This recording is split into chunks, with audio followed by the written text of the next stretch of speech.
processes within the United States of America. Tonight we're releasing all of those findings and spanning from January 2020 to June 2026. This is a cyber threat aimed at the very heart of our democracy. Many people have questioned whether it could actually be possible to electronically manipulate vote totals or change election results on these terrible machines. Today we are releasing documents that show the CIA obtained reporting of a specific plot to do a big number in favor of the corrupt Maduro regime in Venezuela, and that's exactly what happened, conspiring to digitally rig their own country's elections in 2020, and that's what they did.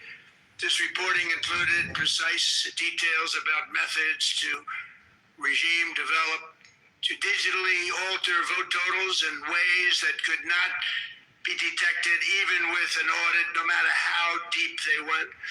This intelligence underscores why we must take urgent action to ensure that our own system can never, ever be hacked or compromised like it was in the past. The fourth set of documents reveals that even when significant evidence of fraud has been detected, it has been buried and covered up. Among the disclosures tonight are FBI files detailing evidence of alleged fraud by a large-scale voter registration operation in Michigan. In 2020, Michigan State Police raided a Democrat Get Out the Vote organization, corrupt group in Muskegon. And we're so concerned by what they found. They were just so concerned, they couldn't believe it actually, that they contacted the FBI in Detroit. The documents state that some canvassers admitted to FBI agents that they signed voter registration forms in other people's names, submitted fraudulent registration for people who did not exist, and received gift cards tied to their number of applications that they produced. In other words, it was pay, play, and cheat. The FBI agents working on the case believe that crimes were committed, yet the Biden Department of Justice slow-walked the investigation and killed it. Tonight, I'm asking the FBI director to ensure that the matter is fully investigated and to work with the Department of Justice to prosecute those responsible for any crimes. Finally, to reveal just how vulnerable our elections continue to be, we are releasing the results of a stunning investigation by the Department of Homeland Security. According to the DHS review, state voter rolls and public records, they identified approximately 278,000 non-citizens who are registered to vote in federal elections. Since Democrat states refuse to share their voter files, the real number is actually much higher than that. Yet, even this limited analysis found more than 250,000 foreigners illegally registered to vote. Put together, these disclosures reveal an election system so broken and so vulnerable that no one can possibly defend it. It is not defensible. Hundreds of millions of U.S. voter files are in the hands of foreign governments. Our machines and ballot counting systems are exposed to hacking and manipulation and corruption. China and other countries have been trying to meddle in our elections. Evidence of fraud has been buried. Hundreds of thousands of non-citizens and dead people are listed and active on the voter rolls, and yet we still have elections with no voter ID, no proof of citizenship, and tens of millions of ballots floating aimlessly through the mail. As one example of the insanity, California's recent election for mayor of LA and governor was held on June 2nd, a long time ago, but it was just completed a few days ago on July 10th. Think of that, much more than 1 month. Took a month to count the votes. I wonder what they were doing. This is worse than any third world country. There's no third world country that has elections like we have. In a rare move, NBC and ABC Fake News have both said that they would not cover this speech. They knew what it was about because of the fact that they don't like the topic, because they know how corrupt our system is, and they don't want to reveal it. They and others in the media are part of a plot. They want to continue this fraud for whatever reason. They want to keep it going. They want to protect the radical left. They can't have a great country, and that's true. You can't have a great country without free and fair elections. Fraud like this should mean a revocation of their licenses. They use our public multi-billion-dollar in value airways for absolutely no money. They pay nothing. All we want is honesty in our elections and honesty in reporting.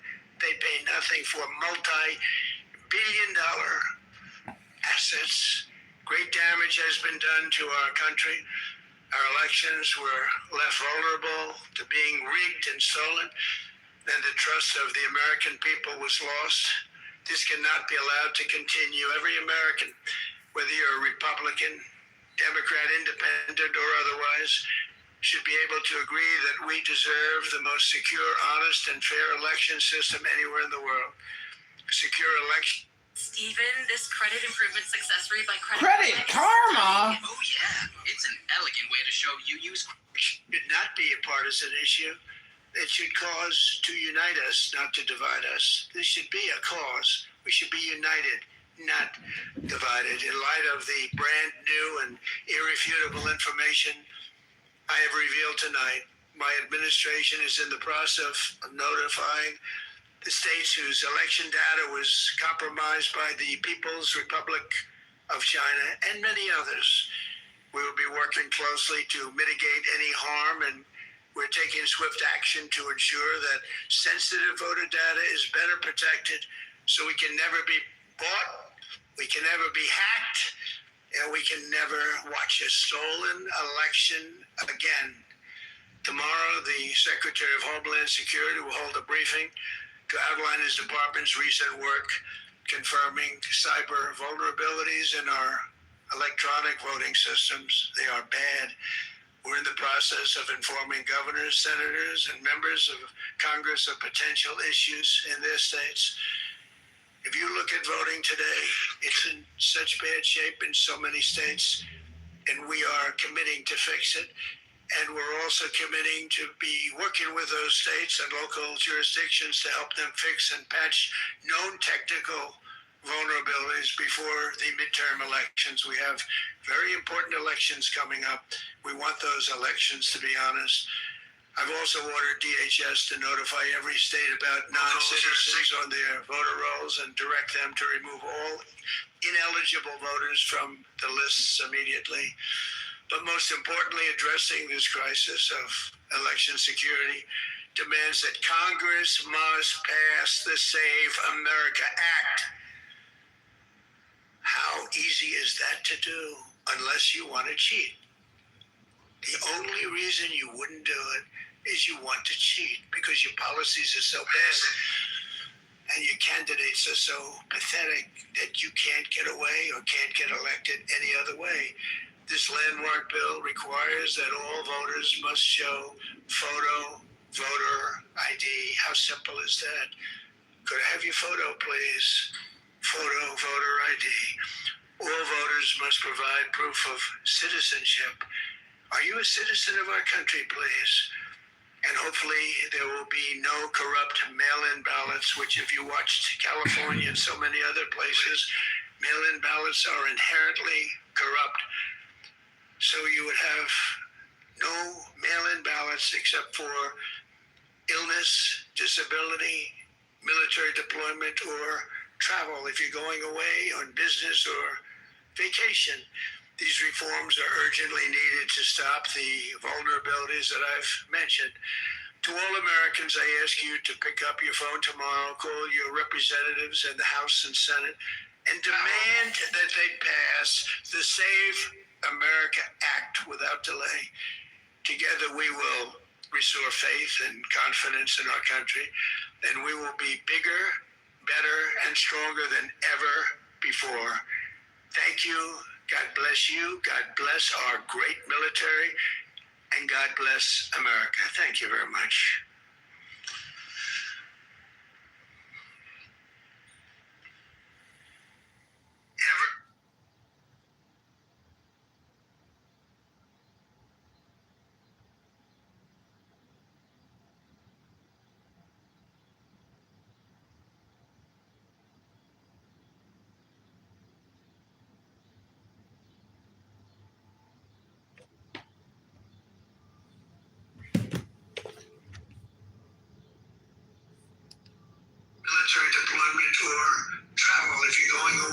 business or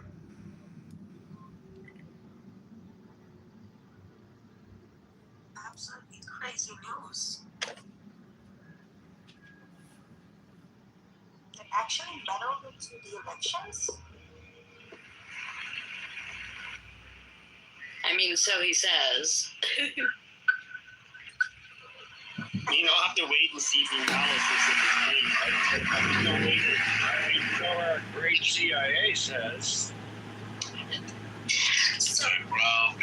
in America. So, guys, I don't know if you also have heard they're going to change a lot of rules about international students as well. That's also coming in. That's right.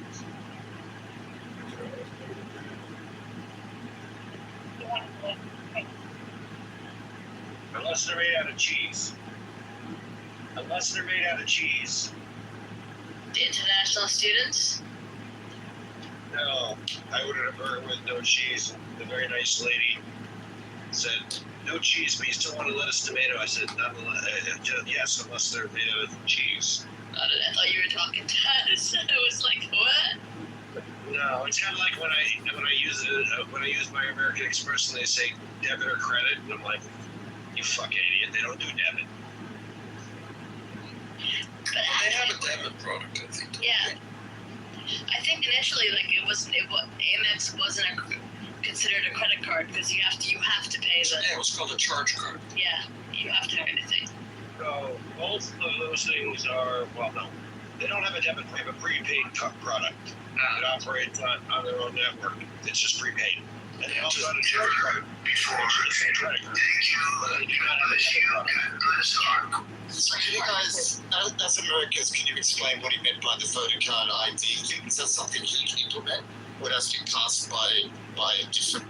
No, Brett, as a foreigner with no rights, you're going to be shocked to find out. Sorry. No thinking. You're going to be shocked to find out we don't need our driver's license or any ID in order to vote. Yeah, no, I understood Depending that. on the state. But can he implement that like himself? Like everyone needs a photo ID, or it has to be a state thing?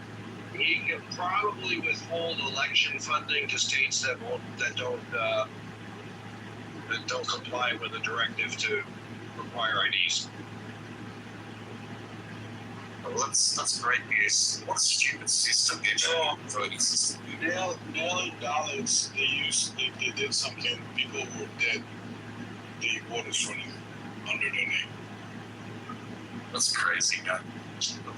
Actually, Bren went over this. He said a lot of times the mail-in ballots, when people voted, when they sent them in, they were alive and they may have died within the month period of that, and it's not that many of them. I wanted to ask you, Hope, what did you think your wonderful president about what your wonderful president just said?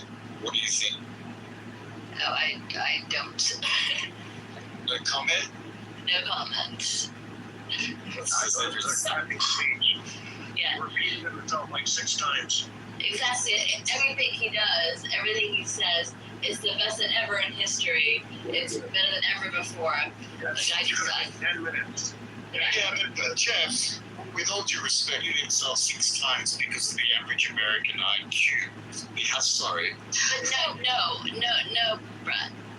Like, everything he says is the best ever in history. It's like every single time he speaks, that's how he speaks. So, yeah, no. Are you also from Iran?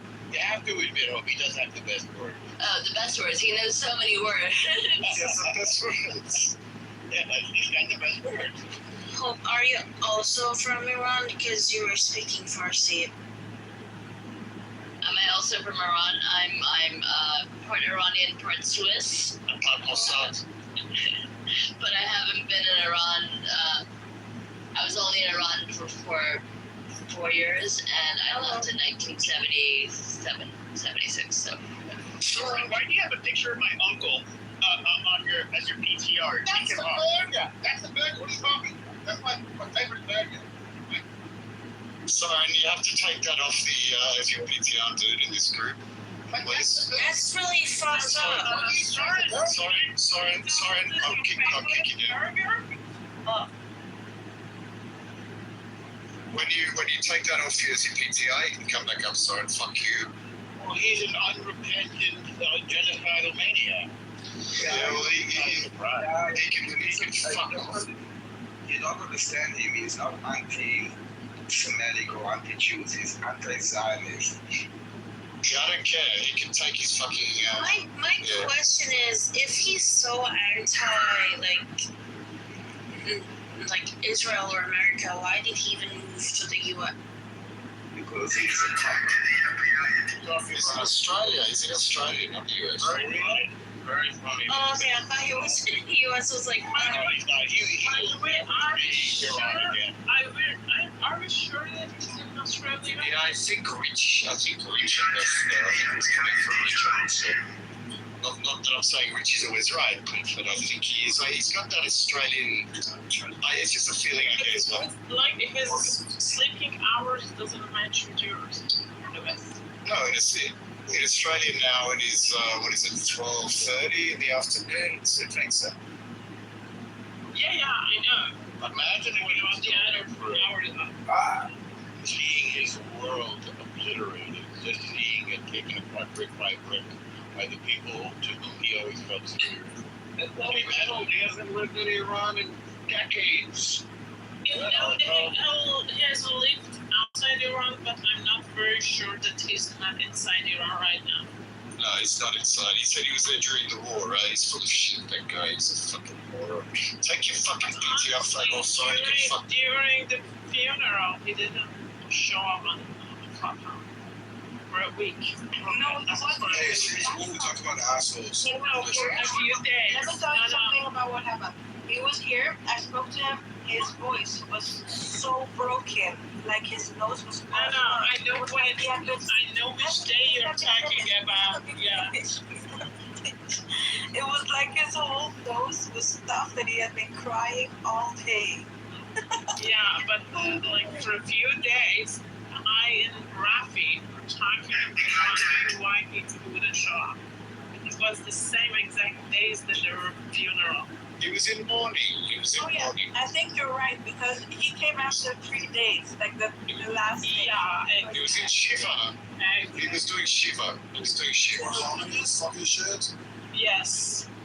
And I'm not pretty sure that it's actually, not. I know, Can you guys, imagine? I know a couple of people who actually cried for Khamenei and Larijani passing Can you away. imagine? Well, Those motherfuckers.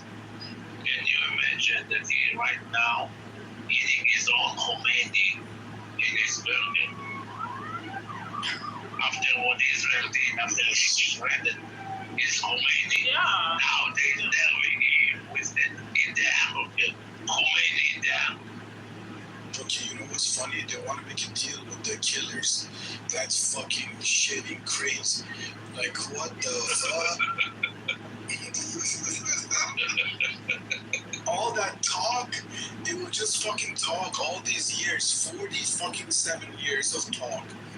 And now they're sitting down to fucking deal with the killer of the leader of Shia Muslims in the world, But Sam, according to them. Khamenei came to New York, like in the beginning of the revolution. Did you guys know that?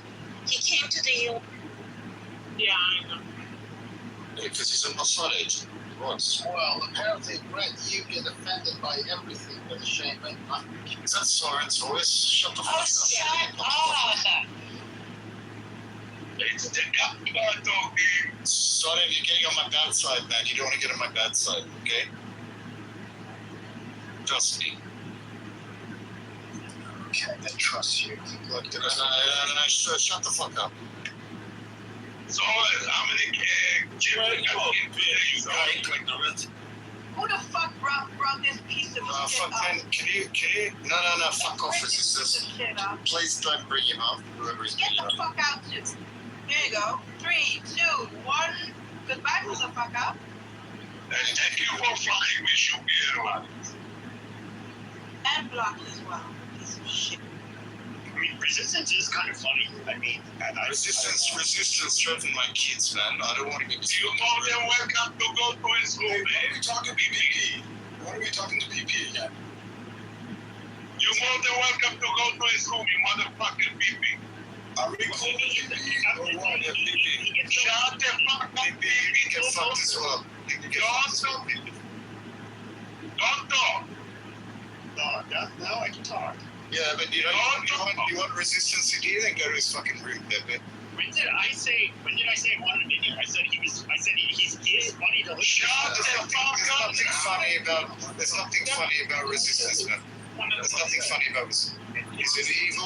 He's an evil fucking terrorist, Pepe. He's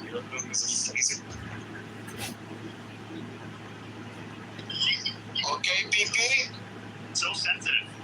PP, I'm on the mood for your fucking crap today, man. What? Your mood is PP, I'm telling you, man, shut the fuck up. I don't want you to think he's funny? If you think he's fucking funny, go to his fucking room, man. If you think he's interesting, go to his fucking room. I think that PP is asking your help to go to his room. No, you can fuck off. No, What's the fucking yo, guys? Shut the fuck up. Why are you arguing with Shoshana? I don't know. So it is true. کثافت آشغاله این وسط ما. But it's true. You're trash. کدومشون سورن؟ حالا بعدا میفهمین اینی که زیر من هست. Okay, it was a. Let's not. آره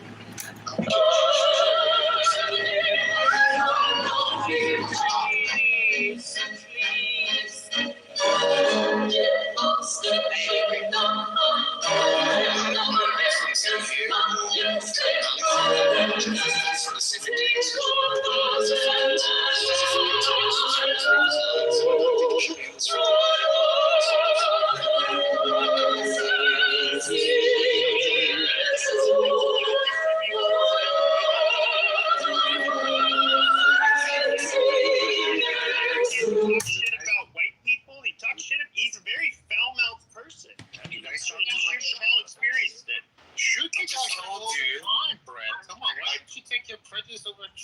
Is that Soren? You can shut the fuck up as well, Soren. I just want to mention Spencer Pratt. Anyway, so I just want to say that I'm sorry that Joe's on stage too. We kind of agree on that. So I know Andy and Joey's allowed to I recommend you demod him, but that's I don't know. Everyone. Soren's having his period. But for the opposite, this is an issue that we all should get behind. I know a lot of Guys, don't forget, I'm looking through some of those Soren, reports try right now, Motrin. and I will read them in depth that are on the White House thing, and I'll have my team look at it in my office, because I'm telling you, in those reports, you will see reporters that are bought off. Listen carefully. Reporters were offered tons of money. Who are those reporters? Like, right now, people are going, he's grinding them down. They're probably thinking, how the fuck did he find out? Probably texting the CIA agent. What should he have done? Burn that fucking shit. No, I put it in a burn bag because I'm not allowed to go and light it on fire, and I can't walk out the building with it. After attacking, Why'd you put the burn bag in a corner of the room, and they must have found it? Holy shit,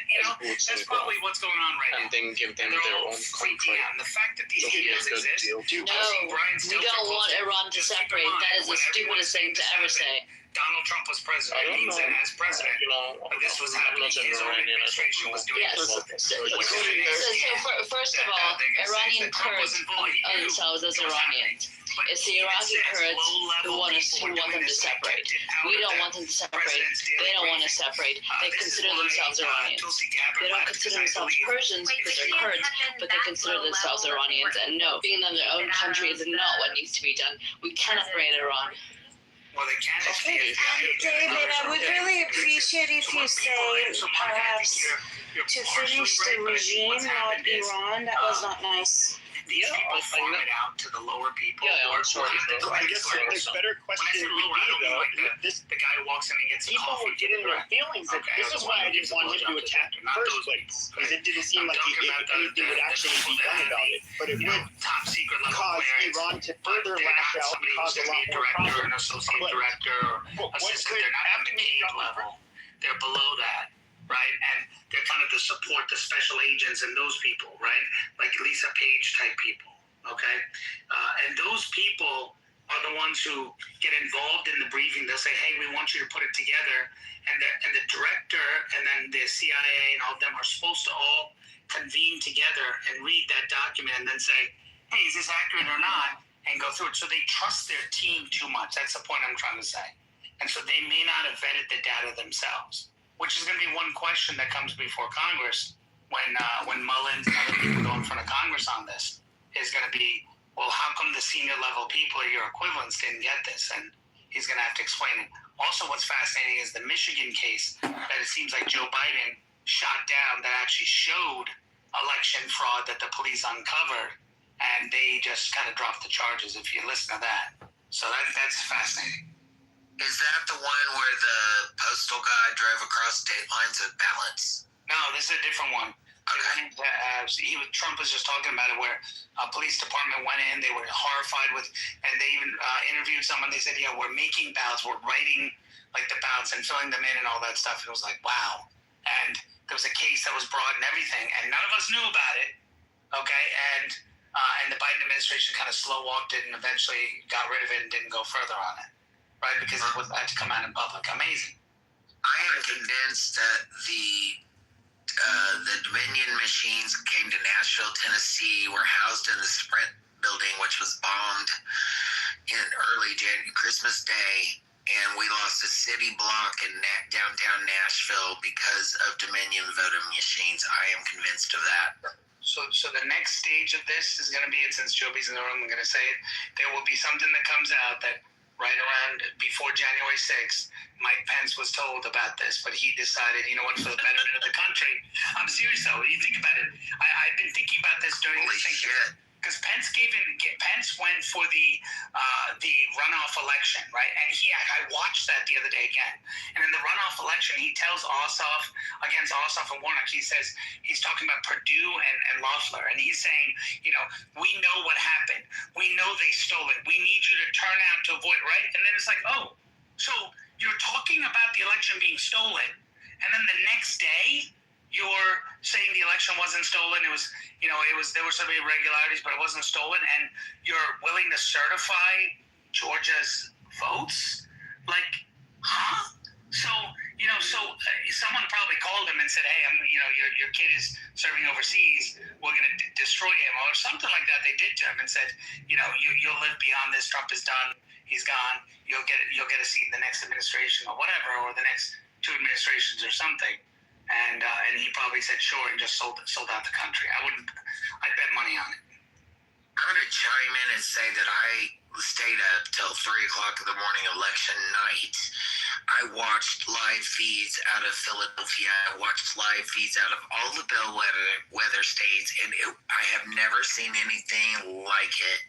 I'm a poll watcher, and I have never seen the other party kick another party out of the room, put pizza boxes on the windows, have shredders in the back door. It's just unreal, the stuff that was coming out. When I went to bed that night, I was absolutely absorbed and deflated by the idea that my vote didn't matter, and it never has. Shocked that you guys are not just mind-boggled over the fact that Trump, and I am a right-wing conservative, but that he just bypassed the whole thing that Lindsey Graham came back to the United States with a peace agreement and died the next day. He didn't mention that at all. He just jumped over it. Nope. Here we go. It's an interesting topic, but I don't know that that's the topic of the room right now. Okay, so let me just share the most fucking crazy tweets. Brian Stelter. So much is going on in the country with prices, with the war in Iran, the wildfire smoke. People can hardly breathe across multiple states at this hour. And the president is drawing the nation's attention once again to this subject. The fact that he lost an election fair and square to Joe Biden. Why? And then Jim Acosta, dictator Trump emerges, threatens the networks for rightly not airing his garbage, the most shameful primetime address from the White House ever. And then Abby Phillip, nothing the president's saying is true. Name the journalists that were paid by China. name Yeah, they're journalists. mouthpieces. Why are we even giving them an idea or platform in this forum? They're mouthpieces. One whacked off on national news, the other is thrown out of CNN because he can't keep his dick and dildos in his drawer. They have no credibility. Let me read you the email from one of the National Security Intelligence officers. Wow. Greg Price on Twitter posted this. The email says its classification number and all that is redacted. It says, I think I mentioned to you before that there's been some pending redacted that make it clear China has been caught conducting election influence. At least that's how it's described to us, redacted. But as you scroll up, note that the NSA has deliberately massaged our one pending PDB presidential daily briefing to avoid any direct links to the election.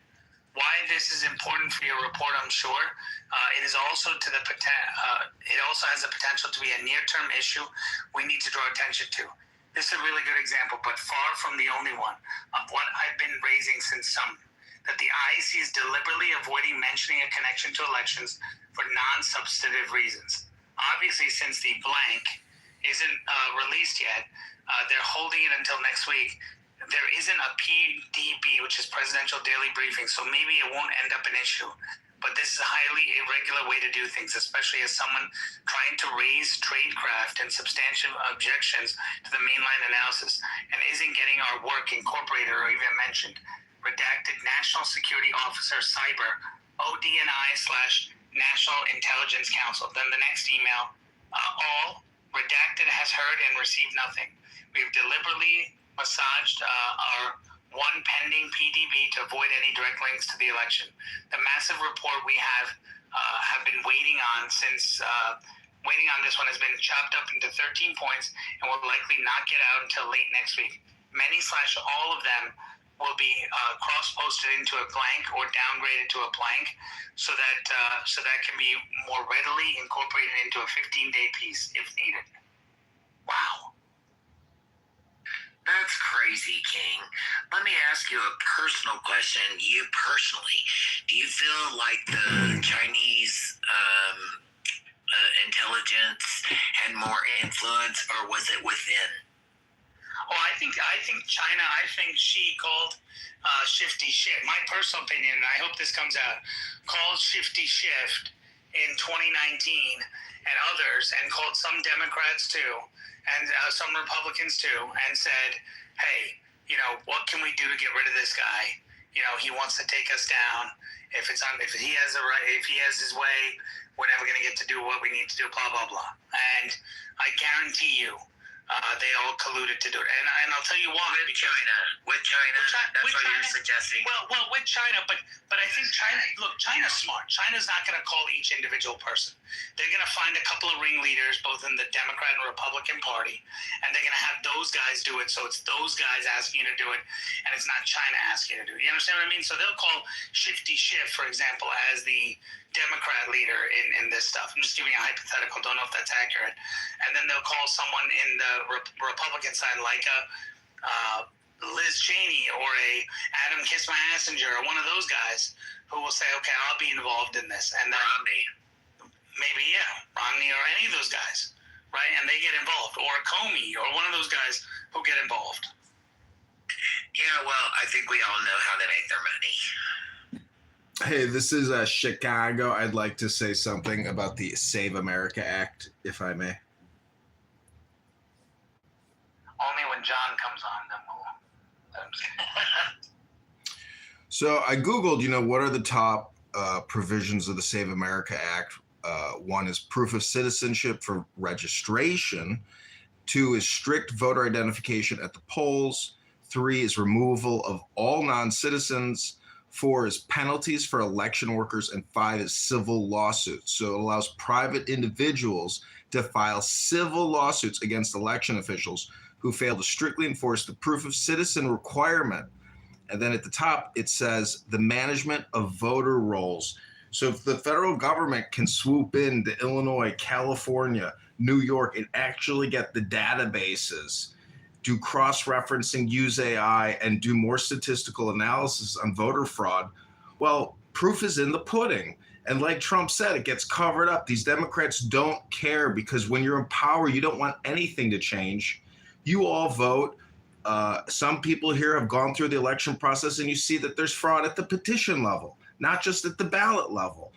It's 2026. We've got Google. We've got Meta. We've got the biggest technology corporations on the planet, and we can't figure out how to run fucking elections efficiently, transparently, and easily, where everyone gets a shot, where lawyers and judges don't control the whole system. So, you know, I hope they pass this. And if they don't pass it, like, Trump is basically a great salesman. In my opinion, he is a terrific executive. And if you listen to the liberal progressives who call him a fascist, was his speech tonight fascistic? No, the guy loves America. He is Mr. America, and he loves it. And a lot of people love it in the same way that he loves it. And if they can't pass this and they let election fraud continue in sanctuary cities and in Democrat-controlled states, well, the Department of Justice, I guess, was just sitting on their heels like the way he said they were doing under Biden. So until that DOJ, Todd Blanche, and all the attorney generals around the country start arresting criminal Democrat politicians, judges, lawyers, etc., that are committing crime, organizing theft. Look at Marshall Rankin. He has admitted to ballot harvesting on this app for Congressman La Cruz in Hidalgo County for the Republicans. Just ask Marshall some simple questions about Donald Trump. Is Donald Trump a good face for the Republican Party? Marshall Rankin would say, no, absolutely not. So anyways, it's not about people, it's about ideas, because the populace is not voting on economic issues, on taxation or debt or borrowing. John, before I remove Hello? you from the room, Are you going to remove me from the room? Listen, fat ass, if you kick me from the room, just know that people vote ideologically and are easily swayed and manipulated. Hello? Guidelines in electioneering. Oh, really, Monica? You went to the gym 20 years ago? You read a book 20 years ago? I listen on this app, and I can hear what Marshall Stankin Rankin says. Am I in trouble? You're in trouble, fat ass. You're on here all day long with serendipity. Your election committee. No, I'm not. I'm running for the mayoralship of Chicago, my nigga. Yeah, technically he lost because of voter fraud. That's right. I was accused of fraud, but that was projection from Darren LaHood's attorney onto me because he committed voter fraud. He only got 1,600 signatures. 1,550 was the minimum. I challenged him. The Illinois State Board of Elections didn't even audit his petitions. Why is that? Because the fix is in. The lawyers and the judges all work together. The people have no option of getting on the ballot. And if they do, they get outspent. Darren LaHood raised $3 million a year in big pharma money. So listen, my nicka, when I say that Marshall Stankin Rankin, who can't even identify a border, calls Trump a fascist and a dumbass all day long, well, that's projection. Marshall is a fascist, and Marshall is a dumbass. I am complete. So Ron DeSantis just posted something that I agree with. It's time to yank the CCP student visas, which are hundreds of thousands a year. Trump just gave them those, so that's what's funny. Like, hello? Well, I think he gave them specialized ones for certain industries, but you're right. Fucking idiots. Well, that's because of the $1 trillion trade deal. So if they get $1 trillion from China, unfortunately, they're going to bend the knee when it comes to those students. So $1 trillion, would you take $1 trillion in trade? That's why I say Donald Trump's a little too transactional. Ron DeSantis would have busted everything up, but hey, if we start firing and actually arresting some of these damn business owners that are doing this visa fraud and illegal immigration take-ons, we might get somewhere.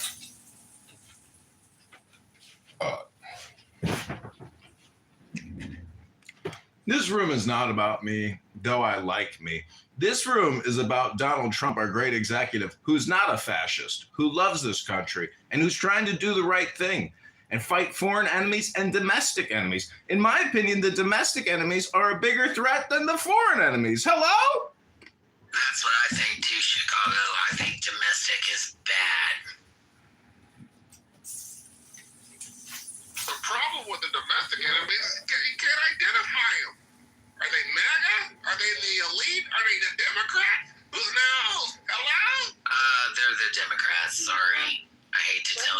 They are. If you think it's black and white, Dems versus Republicans, you've got another thing coming. Hello? No, look, dude, I get that it's opposite wing, the right wing trying to save the fiscal issues of our country right now, trying to save jobs, trying to do things instead of bitching about what the government owes me.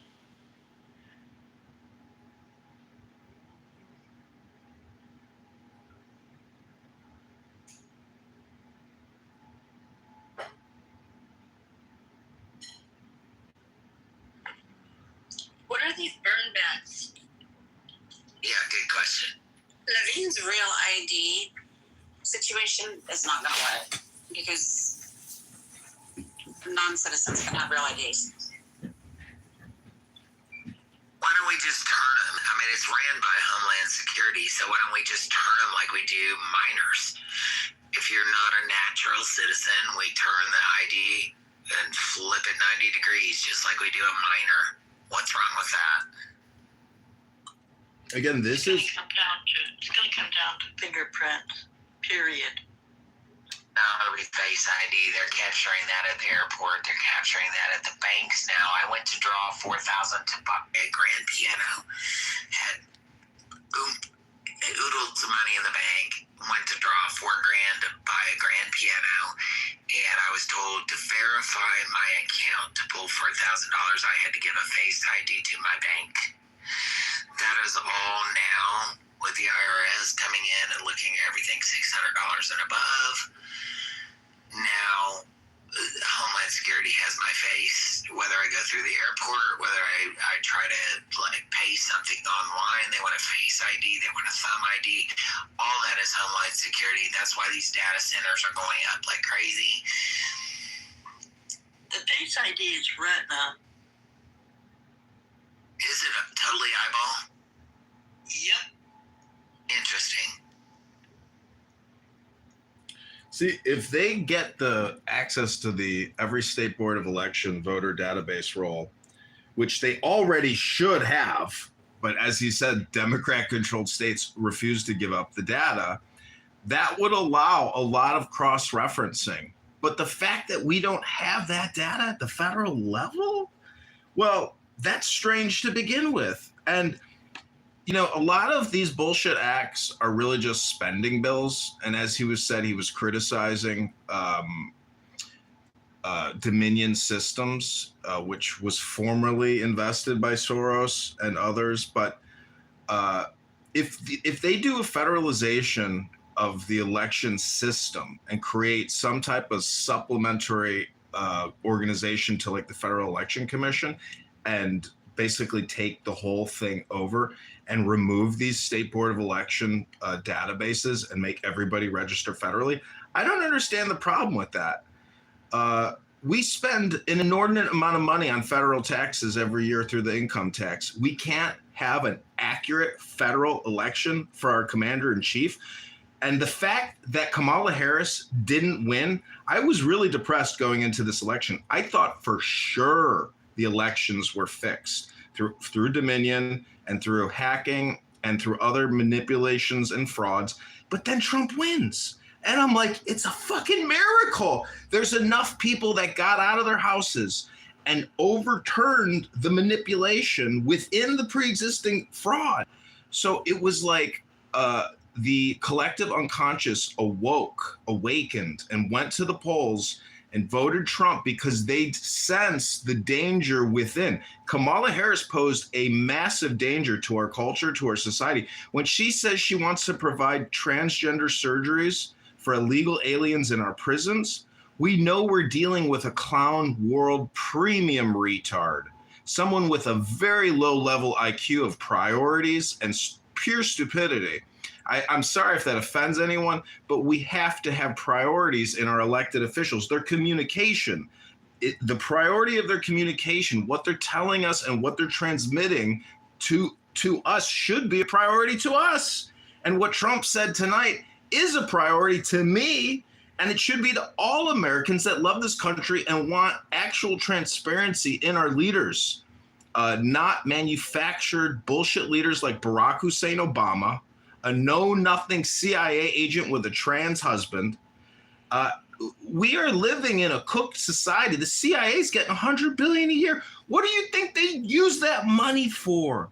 Climate change, climate control, regime change control.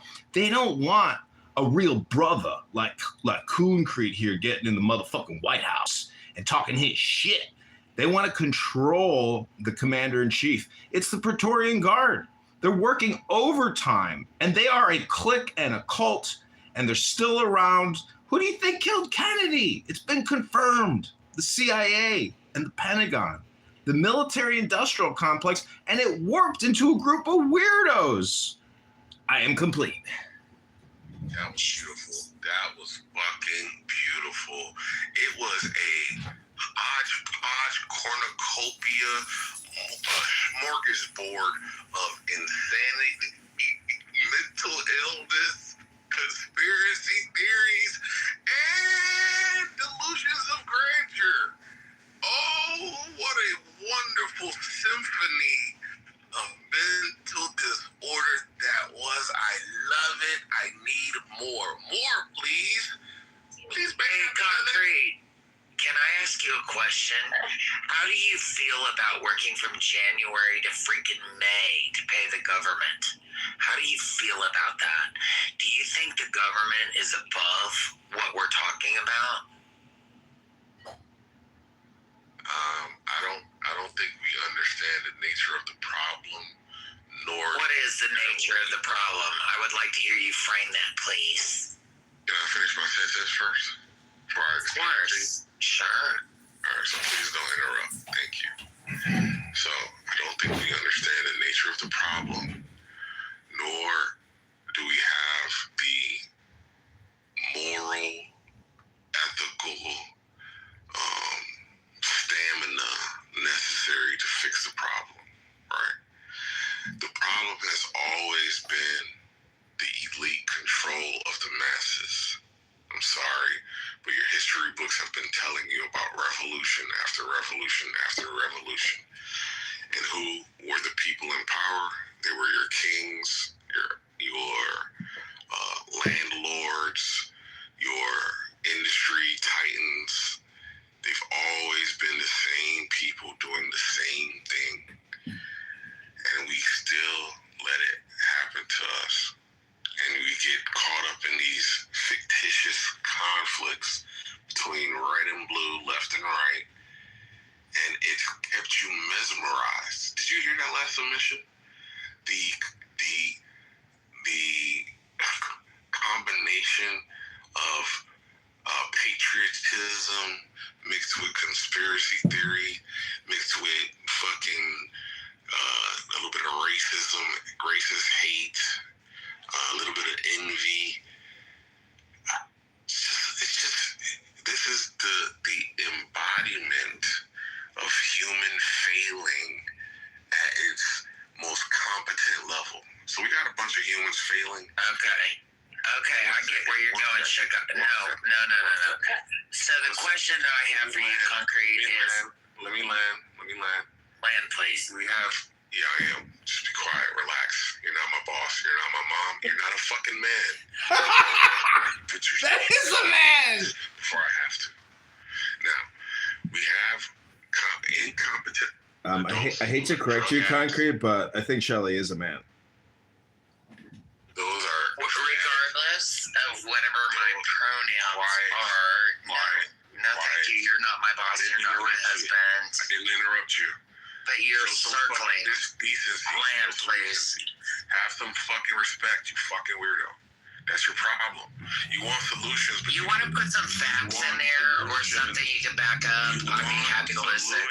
You want to make the world a better place, start with your fucking self. Start with your fucking self, you fucking lazy American. Already have. Undisciplined, you undisciplined, irreverent, fucking... Concrete, could you maybe just stick to the topic and try to land your plane, Concrete? Thank you very much, Concrete. You're playing. You've thrown a lot of things out there with no backing whatsoever, so I'm waiting for you to land your plane. I need you to shut the fuck up when I'm speaking. How about that? Get your plain language, and I will. Fuck up when I'm speaking, right? No, thank you. See, this is the only language you understand. You don't understand civility. Concrete, just get back to what you were saying, because this is considered harassment and abusive speech. You don't understand. Get back on topic, Concrete. You were doing great. But you want to Don't get so sidetracked. You know why? And I'm your motherfucking, I'm your ally.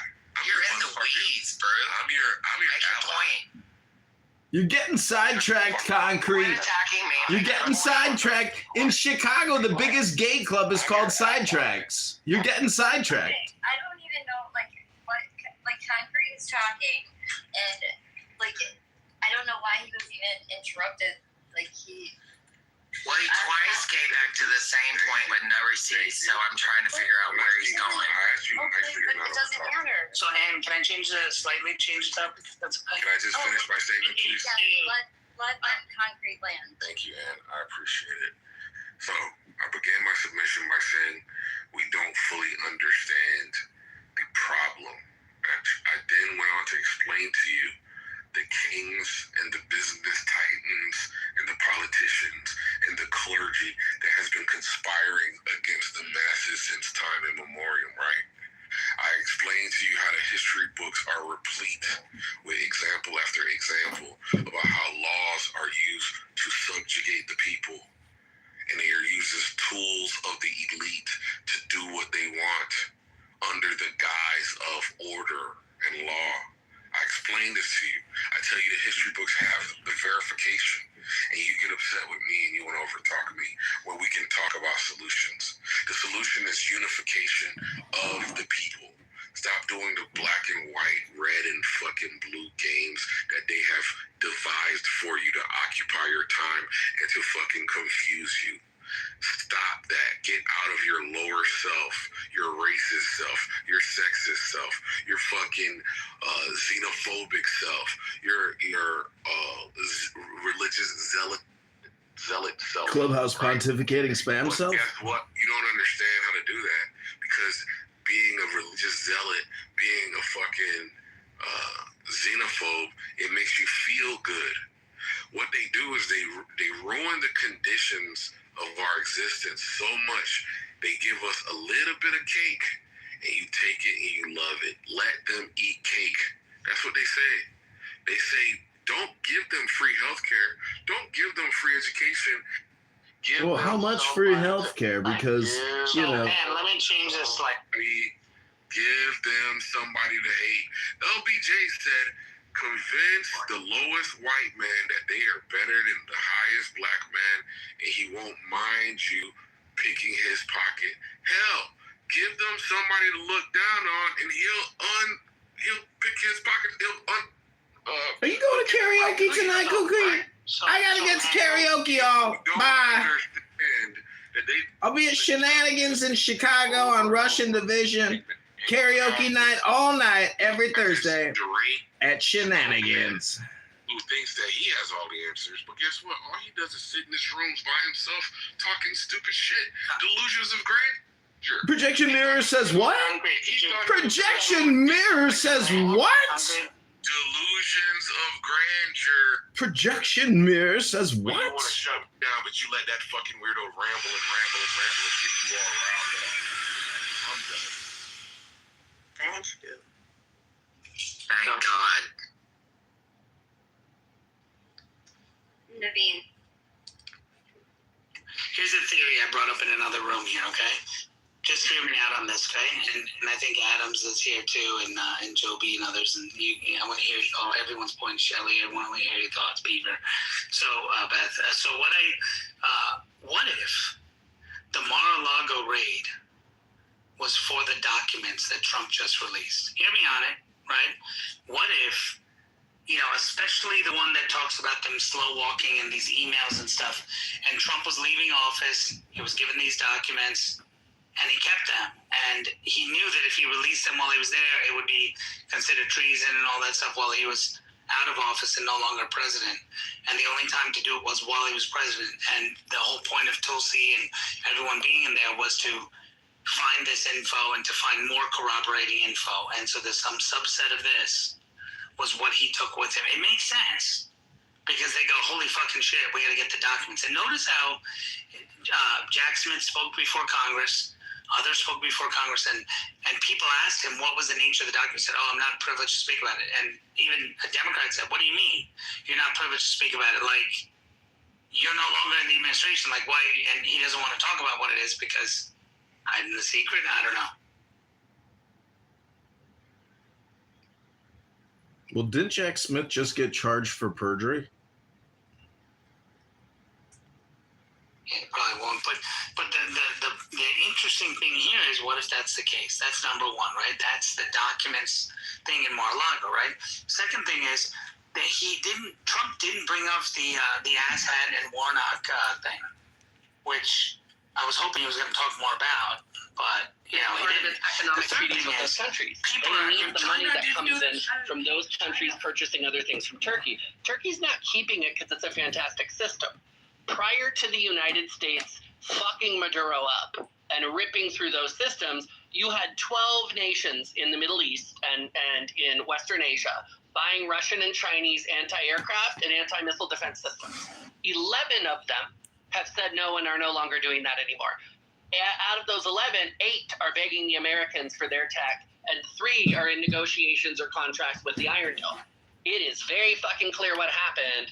The Russians and the Chinese tried to pretend they had anti-missile and anti-aircraft systems that rivaled the American systems or the Israeli Iron Dome systems, and when tested by American tech, they were eviscerated. Yeah, but the 19th of March 2026, you're right, on the 19th of March 2006, and it's just why so prominent about this date? Because on that date, an F-35 was actually shot down. And the link is in the chat for this very same probably Russian. He doesn't give up, huh? I gotta give him. And that's the chat, and by the way, that's committed. That's commitment. So they took down one plane. It's not one place, F-35 place, unkillable. They took down one, and let's just be real here. The F-35s are not America's new tech, which is why they're selling them. Right, the F-35s are not America's new tech. America's moving beyond the F-35, right? It's why it's giving them to the Emiratis. It's why it's giving them to the fucking Saudis. It's why Israel is even onto the F-35IC, right? Because the F-35 is the current generation of technology. So that's great that they managed to take down one F-35. If I have a defense system and it takes down one bullet and you shoot 50 at me, it's not a sufficient defense system, right? The Iron Dome and the U.S. Patriot systems are fantastic. You have to bombard them with overwhelming targets in order to get anything past, right? And you know that in every production there is also a limit. Listen, lock everything up. That's their claim. And so it's easier. Yeah, but one can be a limit. Organization is heavily funded by China. So China says, hey, we'll provide you the locations. By the way, U.S. isn't the only country. France, French scientists, UK scientists, all these people use China because they give you the free space and free locations. But as part of the WHO, they do it. And, and everyone reports to CCP and they understand that. They go, we're a collaboration. You're a partner company on there. 49 went through. Wow. How many drones Eye-opening. Thank you, King. A lot of listen to Fauci's testimony. If you compare it when he testified before Congress, and they asked him this question, like, why did he use China? And then he explained what I just said. And, it didn't make sense. I was like, well, we can find better results. We never had an issue with all that bullshit. They're sending them one way. They don't give a fuck. I have to go back and listen to that. I have to go back and listen to it several times. That's interesting. It's so great. When I go back then why they're hiding in cave? You don't see Trump hiding in a cave. You don't see fucking Netanyahu hiding in a cave. Well, the reason I don't know going back to Hungary, I'm just going to say that did you see Chicago is not necessarily all of people. Sorry. Did you see his what they fucking put him in? It's burning right now. Did you see the he's dying the second time. It was Anyways, all of the side of technology and it made me feel like my I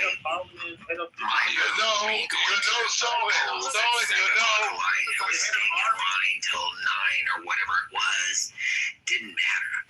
And nobody should feel like that. So that's my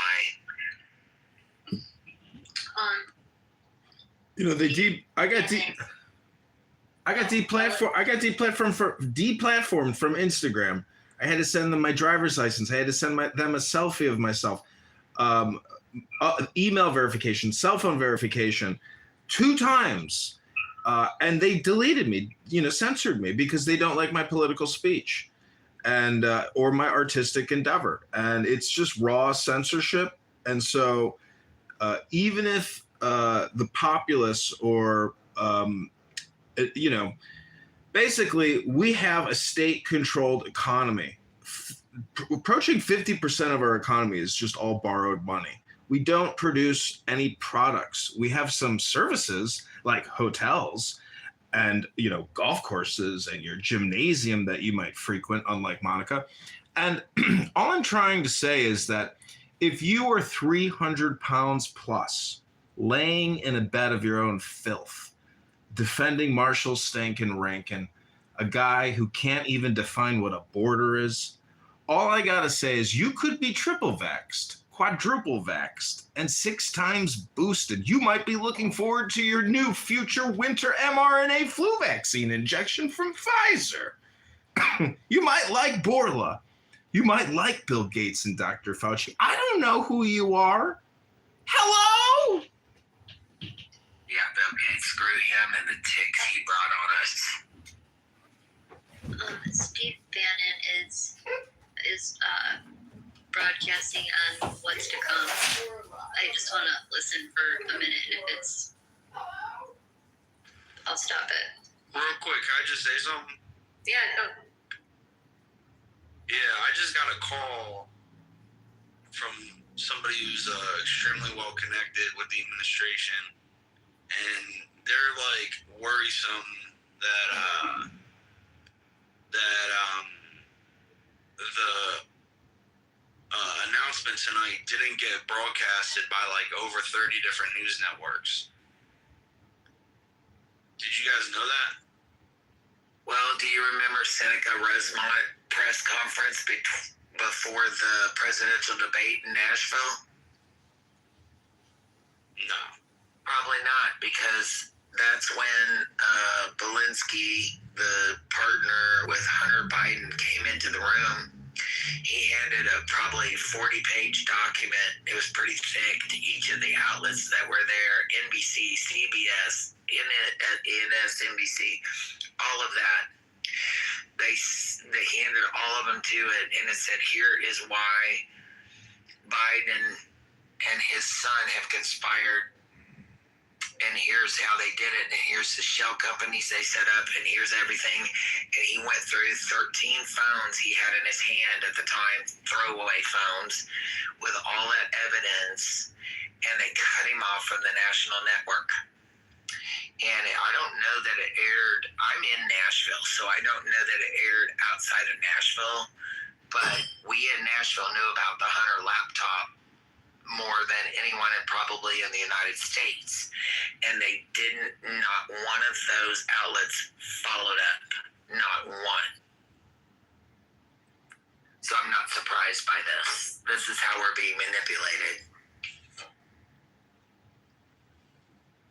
Yeah, I didn't know that, Augustus. I didn't know. But, I mean, on Rumble... Like 3/4 of the country probably didn't see it. Probably more. Probably only 20% of the country saw it. But the other day when he said, it kind of amped it up, that he was going to be addressing us, so that maybe people would then look for it. So I don't know. I think that people saw it. The question is, did the left see it? Because the left doesn't want to see it. I know, but there's moderates there. There isn't any moderates anymore. That's so sad. I used to be a Democrat. I left the party when it left me. Yeah. Let's see.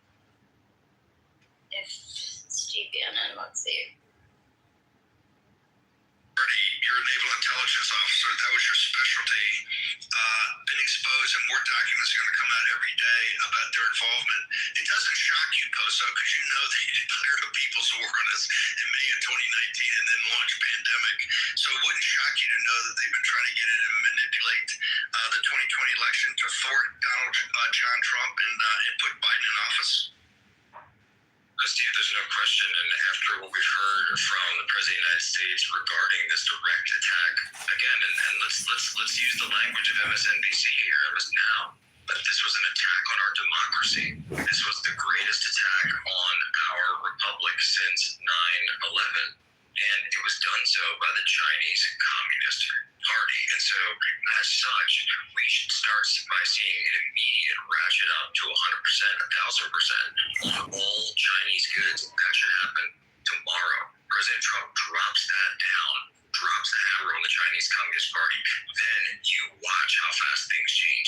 You watch the guys over on, because the first people are going to start calling is going to be Wall Street. Then you're going to start hearing members of the party like get Xi Jinping on the phone. Right? That's how you actually enact change in this country, and you do something for the American worker. China has to pay for what they did to us with COVID. They have to pay for the bioweapon that came out of that Wuhan lab and the damage that it did to our country. And there's obviously a number of people like Dr. Fauci and others need to pay for all that support. There's no question. But we keep going back. The Chinese Communist Party doing it for 20 years. It's time for President Trump to make a stand. Jack, you come out of Intel, naval Intel, which I happen to think is the best and the most squared away. Having worked with all of them, I say that. I think naval intelligence is just fantastic. I'm going to answer your question. I think what's most shocking, I need you to put it in perspective. Every one of the five elements came from documents from either the intelligence community, the CIA, or the FBI, where they were actively either working with the enemy or suppressing the information from ever coming out over years and years and years, including this Michigan situation, which is the one that Jim Hoft and these guys have been working on for years.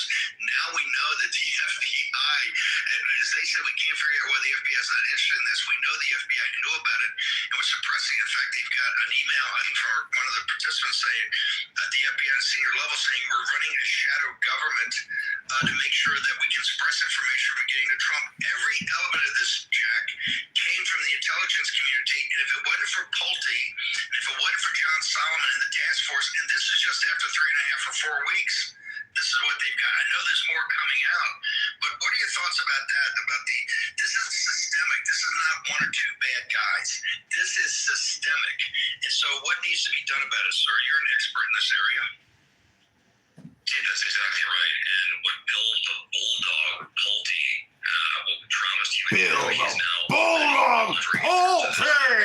John Solomon, our colleague over there on the task force. And I am actually also hearing, as a matter of fact, as of right now, that there are potentially more documents, more things that have been discovered, but are actually still working their way through the process. And the way that we should actually look at this is just the first tranche of declassification. Remember, they've only been on the job for about 3 weeks now. We're already getting boom, boom, boom. And what I hope to see and what I expect to see here is that this is going to start coming faster and more voluminous with each declassification drop. And so I know for sure that other things have been found. I couldn't tell you exactly what the timeline is, the time frame. They're going to go through a lot of these things. And a big piece of this that I'm told, and I did partake in some of the videos briefed on some of the material here, that they went around to all the intelligence directors, Steve, as you said, and they said, do you see this document? Is this document from your organization, your agency, whichever it is, your bureau, your directorate? Does this comport with your findings? Do you sign off on this? Every single one of the intel heads signed off. So Ratcliffe has signed off on this. DHS has signed off on this. You got, of course, Cash Patel who signed off on this. But Steve, this is the exact same thing that now might be, of course, it's usually more the left-wing violence. But we knew We knew that the FBI and Chris Wray were lying about Antifa in 2020. We knew for a fact that he was lying about it. He lied to the president about it in the Oval Office. I reported that in my book all the way back to 2021, along with Bill Maher, because they had the names, they had the networks, they had the financiers, they had all of it, and they sat there and they did nothing. Jack, I know it's late where you are, and I'm going to let you go and track you down tomorrow and over the weekend, but you were very smart in your framing when you first came on. You weren't saying that tongue-in-cheek. You used the very language that we've been hammered on since January 6th of 2021, that this is the greatest direct attack on democracy ever. Talk to me about why did you frame it like that? Well, let's go with the greatest direct attack on democracy because, I'm over here, we're doing CPAC UK, and I had a BBC reporter come up and ask me, they said, well, you said CPAC is an attack on democracy. What is that? I said, no, I'm repeating what you guys have said since 2020. You said that we are anti-democracy. You said that we are an attack on democracy, that Donald Trump's election is an attack on democracy, that Donald Trump asking for a fair tabulation of the ballots of the will of the American people is an attack on democracy. That's the joke. And now we come to find that the Chinese Communist Party played a role, and it sounds like a fairly significant role, in undermining our democracy in 2020. So, okay, let's go ahead and use the standard that was set for us by the New York Times, by the Wall Street Journal, by the Washington Post, by the BBC, by CNN, all the rest of them. Attack on democracy. All right, we have an actual attack on democracy. How is this country going to respond? Are we going to get that? Are we going to get the indictments? Are we going to get, the targeting? Remember what they did to Russia? Remember what they did to Russia in 2017 and 2018 with the special counsel? We do need a special counsel on this, by the way. And it should be something where, look, even if we don't have the prosecutions on the table right now, President Trump said his prosecutions will be pursued where applicable, but we know that we can take measures to for Americans to receive the remuneration that they deserve from the Chinese Communist Party. And the easiest way to do that, the president can do it right now with tariffs. And by the way, let's go see if the Supreme Court, if all the folks want to up there, if the incoming Barrett wants to look at this and say, do you agree that the Chinese Communist Party attacked our democracy and that's why they're getting these punitive tariffs? It's really simple. Jack, real quickly, do you foresee the state visit with Xi coming to Washington, D.C. in late September, sir? Well, that's actually something I was thinking about because we know the president had just gone over to Beijing. We know that Xi Jinping is on his way. I'll put it this way, if that goes on, that's going to be telling a lot, and that's going to be telling the fact that the Chinese are suddenly realizing that they don't have all the cards. The Americans have always been the ones who have all the cards because we have the money, we have the American people, we have the consumer base that they want access to. And if we deny that to them and actually start putting our supply chains, bring our manufacturers back to work, Pierre Navarro, of course, has been on this for decades, then guess what? We can sink them because we are the ones who paid for the rise of the Chinese Communist Party and the People's Republic of China. And when I say we, I mean the financiers, the lords of easy money on Wall Street are the ones who paid for it and underwrote it. What was upholding it, of course, was the work and the intense labor of the American people. So disintermediate the system, disrupt the system. That's what tariffs do, and this is the perfect reason to do so. Jack, where can we go on social media to find you on Twitter? And thanks, Steve. We're up on X at Jack Posobiec, Truth Social, Getter, and of course Telegram. Thank you, Jack. Thanks for staying up late tonight. Tell whoever CPAC London we love them. Thank you, sir. You guys are bored, are you?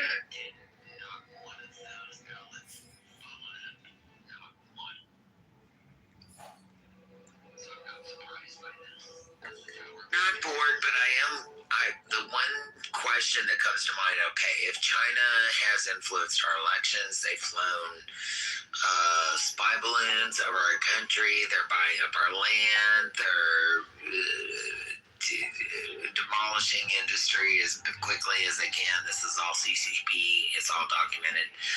All that being said, how do we kibosh this in the wake of the idea that we owe billions of dollars to them for our national debt?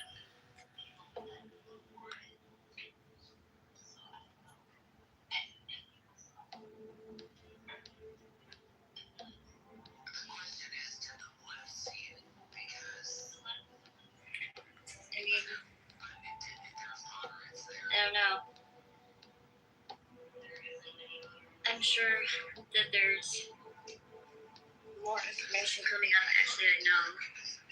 Let's see. My concern here, Anne, is what if they call that debt due? We are at the tipping point where we are barely able to cover our interest. I don't know what our quote unquote country rating is. I know states get state lending ratings and that kind of thing through the federal government. I don't know how we do on the global stage or how that's rated, but I do know that our deficit is carried, the brunt of our deficit is carried by China. So that being said, Wuhan, COVID virus, spy balloons, all of this. How do we deal with, Xi and the CCP, given the situation? I'd love to hear from a strategist on this.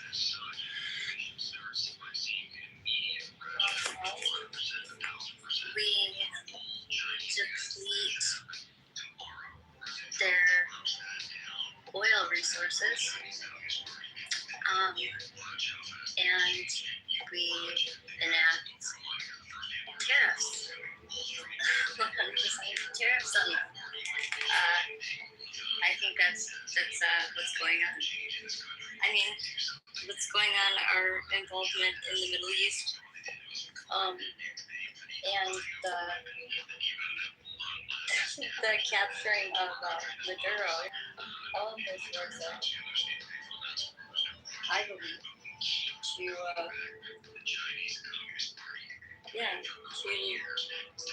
to deplete China's oil resources. Possible. I think that's a valid possibility right now, for sure.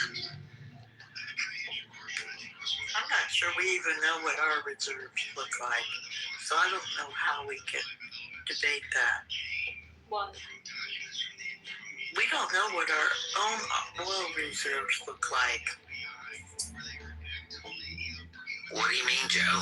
We have reserves that we have, and we have gallons that we've depleted a lot to.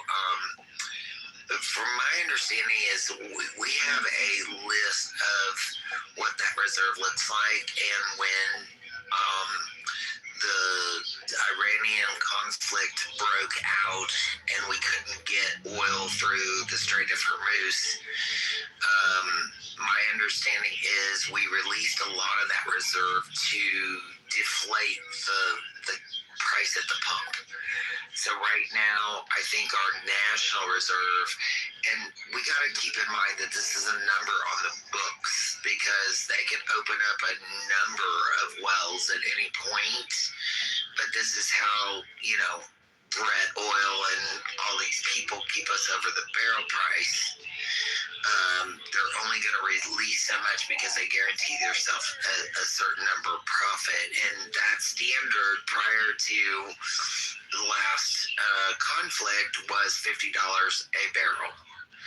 And right now we've released enough oil out of our reserve to kind of keep us centered around 50 a barrel at the pump, slightly above 50 a barrel at the pump. But when those reserves go away, there's two things that happens. We deplete the oil that our defense forces and also a human public would need during World War III or that kind of thing. They have to have a certain amount laid back, obviously, the ants, saving for a rainy day, but we have depleted most of that from what I understand.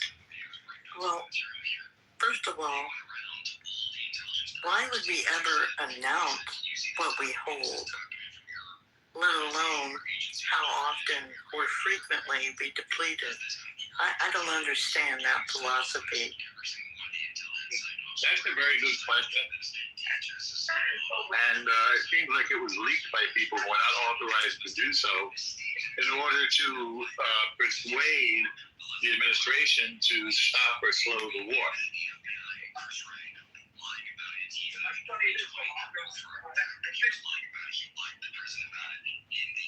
Wait. Because that could only encourage our enemies. Well, actually, it's right below our feet, El Normo. It's hi, El Normo. I didn't even realize it was you. Sorry, hey, honey. It's right below our feet, and we can drill for it at any time.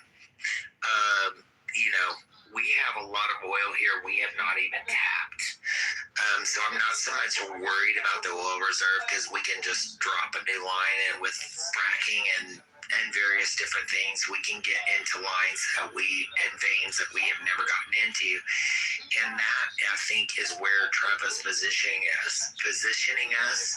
Playing off what Ann said earlier, I do think that one of the things that's in play here is who's going to control the crude. And America has, depleted 75% of its reserve during this, trying to get through the Iran conflict and not the Americans feeling it at the pump, largely because we're coming into midterm and a lot of things are going to affect the control of the U.S. government. But all that being said, we have oil underneath our feet. We have pipelines that have been shut down and could be reordered to be open tomorrow. And we would be the leading producer of crude outside of Qatar. And we've all seen what happens to Qatar. And Qatar did not exist, 30 years ago like it does today. If you go pump that oil, Shelley, respectfully, we will. I love everything that and it puts the American people to work. We will pump the oil. But they're not. But Shelley, and respectfully, you do have a lot more life experience than I do. But one thing that I will say, looking at my generational counterparts, they're not interested in doing the same type of work as our grandfathers and generations before. They're not. Well, I hear you, doctor, but you're not from Texas, and you're not from Oklahoma, and you're not from the southern. I haven't even looked up your profile, but I will tell you there are people that will go out. The well men will go out, and sometimes they're Latino with green cards here or whatever. They will get green cards. There are crews down there. They spend their life going from place to place. They're oil men, what they call oil men, and it is a very big industry through Texas and Oklahoma. And there are people that literally aspire to this industry because they can see the world. They can do a lot of things through the oil industry. And I'm just going to tell you right now, there are plenty of people to fill those jobs throughout Oklahoma and Texas, and they're eager. They're eager to do it. They're dangerous jobs, but they're eager to do it. So my point is, we can't discount our workers there. There are a lot of I will tell you, if you're familiar with Texas at all, there are a lot of cotton farms that have gone depleted. There are a lot of people that are out of work. There's a lot of desolate area in Texas. There are towns. So do they have the training to take those available jobs? They train them as they bring them on. So why are there pockets of Texas that are destitute with lack of resources, as you mentioned? There are not pockets of Texas that are destined for people that work on wells. Wells is one of the most profitable industries there are in Texas. You can be a welder, you can be a cotton farmer, you can be a lot of things in Texas. But the ones that pay best are typically the oil jobs.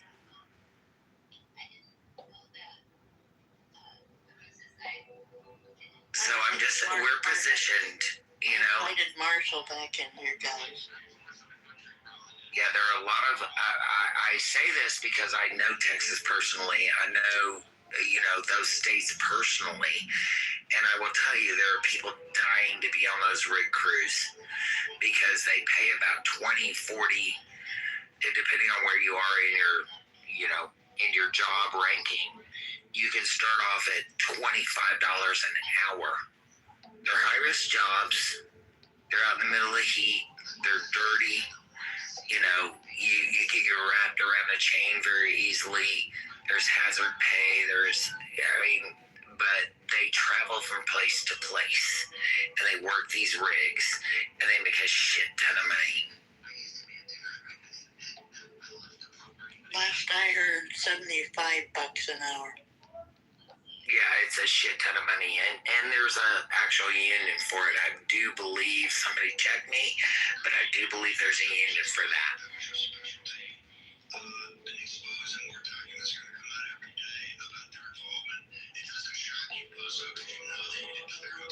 I'm gonna go back and play Steve Bannon. I'll play it for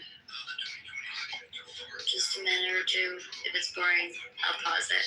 Hey, Ann, after this, you might want to look at the Marco Rubio speech that was made yesterday about terrorism and domestic terrorism in particular, and listen to that, because there's a lot to be heard there, and it will spark a room. It might not be this room, but maybe the next room. I just wanted to put that in front of you. Yeah, thank you. You bet. Which, ironically, I had the speech tonight, Steve, and honestly, what I heard here tonight, what I heard Frida Mitchell say is incredibly important, because she pointed out that Jay Johnson, during the Obama administration, classified voting systems as critical infrastructure. You don't need an executive order. You don't need to do something in an emergency order. You can just say, look, it's critical infrastructure. It's under attack from the Chinese Communist Party, the People's Republic of China, as the president put it tonight. But the thing that stuck out to me was the reference to Barack Obama, because he's been involved in orchestrating much of this, as we know. It goes back to before Trump took the oath of office in his first term. So we have to look at what is his involvement. And I like to go back to, Jack says, an attack on democracy. That's an important thing. Another thing the Democrats and these networks like to say is nobody is above the law. Boy, I agree with that. You mentioned some names: Chad Wolf, Chris Wray, Bill Barr. Nobody's above the law here. If you were in the intelligence community and you had this information and you sat on it or actively tried to hide it or put it in burn bags, as the president pointed out, you got all these burn bags to complete in the burn bags. I think the burn bags will be very interesting. And by the way, the reason I put out those people, it's bad enough the evil that's in the deep state, and we got to lance the oil. But these people appointed by President Trump, Bill Barr, Chris Wray, Chad Wolf, Krebs, who won CBS, right at the height of this has the most secure election, which they broke our nose at it every single day. Steve, real quickly, the Michigan situation. This is what Hoft and these guys have worked on for years. This is pretty explosive. The FBI knew it was a crime. It would not pursue it, sir. Well, here's the thing. The Michigan State Police investigated 10,000 applications from downtown in the city of Muskegon. The president was right about the spot. Here's the problem. You've got the Michigan State Police run by, if I may be so bold, a lackey. The guy that ran Rachel Whitmer's security detail, she elevated several ranks up to make him the guy in charge of the Michigan State Police at the time that investigation or sham investigation was going on. They never completed the job. That's a fact. They never completed the job. Everybody that's been watching that case, including myself and Michigan News Source and other agencies inside Michigan, know they never completed the job. And we know that the investigation didn't complete. Well, tonight Donald Trump says the reopening of that with Kash Patel and the FBI.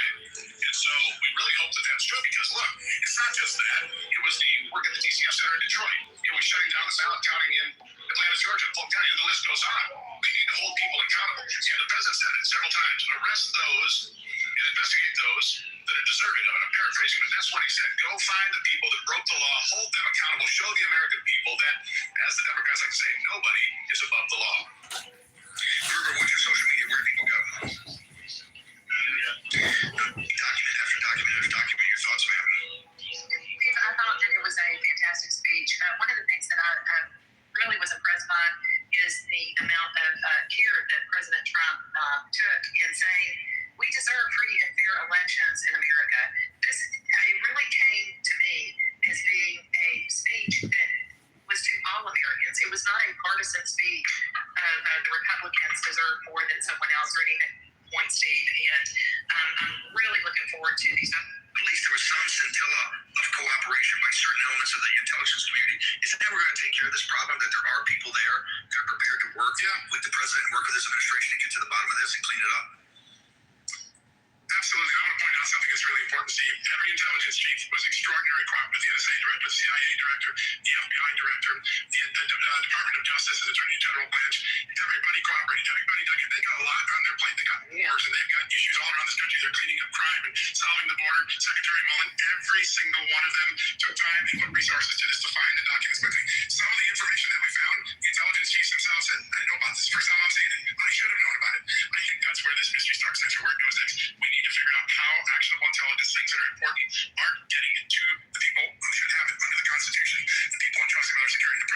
Congress.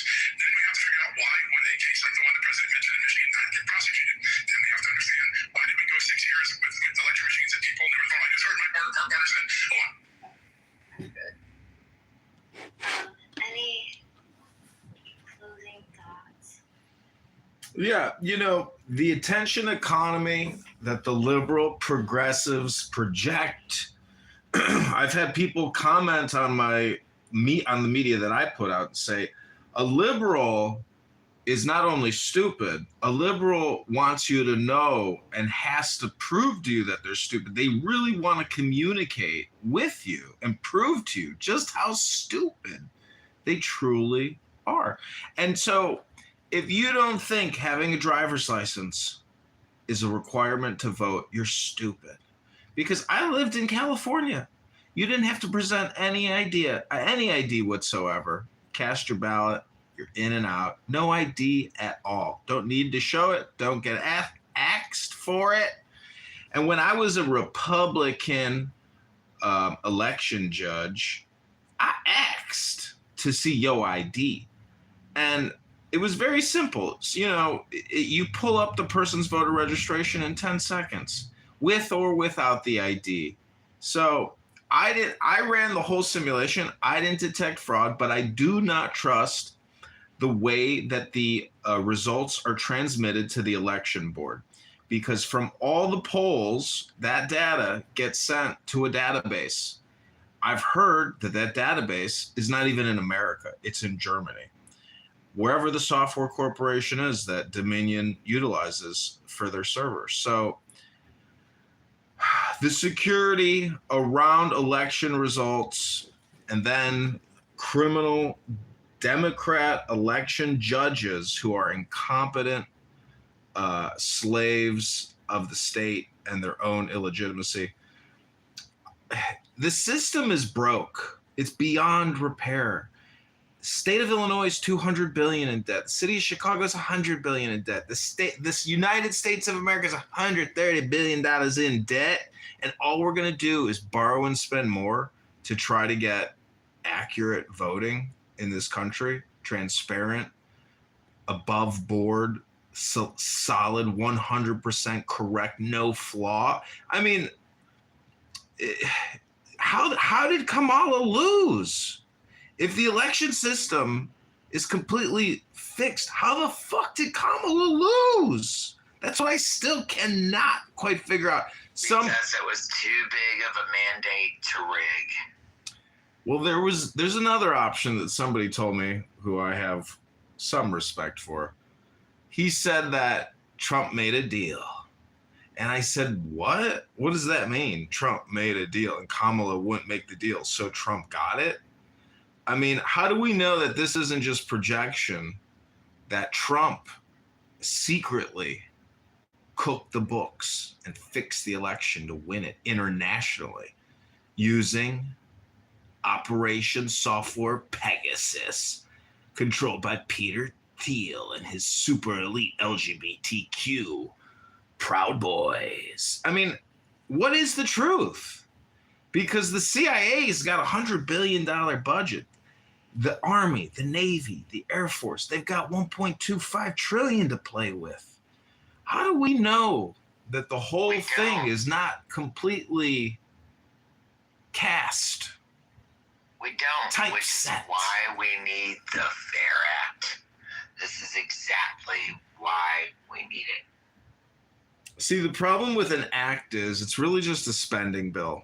And so they're going to go to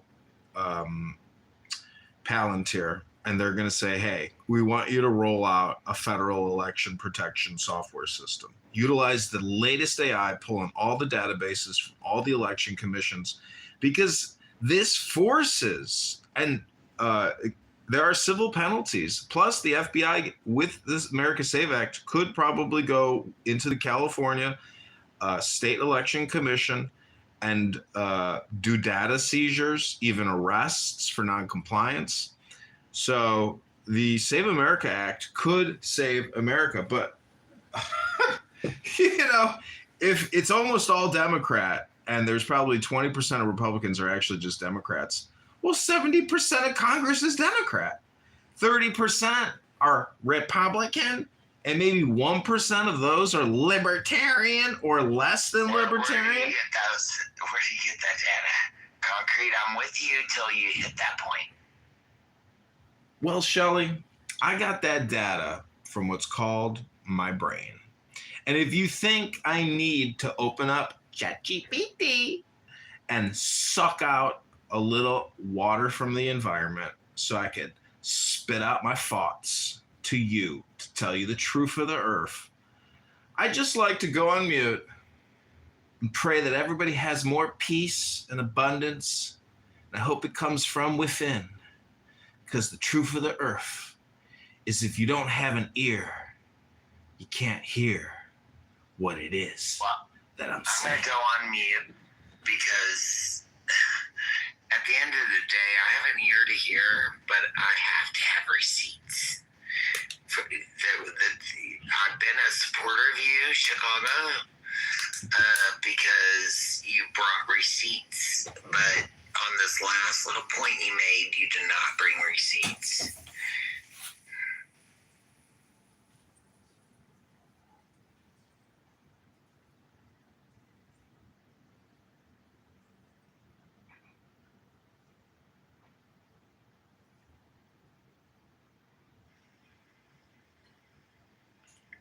Receipts. No, I think that I agree with him. I think that's. I agree with him in the overall concept, but it's sad. And maybe that's a personal thing because I don't want to dwell that long and that hard in that drool. Well, Shelley, let me just give you a Shelley, if I may.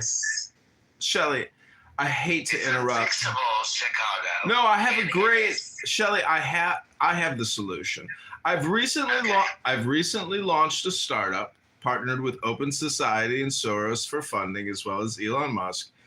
And it's a biopharmaceutical company. We manufacture vaccines specifically for liberal, progressive, Democrat judges and lawyers only. This is a special mRNA cocktail. Why are you laughing, Shelley? This isn't a joke. This is a startup. This is a legitimate biopharmaceutical corporation. I'll pass the mic to Concrete. Concrete, making you wet, sir. You are. If I could. Are you post-op, or is getting you wet a euphemism for an erection? Right now, I don't care.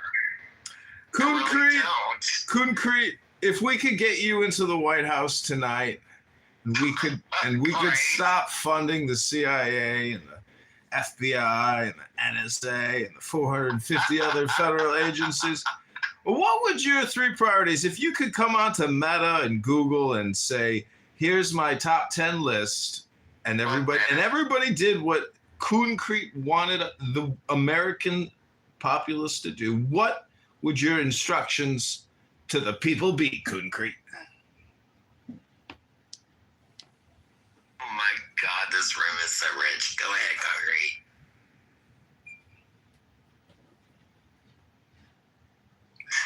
He's suddenly mute. He was on a phone call earlier. He's probably out smoking a blunt about now, figuring out how to raise his fur baby. Well, and before you end the room, I would just like to read a little poem dedicated to all the beautiful women and trans women sitting on my lap here on Clubhouse. I don't know, Chicago, but I'm already in love. Okay, go. Corporeal intelligence is attributed to key 18. It means body consciousness, otherwise known as the moon, and is indicative that illumination is dependent upon bodily states. Until the bodily organs are evolved to the extent that higher forms of consciousness can manifest through them, it is impossible to experience such conscious states. Sleep is also attributed to this key, and it is during sleep that our aspirations and efforts are built into organic structure. Every thought we think and every action has some modifying influence on bodily structure. It is said that the way of It is said that the way of attainment on Clubhouse is the way of return. This is symbolized by the moon, which reflects the rays of the sun back into the sun. The crawfish represents instinctive energy. The wolf and the dog represent the same energy, but in higher form as the result of evolutionary modification. Also, the wolf is a symbol of nature and the dog of art because he is a product of human adaptation. The path passes between these two extremes because the way of balance goes neither too far towards artificiality nor allows everything to be influenced by ungoverned natural impulses. The path leads through the well-tilled field to the unknown heights beyond the two towers of Clown House, representing present human attainments. The ground is undulatory, representing alternate periods of rest and action. And clowning around on Clown House all day, the stage of unfoldment is organization. And what was Barack Hussein Obama? An organizer. A community organizer! Bullshit. He went to Columbia and got a job at Business International for the CIA doing economic analysis on Brazil. Community.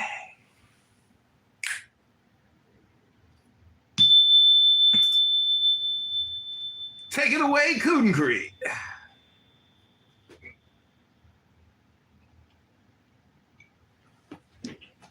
Wow, I've never been this quiet. I love it. The price of admission in this room was beautiful. Chicago, I'm subscribing you.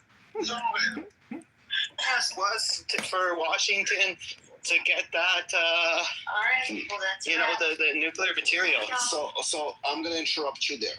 I believe everything has a timeline. Do you believe everything has a timeline? Yeah. So just imagine if Iran has the nuclear. Just imagine it. Forget it. No, but it's important. One second. It's not. You have to look at the. Trump fired all of those fucking Look how the numbers went right down the numbers, bro. Not talking points. I need numbers. Those not talking points. It's the facts. What's the facts? Tell me. Also, Biden claimed that. Give me the facts. Hold on. Right. Biden claimed all these jobs that he created when he had like a mandatory thing of shutting down businesses, and then they all came back online and he claimed them as him creating jobs too. Right. Those were jobs that were going to come back anyway. When was the COVID shutdown? What year was that? 2020. March Trump 20, was president. February 20. Who was president then? Trump. Who said that they won't release these $1,200 stimulus you know what the inflation I rate was? remember, bro.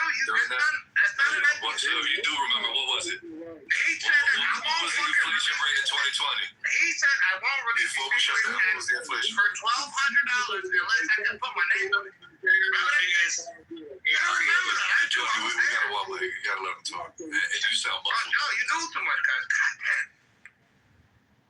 Thank God. Listen, what I'm saying is this. Himself down or yeah, moved him good. Thank God you did. He just fucking sound like he's bubbling in a Nah, water. I wish they would move your bitch ass down. You bitch ass. You stupid because you full of retard. You are hate exactly what we were born in Tropic Thunder not to do. Go full retard, and you have proven it. Right? How? You've proven not to know. You're not intelligent enough. You're just a fucking bootlicker. That's all you do. You follow trends. That's all you got. You are a fucking trend. You know when you are nothing more than that. You can't debate facts. You know you guys debate facts then. Debate facts. Why? Not your feelings. Fucking feelings. You do know the app is meant to cut the distance between both of us, so you don't have to scream. I can hear you clearly. But you in the fucking chicken suit. Who the fuck?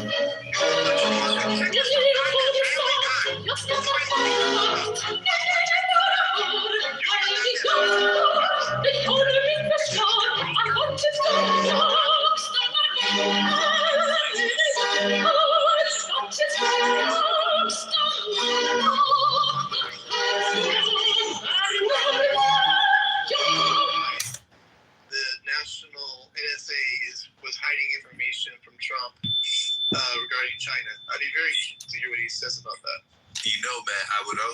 to know why it was okay for Mark Zuckerberg and his wife to spend billions of dollars in Michigan, in Wisconsin, and all the swing states. And mind you, the swing states happen to be the states that magically, specifically Wisconsin, Georgia, who at 2 o'clock, we gotta stop counting.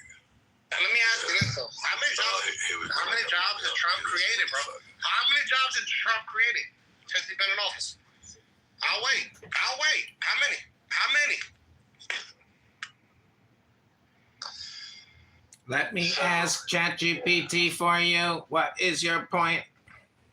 The Zuckerberg thing is fascinating. How he basically bought all these mail-in drop boxes all over the place. And by the way, no chain of custody. Yeah. Just, people just dropping ballots. All of these states, and I'm sorry, Matt, but you got Pennsylvania who circumvented the state Senate to go directly to the Supreme Court, a Supreme Court that was appointed by Democrats. There's a bunch of progressives in that court, and they decided to change the rules on the go because of COVID. Horseshit. I honestly believe that COVID was a plan devised by the Chinese and Democrats. They both had a thorn in their asses. It's called Trump. And I'm like, you know what? Fuck, just release this shit. Release it across the fucking world. It'll obviously just kill the old folk.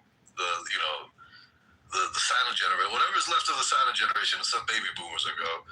And these young people ain't dumb enough that they'll just fucking buy into this shit.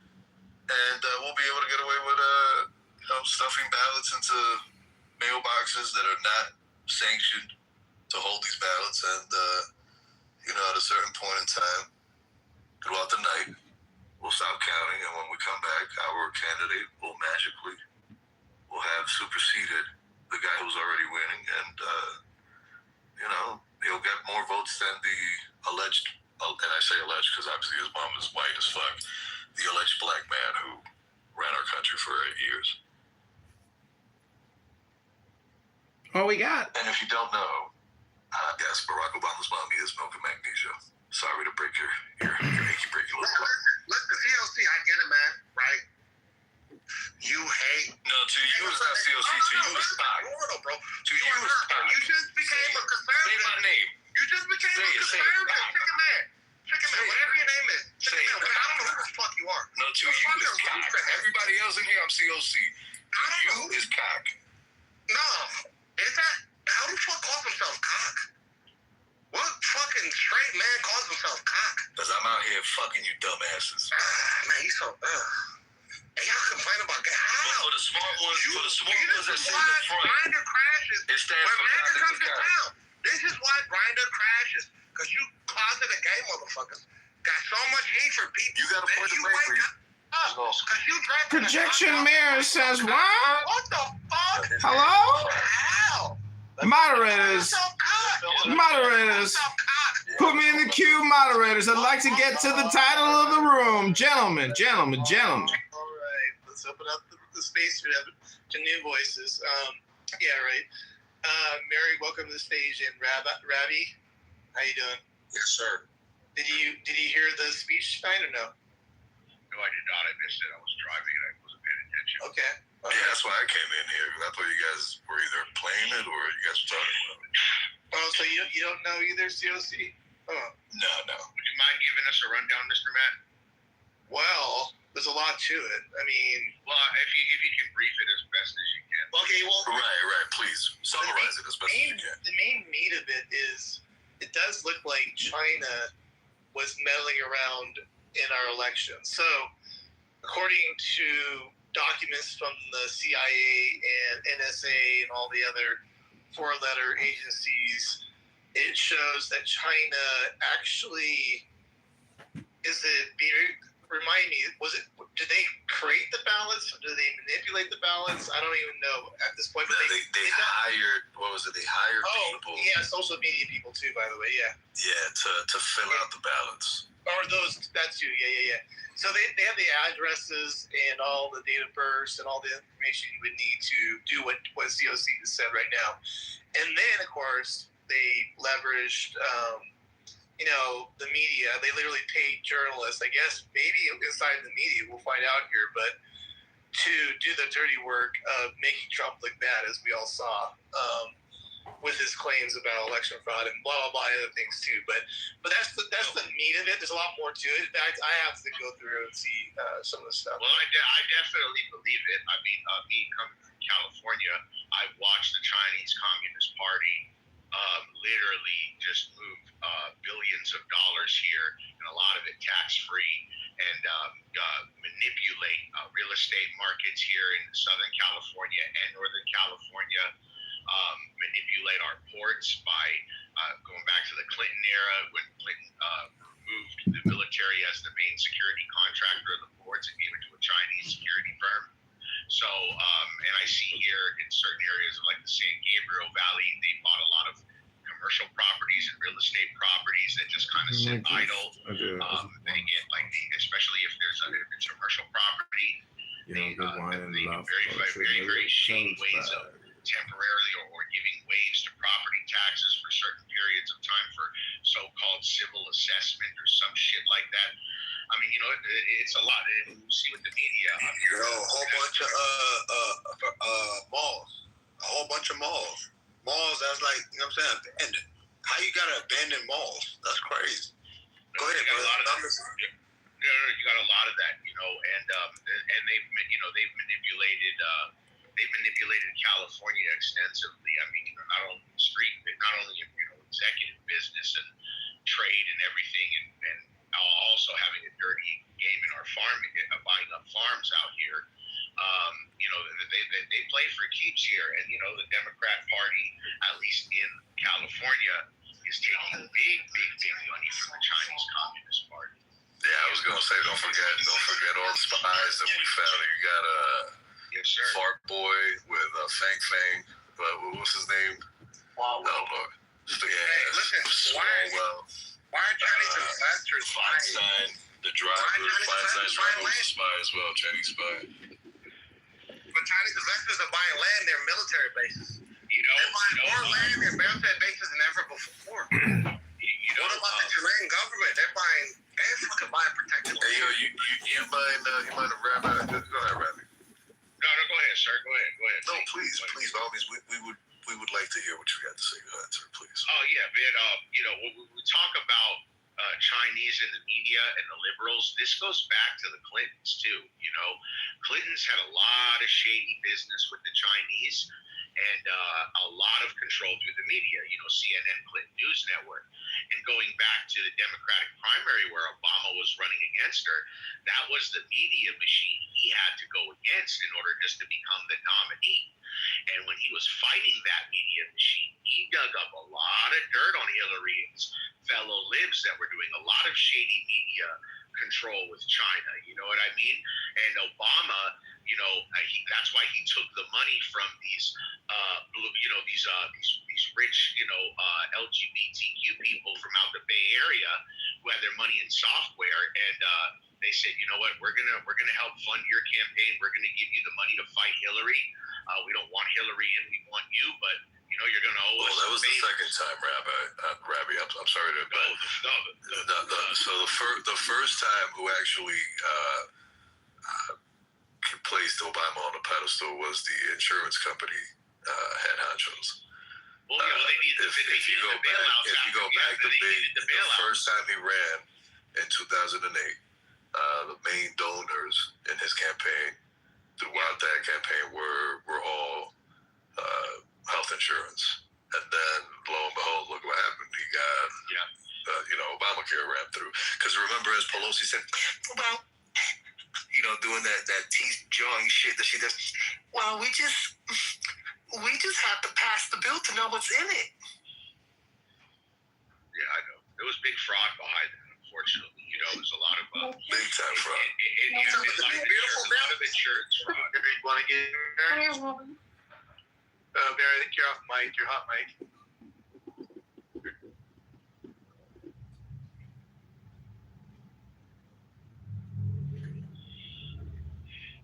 No, but anyway, I concur with what Trump's saying for the, China's. I mean, another thing too. All this social media fucking AI and fucking twisted stories that show the U.S. just losing the war in Iran. We're losing the war tremendously. I mean, that's all China's media campaign there too. So, I mean, that's how they fight. The Chinese aren't going to fucking throw any missiles at us, but they'll play with the fucking media all day. Yeah, because they know we have dumbasses here that are willing to gobble up whatever they throw. Listen, go ahead, my man. Oh, that's bad, because you don't know any. I was just going to say, especially because it's Trump, COC. Obviously, China's going to be all over that. Joining in on the hate of Trump. There's no question about that, Yeah, I highly doubt China is a fan of a man saying we need to repatriate our manufacturing. I highly doubt they're fans of that guy. Mary, are you trying to get in, or you keep coming off mic? I don't know if you want to say something. Mary? Okay. I'm waiting for my time to be allowed to talk. Oh yeah, go for it. I just want to mention that not only that, like not only elections, you have allowed a lot of Chinese students in your universities, and basically your universities have been compromised because now they have access to very sensitive stuff like the scientific facts, and they can take away like your innovative targets, and that can be very bad for a country to lose as a student. Some of them have campaigns, like some of them have these groups like inside universities, and they usually try to absorb people who have been hurt, like LGBTQ community, women who have been abused, and it's basically like a cult. And one of their biggest funders is actually a Sri Lankan called Singham who lives in China, and he has been very actively involved with Qatari money, and they have infiltrated USA, and they're fucking with your people and with your country, taking away your resources. And also about what Ravi said, like about California having a lot of the communists, and I think there are a lot of affinity towards communists there, because I don't know, hippies or something, I don't know. I think it goes back to 60s or 70s, and I think a lot of those people, those generations, they are very sympathetic because they have no fucking idea about the real history and the suffering of people who actually go through communism and socialist system. And I think one of them was in the audience. I don't know, but I think Tiger is Chinese, but He is. Yeah. Yeah, he is. Yeah, he has been promoting communism. Says he doesn't, but in California. So I think he might be part of one of those stereotypes we're mentioning, which is true, Ravi. Oh, well, Mary, you have now on stage one of the biggest proponents of the CCP. That's Marshall. Go ahead, Marshall. Tell us how beautiful things and how grandiose things will be when the CCP finally takes over, and we are gloriously under the power of the. I can't tell whether you're being sarcastic or you mean if the sarcasm goes right over my head. To rule over all of us. Well, then I'm assuming you're being sarcastic. Marshall, did you hear my question earlier? I don't know. I forget if you were. No, I was giving one of my older dogs food or medication, so I didn't hear anything you said. Okay, I'd be curious. What is your interpretation of the NSA holding back information to give Trump? What are your thoughts on that? That's what I'm really curious about. You mean the NSA said internally that they thought that, well, okay. Are you saying the NSA said internally we're not going to give the president this stuff? Or are you saying internally they said, hey, we're not going to give him this stuff because we think he's going to leak it? Well, I never thought about that second part. I'll have to think about that. But I do know. Look, the only reason I ask is because he does strategic leaks. Wait, say it again? I said the only reason I ask is because he does strategic leaks. Who? So the leaks are only bad when Trump does them? Yeah, wait. Oh. No, I didn't say it was bad. I said he does strategic leaks, which is really funny. Marshall, thank you. I think that's really funny. How are you doing, C? I'm good, Marshall. I think that's really funny, Marshall. Honestly, that's smart and well stated. It's funny. So, okay, so you're saying that holy shit. I'm trying to unwrap what Marshall's saying here. So Okay, wait a minute. Okay, so Trump does strategic leaks, and he has leaks that he didn't want that happen, right? Is that right, Marshall? Is that what you're saying? Yeah, all White Houses. You can't think of a White House in American history that didn't leak. Okay. That is a fact. Yeah, that is. Yeah, no, I just double checking. I just want to get it clear, completely clear. Yeah. And you're saying this is the one that he didn't want part of a leakage of any sort? I guess the NSA didn't want him to leak. Oh, Some of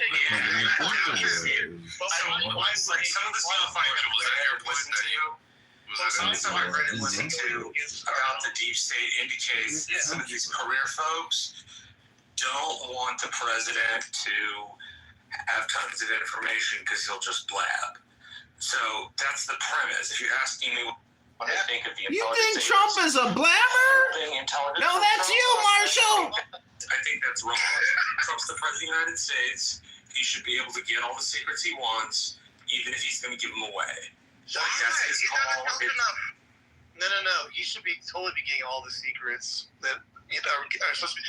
That's the whole point of the PBD, right? Yeah, that's what I'm saying. The PBD is supposed to give him all of the intelligence. Does he listen to the PBD? It doesn't matter. That part doesn't matter. He does receive the presidential briefing, but it is kept rather short, and each section is probably no longer than 2 minutes. That's crazy. We're trying to figure out why they would keep that out. It's just. What do you mean? Why? What did they keep out? They kept out. You're just catching up, Dan. Well, I don't know where you are in this whole timeline. Did you hear the press conference? Well, no, I did not listen to that stupid. So I heard it a decent amount. Marshall. If what you're asking is, do I think they should have withheld it? No. The President of the United States is the head of the executive branch in the armed forces. Spies fall under the armed forces. It's quasi-armed forces anyway. But the President should have access to all of the secrets, no matter what they are. I agree with that. You don't think the military took an action that they should have because they don't trust Trump? And he may tweet that. He may tweet it at night. Exactly. You know, you got That's not their job. Strategic. Their job is to serve at the pleasure of the president. That's what it's called. Hold on. If you serve at the pleasure, it means he can let you go whenever the fuck he wants. He could not like the fact that you had a crooked eyebrow and fire you, and it would be okay. Because in the executive branch for the armed forces, you serve at the pleasure. Since when? I just have a question. Since when is? Well, you know, why isn't there people? Look, why isn't there people who work for the government? They don't have to be working there till the day they fucking die. What is that? Because the professional bureaucratic service, which came through in the 1880s and late 1890s, it's called Bavarian bureaucracy. It's called Prussian bureaucracy. And the idea was that we would go from a situation of patronage under Andrew Johnson, who was Lincoln's second vice president, Grant, Garfield, and Cleveland. Right. So during that time, the civil service was not apolitical, or at least it wasn't advertised as apolitical. If you wanted a position, it was patronage, right? So the idea Somebody get some more tobacco from Marshall's pipe. In the early 1800s was to create a professional bureaucratic class off the Prussian model that would be able to make sound decisions and would be there through differing administrations.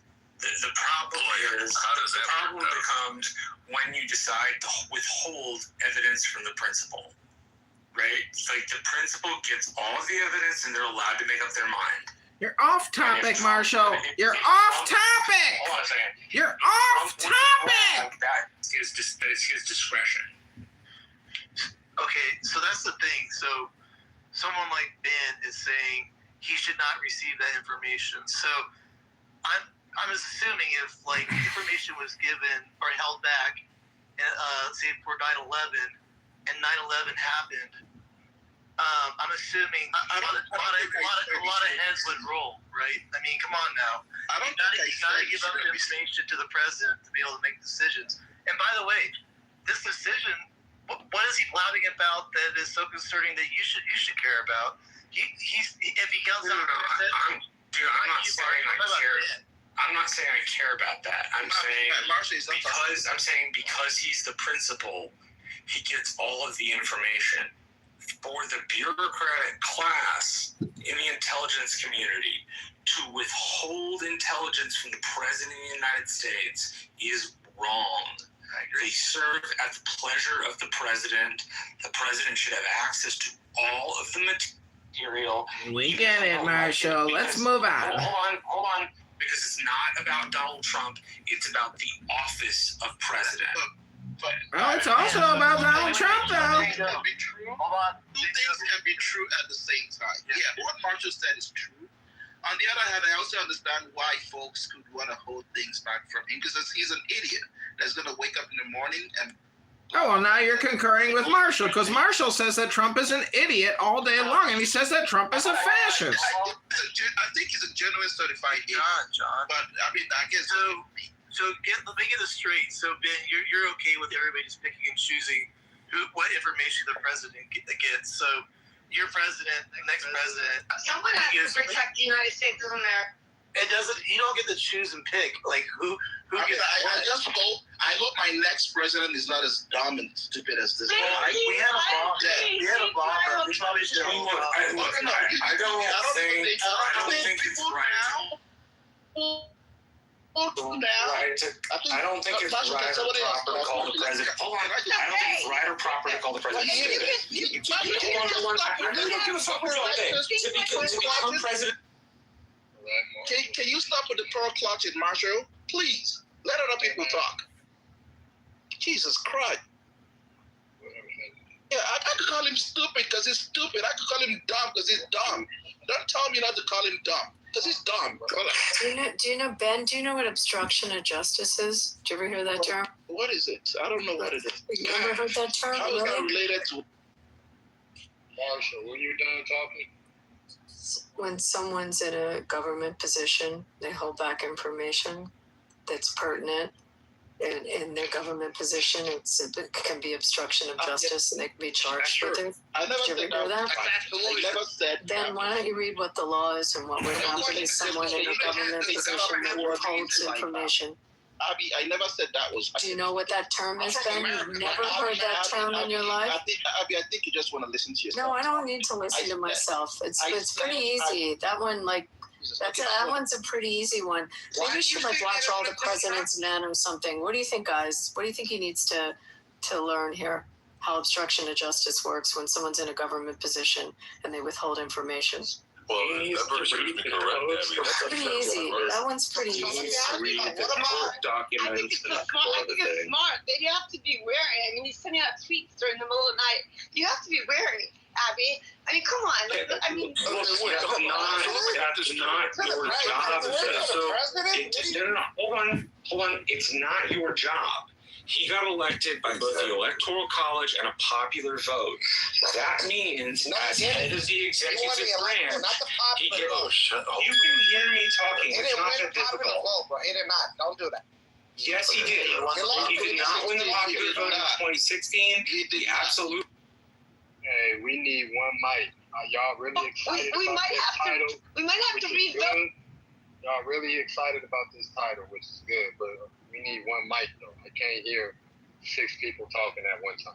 We might have to redo the 2024 election if this is his claims. I mean, maybe we should revote to see if he really was the... You don't get to revote. That's not how the fucking system works. By God, take a shit. Marshall, why do you have to take everything seriously? She knows. She was a Jesus Christ. No, she doesn't know. She doesn't. Did you take civics, Ben? Did you take civics, Ben? I don't think I was talking to you. Did you take civics? No, I did not, Abby. You took it. All right. Y'all, all right. Like, niggas is being nice. If y'all don't know me, I'm the enforcer in this motherfucker. I'm going to send you to the motherfucking goo, nigga. Yeah. All that nice shit that Matt was doing, that's just because I can, nigga. Fucking me. Anyway, you ignorant. All that nice wake shit, that bro. shit up. Wake that shit up. That's just slow, gang. So if niggas can't talk on one nigga, I'm sending you to the goo, nigga, on Crip, nigga. Stop playing with us, bro. On mic, please. He said on Crib. Yeah, on Crib. Crib, nigga, 6-0, nigga. He said that shit with all the taco meat on the Crib. I'm just wrong. I don't fucking gangbang, bro. I'm an adult. I'm an adult. Yo, who's man? I'm a gangbang. What the fuck is that? Man, yo, you fine. Get back to the title, bro. Get back to the title. On the gang is crazy. Grow up, bro. I was my own family. What about This that? your fault, man. You sent your ass to the booth. Hey, No, but I hear you. I hear you, Keyway. I hear you, Keyway, for sure. All right, let's get back on track. I think Abby was having a little exchange with Ben. If that's okay, we'll let that one go for a little bit, and then see you can come in behind on that one. No, So Ben, I was asking you if you studied civics when you were in school, in university. Did you ever study it? No, Do you understand how the U.S. government works? And no, I did not. okay, so then you never heard the term obstruction of justice. If someone's in a government position and they withhold vital information, they withhold information. No, what do you think can happen to them? I don't know. You explain. No, I'm asking. What do you think logically should happen? No, I mean, you know it. I don't know. I don't know. I'm asking you. What do you think logically should happen to someone? I told you I didn't study it. I don't know. Somebody you can educate. You can educate the. So dial phone right now for help, Ben. Yeah. Yeah, you need a lifeline, Ben. Yeah. Who's Matt? Can you help me out, please? You want to call a friend? You can call for it. Hey, Abby, I'm looking at Title 18. Hold on, I'm looking at Title 18, U.S. Code, Chapter 73, Part 1, Obstruction of Justice. I'm trying to read out a couple of things, and you tell me which one fits best. Assault on process server, resistance to extradition agent, influencing or injuring officer or juror generally, influence juror by writing, obstruction of proceedings before departments, agencies, and committees. Bingo. There we go. Okay, so obstruction of proceedings, departments, and committees. Whoever, this comes from Title 18, Code 1505, Obstruction of Justice Proceedings. Whoever with the intent to avoid, evade, prevent, or obstruct compliance in whole or in part with any civil investigative demand duly and properly made under the Antitrust Civil Processes Act willfully withholds, misrepresents, removes from any place, conceals, covers up, destroys, mutilates, alters, or by other means falsifies any documentary material, answers to written interrogatories or oral testimony which is subject to such demand, or attempts to do so or solicit another to do so, or whoever corruptly or by threats or force or by any threatening letter of communication influences, obstructs, or impedes, or endeavors to influence, obstruct, or impede the due and proper administration of the law under which any pending proceeding is being had before the department or agency of the United States, or the due proper exercise of the power of inquiry under which any inquiry or investigation is being had by either house or any committee of either house or any joint committee of either house, and this is the penalty, shall be fined under this title, imprisoned not more than 5 years if the offense involves international domestic terrorism as is defined in section 2321, or imprisonment for not more than 8 years. Well, let me ask so that's you what obstruction of justice is. Marshall, was it justified? Was it justified not telling the person who has control of the nukes? He just At read 3 a.m. you why it's not justified. Because it's against the law. They made a decisive cop. Thank you. Okay, C's going. C, are you there?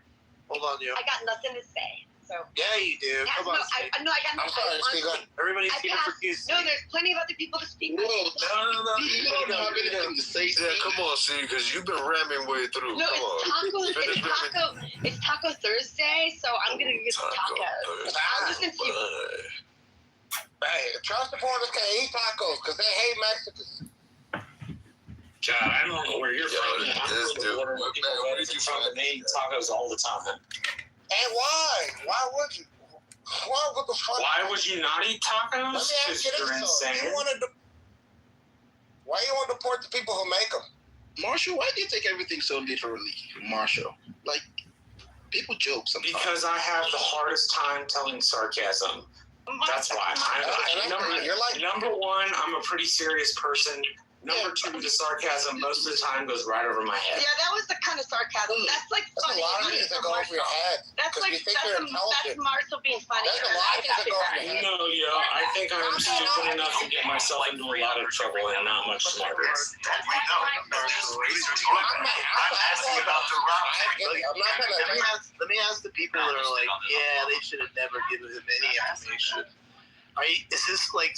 Is it only because it's Trump, or are you okay with no information? Matt, you guys are making this. I would just like to ask, would you mind if I get modded just so I could deal with your trolls? That's the only reason I want to. What trolls? What are you talking about? How am I a troll? Because I disagree. Ben, I want to hear from you on this. Jesus Christ. No. You guys are making this sound like just black. I think you guys heard me when I said two things can be right. Two things can be right at the same time. I agree with Marshall. No one should withhold shit from the president because he's the president. You guys work for him. At the same time, I can see the reason why these motherfuckers were withholding things from him because he has no Twitter finger control. He has no brain control or mouth control. They are worried that he could just leak or wake up one morning and tweet some nonsense like the most secretive secrets that America, he could just let it out there. So I do understand. However, if you do that and withhold shit from him, expect the consequences that could follow. Okay, that's what I'm saying. Real quick, has he done that yet at all? Has he done that at all? I don't know if he claims that people were withholding that. Everybody has this fiction that he will do it. He said like almost close to he's, what is it, 6 years to do that. I mean, dude. Your boy is arresting folks claiming that they used the box cutter to cut a 350-foot slit on on the section 2. So I don't put it past him if he thinks that this is you can't arrest people for that sort of shit. But it doesn't make it truthful, but you can arrest somebody for that. He had confidential information. My point is, if he can stoop that low, that's not the point. The point is, as the chief executive officer, are you even letting me finish my own point? I'm sorry, I thought you were done. Give it 30 more seconds. If he can stoop that low to arrest folks that he claims cut a slit on something that him and his team fucked up, why do you think he hasn't arrested somebody that he claims did this shit? I don't know if I made sense. Did I make sense? No. I think you did. No, I was having a hard time following. Ask if you made sense. I know C got it. Thank you, C. All these MAGA folks on drugs. I know C he's got it. usually on drugs, so like no one else. Excuse me, what the fuck, dude? What are you talking about? What are you saying? Yeah, may I ask a question though? Seriously. No. Listen. So this is the question. How can someone be a mastermind but also be a moron at the same? That's impossible. Listen, you can't go in there and mastermind the taking over of a nation with the Russians, and then also at the same time be the most befuddled idiot that will just, he's so stupid. Oh, but wait, he's so stupid, but yet he worked with Putin to steal the country from you? That doesn't sound like a stupid person. That sounds like a very wise individual that you allowed to steal the country from you. He was so wise. Who is the stupid one here? That he was so wise, as you claim? Or the person who knew it was going to be stolen and yet allowed it to happen? He didn't claim he was wise. He claimed he was smart. Difference. He was so smart, as you guys claim, that he was president in 2020 when he's claiming that all this shit happened. He had control of the government. He had control of the executive branch. He had control of all these folks, the FBI, the CIA, the NSA, whatever the fuck that report to him. Yet he's claiming that the only time he was president and they ran election, that's when they had fraud. When the other two times that we had Democrats, as Obama and Biden were president, and he won, there's no fraud in those ones, right? He's not focused. And I think it's time. This should happen like 6 years ago. Don't you guys think it's time for him to get over this shit? Actually, no. And here's why. There was an election in 1876. I'm taking it back in time. and it's important. It was called the Hayes-Tilden election, Rutherford B. Hayes versus Samuel Tilden. And Samuel Tilden was a Democrat, and Rutherford B. Hayes was a Republican. It ended up being a really close election. Alternate slates of electors were sent. People were trying to screw around to get into the House, the same way Trump was. And as a consequence, the left-hand side of the aisle, the Democrats, believed that the 1876 election was rigged, and they believed it was rigged for about 35 or 40 years, from the highest of the high to the lowest of the low. They all believed it. So you have a corollary in history, which is that this isn't going to go away quickly at all if you are sort of supposed to think he's lying. Right? It's not going anywhere. At least that's what history tells us. It tells us it's going to stick around for 3 or 4 decades. I bet you he's not going to stick around. Once he's out of office, because he's the one that's pushing it. He's the one that. Yeah, he's the one. He's the one. He's the one. I mean, I bet you once he's out of office, this is going to stop. He's the vocal. He's the vocal output for the rest of the nation that is too busy living out their lives, paying their bills. There's no fucking to come out and say, unlike the progressive left, the right actually holds lives. And you can tell because for 4 years, you never heard any pot banging while Biden was, sleeping through the fucking halls of the White House. Motherfuckers waited till 4 years came up. Well, first off, I can tell you right now, in Colorado alone, every weekend you can see these dumbasses standing in the same fucking intersections, banging the same fucking pots, holding the same dumbass fucking signs that they probably held back in fucking 2016, 17. It's dumb. Like, how do you got so much fucking time to protest? Who's paying your bills? Trust fund babies. But no one's protesting. Everyone's just laughing. I mean, honestly, nobody's laughing. It's embarrassing. No, what's embarrassing? A lot of people are. He's like, literally, the speech was. I mean, honestly. I mean, come on. Like, seriously, it's 2026. Let's look for the future. Like, honestly, this is. Okay. It is just. So I hate people saying that. Is if 2026 has different behaviors than 2025 or 2027. Listen, I tell you what, Marshall. Let's give them moving forward to the future. And we can't. No, he was the president too. That's the other irony, though. We can move forward. This is how we're gonna move forward. Okay, you ready? Only American citizens get to vote in American. And that's what's been happening. Plain and simple. The plain thing that is not what's happening. Scared. That is not what's happening. He's super scared of the November elections. He's trying to play defense any which way. Yes. I don't know if he's afraid, but it's like he's worried. He's scared. I'm glad something at least worry makes sense because usually in a 4-year cycle during the midterms, the party switches to the opposing side. Desperado. It's like bothering me. The song keeps replaying in my head. Desperado. Then why do you have to sing it out loud? Like, I mean, to yourself. I mean, I guess the acoustics are top notch in your head. I don't know what to tell you. You have. I'm sorry, I don't have as great as a voice as you do. Sorry. I appreciate. I'm kind of confused. Like, everybody's saying there's no such thing as election interference when we actually saw that in 2016. So the idea that it being preposterous that it wouldn't occur from influential ones, including on our own soil, seems to be, I don't know, fucking just retarded on its face. Like, you would accept the fact that, yeah, there was election interference in 2016 done by who? Let me see. Oh, yeah, that's right, Obama's administration. So if there was election interference through the president, why wouldn't you say, you know what? We're aware that multiple countries around the world try to weigh in on influences, try to levy influences on elections and voting turnout, including fucking Canada. But yet somehow Trump is wrong about this. But we've known about this for, I don't know, what, Marshall? So, like, at least since I've been around and voting and active in politics. So I would say, I don't know, since Reagan's. Like, I mean, I'm really confused. They have influence over policies. They try to push policies in the U.S. that they deem Canada is notorious for it. Mexico has done it. A shitload of other nations because they all want a piece of America's pie. China does it all the time. Literally all the time. They sent centers and all of our universities will not. Yeah, they sent a balloon over our country, and they continue to do that. So I just need 10,000 votes. I just need how many votes did he demand for? Like, you mean let's stop counting and then all of a sudden 11,784 our candidate has amassed. Yeah, dude, it was tacky. He shouldn't have asked. Like, what's the point?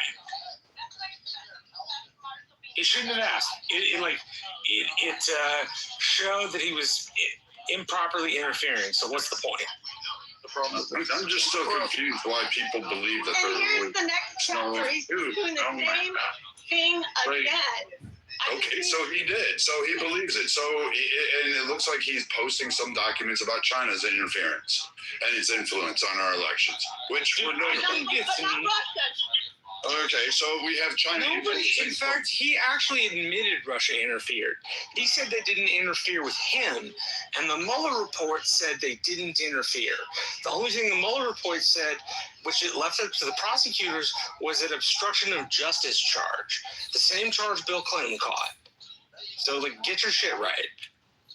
I mean, shit, we have China influencing over our private businesses. Disney is another prime case in point. There's a plethora. We have the Korean. Top Gun Maverick is a great one, only because Top Gun Maverick had a patch originally for the Chinese. And the Chinese, because it was going to be released internationally, begged them or told them they weren't going to be able to show it unless they took it off. Well, that's Paramount's fault. Well, yes, I agree. I don't think we should cater to them, but I mean, fuck Disney.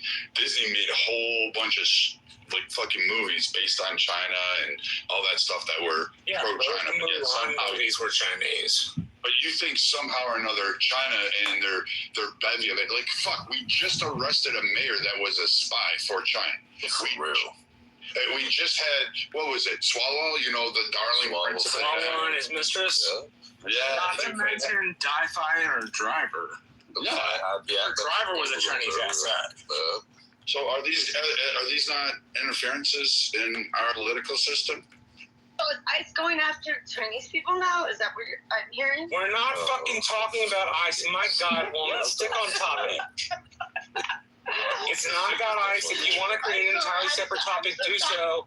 But stick to the fucking topic. It's not that. Actually, and to the idiot in the chat, Tiger, who clearly is, I just don't really give a shit. But I'm going to comment on this. Spying is not interference. Actually, Fang helped elect Swalwell. She gathered funds. She managed his campaign. So yes, that is interference. All the while relaying information about absolutely a ton of shit back to your fucking country. So quite frankly, I'd boot you out just as fast as we did her, or maybe lock you up in prison. Like I hate the fact that we're trying to give carve-outs on the people on the left and those that actually get caught with it and support all this shit and have to own on it. You can't just simply admit it. Yeah, you know what? The Russian tape was real. It's not a Big Ten. It's just opposition to anything because you said you were self-entitled. You bitch about immigration. See. And you haven't even realized the fact that Obama used the same tools, did the same shit, actually had more ICE arrests under him than Trump will ever reach. I didn't bitch about immigration. I never. Sorry, you're talking to me? I didn't. Yes, you just mentioned immigration. No, did you not? No, I didn't. I was bitched about bullshit. I heard you talk about ICE. That's immigration. I just said it's ICE going after Chinese people. That's all. Bro, I didn't. ICE is called Immigration and Custom Enforcement. It's literally an immigration thing. For not sticking the topic. Stick the topic, Marshall. Thank you. Why are you telling Marshall what to do? If you're not even from this country either. So if we're gonna keep it to the topic, if we're gonna keep it to the topic, like you, right? Let's figure this out. How is it that Democrats get away with the elections whenever they lose, but we finally get a Republican to say, hey, we believe that there is horseshit going on, and all of a sudden, all hell breaks loose, their heads fucking implode into their asses, and there's no way of fucking running away from it. Nobody's head is exploded. Listen, even Jimmy Carter, okay, excuse me, sir, you spoke. I did not interrupt either one of you retards. Can you shut the fuck up for a second? Act like we give a shit. Can you let me finish? I know you called me a retard, so let me act. I could be polite and say Let me out. Let Cock land. Go ahead. Pause. Cock can't talk anymore. Land, Cock. Why, do you want him to land on your forehead? You're on mute, Cock. Does he do that? Does he land on yours? Probably does. Can you move this gun guy down? I can slap my cock on your forehead. Is that what you want? Yeah. Okay. I figured that. Hey man, go y'all go somewhere with that gay shit, man. Please. Oh, go ahead, HBOC. What the fuck? This guy is unreal. She just wants to say that he has a cock, okay? I mean, that's what sounds. DOC, go ahead, man. The C down. So I only want to hear C say the word. So what was that, bro? Make your submission, gang. No. Just listen. My question is why is it that only Democrats get to deny elections? Why is that? Why is it okay for them to stand up and scream to fucking Kingdom Come, impeach 45? Remember that? Remember during Bush, Gore? Remember that? Not my president. Not my president. Bush Gore is the best example, and then Claire McCaskill, who's no longer in the Senate in 2005, objected to George W. Bush being the president. She did it within the rules, but it was still a prominent figure in the Democratic Party claiming George W. Bush rigged an election. And hell, they even complained when Eric Adams won New York City. And they said it was fraudulent. So, I mean, just make up your own minds. Like, pick one. Pick a lane and stick with it. But you guys are all over the place. You make no sense. And then you go, oh, you guys are just in a cult. The Trumpers are not in a cult. They got their voices heard. They fought for it. They went out and voted. Keep that to yourself. Really? Listen, wait, hold on. So they lost. You guys lost the blue wall. He's gonna bring it down. Dude, take a hit of that crack pipe and just relax. The C lady is insane. Can you Retardation is there. This is why you don't meet with your cousins. So you had like a plethora of issues here. Not my president, impeach 45. You did 2 impeachments. You created a fucking false thing of Russia. You did all of these things. Literally from Bush was the devil. Remember that? Yeah, and then you've had since this administration, you've lost the blue wall, which was literally all swing states. You didn't take Pennsylvania. You didn't take Michigan. You barely won any swing counties throughout the nation. So when you look at this and saying, oh, you Trumpers are just blah, blah, blah, blah, you've done this for now 8 years, 10 years now, and now you're thinking somehow or another, this is going to work for you. And you have it. And when everybody else can see, yes, China's interfering. Fuck, they had a balloon over the United States, and Biden had issues on deciding where he was going to shoot it down. So what the fuck are you talking about that they're not spying, they're not interfering, and the idea that they had police stations in our fucking country that they were arresting fucking Chinese people in our What is the balloon thing? Real quick, one final thing that I was going to say about that before I got interrupted, and this is what happens when retouch jump up, which is, Brad, it is hilarious to see how, not only to your point, they can't make up their minds. It's hilarious to see them when their own people, like Jimmy Carter, who got up and did a study and found out that mail-in ballots, folks, believe it or not, are widely open to fucking fraud. So, you gotta think. Only if you don't have a citizenship verification, no signature verification. But this is the thing. In Texas, the Carter study found out that in fact mail-in ballots were susceptible to fraud, and that in fact it needed to be revised, it needed to be reformed, and more importantly, it needed to be at least scheduled out for just military, if at best. Now this is the thing. But yeah, because it was put together during the Civil War. That's where mail-in ballot came from. This is Jimmy Carter, okay, a Democrat, a full-blown, legitimate, Democrat while he was still alive. And the guy said that. He got treated like an outcast when he said that. They still considered him a Democrat, But they treated him like an outcast. He said that. Well, Why is that? I moved 2 months Why is ago. it that when Democrats come out, look at what they did to excuse me, ma'am. Excuse me, I'm gonna end it with this. Look at what they did. Hold on a second. You had to go through hell to get your ballot because you moved? It's called fucking change of address form. Like, do some work. Don't be lazy. No, I did it, but they actually they went through. It was not as easy as you say, Marshall. Honestly, that's. I didn't say it was easy. I'm saying like I said you had to register yourself at a different address. No, I know, but they verified it and all that jazz. Like the thing is, I had to actually. So the thing is, it was a process. It wasn't just like everyone's trying to say, oh, you know. Could you imagine C trying to explain her situation at the office to the lady, the clerk, to get her shit changed? Going on, like it's like, what the fuck are you talking about? C should not be allowed to vote. I'm just saying. What's the process, C? What was so difficult?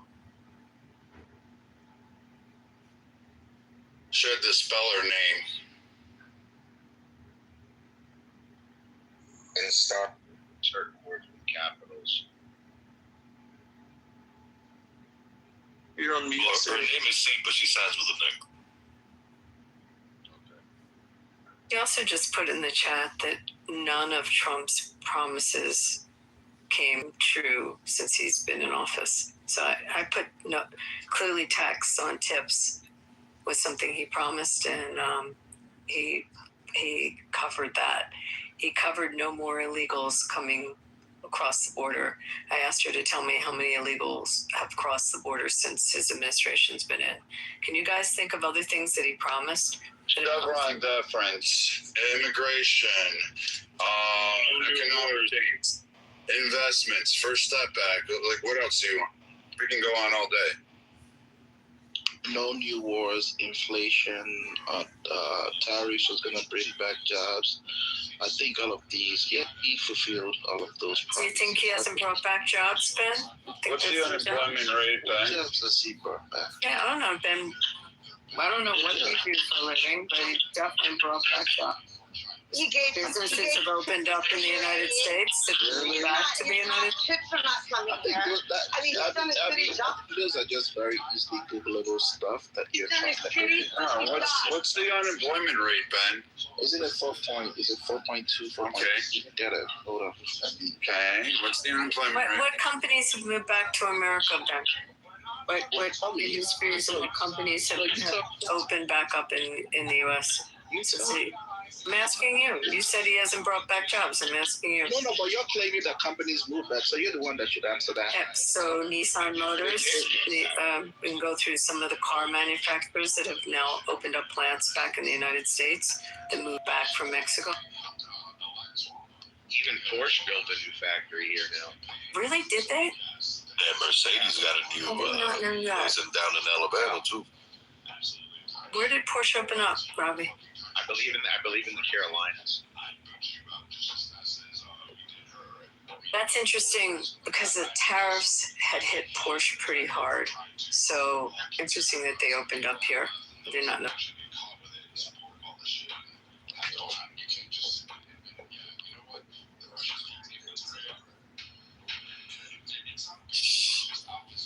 Well, as you know, Abby, I went in and I went over to the Middle East, a little place called the Middle East. Have you heard of that place? And they pledged $19 trillion. Okay, it's a little number, as you know, $19 trillion. I mean, have you ever heard of them for that big? Okay, and it's all coming back to our country. It's going to be fantastic, folks. You're going to see it. Well, look, the golden age is already upon us. Okay, it's just that we have a lot of radical Democrats. Okay. Well, Mr. And we're going to get rid of them, folks. Mr. President, I would just like to inform. I think we should just Moab Tehran, like the United States did Dresden in World War II before the Nazis surrendered, so we can have a stronger hold on that petrodollar and resource. Sure. And then all that AI money that came with NVIDIA from all the sheikhs from Qatar, Bahrain, Saudi. Well, the money for the AI is fantastic. Yeah, but these people have been sons of bitches. Okay, look, I was trying to be a nice guy. Okay, I said we're gonna bomb you. We bombed them, and then we said, look, let's take a chill pill, okay?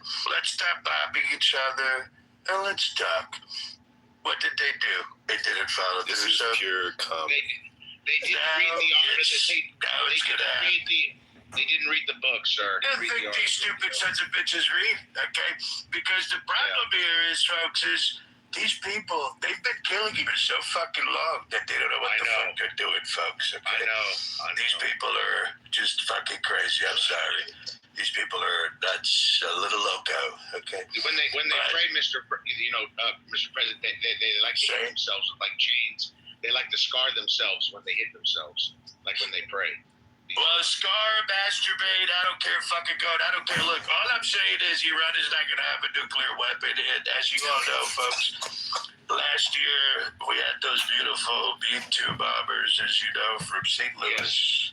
They were really nice. They flew over. I mean, what a fantastic job these people did. I mean, when we have, as you know, the strongest and most beautiful military, and what they did was just amazing. What they did, it was phenomenal. You see these big, beautiful planes, and you say, "My goodness, that is just."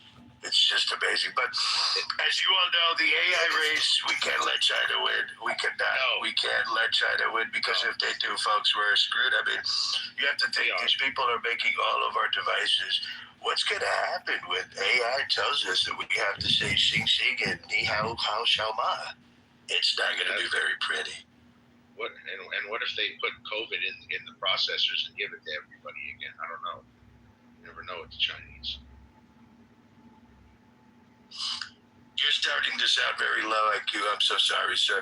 Matt, could we possibly moderate going on here? Thank you so much. Thank you.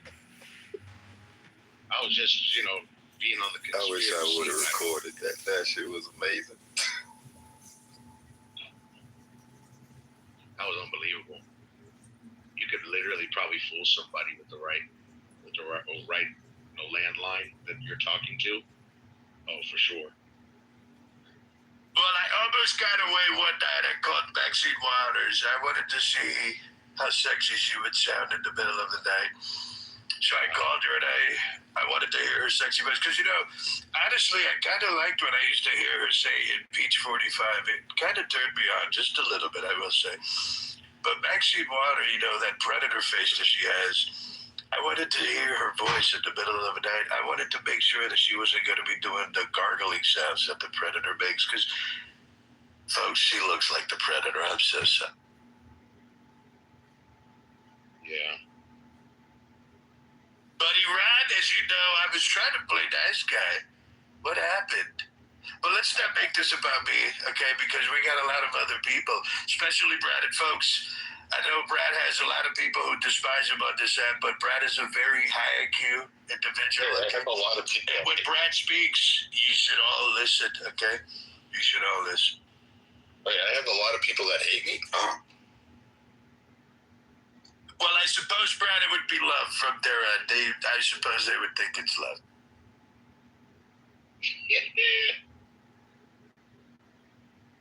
Tiger says in the chat that America is responsible for COVID. No, it's not. It was a fucking little bullshit. Fucking Wuhan lab. Get the fuck out of here. Yeah, they wanted to kill off their elderly. Out of the 8 years that Obama had in office, there were very few in between things that he did during those 8 years. And I'm sorry, Robbie, that I cut you off, but I just want to say this. The cutting of the funding to the NIH, I think it was, to keep doing that gain of function research. That was one of the very few things that man did while he was in office that was commendable. Outside of that, it's all downhill. To be fair, Fauci ignored Obama's orders and continued to do the research. Yeah, you're absolutely right. Oh, you're right. Shit, yeah. Yep. He told Obama to go shove it up his ass, and he was going to do what he wanted to. So at the end of the day, you have Fauci, who, in my case, I argued for a long time that he should have gone to prison. But for sure. Yeah. People don't want him. He's St. Fauci.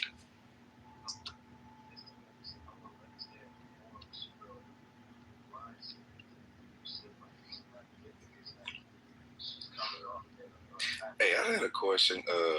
Abby, you there? Yeah. So, I came across a Supreme Court ruling that had granted Congress full authority to do as they please with federal elections. And of course, we had the recent one that came out that stated that I guess they turned down Trump's ability to regulate mail-in ballots in California. What happens when you have two separate Supreme Court rulings that, in a sense, contradict one another? It's an interesting question. I mean, it happens, but usually and if you need, the one I'm referring to is from 1980, ex parte Seabold, where there was some state officials in Baltimore that tried to block U.S. Marshals from fulfilling the role of whatever the federal government required them to do when it came to the ballot boxes. They were put there to basically monitor them. And the state officials, the judges, it was 3 of them that tried to, as the document says, obstruct them from fulfilling the requirements of their role. And the U.S. Marshals locked them up. And they submitted a writ of habeas corpus, and it made it all the way up to the Supreme Court. And they struck down the habeas corpus, stating the Article 1, Section 4, Clause 1, the make or alter regulations, whatever that is in the Constitution. They hung their hat on that, and they said that the Congress has full authority to regulate all federal elections because they use the 2 different citizenship statuses as a way of confirming that the states cannot override federal authority, specifically when it comes to federal elections. So it's kind of like the context of what happened in that particular court case in 1880.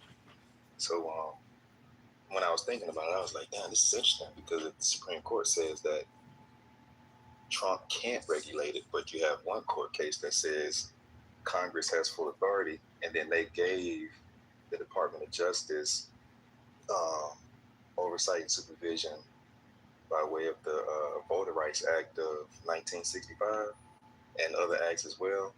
So I was wondering, how does that even play out? Where you have, like, can Trump just bypass one of them and says, hey, this one, in 1880, it gives me provision to regulate it, full authority. Here it is in black and white. So what are your thoughts? Oh God, I don't want to think about that. Often, I mean, they've had they've had rulings that have conflicted, but usually they'll distinguish on the facts. There's a difference on the facts, and it's not exactly conflicting statutes. And they've also conflicting rulings, and sometimes the new ruling will weaken the older ruling, but not exactly be in full conflict with it. I don't know if that makes sense.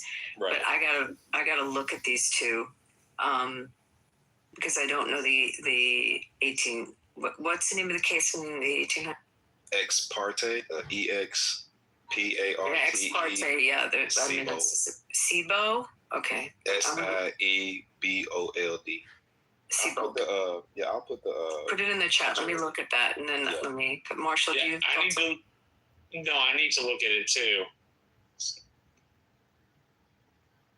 Although my initial thought is that the power to regulate federal elections is in the time, place, and manner clause, where it essentially says time, place, and manner derived to the states except for federal elections. And that's, at least in my interpretation, that was supposed to be reflected to Congress. But let's look at the case you were recommending, because that'll be an interesting way to tell.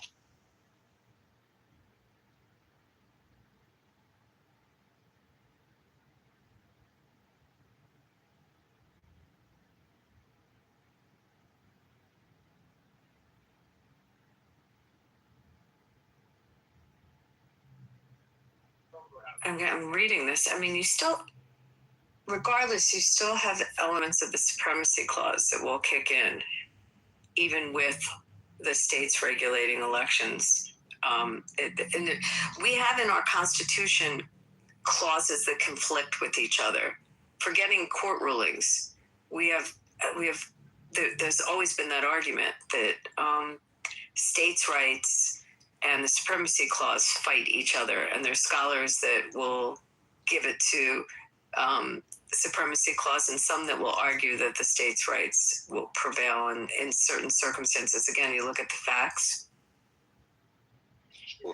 On pages 384 through 386 or even 387, that part, those pages have like some of the strongest language, because they literally say if there's ever a case where so the position that the Justice Bradley wrote in this one is that states can regulate federal elections as long as there's no regulation that's sent down from the federal government. If the federal government sends a regulation down to regulate a federal election that's being handled and managed by a state, if the state's law or whatever is in place, it shall cease to exist. It's like that type of declarative language. So I was like, oh shit, this is gonna get interesting. Yeah, but it is, as Marshall said, under time, place, and manner, that our Constitution gives Congress the power to alter regulations regarding time, place, and manner for holding elections. But that's for federal senators, federal elections. I don't know. This is an interesting one. My God, you're giving me like a law school question. Look at. Yeah. It really is like a law school question. Yeah, this is constitutional law 101. So I gotta say this to you. They touched base on this in like 102. Go ahead, my bad. Yeah. I was gonna say, like, sort of, I appreciate your scholarship like nobody's business. Thank you for putting it together. Yes, sir. You're welcome. Thank you as well. Yeah, he's always amazing with this stuff.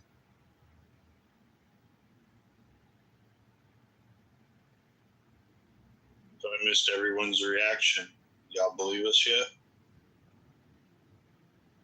Oh, I'm a believer.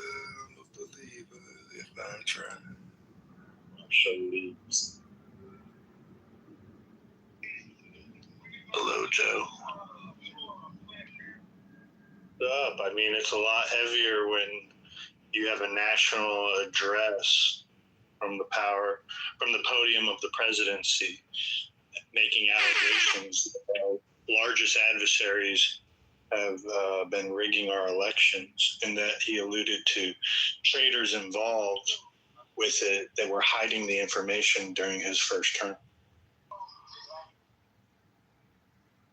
Well, boys, the Bugaloo's about to get going. Who's ready to ride that way?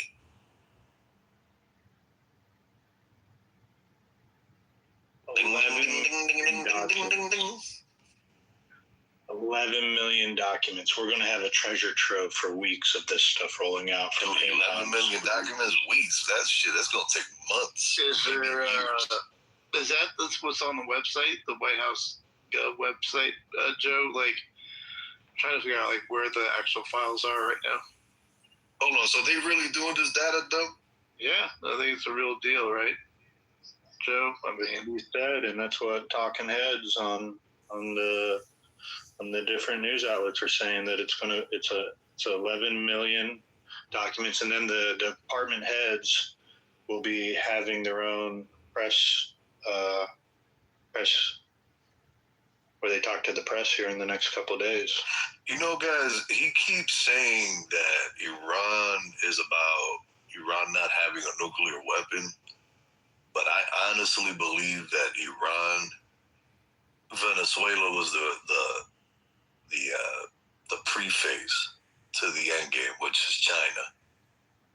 I don't think any of this shit has anything to do with Israel. I don't think any of this shit has anything to do with Iran not having nuclear weapons. I think he's doing all this shit to chokehold China in the end. Who's trying to buy? I can definitely see that angle. I can see that angle. Well, you got to think, who's trying to buy an oil from? Venezuela, Iran. Who the fuck did he go after? Venezuela, Iran. Who do we send all of our manufacturing to? China. Who's he trying to get the manufacturing back from? China. You know them niggas ain't happy with him. He's fucking with they bread, with they milk and honey that they've had since 19 what? Well, granted they've had it since Nixon went over there and waved his fucking peace signs around and allegedly opened China to the West, but really the opening really happened with Reagan, and they got fucking put on steroids with NAFTA, which NAFTA was supposed to help the American Union between Canada, America, and Mexico flourish, but instead, motherfuckers just took that as a way out to go straight to China, and the rest of Asia. But please, by all means, I'm going on mute. I'm talking too much. I don't know what I'm talking about. I'm dumb. It's always been about China. Everything's about China. China. Yep. China. Well, excuse me, it's China. It's China. Okay, China.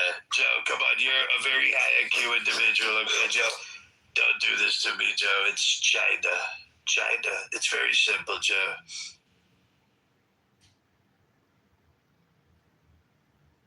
Yeah, I swear that was AI. If I heard, that was too good.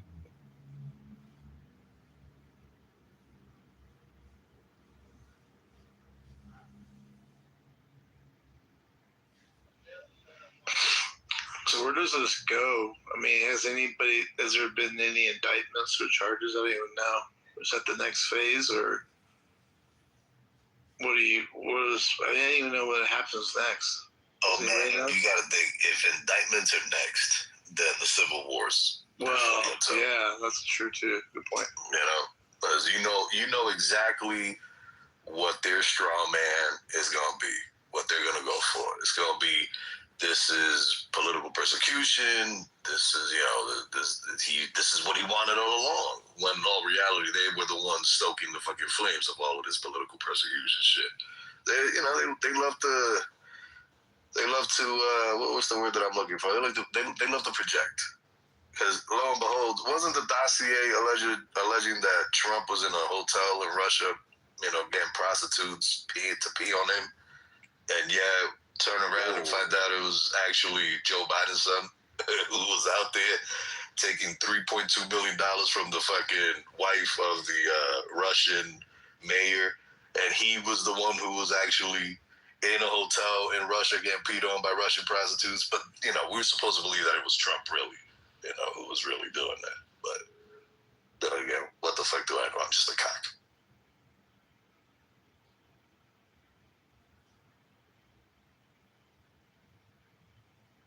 A very beautiful, bright, colorful cock at that, I may add. Is it enough beaver? Are you satisfied? There's never enough beaver for this cock, Joe. Unfortunately, I'm sorry. It's like cowbell. It's a fever that's never ending and can only be fulfilled with more cowbell. Abby, I put the wrong one in there. This is actually the majority. My bad. It's okay. I've been reading this. And an answer is different set of facts on it. Beaver's having some ear problems. Joe, just give you a heads up. But he's having some ear problems.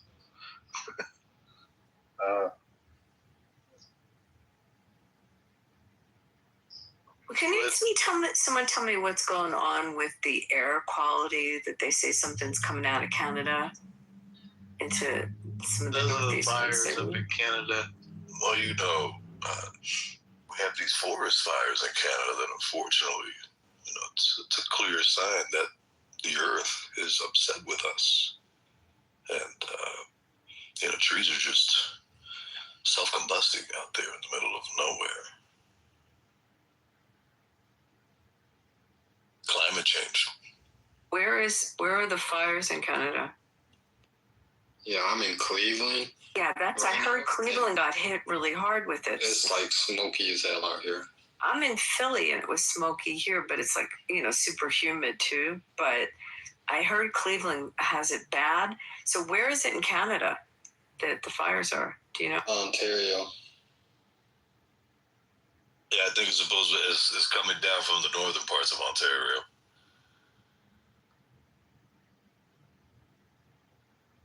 Well, they did the same thing, 2 years ago? Do you guys remember 2024? Yes. When most of the Northeast got slammed with all of that smoke. Yeah, it's crazy because I'm in Wyoming, and I had been in Wyoming for a year at that point, and all of that smoke came down this way: Wyoming, Colorado, Montana, and I mean, you could tell this shit is deliberate. There's no way in hell you're gonna tell me that just out of the blue you're gonna have millions of acres just fucking combust out of the nowhere over what? Sunlight? They get bombarded with sunlight every day. How come they didn't combust the other day? It was just magically now, all of a sudden now. And it wasn't even that hot for them to self-combust. What the fuck are we doing here? There's parts of Wyoming I've driven through where there's, like it's when you drive from like the middle of the state, like from Thermopolis over towards Jackson. Thermopolis is shit. It's a shithole, right? Whoa, no. Wyoming's a beautiful state. Yeah, Wyoming's beautiful. It's very beautiful, and the people are very beautiful. They're very kind. They are. Very gentle. They are. I agree with you. Very nice people. And to the Democrats in Colorado that want to come up and ruin Wyoming, go fuck yourselves. But there are burnt areas. What I was going to say is when you do that ride, you see areas, and I was told that some of them were intentionally burnt. Yeah. Because, you got to prove that climate change is real. And how better way to prove that climate change is real than by, shoving smoke down the throats of, 20, 30, maybe 50 million people. And in the process, devastating millions of acres. Pristine land because, it's climate change, of course, folks. Climate change. So how's Liz Cheney these days in Wyoming? I was actually in her old stomping grounds of, her dad's old stomping grounds of Lusk about a month ago. I don't even think she's in Wyoming anymore, to be honest with you. I think she left. But she's definitely persona non grata here. I can tell you that right now. That is very clear and evident. She is persona non grata.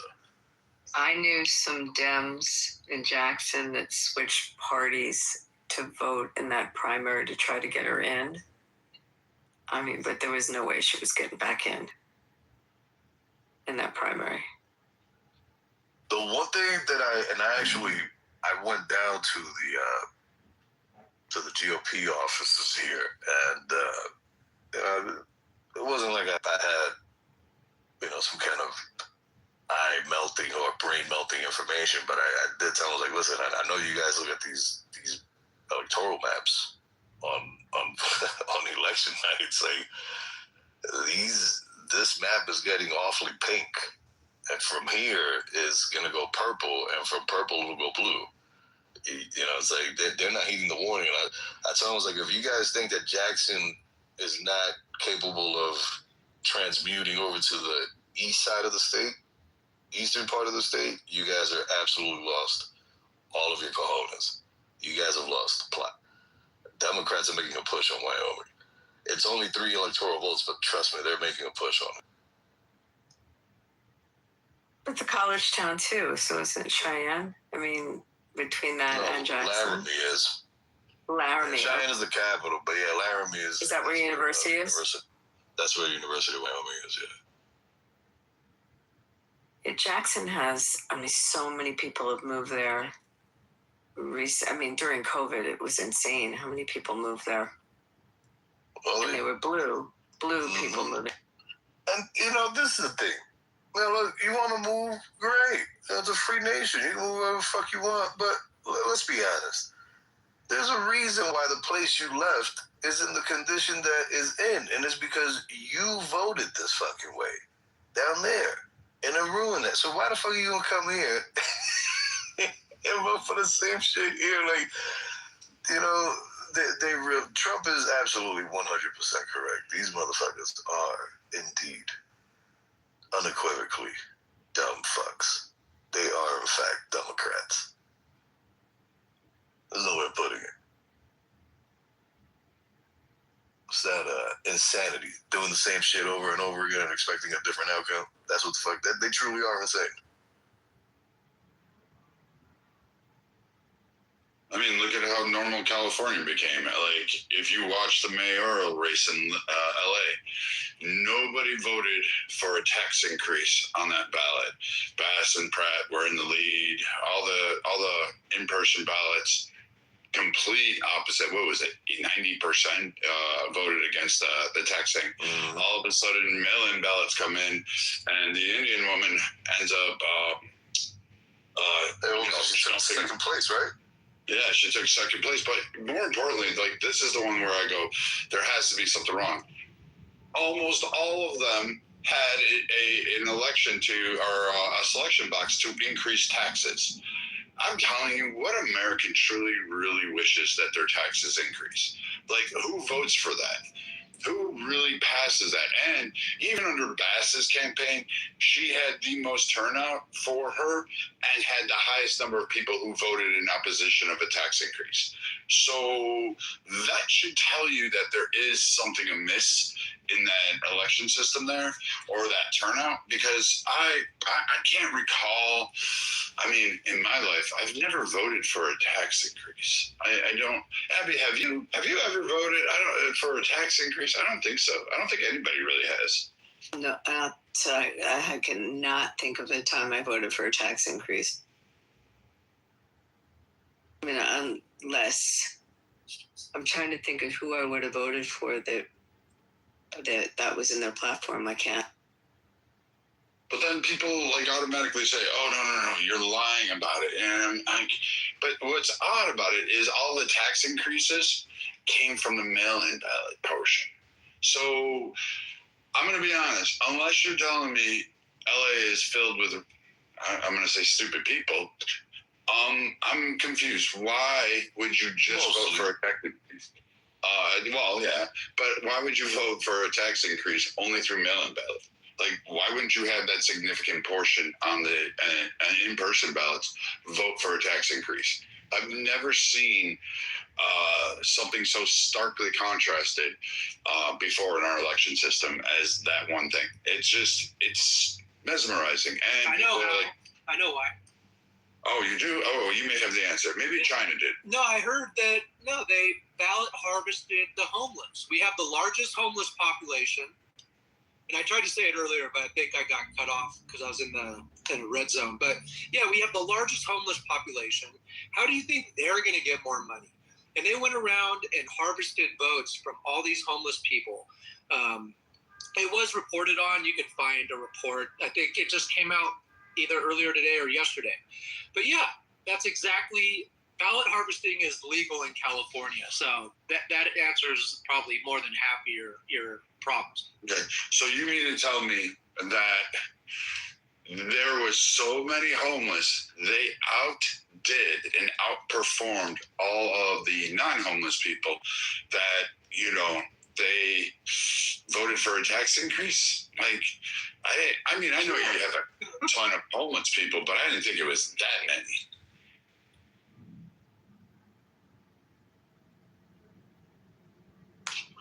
Yeah, Brad, they come from all over the nation to live here. The weather is great, and they could set up their house anywhere. They could live anywhere they want. They could live like on the bay, just set up their tent, no taxes. Like, yeah, we feed them, we give them everything they need, and the weather's great. You should come and hang out sometime up here in the north. I had an office in San Francisco. We closed it down.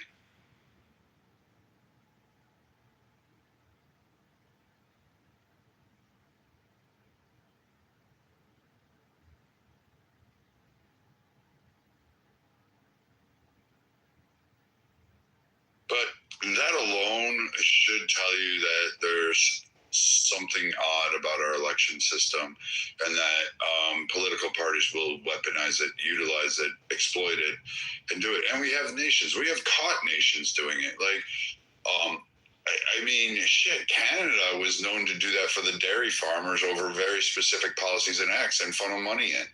I find it absurd that people don't believe that, like, China, out of all of them, is just somehow innocent. Like, I get it. They're retarded, but they're still trying to do stupid shit. Like, we keep catching their spies. We keep catching various entities. We're catching them in schools. They're stealing IP. I mean, these are really not an honorable nation of sorts. Well, their government certainly isn't. I mean, I'm sure, the CCP doesn't stand or represent the entirety of the Chinese population, but yeah, their government is. You got to think they've been opening up confusion centers in this country since the mid to late 70s, and it's been an onslaught since. Matter of fact, I'm willing to say they've been opening up confusion centers here since the late 60s, actually. And those confusion centers are directly on college campuses, on university campuses. So and then you got to think, if you look at the correlation when the Confucius centers came in, you take 1 to 2 generations to finally get to where you want to be in terms of high output, in terms of how you're going to target the population. And surely enough, their plan is in fact working, because you got to think, I forget what the popular communist was that said that it would take about 2 generations to get America to fold, because all they would have to do is, basically get themselves in the educational system, and from there they would branch out, and it would be a virus that would be unstoppable, because now that they're being put in charge of educating the next generation of what would be patriots, but instead, what do we have now? Just look around. We have a bunch of socialist wannabes, commie wannabes that think that, communism and socialism is the way to go, even though history very clearly dictates that there'll be a couple 100 million of them dead before it's all over and said and done. I thought we shut a lot of those down. I have this memory that there was something that happened that I don't know if we cut off funding, but I thought those Confucius centers, a lot of them got shut down. Yeah, funding was cut off, but when funding was cut off home side, China started to pump money into them. They're still up and going. A lot of them still are, especially in California. If memory serves me correct, I believe there's one in UCLA, on UCLA campus grounds. And I could be wrong, but I believe there's one on USC campus grounds as well. Wow, I really thought they had gone away. That's interesting. I didn't know that.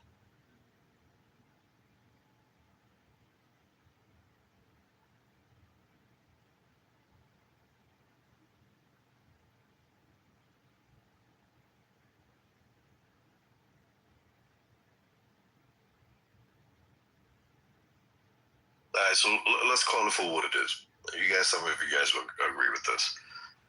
Considering that Hollywood has a pattern of showing us the shit that the overlords are, planning to do or going to do to us, not just planning. Who here believes that the Obamas making that fucking movie that they put on Netflix? What was it called? I forgot. It's funny because I watched it. I forgot the stupid name of it, but who here thinks that these two were actually sending the world and our country, for that matter, a sign that, hey, this is what the fuck is about to happen to you, motherfucker?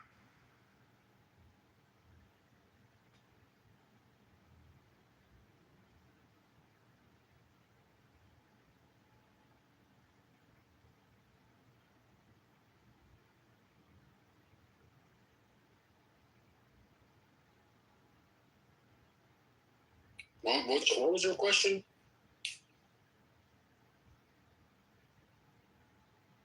What'd you say, nigga? Do we believe that the Obamas took a shot at letting the population know what's coming next? Is that a better way to rephrase the question?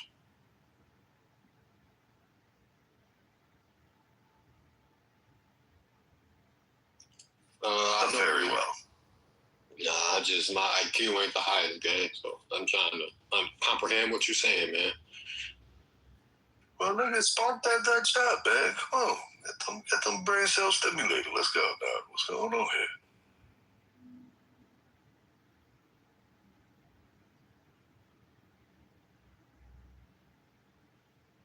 but you know, I do want to say thank you. I appreciate you. You came in early, you know what I'm saying? You manhandled the trolls.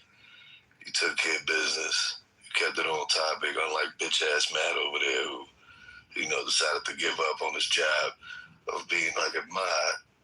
We understand he was down and out for the count. He's sick. But Matt, you know what? Everything horrible that happened on this stage tonight and subsequently every other night before is all your fault, motherfucker. This is all your fault, man. Yeah, no, y'all were tweaking earlier, man. No. That seeing that yo dude, that fuck, them two was tweaking. Yeah, them niggas was tweaking, bro. I mean, gosh, bro. But it seemed like they was the life of the room, apparently.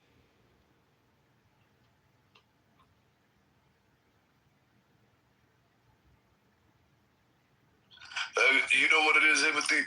Most people come into the rooms when them trolls are on stage because they're not really after a legit, concise conversation.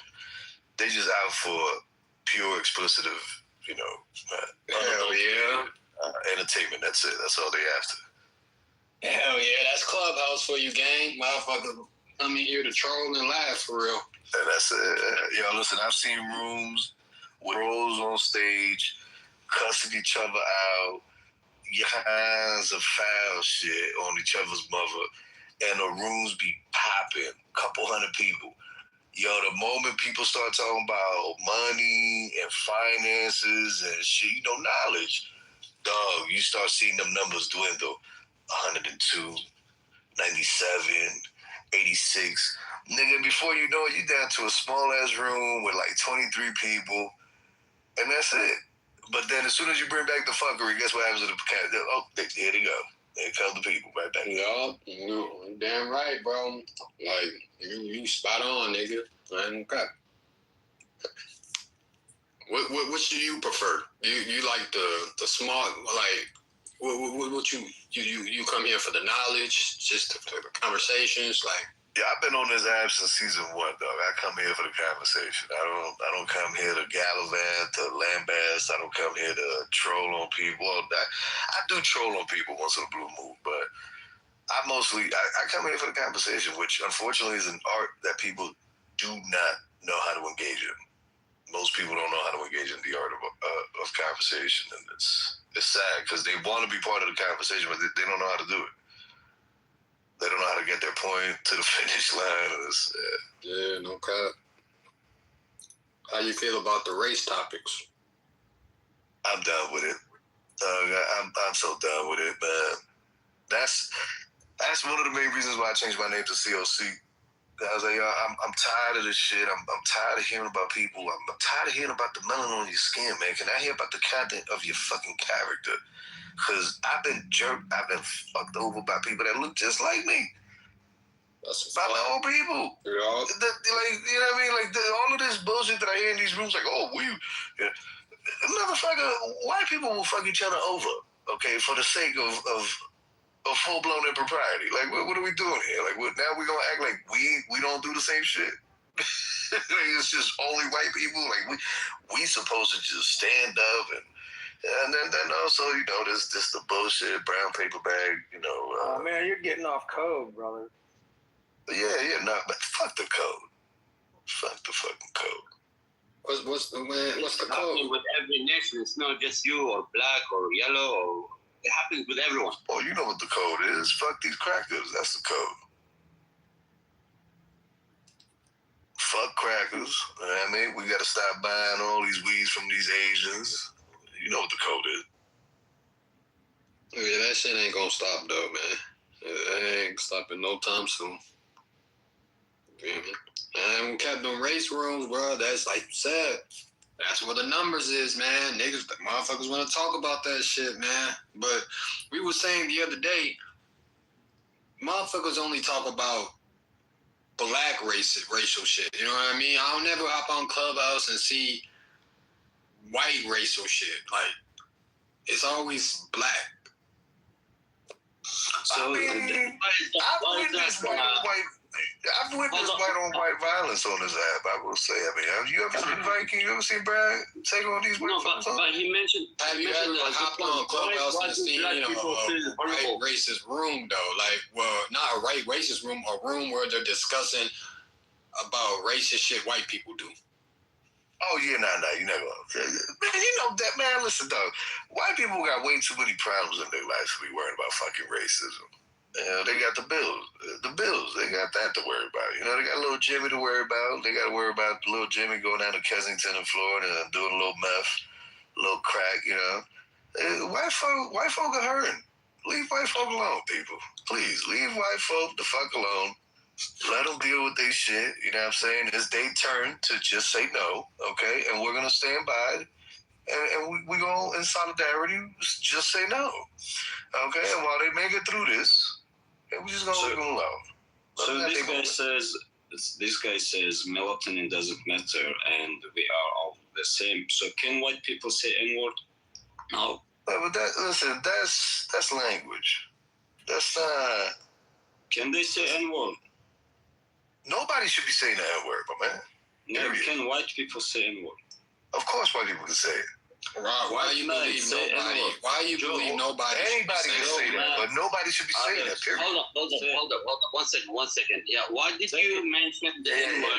The W word. Please, hold on. I'm from Iran. Hold on. I would like to say something, please. Thank you. Hey. I am not Muslim. I am Persian. Thank you. Say the N-word. Why don't you say the N-word? You want to say the N-word. Say the N-word. Go ahead. Yeah, it's funny when you say Inshallah, say the N-word. Say it. Do y'all be saying the N-word over there? N-word, white guys. Hey, Hermes, man. Yes, Y'all be saying, they be saying the N-word. Yeah. Left and right over there. Oh, yeah. It's our worst things. So it does matter. Oh, my neighbor screams it all night long. It's a video game. It doesn't matter even for you, cock. Why are y'all so fascinated with that word, though? Because that word is what gives you a power. Isn't it? It's like great. That word is the symbol of defeat of white man. That's what that word is. Defeat of white men? Yes. Because that's something you can do and white people cannot do. It's like what Nazis were trying to achieve. What was allowed to them isn't allowed to others. So that's what that word is. It is your power. So white too. So power, So you're white too. Asking you saying that. No, you're white. It doesn't matter. So we are all equal here, and you talking about crackers, and we know what that white crackers and white trash. So can white man say N-word? Yes. I can say any word I want. I can do anything too. Say it. Yeah, they can do anything they want to, but say it. They are. The common white man knows. The common white man knows they can say whatever the fuck they want to say, bro. That's what you are. That's what do you bring the 50s? What do you bring the 50s in 2026? Look, listen, bro. Say the N-word. Listen, brother. Listen to me, brother. Listen. Timothy. Don't call me brother. Don't call me the I bitch ass nigga. Listen here. Listen here. I'm a you hoe ass nigga. Listen here, you bitch ass nigga. Timothy's talking. So as I was saying, you bitch ass nigga, that white man, he could say whatever the fuck he want to say. You feel me? But they know it come with consequences. Hoe ass nigga. You lucky you ain't near me, nigga. I'll slap the shit out of you in real life, nigga. Timothy, you remember the other day when I said I'm for American and I don't have the empathy or the sympathy for all those foreign-borns who try to create problems and try to do all those fucking shit. So we are all equal here. So, I told you. It doesn't matter, but there are consequences for the world. Yes, there's consequences for everything. One second. What's the consequences today? You're talking about consequences, the problem. What is the problem? Can you explain it? It turns into an assault and then people go to jail. I tell you They say white people don't worry to becoming a minority. You are going to be treated equally and other bullshit. And you can see in you go. He see. He's trying to silence me. You aren't going to treat it equally. Look at the South Africa and how they're treating. Nigga, fuck you, nigga. How about that, nigga? Fuck you talking about, nigga. Sit your ass in the goo, nigga. Whole ass, nigga. Yeah, how you feel about that, nigga? A black man silencing you, nigga? Whole ass, nigga. How that feel, nigga? So go ahead, Wallace. So Coco, I have a question for you. Like, how do you see America in the next? The fuck up.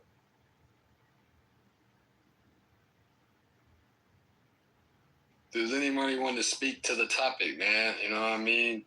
Let's speak about Trump. You feel me? We don't got to speak about this black nigga shit, man. Let's speak about the topic, man.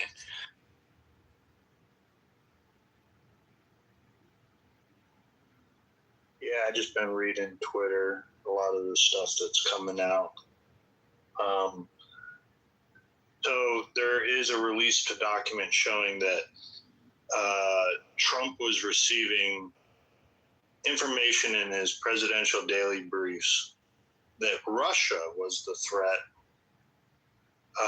to the election system in or around September of 2020, when in fact it was China, and people in the government were misleading the president on which foreign adversary it was. That's pretty fucking serious shit. Think about intel agencies framing it's Russia rather than it actually being China. And what could that have done if Trump had, made a decision in regards to it being Russia, and it was wrong intel? That could start a massive conflict, illegitimate. Well, Joe, think about not just right now. Let's go back maybe 30, 40, maybe 50 years. How much intel now, the question I suppose needs to be asked is, how much crappy intel have our presidents been fed throughout all of these years? All in the name of, these three-letter agencies playing hooky with one another. You're looking at it wrong. So a lot of people inaccurately say, like, which country pays the most for influence in America. And a lot of people will point to Israel, and I'll tell you that you're wrong. Massively wrong. Not even close. Israel's not even close to the top tier individual nation. It's actually China through a variety of entities. Malaysia is one of them. A variety of companies that they pay for massive amounts. They funnel funds. They pay for lobbies. They fuck our congressional reps. They get elected to offices. And if you speak out against it, China wages a racial war. And they'll stoke that. And we're aware of this, that China does massively try to influence. They're just really stupid about it, and they get caught a little bit. But this is where Rubio is now cracking down. And rightfully so. We've removed China, any Chinese connection from a lot of our degree programs in college. We remove them as students. We'll deport them. We'll detain them. And China bitches about this, but they're not really going to do anything because they are a paper tiger. But they're just thieves. They're just like grifters on the world. They wouldn't exist without the U.S.'s economic investments overall. They wouldn't be where they're at today because they're tied to the hip of the U.S. economically. Militarily, I believe Japan could take them. And they just have never been proven. They've never really tried. They talk about their technology. They talk about a lot of things, but we're really not that scared of China. We just kind of keep an eye on them, up our assets a little bit more, but we really have them contained. They'll throw something out there like supersonic missiles and think somehow that's a win when they can't even control them. And to be honest, we gave them a brief test. All that fancy equipment in Venezuela, we made it go dark in under a few seconds. So it wasn't difficult for us to pretty much show how far down the chain China truly is. They don't want a kinetic war because they'll lose on that front, and they just don't have really any direction. They're too much ingrained into needing the U.S., which is weird because they seem to be lecherous in terms of stealing over and over again. Their government sends students, they send spies, and they really truly are like. If I were to do it in my lifetime, I would say they were worse than the Russians during the height of the Cold War. Like that's really, they're as bad as that. If not, they're probably worse. They're a lot worse, let's be honest. So, I mean, we do need to have it tamped down on them. I don't know if it's another Cold War, but I would rather us go to other nations if we're going to do this, or do more investments back home and start pulling and let China's economy just like kind of collapse. They're not going to be able to pull the rug from underneath them. Yeah. I mean, there's really nothing they can do. There's nothing that they truly bring. Their developments are that. Remember their AI? Oh, we have cheap cars. We're going to do this. Yeah, go buy one of those cheap cars and see how well it lasts. People have already reviewed them. People have already gotten their hands on them. You're not going to like them. You know, they're $10,000 car. They're electric cars. You're not going to like it. You're going to sit there and go, this is a piece of shit. And that happens with everything that comes from China that they try to undercut. It's just trash. It's not up there because they're stealing IP, and then they're trying to force fit it. They don't understand it. They didn't develop it, and they can't control it. And then when they try manufacturing it at mass and they take shortcuts. There's a reason your cars are expensive. There's a reason certain things are, because, you know, you like driving down the road and having 4 tires stay on the fucking car, not roll off. I mean, I don't know. You can go ahead and cheer on what they're going to do, and I hear people, but then when I actually watch the product, I sit there and laugh at them because they disappear or it's just shit. Okay, so hi everyone. How do you feel about Tiger saying that you give off small dick energy? Are you talking to me? As long as I get to touch the sides, the top, and the bottom, I'm all good. It could be the best 30 seconds of any time in person's wife. But we all know Chinese people have a little pimple they piss out of. You men don't really have balls, right? So, I mean, it looks like 2 jelly beans and a Vienna sausage at best. So, even as an Irishman, I beat that.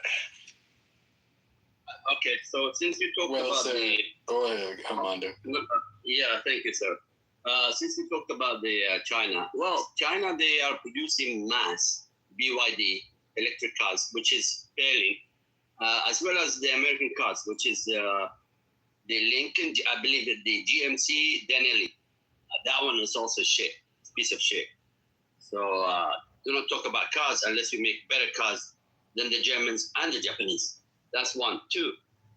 Let's talk about, yes, I agree with you. China is a communist party that is like willing to rise up. And we have the wall, which is South Korea, Japan, Taiwan, and the rest of the East Asia, where the Chinese, they cannot actually move, or logistically, they cannot actually improve or be better for the world, where the US is the dominant place where they have so many alliances there. I agree with that. And the other topic you talked about was about the technology. Well, the Chinese, I must give the credit for the Chinese. They are well advanced than the USA in many aspects. If you want to talk about the TikTok that they actually introduced before the America, whether if you talk about the Alibaba, they made better than the Amazon. Well, the Amazon they actually copied. So we cannot actually say China is a copycat. Yes, I agree with you that they're actually having students in the US and the West and in Europe, and then they're studying, they're working hard, they're doing everything. But what have the Americans done up so far in technology-wise? That's what I'm talking. And the other part, Russia and Ukraine, well, the Ukrainians are doing better. They're actually bringing military operations in a technology-wise. which is far much better than the European and the American, including the American. So this is another topic we have to talk about. So this is Ireland here, and thank you.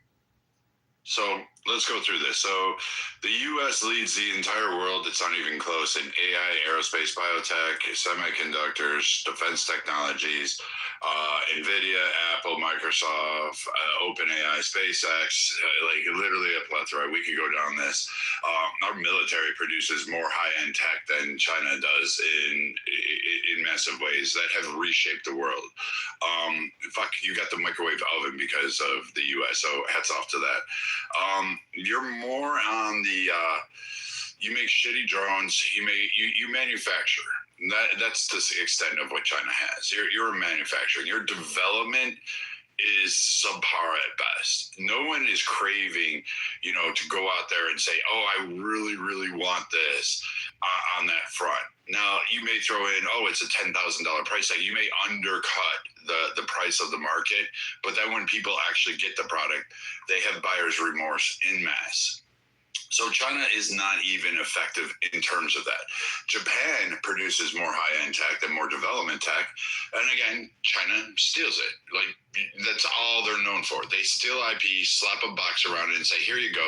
And it's not even fully developed, fully completed, and fully manufactured. So at the end of the day, especially with China being this big rationale, it's just the fact that they basically tell their workers, I'm going to give you 10 cents on a sack of rice, and you must work 15 hours a day, 7 days a week. And that's it. Like, I don't really much understand this belief that China is so far advanced in comparison to everybody when they can't even get out of their own way. And once you get out of like Beijing, Hong Kong, you go into the rural side, you see that infrastructure start to fall apart. So in massive ways, there is such a dichotomy there that it's just absurd. And let's be honest, you have ineffective spyware at best. Like you're not even your ships, your naval assets, they have problems at sea. You have problems tracking, you lose shit all the time, shit sinks. Your planes, they go up, they come down pretty fast. So really overall, I haven't seen China be the big threat it is. It does roar, but it's usually an AI roar, I'll say. It's not really something that's backed with teeth. Secondly, you have India that could, honestly hates freaking China. Koreans don't fucking like you, north or south. Like, let's be real on that one. That's for thousands of years of war. And then Japan doesn't like you. Philippines doesn't like you. You've got Australia that doesn't like you, even though Vietnam fucking can't stand you guys. Right. So the largest armies in the Asian area do not like you. And by the way, you're still having land disputes with Russia. So yeah, China not being able to expand, China doing its thing, like you conquered Tibet, you conquered a Dalai Lama. That's your most notable military achievement, like nothing more. You spare me if I have this sense of incredulous belief that you guys are somehow more advanced than I'd say Japan, Europe, the United States, Canada, Russia. I don't have that belief that you guys are as high as it is. I think it's just all paper trails. You're calling me you guys. I'm not you guys. I'm not with them. I'm just asking you a question. So in terms of military-wise in Russia, they are actually more advanced than European Union, in scale-wise. That's what I'm talking about.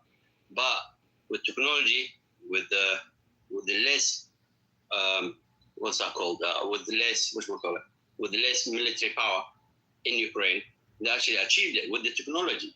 So what I'm asking right now, the Americans, where are the Americans heading right now? Are they looking to improve life? Are they looking for?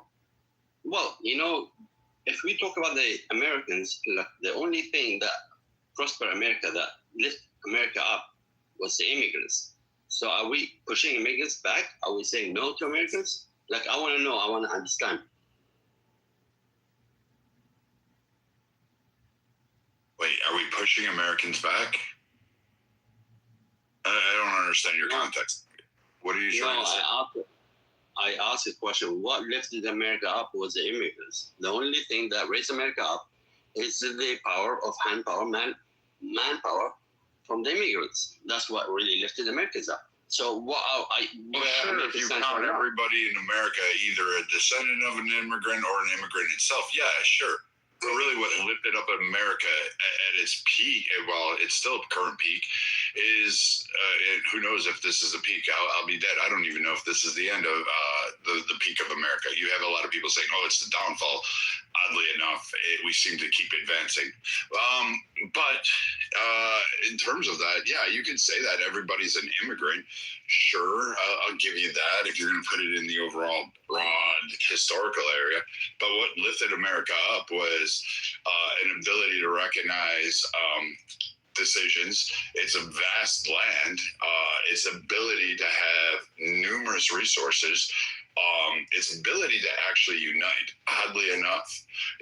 Despite all the diversification, if there is a threat to America, and not just like some bullshit threat, but an actual threat, as evidenced in World War I, World War II, and various other times, even the Civil War, there is a great unification. Even though we may argue amongst ourselves about it, a foreign actor to come in and create a threat, such as like 9/11, Pearl Harbor, we have absolutely no problem setting aside those differences, and including those that may be oppressed by the current system. We'll set that aside and say, nope, we're going. And we're 10 toes down, we're chest out and ready to go forward.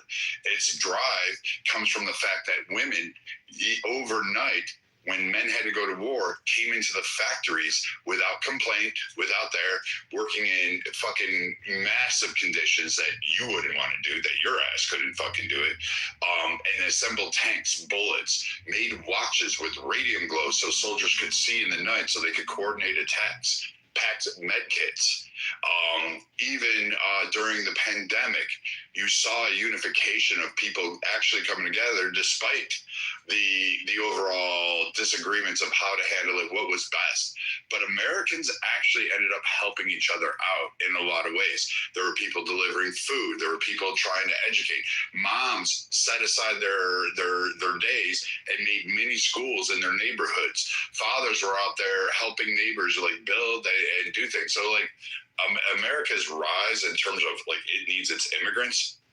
No other nation does what the U.S. does in terms of that at the scale it does. It also gives more charity to everywhere else in the world. Americans are called upon to be the most charitable. They're asked to give the most, and they're asked to sacrifice their sons and daughters at any given moment in response to what goes on in the world. So in terms of the rise of it, I would say America's culture is not one that's just based on immigrants. It's a collectiveness of people who left their areas at one point or another for whatever reason it was, and others that were brought here forcefully against their will. But at the end of it, generations later, they still come together and do this. And you can see that over and over again. Like, look at what went on in Venezuela. I mean, shit. Americans gave massive amounts of clothes. You know what people were saying about that natural disaster? They were bitching about the fact they were used clothes. But here you are, Americans are donating the shit that they have. They weren't given like crap. They weren't given holes. They weren't given like, decades old fucking shit. They were getting the shirts off their backs to Venezuela.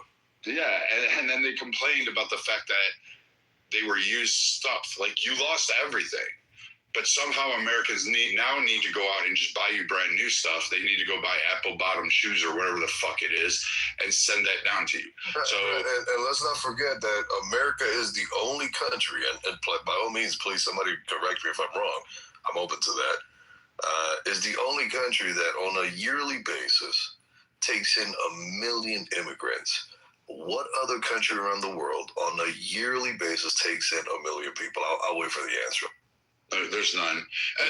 Unless you're going to give a whole region. But here it goes further.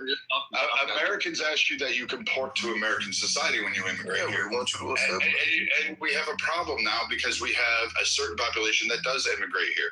Like, we don't have a problem with Hispanic immigrants. Like, they come in, we love, like, I love them. I connect with them more. I just don't like the Canadians.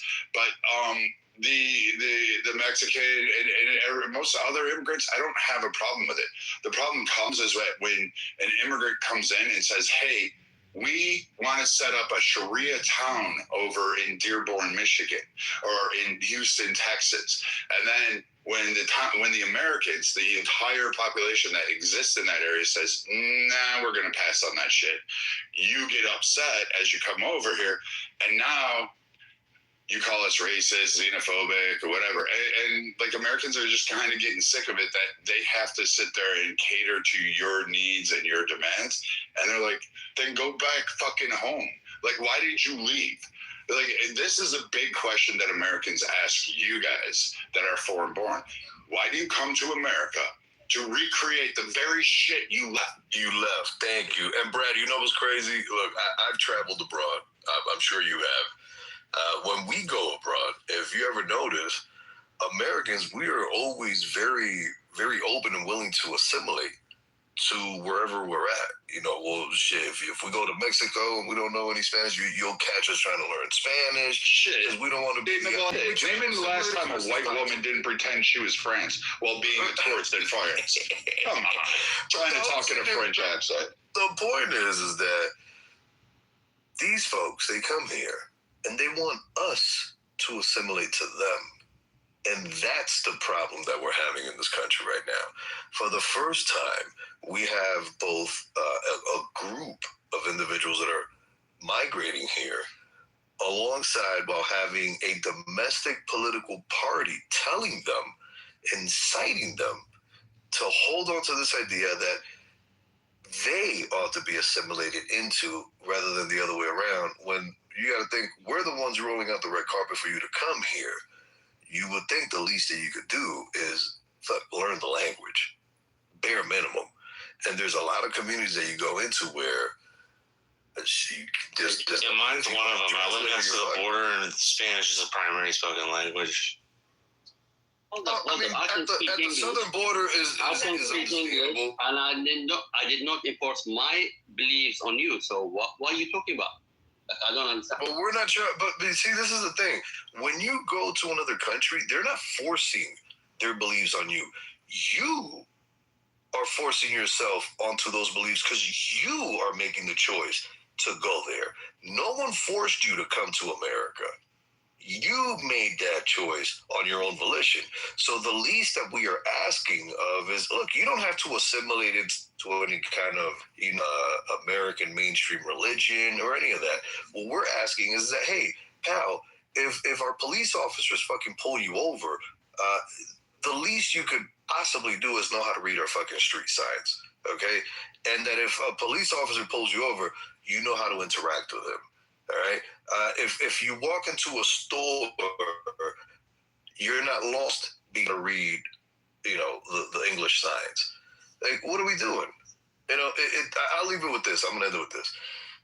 We have right now a very large group of Americans that have moved down to Mexico City, Mexico. Okay.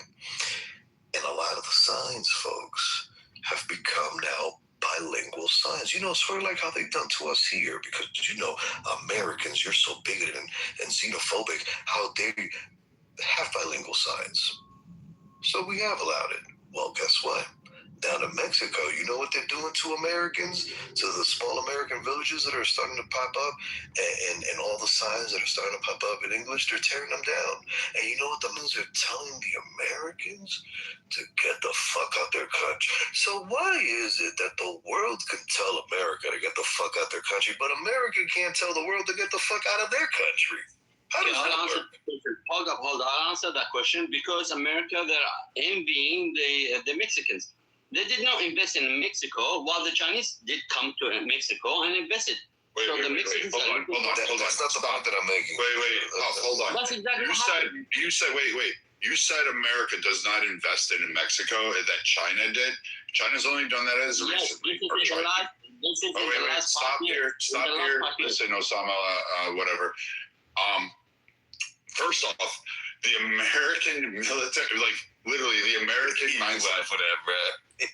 Like literally has invested since like the fucking Alamo days. Literally has invested in it. We have heavily there. Fuck the fucking imbalance, if you ask me. But to cater to Mexico, to keep them at least somewhat solvent. We have done a shit ton for Mexico in terms of that. So your idea that Americans in themselves don't invest in Mexico, and if Mexico was attacked, the holy fucking hell that Americans would have marching down there saying, hold on there, buddy. Put that sombrero back on. We're going to take care of this. It literally would fucking wallop anybody's asses. Like, we would gladly do it. We would gladly defend that. Brad, we choked out. Listen, give me 1 minute. Listen, we choked out our own timber industry. Can I speak 1 minute, so please? we could be nice to our neighbors. No. You're not gonna back up Viking. He answered me my question, so I had to answer him back, right? No, I'm answering your question along with Viking. That's what I'm doing. Okay, no, you're not gonna have to back up Viking. Let me answer Viking. Viking doesn't need okay, back. And then I'll come back to your question again. No problem. So, so in the last 20 years, in the last 30 years, have you ever invested in Mexico? While the Mexico thinks you guys are like menacing them, you guys are like extorting them. Like, how come? Why did Donald Trump call the Gulf of Mexico, America, the Gulf of America? That's like overpowered. Like you're taking over. It is the Gulf of America. No, it's not. It's Gulf of Mexico. Louisiana, Mississippi. No, we call it the Gulf of America, but for a long time it had been known as the Gulf of Mexico. The Spanish were the first people to settle the area. That's why it's called the Gulf of Mexico. I'm just kind of confused. Like, you're still listen. I'm Abdul, whatever. So, like, we invest roughly $387 billion annually, just annually to Mexico. We do it through a variety of entities. We have private partnerships. We have trade pacts. Fucking shit's made down there, and we bring it back up and give them export fees and processes. We do a lot of shit with Mexico. So in terms of your investment, you better check yourself, because we actually invest more than fucking China does. And oh, by the way, we don't give Mexico shit. I get it, Osama bin Laden. Listen, I don't really give a fuck. Like, this is why we don't care for you guys. Because again, you give your 20-year investment, and we've been doing that shit for fucking decades. Like 150 fucking years. Where were you? Welcome to the party now.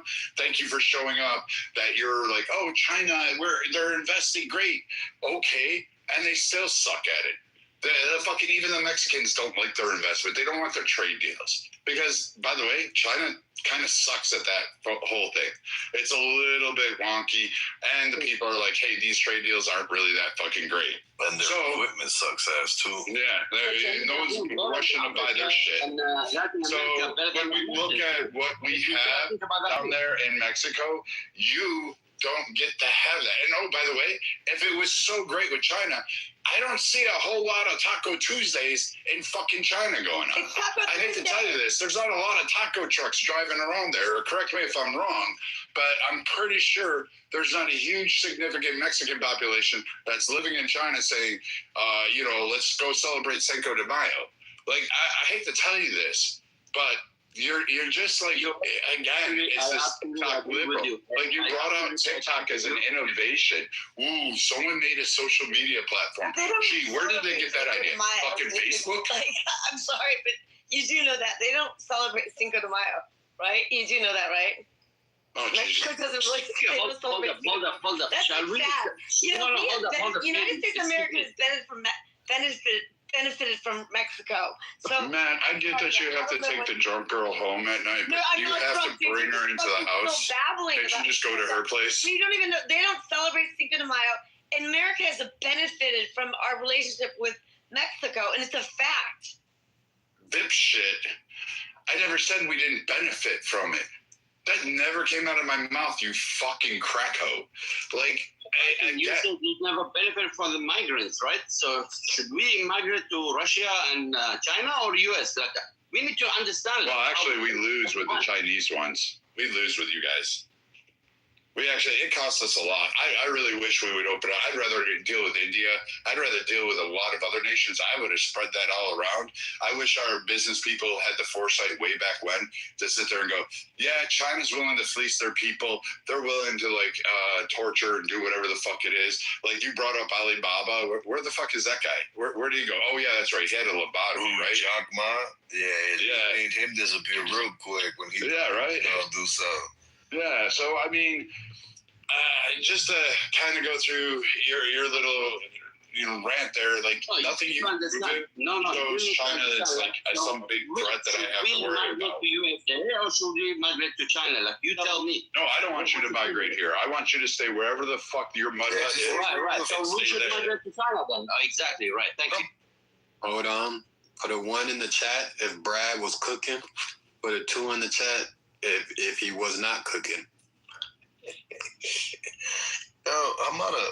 Who said that you have to migrate anywhere? Who? Yeah, who said that? Why don't you improve your country, brother? America's he's not your brother. He's my brother. He's my American brother. He's not yours. You just said it to him. Right. He's on my earlier, and you asked about whether or not he should be allowed to say the N-word. He's not your fucking brother. You won't defend him. You'll come to this country and fleece him. You'll put a Valero gas station in a fucking black neighborhood and tell black people they're nothing but thieves. You'll tell them, you'll shoot them while a kid's running down the street. Can I call him Mr. Cuckoo? You're going to try to tell me that, oh, brother. Take your brother shit. Go back to your fucking village and try to build that up. Listen, bro. What are you trying to get California now? Leave my Californians alone. Yeah, they ain't yours. Right. Yeah, you said that brother shit earlier, man. You can't be doubling down on it. I'm not gonna call him brother. I'm gonna call him Mr. Coco. Mr. Coco. Okay, can we speak now? Okay, the reason why. Things are it's cock. I'm just saying. Cock like I think dick like it. What is it? Yeah, like the dick he gave your mom last night. Literally, cock. Say, no, give your mom too. Yeah, I spammed on your mom too. Hey, brother, hold on before you go, man. Do not disrespect me, man.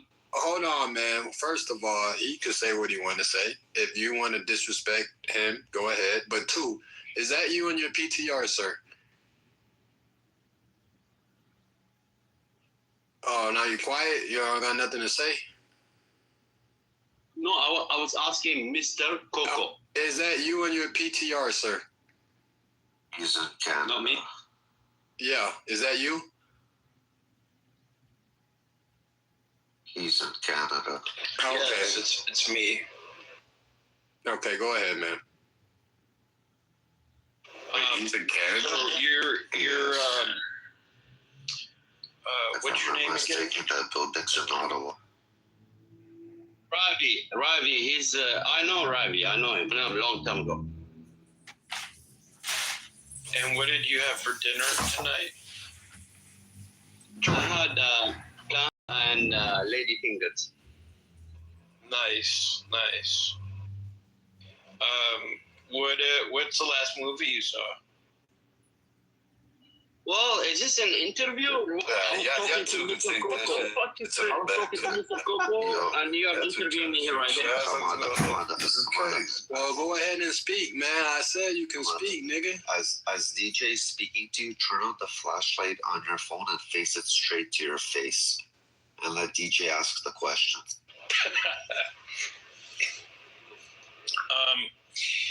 When you fart, is it more like a belch or is it more like a fart? I'm talking about farts. I'm talking about Mr. Coco. Like it's more of an abortion. I want to talk to him. Listen, none of that bullshit I need to hear right now. Okay, but I was talking to Coco. Hey, one mic on Hamada. Let Hamada say what he wants to say. One mic on that nigga. Thank you. I appreciate that. Since you mentioned about immigrants, so the immigrants are fucking building United States of America right now. Do not fucking tell me that immigrants are not doing shit. They're fucking paying your taxes. They're not doing shit. Yeah. Listen, shut the fuck up. They're paying your taxes. What are you going to do? They are picking your fruits, all right? What are you going to fucking do? They are working your fucking manufacturing lines, so do not give me shit about it. They're working our manufacturing lines? Slow down, relax. They're working our manufacturing lines? Holy shit, guys, you know what? Americans, we can just sit back. You know what? Collect that fucking money and just sit back and you can let Osama here put together your car, right? Exactly. They're paying for your family, man, to feed your, to put in your table. They are? Yes. Oh. Yeah. So exactly. like, what are Americans doing? What are Americans doing? Are they not working? Donald Trump is fucking rinsing you over, man. Taking billions, all them billionaires are rinsing you. So do not fucking talk to me about shit. But what about the billions that we give to your fucking shithole nation? Don't you guys think that? Doesn't even sound like he's in his shithole nation anyways. Right? Yeah, you immigrated in Canada. It sounds like he went to some colonizer's country. Wait. Here's how bad it is. Colonizer's country, and he's trying to tell the colonizer how terrible the colonizer is. Wait. Is this a can I ran? To go and cocksway with the colonizer. Ain't that some shit, man? This is a can I ran? Oh.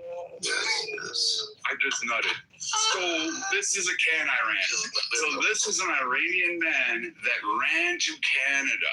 You left your fucking nation. Why? Because you, I don't know, whatever. You were getting bent over every time you farted. It was like an abortion to you. So like all of that shit happened to you over and over again. And then you went to Canada and then you're like, we're building this nation. We're building it. Bitch, it was already fucking built. We just opened the doors to you and we allowed you in. You think like white people didn't fucking build an agricultural society throughout the fucking slavery? You didn't think like fucking Mexican Americans after the fucking Mexican American War, they didn't provide agricultural assets? Fucking Asian Americans came over here and provided the fucking railways and development under Great Depression.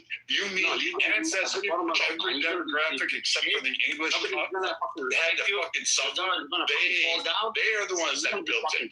They're the ones that actually contributed to it. And they died along the way. They gave birth to their children along the fucking way.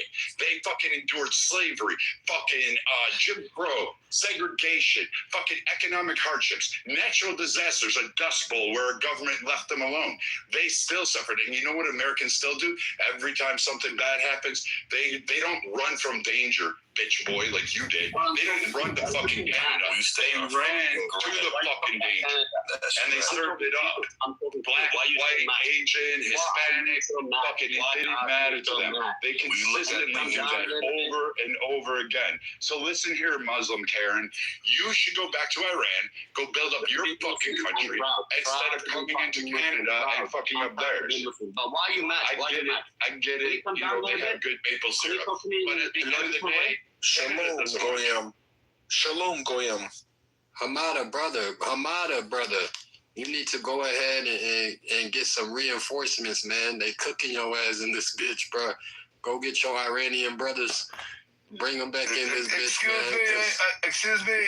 Shalom, Goyam. I'd like to say something. I'm from USA, but these guys are fucking talking about no knowledge. They're just like, you know, they're just gonna eliminate everything. What dollars did you want? You didn't know how much America invested in Mexico. You don't even know how much money America invested in your own fucking adopted nation. You never fucking invested in Mexico. Did you know that the majority of manufacturing up there, the railways, the pipelines, all this stuff is managed by American control? Americans do that? Do you know that Americans are up there now putting out the wildfires, protecting your ass in mass? Well, no. Apparently, America doesn't do anything. But except we have to save the world. We have to carry the weight of the world. All of its morality, all of its decisions come down onto our men and women's shoulders. Because we carry a blue passport with gold letters. You put that on us. You didn't go build a nation. You didn't develop anything. You went to another nation to sit there and say, hey, your U.S. is bad. But you flew to the very democratic side of the globe that actually mimics the United States in so many ways. You don't fucking even get what you're saying. And I get it, Osama bin Iranian, whatever it is, Can Iran or whatever it is. You fucking ran. Your nation's at war. And what did you do? You ran to Canada. Which nation is in war? Which nation is in war? You're a draft dodger. USA started the fucking war, man. Which nation is in war other than USA who started the fucking war? Really? You know there's 39 open armed conflicts around the world right now, right? Right? You tell me, which nation is in war other than USA who started the fucking war? One mic on COC, man. Go ahead, Buddy, I would like to ask him, buddy, why the fuck are you so stupid, buddy? What the fuck? Please answer my fucking question, buddy. What the fuck? Why are you so stupid? Thanks. Alright, well, I guess that's racist. I mean,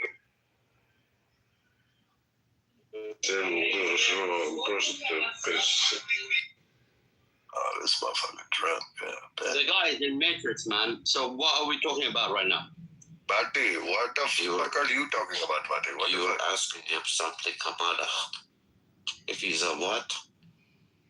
What's this guy's story, Rafi? I mean, what is he like? You know, regretting being born? Like he's pissed off that his mom's not getting an abortion. Ravi, just ignore this. A Viking. He's No, who knows John back up? Man, one mic on John, man. Let's see what he's talking about, man. One mic on John. He's a troll. Just he's a troll. Just FYI. All right. So you own that. I'm not sure. I'm speaking the truth. That was on you. I just try to give everybody a chance, man. He's out doing here. my job. You good. We just giving you shit. These guys or whoever like speaks to them in a different language, in different accents. You are stupid. What the fuck? So the Viking, he's up to the stupid. I'm putting him in place. But he doesn't understand. Fucking butt fuck. Wait. You realize that Americans have different dialects all throughout the entire nation? Like us, there's Southern people, there's Northern, there's Midwest, there's West Coast, there's East Coast, there's Northeast. Like there's literally different dialects all throughout our fucking nation. Like, you understand that. Shit, half of the time people from fucking Georgia speak, I can't understand it. Hell, half of the shit when Marshall's drunk, I don't understand the Texan out of his fucking mouth. So, like, this idea that, he's making fun of, he can make fun of everybody he wants to. Guess what? He's got that right. He did something that wasn't you. He actually says, I'm an American. I can make fun of anybody. It's called comedy. It's actually funny. You should try it and put down the goat udder and sit down there and actually have a conversation with somebody who's actually... Quickly, I just want to say something. If you look carefully in this PTR and what he's dressed in, does it look like a gown from the hospitals that they give you? Like a mental institution he came out of, a little bit? Oh, shit. Really? Are you... Look carefully. Look carefully. Is your ass hanging out there? He's dirty. That's what I'm just... that's a regular platinum shirt, man. I'm not. I'm crazy. I'm talking crazy. That's what I am. I was just recently at the hospital. I got the same gown. They got platinum shirts at the hospital. Dude, please tell me you're wearing fucking Fruit of the Loom underwear under that because, like, your ass is just hanging out. I mean, unless you're used to doing that. You need to fucking wipe your shit up, man. See, now y'all gonna make that man blow some shit up, man. He finna start plotting on the United States. And he finna blow some shit up. Bro, I'm not against nobody. Like, I love everyone. Like, you know, I just speak my mind, right? So if there's like problems around the world, if there's like fucking shit going around, I gotta speak. I gotta point it out. Okay. But you know, hey, look, Hamada. What are you doing by pointing it out? What are you doing? Hey, Hamada, look, brother. Me to you, bro. This is just Clubhouse, my nigga. Don't come over here to the United States trying to blow some shit up, bro. It's just Clubhouse, my nigga. Well, and Brad's question was good. Why did you leave your homeland for Canada? Economy. Like, you know, I did not have opportunity in my back country, so I came here economically so I can help my family. It does not mean shit. Like, same thing, your ancestors did that thing. Stay in your country? Hold up. You ask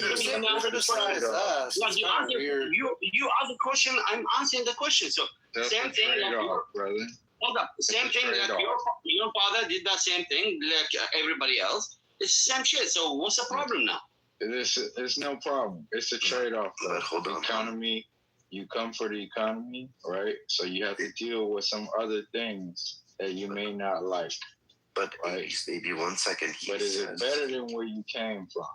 No, but is there more opportunity? No, he said that he came. I absolutely agree with that. Like, I had choices, bro. I could have gone to Russia. I could have gone to China. But now these motherfuckers. Wait. Why did you pick the Iraqi? Go ahead. I'm sorry, I cut you off. I just want to ask him a real quick question. Hamada, you said you came here for the economy to make money and want to send it back home. So you take money from this country and you send it back home? That's what you're doing? Well, it does not mean that. It means like I could have. Listen, Ravi. You are fucking switching the conversation right now. No, I came here to build. I came here to build a life. All right, listen. You gotta fucking listen, man. I came here to build a life. All right. So if it does not work for me, that means that I have to fucking go back and build a life there, right? So if I'm hearing shit here in the United States of America. People talking about immigrants that doing this. No, man, like you're stupid. Hey, listen, we're not talking about immigrants. We're talking about illegal immigrants. Let me make this clear. When you earn your money properly, nobody cares what you do with it. I don't care if he sends it back to his home country or whatever. That's his money. When you make it and you earn it, it's yours. But you could do whatever the fuck you want to. You could go to the strip club and spend it all if you want. I don't care. It's not my business. But you can send it all back to another country if that's what you do. As long as you're not stealing or getting away with some nonsense that we don't agree with. But then that's cool. You have to re-stimulate your economy by No, I respect the law. I respect the law. You can do whatever you want, man. Like you get your money.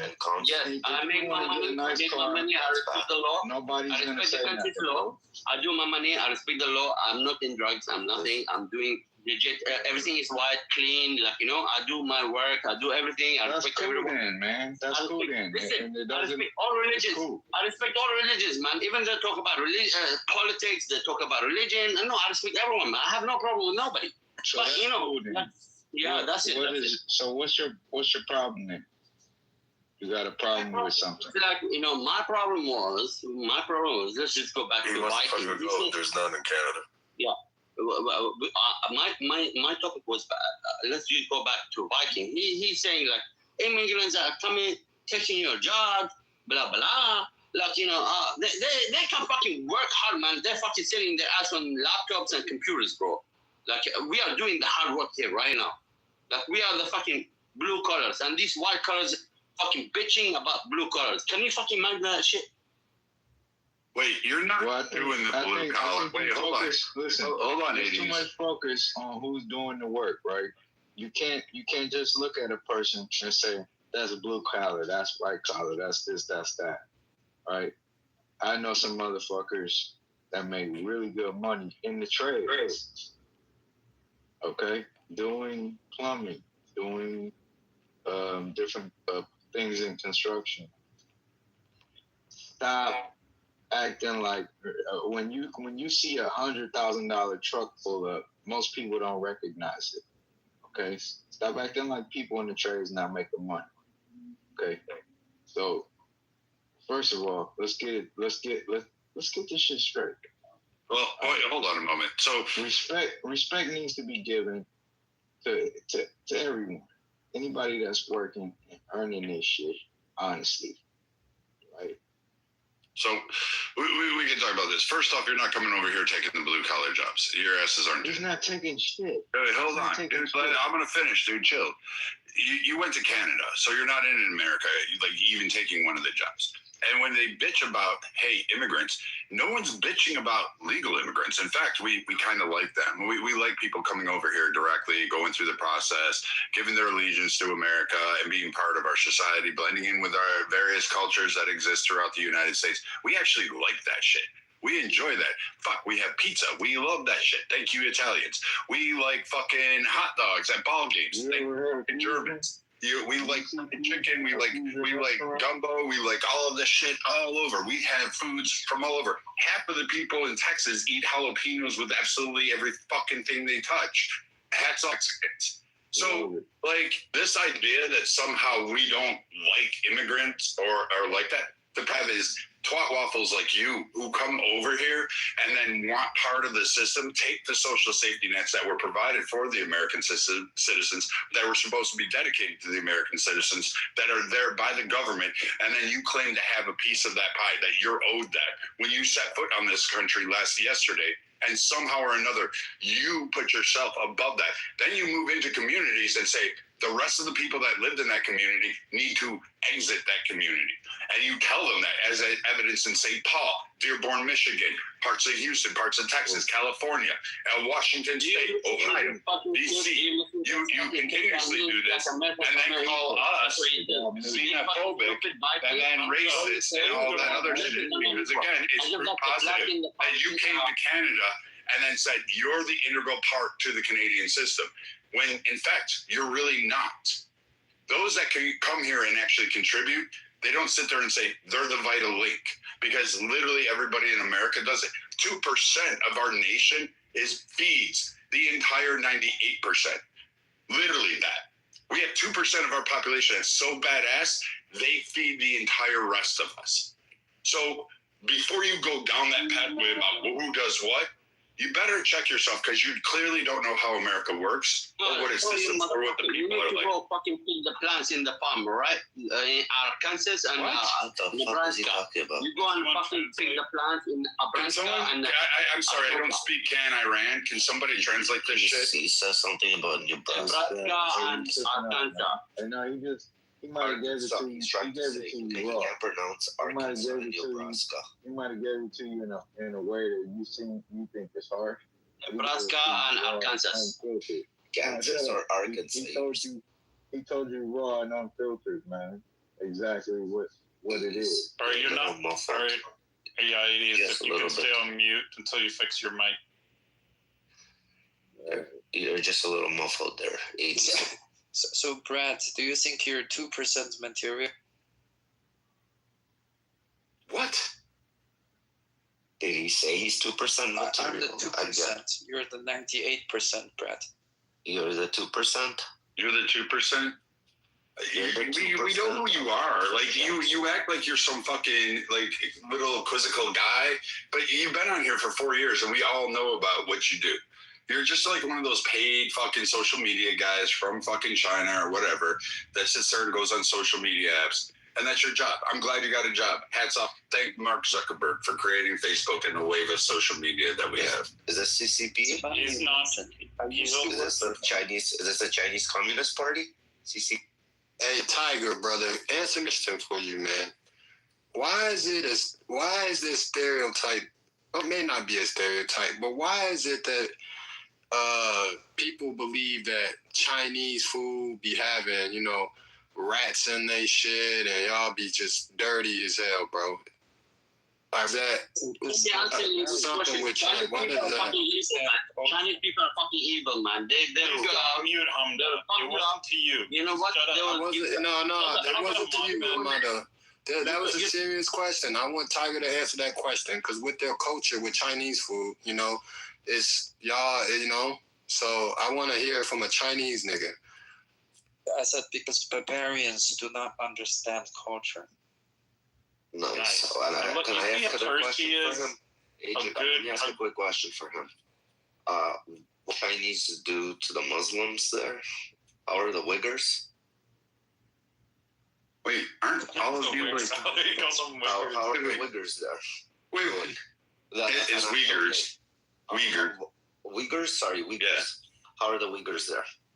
You guys do sound so ignorant. All of you guys sound so ignorant. Who, we? Yeah, I mean, it's funny. Calling them Uyghurs is funny, but it's like... What is a Uyghur? Can someone explain to me what a Uyghur is? Sorry, I pronounced it wrong. Uyghur.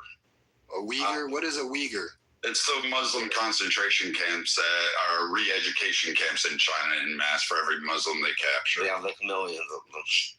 You guys are just jealous because China found a good solution to a tough problem. Well, listen, that might be a fucking solution. Who knows?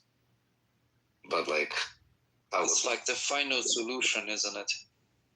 I mean, y'all think that's okay though, to have concentration camps? Yeah, re-education camps and concentration camps are a good idea. We should pay attention to that. That's a solution. I would put most of you guys in one of those camps. You are an agent. You're coming with me. Shut the fuck up.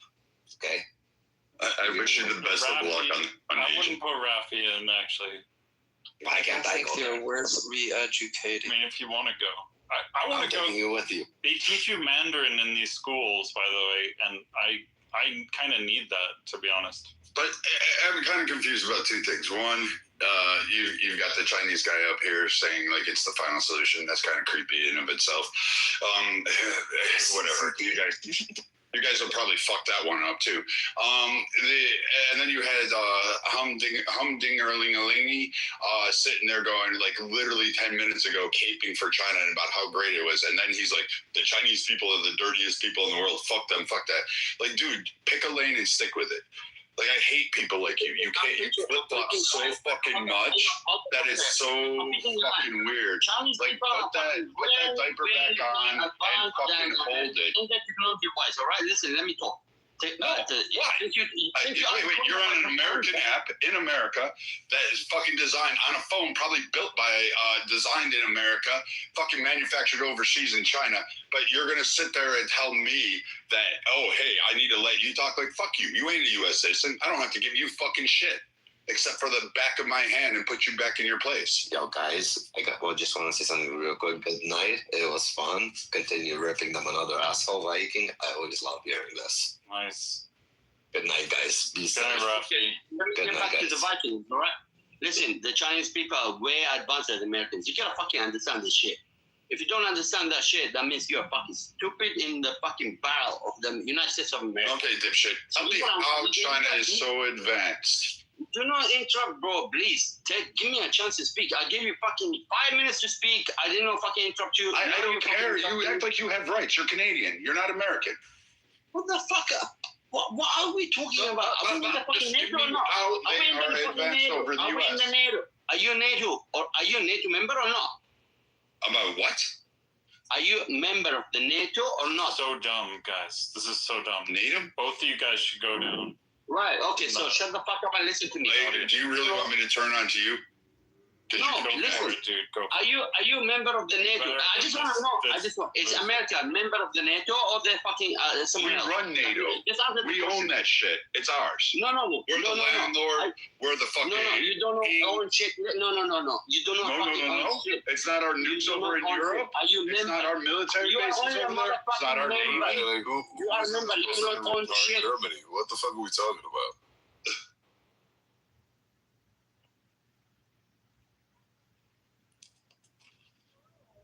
The fuck is fucking blocking me? Are you a member? I ask a question. Are you a member of the NATO or not? Can you move this guy down? This is Matt's fault. This is Matt's fault. Hamada, say something of some value, please, or shut the fuck up.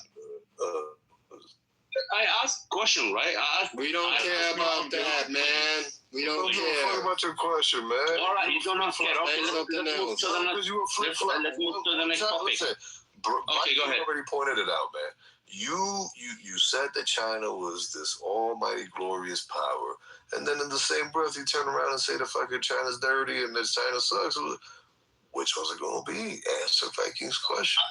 I'm hitting on that topic, but the guy is fucking shouting and screaming. You're not hitting on any.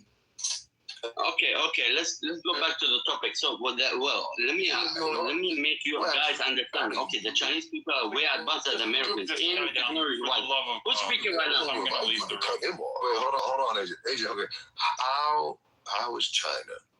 How is China or the Chinese people more advanced than the American people? Go ahead, tell us how.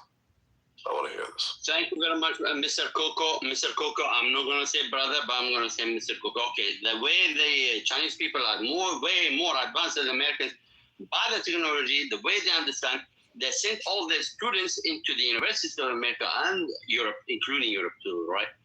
And they gathered all the information, and these Chinese people are way smarter than everybody else, man. Come on. You gotta fucking give them credit. They fucking introduced TikTok, and now Amazon is fucking copying Alibaba app application, and they come up with so many things, like, you know, the whole fucking world of, well, China right now is a manufacturer of the world, the hub world of manufacturing. What the Americans have done, right, in the last 20 years. They're fucking been sleeping, talking about TikTok and talking about Bitcoins and talking about Donald Trump and all that shit. You know what I mean? So people who are actually brains working in the background, they don't see that shit. All they think, oh yeah, I'm going to go holiday to the Bahamas. I'm going to go holiday to the Maldives. That's what they are, man. You know? So the way they're running right now is fucking shit. So you're going to know that. You're going to understand how the American mentality is they're running. So there's no future there, man. Everyone's going to fucking run China unless the Americans, they fucking grasp and they understand and they work with everybody else that they are actually helping them. Logistically, like, you know, all the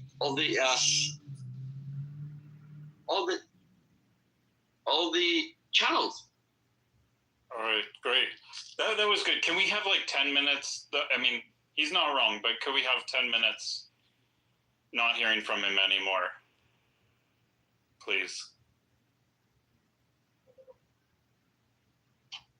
Oh shit! Good luck, done? Agent. How about you talk, Agent? Yeah, how about you talk, Agent? Cause how about you talking? Well, you asked him why China's great. I mean, I could say a little bit. We have Tiger in the room.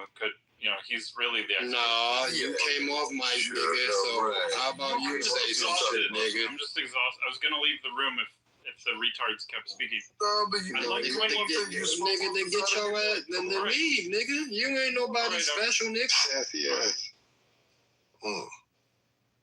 Nigga ain't nobody special. Like, he answered the question.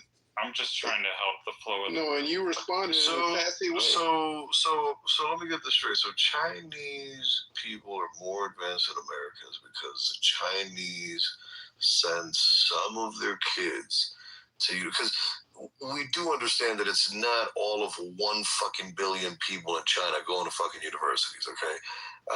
Typically 7 out of 10 fucking people in China never made it past fucking junior high. What the fuck are we talking about, folks? They're a highly uneducated fucking population. The vast majority. The younger people. Excuse me, sir. You came off the side of your neck, okay? And the fact of the matter is that the vast populace that lives in these massive cities have all come from the farmlands, from the inside, from the inside of the country, from the interior. Excuse me. So, to this idea that the vast population, or the vast Chinese population, is some way, somehow, vastly far more educated than the American people, I personally believe should be, at least, at bare minimum, looked at with a grain of salt. I don't think there's any data that can possibly back that up. I'm sure that they have perhaps more now young people, which, mind you, they do have dwindling numbers when it comes out to young people, but I'm sure they do have far more younger people who are, in fact, higher education ready than we do, because unfortunately, you know, our youth has, for the most part, strayed away and is lost. But that's not to say that they are, in fact, more educated than we are. We outpace them in access to information. We outpace them in the kind of information, the quality of the information that we have access to, and we vastly outpace them in how quickly we can access that information. Everything that they access has to first be filtered through the CCP channels. We have access to unfettered information at all times, anytime. So, yes, there's some, you know, they do have internet safeguards and stuff. So all the bullshit that you get in the media, all the stuff you find distracting, there's less of that. The noise, there. The noise, right? They have a lot less noise. Things don't get overly toxic, or if they start to, it gets censored and so forth on the approved channels.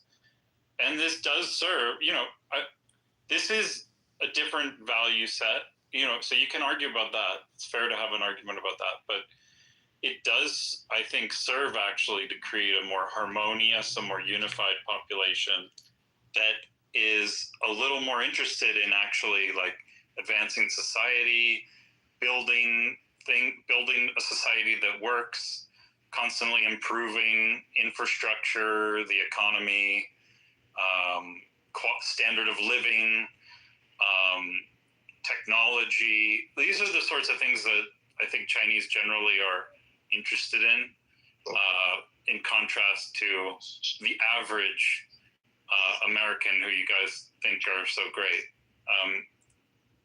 I think there's really a lot to be said for China, for Chinese, even the government policy. I'm not always, I've spent a lot of time in China, and it's fucking annoying when I want to use the internet in the way, even go on Clubhouse, right? I have to go through like 4 different VPN things to like finally get one that worked. It was crazy. Actually using Clubhouse when I was in China. To use a bullshit app called Club. To use a total. Are you even listening to yourself, bro? Come on. Yeah, to talk to you retards was hold on. a challenge. The Chinese government was trying to save me. I think he just wants to hear himself. I don't know what the hell this nigga's saying. This nigga just said, I gotta go through 4 VPNs just to jump on a bullshit app that has barely 20,000 people using it. Exactly. And China is blocking me from using. I gotta jump through 4 different VPNs. But China's okay. China is he's bragging, right? Yeah, they honestly were trying to help me. So why are you still here then if they're trying to help you? Run to your savior. Run to your 5'4" slanted-eyed savior. Go back. Yeah, go back to eating turtles and fucking, doused in wasabi. Go ahead, my man. This is just racist shit, man. I mean, what the fuck are you talking about? Racist shit. What is racist? What is, you know what is racist? Taking all of our fucking manufacturing and sending it abroad. Matter of fact, I'll take that back. It's not racist. It's dumb as fuck. We gave an entire fucking civilization the upper hand in order for them to feel welcome into the new world that they felt they had been left out of after World War II. And what did the government that these little tiny twerps put in place do to the rest of the world? It fucked it over. How did you get fucked over? Is this guy fucking serious? You know what? You asked the question. Let's get question. I'm gonna answer this question. Please, shut the fuck up. Nobody wants to hear from you anymore. Agent, I'll tell you how they fucked everybody over. They fucked over by usurping the world's fucking manufacturing prowess.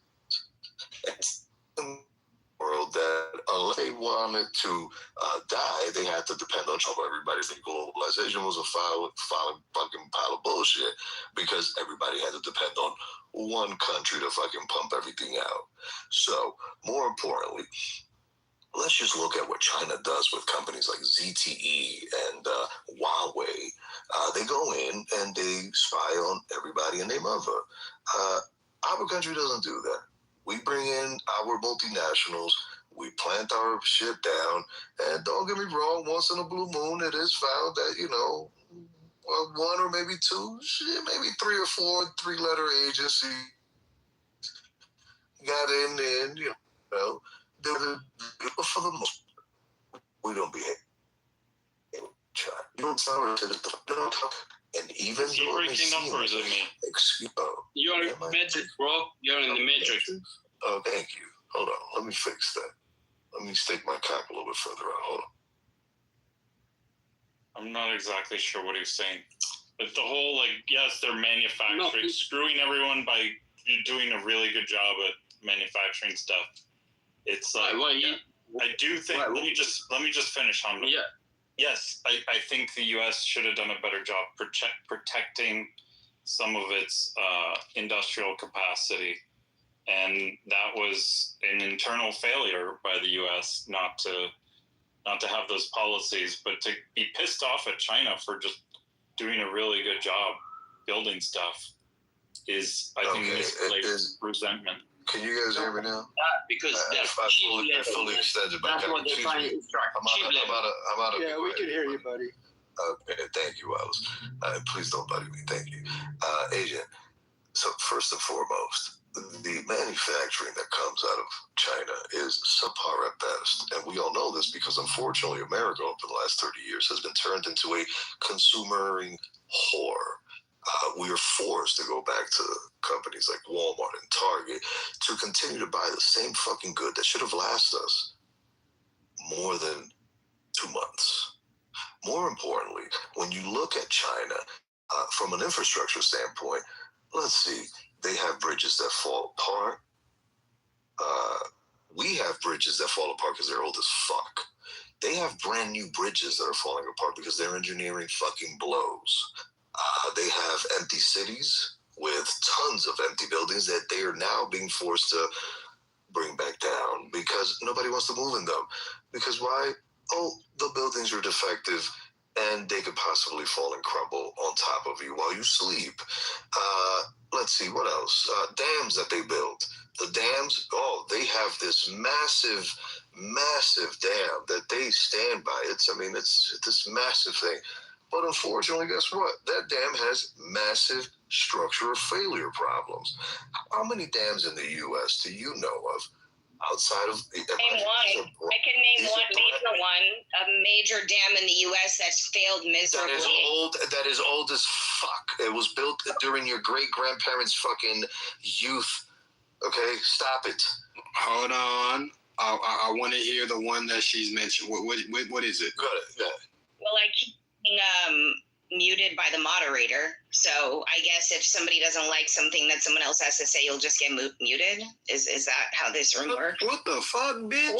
I muted so you can say your answer, you bitch. Can say so, right? He's opening up the floor for you. What weird asshole. People are so ass backwards, man. Unbelievable. These are brand new infrastructure projects going up in China that are failing. If we're going to sit here and tell America that, your infrastructure is, of course our infrastructure is failing. Our infrastructure is as old as fucking World War II at this point, the vast majority of it. But guess what? When you look at it, holy shit, even under duress, after all these fucking decades, the shit is still standing strong. How is that? You know what that's called? That's called quality. American quality and ingenuity that you're never going to get from China. Dude, you have no idea what you're talking about. No, I do know exactly what the fuck I'm talking about, my man.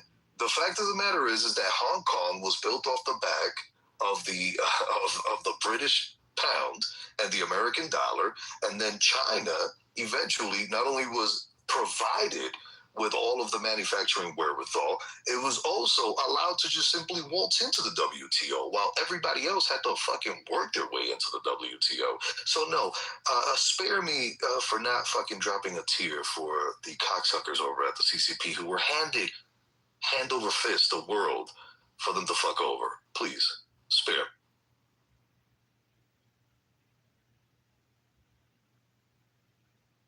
We can sit here, and I'm going to end it with this. We can sit here and show all the pretty sights in America and never show a fucking ghetto, a slum, a Louisiana fucking bayou. We can do all of that. Hold on. You can say, Alicia said it's a room. Hey, but you should have let that. You should have let that keep. Yeah, I let him back up, man. I didn't. I should have though, man. If it was first flight. But I was willing to get cut off for that. Yeah, exactly. Cool. Keep it running. There's no answer to the fucking question, man.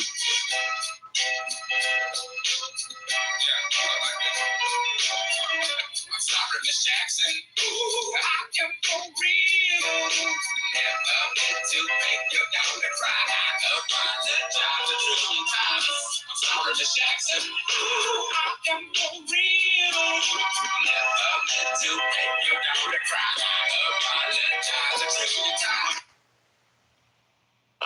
Right, here we go. Enough of that dust. All right. I want to put the mic on Alicia, though, because I'm looking in the chat, and she says it's a room of brainwashed, dumbass idiots. I want to know who you were referring to and why you feel that way. So I came off inflammatory because you were talking a type of way to a woman that was on stage, and you dismissed her. She dismissed herself. Okay. I mean, I just what the conversation can have is two ways. It's having a cordial conversation and calling people, dumbasses or idiots. So I did that, and I lowered the bar for myself in this chat. So that's what I did. Really? Lisa, the difference between people who have been. Hold on, Hamada. Hold on, my Iranian brother. Miss Positive came on stage and she made a statement. I was trying to allow her to submit her statement, and I don't know if she heard me wrong or she took it the wrong way, but she was rude. So I mean, I don't give a fuck if you're a man, a nigga, a cat, or dog. You're not gonna come disrespect this room. Period. Okay. I'm here. Okay. Okay, thank you. Anybody can grab the mic. So I was talking about the Americans' vision in the next 5-10 years. Let's talk about Vikings here right now. Yeah, in the next 5 to 10 years, my man, listen, we're going to start going to... Okay? And get ready. Like what Elon Musk is saying. I'm going to tell you what, if anybody in here is smart enough, they'd be loading up on SpaceX stocks, shares. Because that bad boy, this rocket is going to be happening on that. But I'm going to go on mute because that's for another conversation. Can I just say I am grateful? One second, Hamada. Can you? This is for Hamda. I asked you to be silent for 10 minutes, and you pretty much did, and I'm grateful. Thank you. At least he listens to you. Let me just share with you guys a little bit of my Clubhouse experience. Right? 5 years ago, when I first came onto this app, I used to do what Hamada and Agent was doing, which was to say, oh, China doesn't have concentration camps. Oh, China is good at education. We have great social institutions. We have great infrastructure. I used to argue about this shit with Americans. I stopped doing that. And why did I stop? It's because I no longer have to do it. In the 5 time, Americans have waken up and they're arguing on my behalf. They're saying, oh, China's beating us at this. China is beating us at that. So I stopped doing it. That's my experience, just to share with you guys. Thanks. Yeah, nobody asked you to share that, and no one has ever said that China's beating us at anything, Jack. Maybe at throwing kicks. What are they beating us at, my man?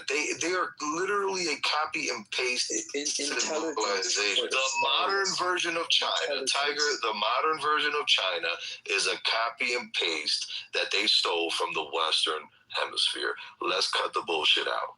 Okay? Now, if you guys want to go back to the dynasties and all of that, yes, you guys have a lot to offer. But in the modern era, the only thing you motherfuckers have done is steal, pillage, and fucking rob. That's it. That's all you guys have done. Cut the bullshit.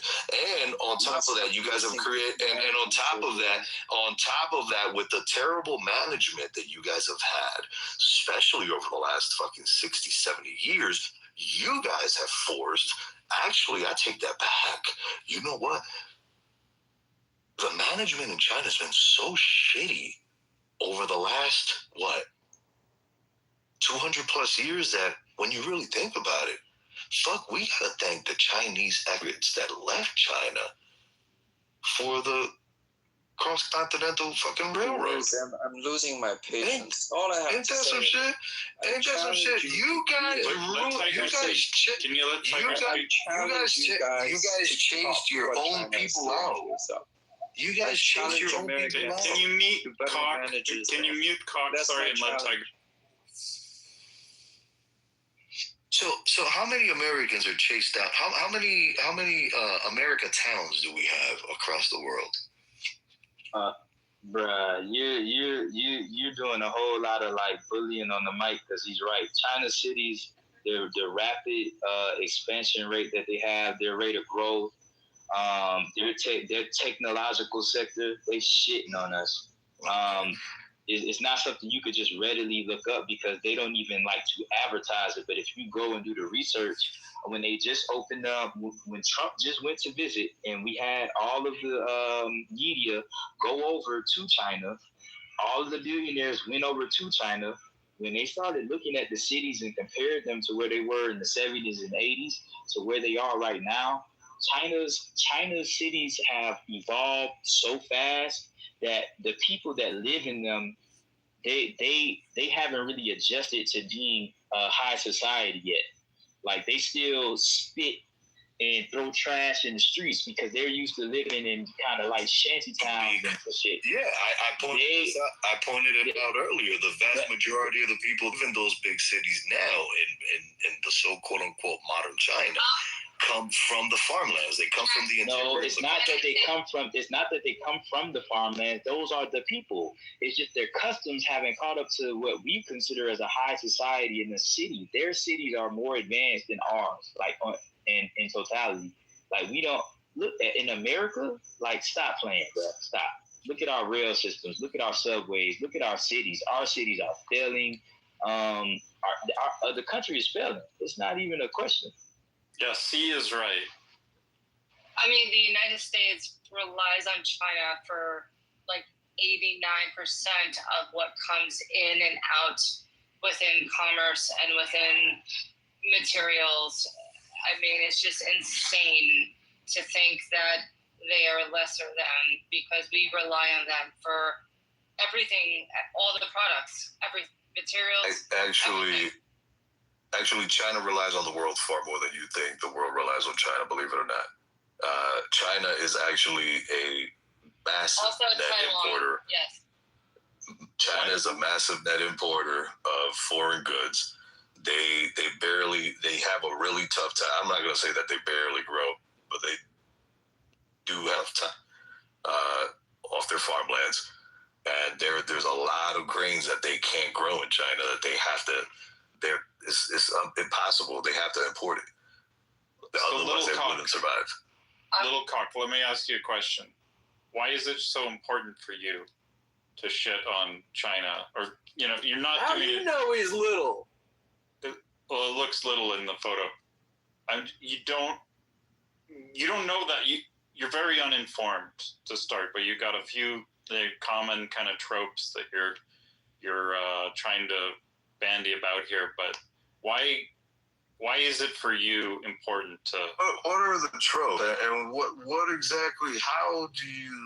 Where do you get it's important for me to do what? All I'm doing is just speaking on the subject, and the subject happens to be China and their unfortunately Communist Party led government.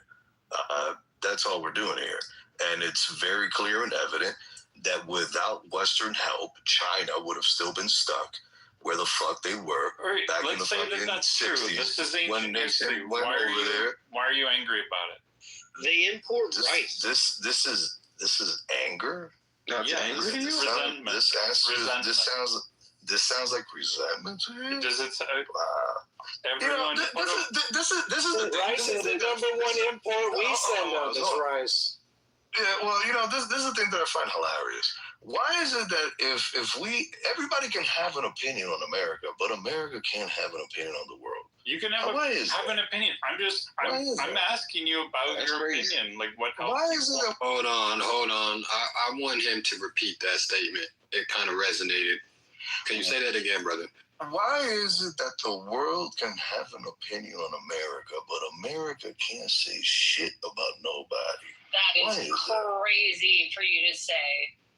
America has every opinion on every fucking Why is country. it crazy? That is the most asinine thing to say. Alicia, that the is commie. so fucking crazy. Alicia, I agree with her. Like, of course you do, bruh. We talk about like, what do you? Your statement didn't even. It had no weight. It sounded good to Timothy because he been in here all day. But under your cop, that's what you sound crazy as hell, nigga. You sound crazy, nigga. You better retract that statement, nigga. Come on now, see, you know me better than yeah, man. You know, we gang bang the United States. I bang the United States. I don't know. All day, every day. These colors on red, nigga. What's up? I'm with it too. I'm an American. I'm an American through and through. But we talk shit. That's what we do. We talk shit about other countries. But at the same time, we talk shit about other countries. Like, we talk shit about, like, what you said don't really, I don't know. I didn't get what you just said. Like, it's not a problem that you're talking about China. It's just that what you're saying might not ring true because we got our own issues here. So you trying to prop China in this position that they're this lesser government because they're communists, but you're not paying attention to how they taking leaps and bounds ahead of us. But they're not taking leaps and bounds. Once again, let me reiterate.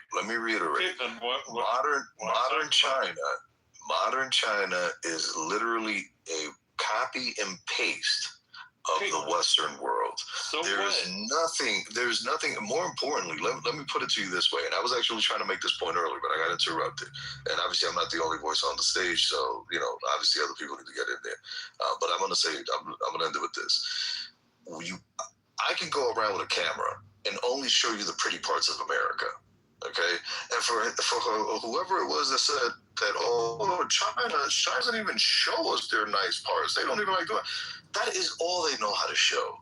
Is all their tall buildings. They never show you, however, the ghettos that they have. And folks, man, China's got some shitty ghettos. And when I tell you they are fucking ghettos, trust me, the New York housing apartment buildings, which I am very well aware of because I'm originally from the Bronx, New York, and I had to unfortunately step into a lot of elevators filled with piss and climb all the way up to the 18th floor in the housing project building, only to get out on the floor filled with crackheads. But China has some ghettos that make our project housing look like fucking mansions. Okay, nobody talks about that, and I am gonna end it. This is my last piece. I mentioned this earlier. China right now has a massive housing issue, and you know what the housing issue is? It's that they overbuilt. You want to know why? Because they were trying to overcompensate to try to show the Western world how much they had built and how much they had grown. It's actually a terrible problem because now what happened is you created a housing bubble for yourself out of arrogance. That's New York City. That's happening in New York City right now. Yeah, and you know who's forcing New York? You know who's forcing New York City into that? The commies that got elected to run the fucking city. So let's not complain about it. No. Listen, you can't blame that on anybody else but the retard Democrats and democratic socialists and communists that got elected in New York City. Can we have a conversation about this or no? Let me just ask quickly, which is the worst problem? Having not enough housing that you can't afford, or having too many houses to the point that they're just so cheap, and you just have to choose which really cheap place you want to live. Those are ghost cities, Asia. But let me just say this. We've yes, because there's a lot of big investment billionaire companies that have built big buildings that are going vacant because of tax laws that they can benefit off of to have them gain just more equity because there are bullshit laws in New York City that protect billionaires. So we have to have that conversation versus just, we're building taller buildings. No, we have to have a conversation about exactly what is happening and who is lobbying and who is benefiting and who is not benefiting off off of billionaires building buildings and not letting anyone have vacancy in it because of tax purposes. Yeah, and who's putting communists into power? This has been happening for 20, 30, 40 years. This has been a problem for a long time. My pushback to what cops, I'm not calling this nigga cop. Nah, see, you call me COC. Go to my profile and see what COC stands for. Hey, COC, have you spoken to this lady before? Nah, Beaver, I don't know who she is, but you're in for a treat. She'll be all right. She'll live. You're in for a treat. Yeah, content chief. The content, that's what I'm gonna call you, content for sure. What I pushed back against what you said was that all China did was copy the Western world. You're right, but there's a big difference. They don't have the same government we have, right? So they copy some of our economic strategies in terms of building up their, private sector, their business sector, but they're still a communist government. So there's only a certain level they're going to let their private billionaires get to. Their private billionaires can affect their government the same way that the billionaires in our country do, right? So there's a certain level of this is a 4,000, 5,000-year-old country we're talking about. There's a certain level of control that they have that we view in our lifestyle. It doesn't fit with our lifestyle, but the way it works for them, it allows them to build their society quicker and more efficiently than we ever could, because capitalism is upside down here. Like the billionaires, what Alicia was just talking about, we have billionaires that will basically build a building with no real concern and no pressure from the government on filling these vacant apartments with people. That people isn't what they're focused on. They're focused on they're building the building and they sell it and they get the tax money off of it. It's a hustle for them. It's a monopoly game. In communist China, they hold their billionaires to a standard. You have to build this.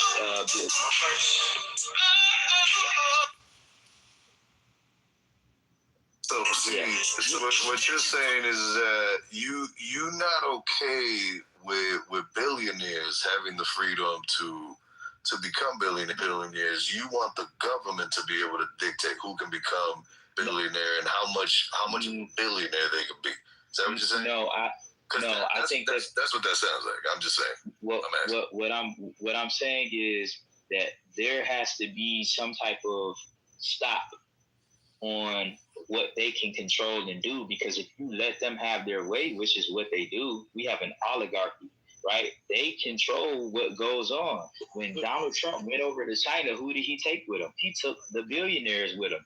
Like, our government is it's just a shield for the corporations. May I ask you a question? See, hold on, Mike. May I ask you something? Do you know who Xi Jinping travels with when he goes abroad? Do you know who he takes with him? He takes the Chinese billionaires with him. The same oligarchy that you claim only exists in America. No, he didn't say that. It exists everywhere. Okay, you're gonna booty clap. It does. Okay, so of course, yeah, sure. Listen, I'm not saying. I said there's private billionaires in China and America, right? But it's different on what they can do, right? It's different. It's a difference on what they can do. That's all I'm saying. Like they can't go against the Chinese government. They can't go against the CCP. They really are kind of gridlocked on what they can do. They still have more freedom. You like that? No. I'm not saying I like it. Okay. I think that I think there has to be something in place to stop these motherfuckers. That's why Israel has so much control of our government, because they can pump money into the politicians and buy them. There has to be something in place to stop the way the money buys. I'm sorry. See, I got to stop you, because Israel is actually not the number one influencer in terms of money into our politics. And actually, this was the APAC is a huge influencer in our politics. But it's not the number one. And so is every other. It actually isn't. You want to know who is? In fact, and actually, someone actually mentioned this earlier. Actually, I think it was Brad that brought this up. A lot of us are aware of this, but Brad brought it up, which is that China, in fact, is the number one state sponsor of American politics interference. China is heavily invested, way more than the Jews and the Israelites and AIPAC and, anybody else in that region. The Chinese government, the CCP, has spent billions upon billions upon billions of dollars trying to find ways to not only persuade the American people to vote in a certain way, but to also try to get in cahoots with our politicians. Which do you think that's not contradictory to what you were saying before? Exactly. What does it have to do with my point? See, I'm asking. Hold on, she's making a statement. I'm asking her a question. What was the statement that I made earlier? What is it that's contradictory? You were just talking about how China is just trying to blueprint America. They're just trying to tell us. However, your statement just now from an infrastructure point, civilization-wise, not politics, not government-wise. Because if they were trying to model themselves if they were copying and pasting entirely and trying to model themselves like the Western world, they would not be applying a communist government to their people. Okay. It would be an open government. Does anyone disagree with me in this room? You can say yes or no. I don't care how contradictory the statement is. You can say yes or no. I don't care. No. It was apples and oranges, just like he said. I said Israel, not the Jews. The Jews are separate from Israel. That's one of them propaganda tools people use. I'm talking about the Israeli government, not the Jews. Two different things. Yes. All right, brother. Appreciate you clearing that up, my guy. We don't slander the Jews in here. See, I wanted to that one comment you were talking to COC about. You were like, "Oh, I don't want to misquote you. You're like, they build stuff." I think you're talking about the billionaires. You're like, they build stuff and they sell it, and then take the taxes. Now, the take the taxes part is a whole other issue. We can get into that comment. I mean, to think that billionaires don't pay taxes is wild. But anyway, if they build stuff, shouldn't they have the right to sell it? If they're the ones that built it? Well, this is the issue. Yeah, you should be able to profit from your building, right? What you have to think about when you're talking about billions of dollars, there is an ethics. There's an ethics and a morality that comes into it. If you just, I'm with you. If you just want to play it where whoever has the biggest guns, whoever has the most money wins, cool. You can play. That's a wild, wild west mentality, but you have to understand what money is and what it does, right? There should be regulations on what you can do with this money and what you can put your money into and cause people to do. That type of money is dangerous. There should be rules to this shit.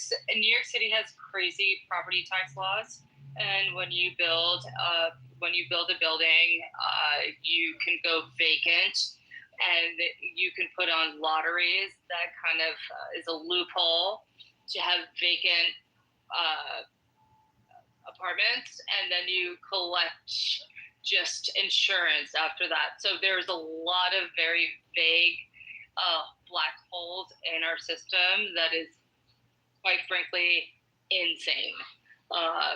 So I would implore everyone, if they want to really learn about property taxes and like building skyscrapers in New York City and having it vacant, how fucking like the scam that it is and the loopholes that they go through, it is asinine insane. Wait, so you're saying? Don't worry, because you know what? Listen, it's gonna be okay, Mike. We're all gonna get frozen rent. We're all gonna get free bus rides. We're all gonna get free meals. We're gonna abolish police. That's condescending. We're gonna abolish. No, that's condescending. We're going to abolish the militarized border, okay? And we're just going to allow anyone to waltz in, and we're going to give everybody something free. And you know what, Mike? We're going to take it from those dreaded billionaires, those evil people that create stuff. Because you know what? Free is the way to go. Don't forget only after we institute the social credit score. We got to institute the social score. Someone fucking talk to me about Mike Wallace, Mike Allen. Someone talk to Mike me Allen. about my city right now. Tell me. Hold on, Alicia. We don't live in your city, Mama. Democrats. Mike Allen. Hold on, Mike Allen. I want to put this. Ran by Democrats. Tell me what I talk to them. They the ones running your city. Don't forget, you clearly know everything. I'm telling you, you need to go talk to the Democrats that run the city. Go ahead, I was explaining something that happened in New York City. I'm not claiming anything. I don't have a stance. I'm telling you facts. You are okay. Whatever. I'll be here, Steve. I'll tell you what. Yeah, hold on. Real quick. Listen, Alicia. This is the thing, okay? Alicia. Okay, you want me to say it in Spanish, but I'm saying it in English, okay? Alicia. Okay, but my name is Alicia. Thank you. Okay, in Spanish, correct, but I'm saying no, it in English. I will respect how to pronounce your name. Okay, that's great. Okay, but you can't tell me what language to pronounce, but I can clearly read in English. What is happening right now? You know what? I'm done with you. Go ahead, see. Appreciate it. So look, I'll give you. That's Alicia. That's just her personality. I'll give you an example of what to put limits on what billionaires can do, right? Let's say you live on wherever you live. This house, the house you live in, down to you from your dad. He built it. The land he built it on, all that shit, right? A billionaire comes into your town and buys up all the surrounding land. It's precious. It buys up all the land around you. Everybody, he's pressed his money onto the people, and this happens, right? He's pump money into your surrounding area and is buying up everything. And you have this obligation to hold on to your father's land, right? But there's a billionaire pressing on you. He's pressing on you. And at some point, you're going to cave. You're going to give up. You know, that money is going to talk loud to you. You're going to give up and make that decision. He probably pay you triple what it's worth. Right. So there is. You don't think the person who built the house would be willing to sell for triple what it's worth? Yeah. What's your point? My point is that the money allows you to put people in situations where they can't really refuse. Right? But to have fuck you money, so you can do whatever the fuck you want to do. So if that's the case, if the people with the billions rule, then there's no rules for them. So anything that you can fathom that you can put a price to can be bought. There has to be limitations on the expectation of what they do, right? You have to put something. You have to hold them to some type of rules. You have to. You have to, or else there shouldn't be rules against monopolies. Then in that case, they should be able to. I should be able to buy up everything and then charge you whatever the fuck I want to because I control the industry now. Like if there are rules to what you should be able to do because of the type of money and what you own. There's rules to this shit. Am I tripping? So see, here's how I respond. I'll just give you a real world example, but again, it's a flawed argument. But just a real world example. I'm down here in South Florida. Literally, when I moved up here, I was from the lower south in Florida, which you couldn't afford it, right? So we had to keep moving north. We finally moved like 4 cities away from where I went to high school and stuff like that, just because we got the house for the money, right? Bigger house. We were starting a family and shit like that, right? Whatever. Then everything started moving north. They were developing all around us. When we first moved out here, there's like nothing around us, bro. Across the street, there was like a barn with horses and shit, right? There's a big barn with a house, and another house had all this land. So they were holding out. The story was they were holding out. They finally, I guess, got bought out. They tore down the barn. Everyone was sad to see the barn. It goes big red barn with all these horses. Everyone was sad to see it go. And they bought the other guy's house. You know what they built? They built a high school, 3 housing apartments for nurses, and then a whole nother complex that holds like 150, 200 units. So they built a high school, housing for only nurses, and then another big ass complex for 200 people to be housed. And you know who they bought out? Only 2 families. 2 families. And you're telling me you're mad at the billionaires, but not the 2 families that were holding up enough space to build a fucking high school for the community. They built a fucking high school that my kids now go to. My daughter's starting freshman year next year. My oldest daughter's a junior. So they built a high school and housing for over 200. I think the nurses units have 150. So over 300 something people. And you're pissed off at at whoever bought them out. I think it was Centex. Again, I'll say this and I'm gonna mute up. Okay, let's take that same scenario. Those people that held out. Let's switch it. So let me make a different point. Let's say that you whatever you like, whatever a motherfucker likes. Let's say you use a certain type of bread you like. You like bread. Let's just say bread in general, or any type of good white bread that you like white bread, right? Let's say that I go and I buy up all of the patents and rights to making white bread, right? So you want to sell white bread, you have to sell it this way, the way I make it. I've lobbied and changed laws to where and this is a real thing, where you have to sell white bread the way I say you got to sell white bread. I own all the distribution routes to sell white bread. So I can spike at any time the price of white bread. I control everything that has to do with this white bread that you love. So you have no outlet to go and find this white bread for a cheaper price. You're a slave to the price that I make it. Whatever I say the white bread costs is what it's going to cost, because there's no check or balance on me controlling this market, because I have the money to it. Pretty sure you're describing a monopoly. No. You just described it. So time out. The laws against monopolies are the checkpoints against billionaires. That's my higher point. Yeah, that's my entire point.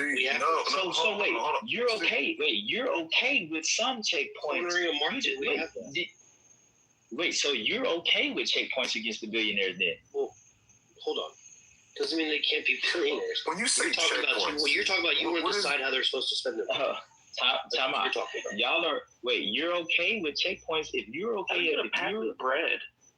What do you mean by checkpoints? It's just a hypothetical situation. It's bad analogy, but it's a hypothetical situation. But we have but you're stopping before the monopoly part. So you're stopping, but no. What I'm saying is the law against the monopoly is the checkpoint against It's a checkpoint against the guy who can corner a market because of his money. And I'm saying that is applicable in other spaces, not just a monopoly. There are spaces where you need to check a billionaire from being able to do certain things that's going to influence the way that people behave in a positive or negative way. You have to be able to check that shit. That's all I'm saying. You believe in it, you just don't believe in it. For instance, like Tesla, like Elon Musk.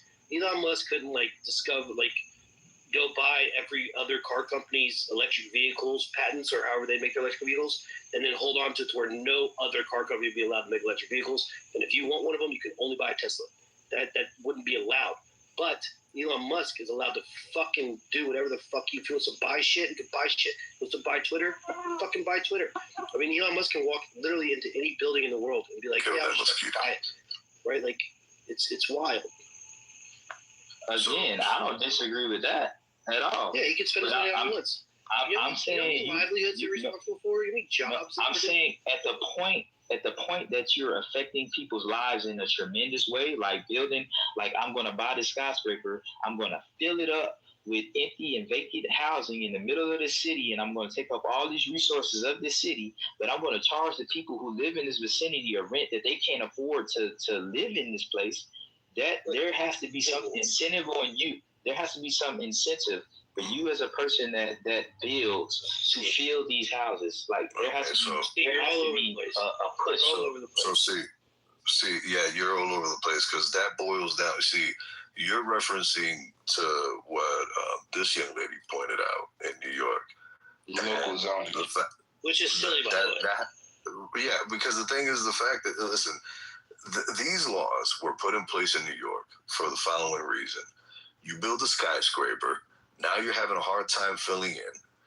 You don't have tenants. So guess what? We're going to give you a tax break where you don't have to cover the taxes that you would otherwise would have had to fill or pay for if, in fact, you would have had a full vacancy on your building.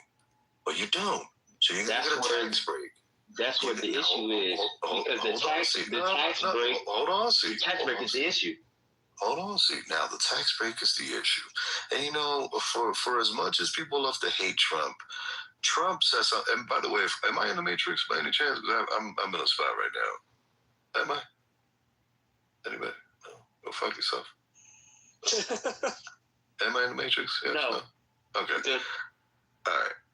There was one thing that Trump said to, at the time, Hillary Clinton, who was running against him in 2016, which was, sorry, I just came back on, but you have to talk about bankruptcy and how much time. No.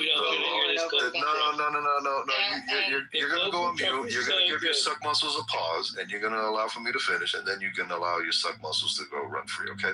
So this is the deal. The fact of the matter is that up until Giuliani's city, New York City has been ran by Democrats. And the Democrats were the ones who put those laws in place. You want to know why? Because those laws were put in place to help out their rich buddies. Okay? And they're not going to get rid of them. Because as much as Democrats love to shit on billionaires, you know, I remember a time when... Why are you making this a Democrat-Republican thing? Because they're Democrat. Excuse me, sir, excuse me. I did not interrupt you while you were speaking. Not once. So please, have some decorum. Thank you. The fact of the matter is that it does boil down to that. You want to know why? Because they are the ones who get voted in, and they are the ones who are handed the power. They are awarded via that vote the power to go and institute these laws. Excuse me, that man was a Republican. Excuse me, ma'am. That man was a Republican in name only. For those of you who don't know, that stands for Bloomberg Rhino. was Republican after Giuliani. That was a Rhino. He was a Rhino, and everybody in New York City knew that Bloomberg was a Democrat through and through, and everybody knew it. He ran as a Republican because the Democrat Party. Excuse me, ma'am, I voted in that election. Yeah, well, too bad. The fact of the matter is that Bloomberg only ran as a Republican because he knew that he was running on the coattails of a gentleman named Rudy Giuliani, who was in fact a true Republican.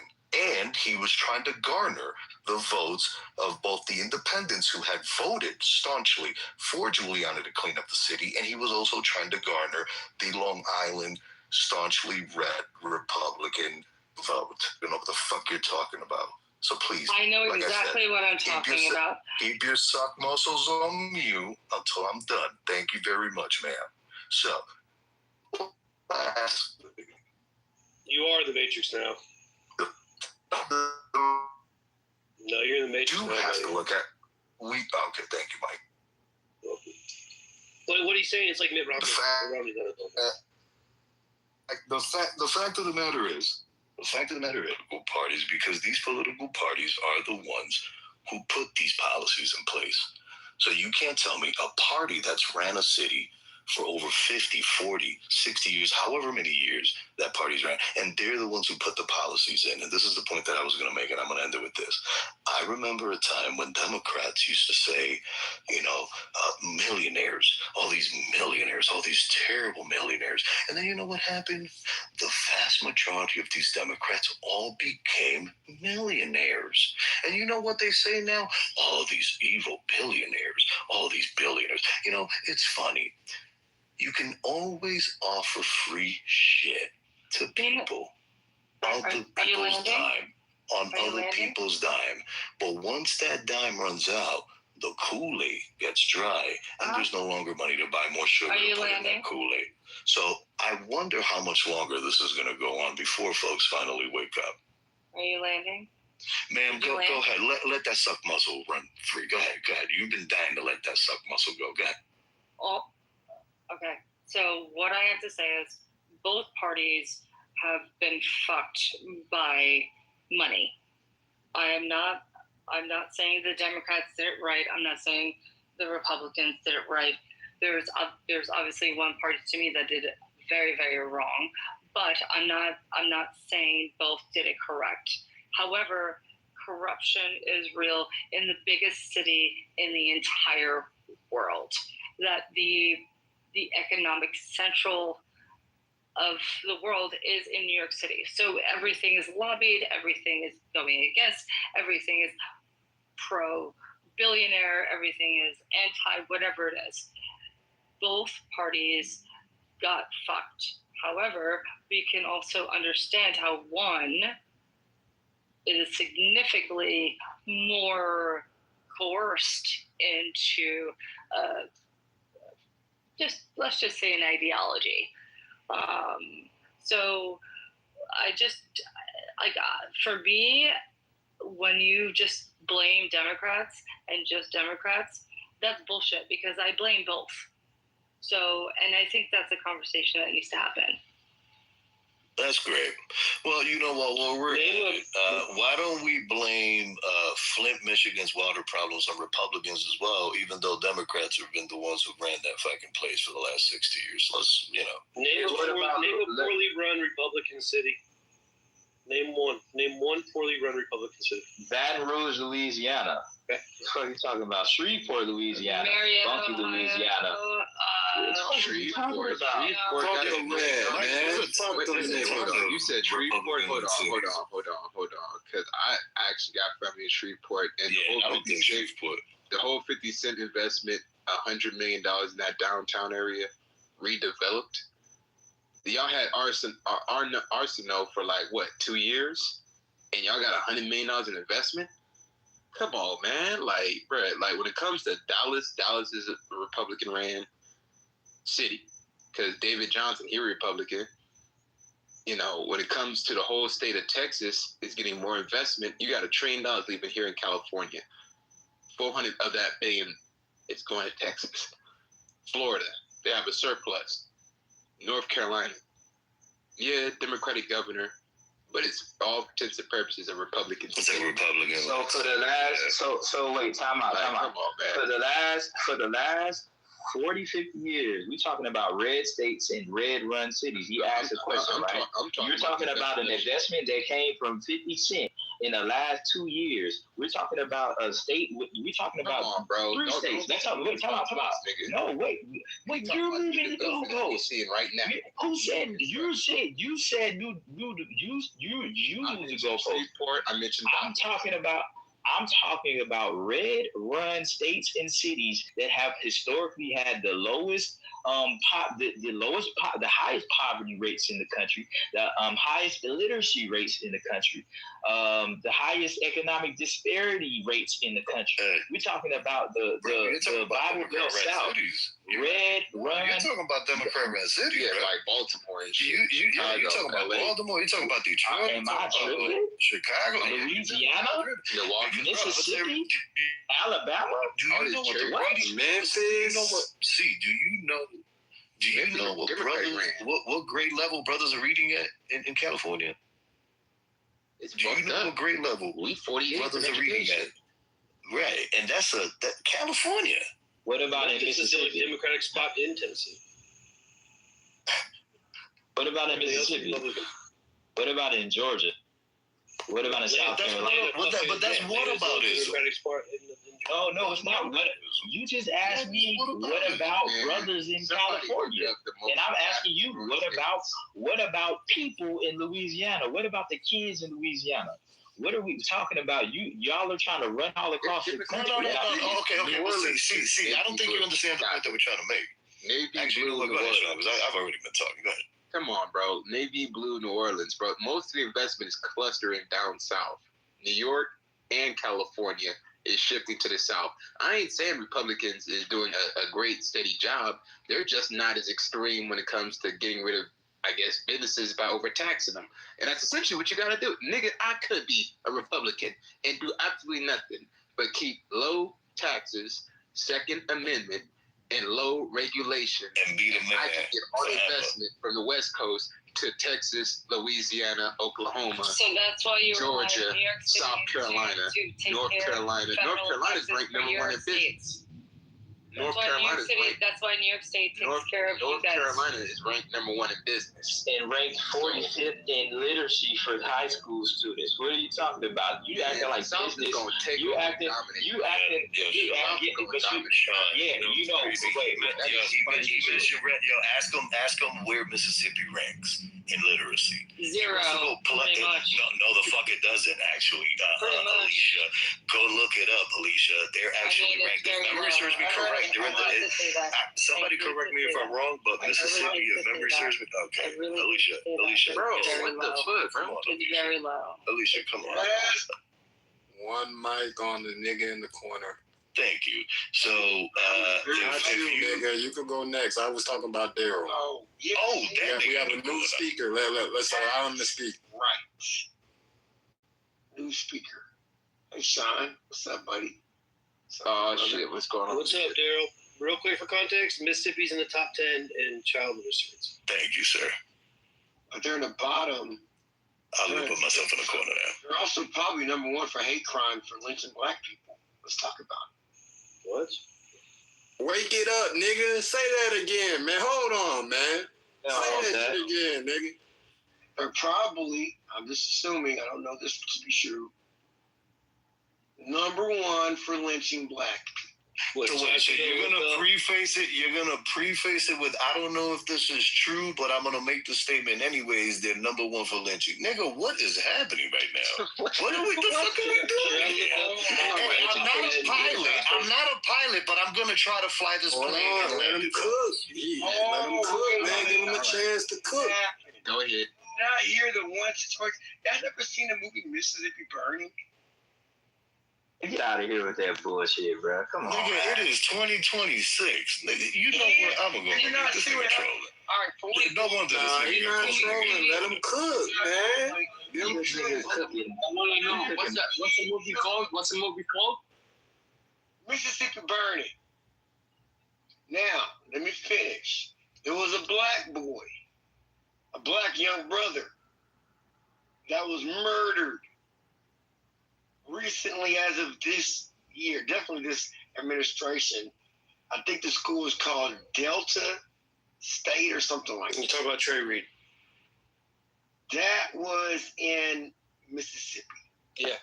And it was proven it was suicide. Kaepernick paid for an independent autopsy and never How released the hell did he get on that damn tree? What does this have to do with the topic? I don't know, man. But he wanted him to cook about some shit. He might have been. We don't know. We might have been able to connect the shit. This nigga said Mississippi burning, bro. Let's give that man a chance Stop to it, bro. talk. Shit. You just said black people back 30 years with this nigga talking. Oh, white people did that by lynching our brothers and sisters. They did that. Anyway, bro, if you want to look it up, the lowest literacy scores in the country, the lowest literacy scores in the country, Louisiana and Mississippi ranked in the highest, the top three. In the top three, right? So, brothers, stop interrupting me, you chocolate brother. Don't ever call me a chocolate brother. That made me feel highly uncomfortable, man. Like, what the fuck is wrong with you? You're a chocolate brother. Hold on, that man. shit, man.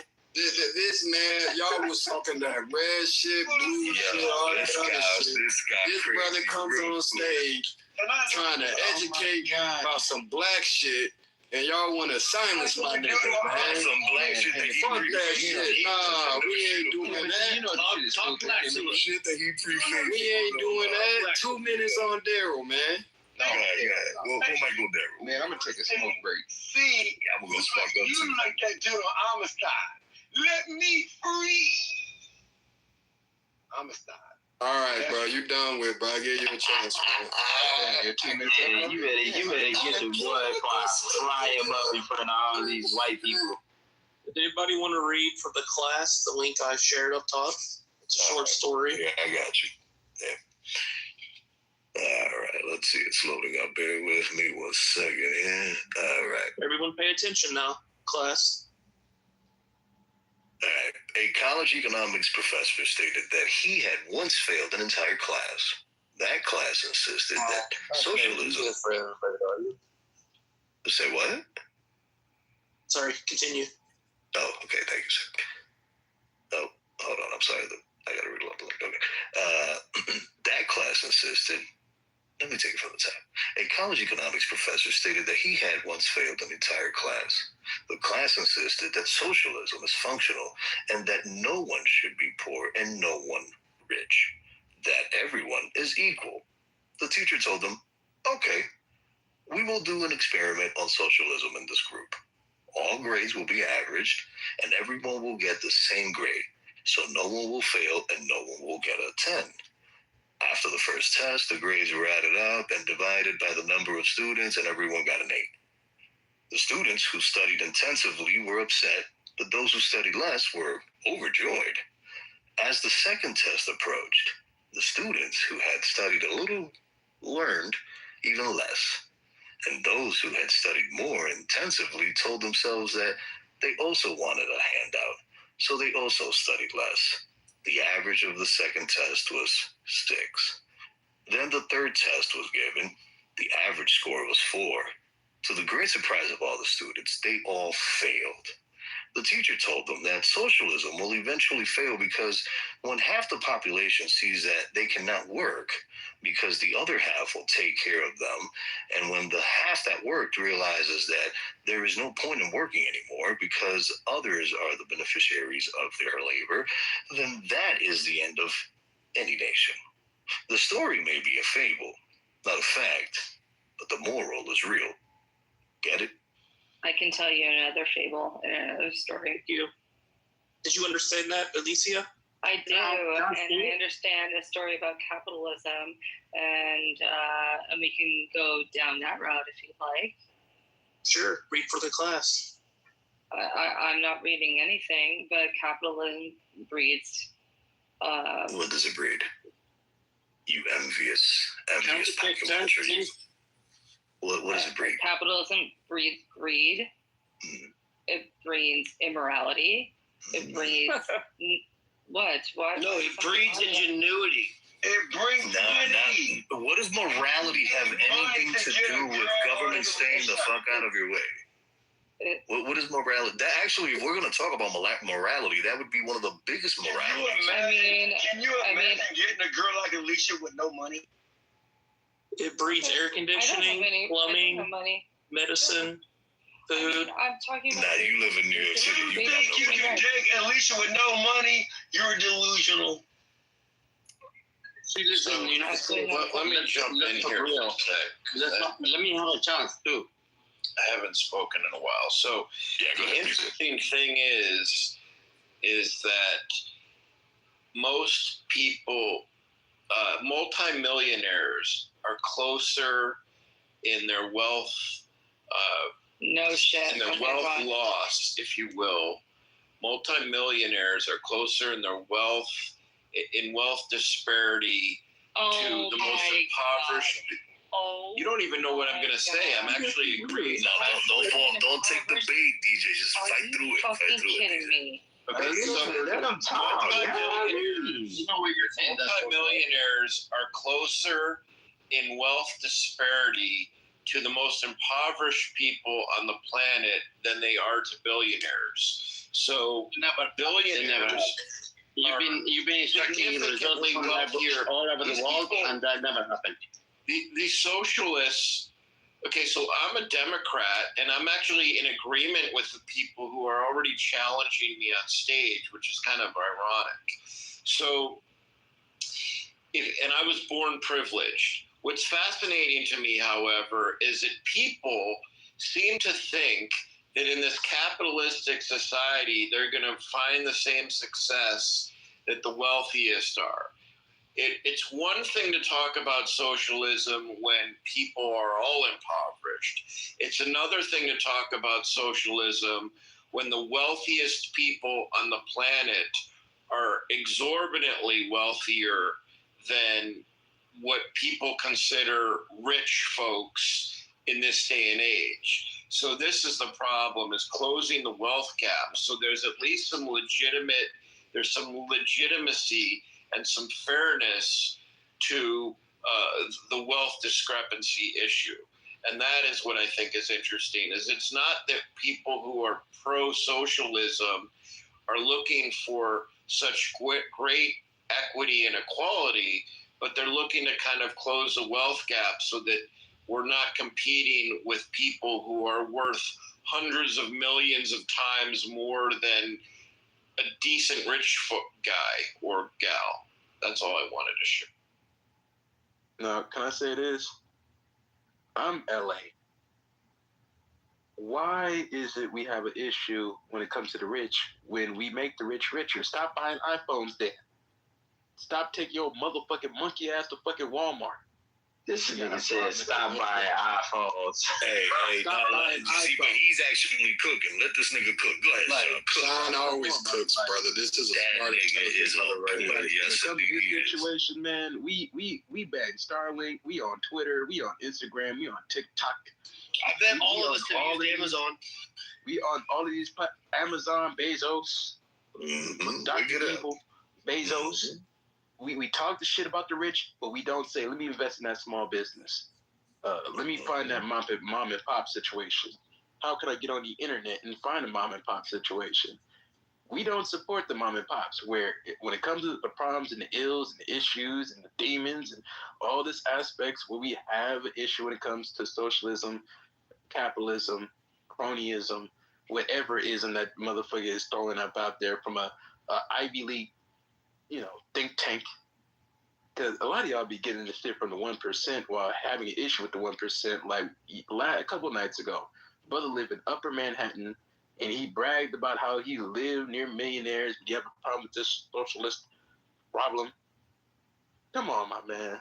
We act very, very, very oblivious. We help the rich while talking shit. I don't get y'all. And plus, DJ LA, you probably don't even live amongst niggas, huh? So look, you don't even live amongst niggas. Real quick. Hold on. Hey, real quick. Before you dig around him, real quick. Let's see you out there. Go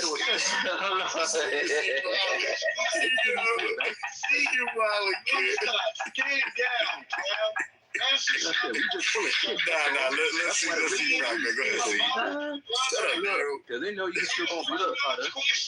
Yo, you talking about like supporting mom and pop stores. It goes back to what I was saying earlier.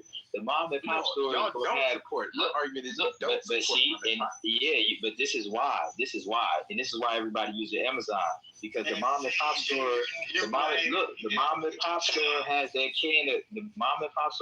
can of greens for $3, but I could order it from Amazon for $1.50, right? Because they can't compete. The monopoly that the billionaires have on the industry puts the mom and pop at a disadvantage where they can't make money selling items at the same price that the big corporations do. It's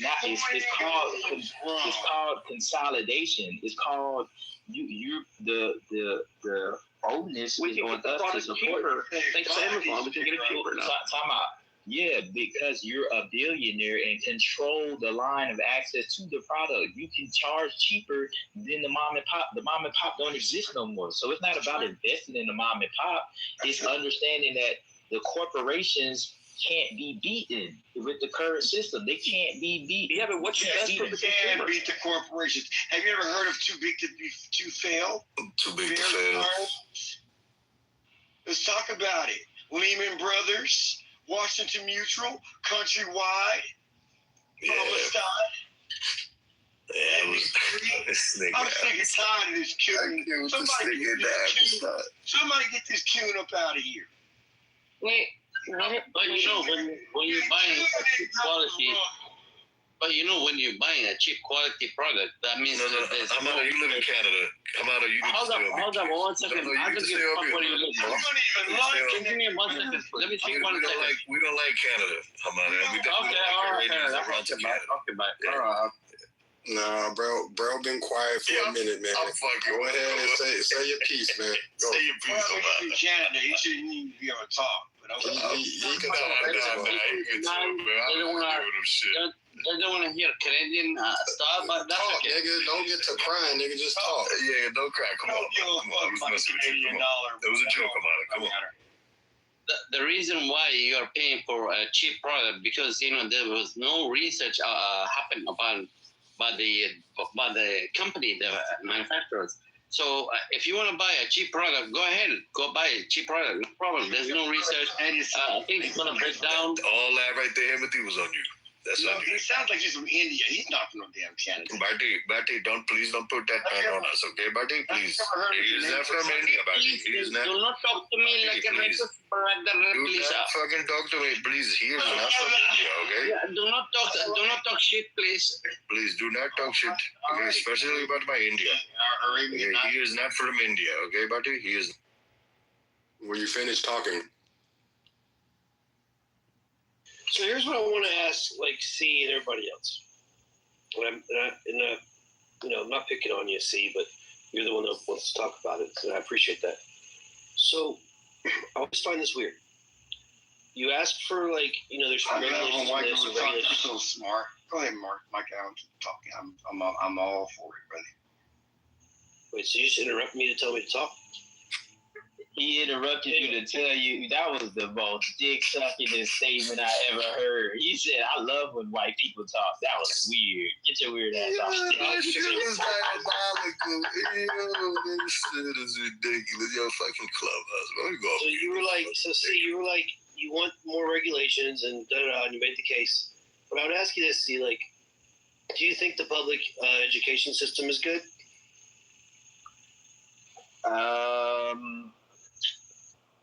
I would say depending on where you live, but as a whole, it depends on where you live. Mike, give me 10 seconds to ChatGPT. Give him 10 seconds. Well, a better question would be this: What government-run entity would you think the government does well? Oh, wait. I think you have me like pegged wrong. Pause. I don't think the government runs shit well at all because the government is corrupted. Fuck no. So then why the fuck would you want the government to have their hands in the billionaires' money? Everything they touch, they fucking corrupt. Because what I believe is there should be, it's not that they should have their hands in what they have to spend their money on. You shouldn't be able to tell anybody how to spend their money. I think there should be protections on what they can do with their money. So you can spend your money however you want to, right? But there should be protections for people. And that's something that should be talked about. What type of protection? There should be protections. You don't know what the hell you talking about. No, because then you come into an oligarchy situation where the government favors billionaires and it's an oligarchy. That's what we have right now. Talking about real quick. That's what we have. We don't live in an oligarchy. We want as little government intervention as possible. That's what we. But you don't have the government intervention right now. Our government protects billionaires. So okay. So does anybody remember who Henry Ford was? Oh my God! Do we know? No. Hold on. Because we want to act like we want to talk. We want to talk about our government as if our government has been closing up the rich people from the fucking. Hello, folks. Do you know who? Nigga, that's how we live. But this is the thing. See, when you need to build tanks, nigga, you ain't gonna go to the hood because nobody in the hood got the capital to build tanks, nigga. You gotta go to the rich people. And you know the most gangster person. Henry Ford had people killed. You know that, right? Sir. When you want to build tomahawks to shove it up some Taliban motherfucking towel head's ass. Guess what? You're not going to the hood and getting a loan from Daquan. You're going to the rich person. Okay? But you're gonna get Daquan to fly it and go kill yourself. You need Daquan to fly it. What are you talking about? You are going to the hood. Vince Training COC No, it's defense.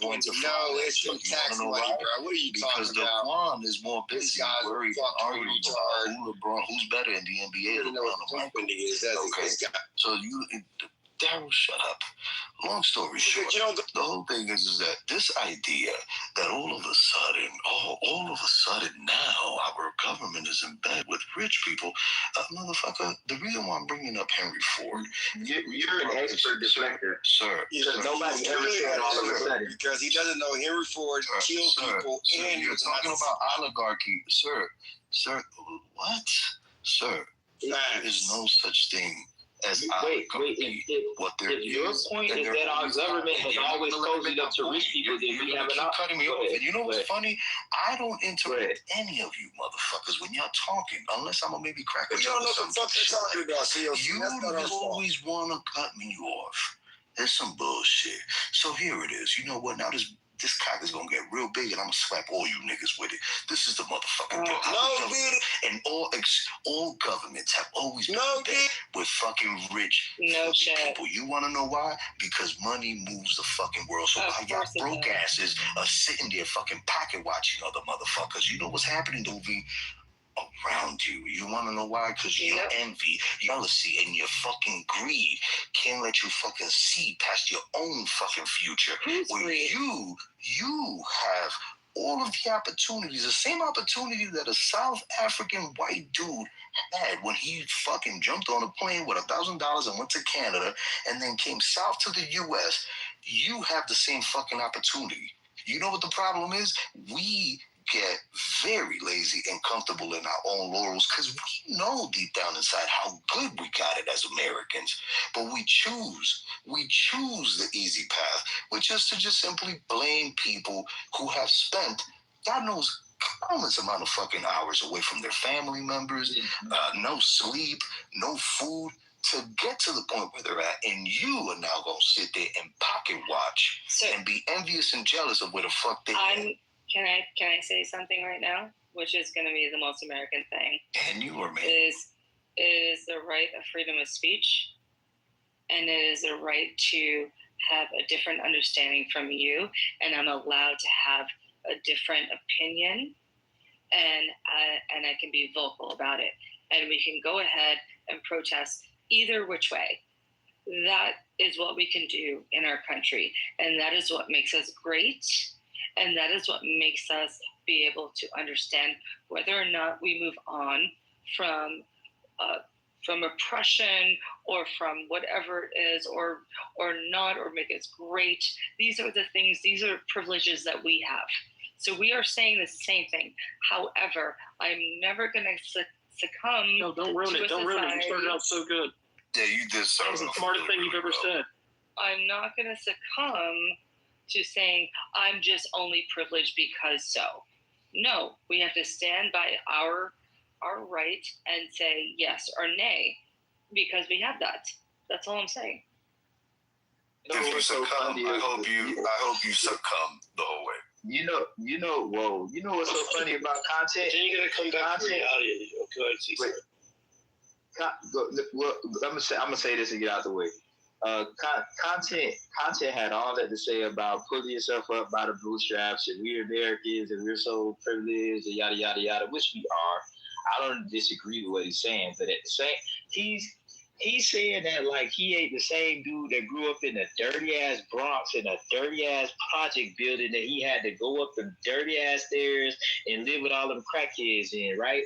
And so me as somebody who was just on the outside looking in, I'd be like, why did he choose to live like that? Like, why is he, man, he should just do better. Why don't we just, what do you mean he was born in that? It doesn't define him. It doesn't define him at all. No, but at the point that you're living in it, it does. So what I'm saying is that, yeah, you can make better for yourself, right? But it don't just act like you aren't given certain circumstances that make it harder for you to step out of situations than it is for other people. Like everybody, but he's saying that everybody's Elon Musk, and it's not the case.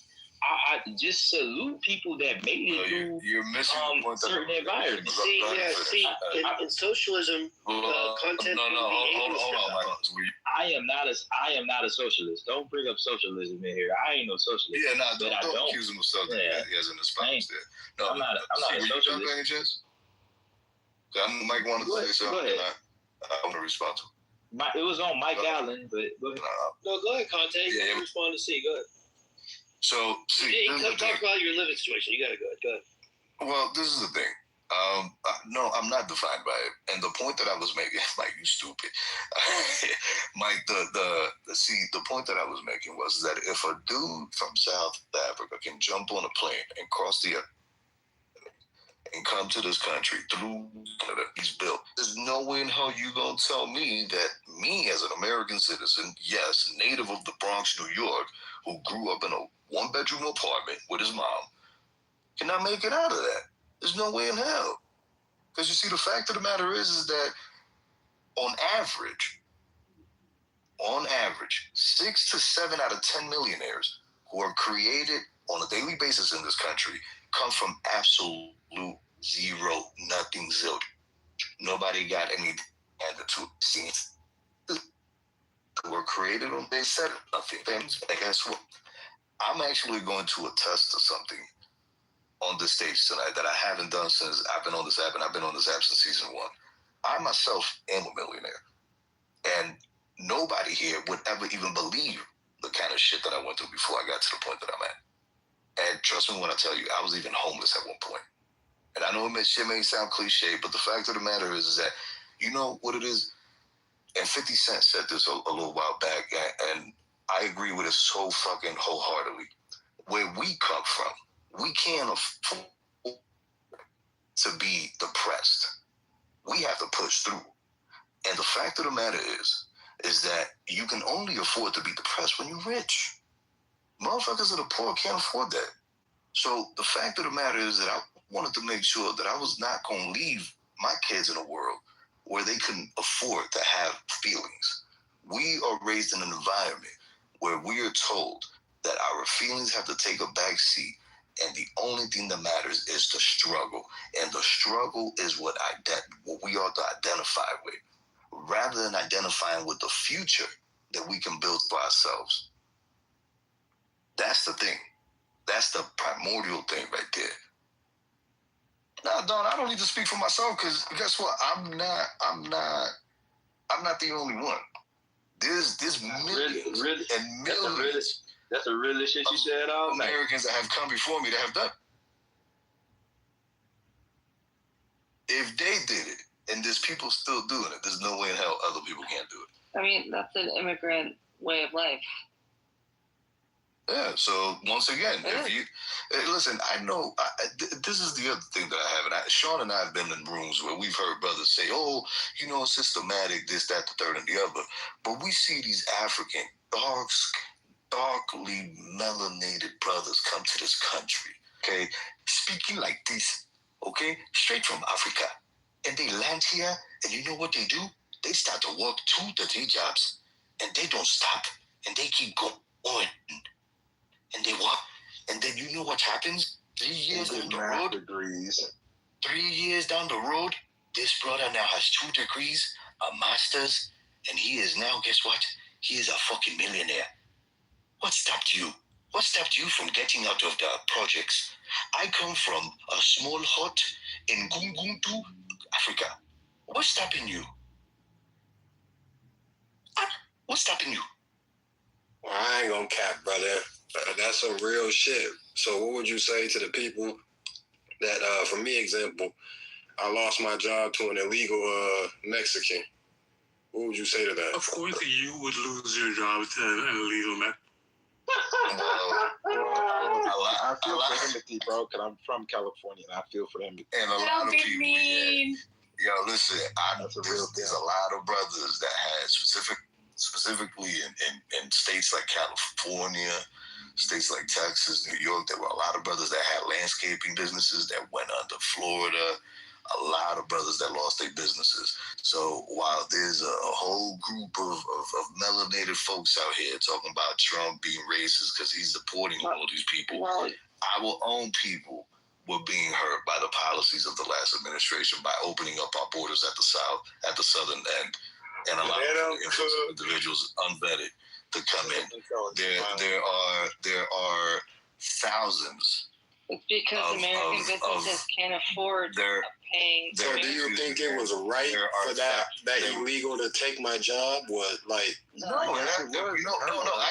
tell you what, it wasn't. But you know what was even worse? Take a cybersecurity class or AI class or a pumpkin class and get your IT. I think we have to talk about the minimum wage and how cannot pay actual American. No, like y'all are taking this as a joke. And I'm being dead serious. I know. We being serious too, but this nigga. Go to comp. No, I had a goddamn family to feed, man. I had a whole son. I got bills.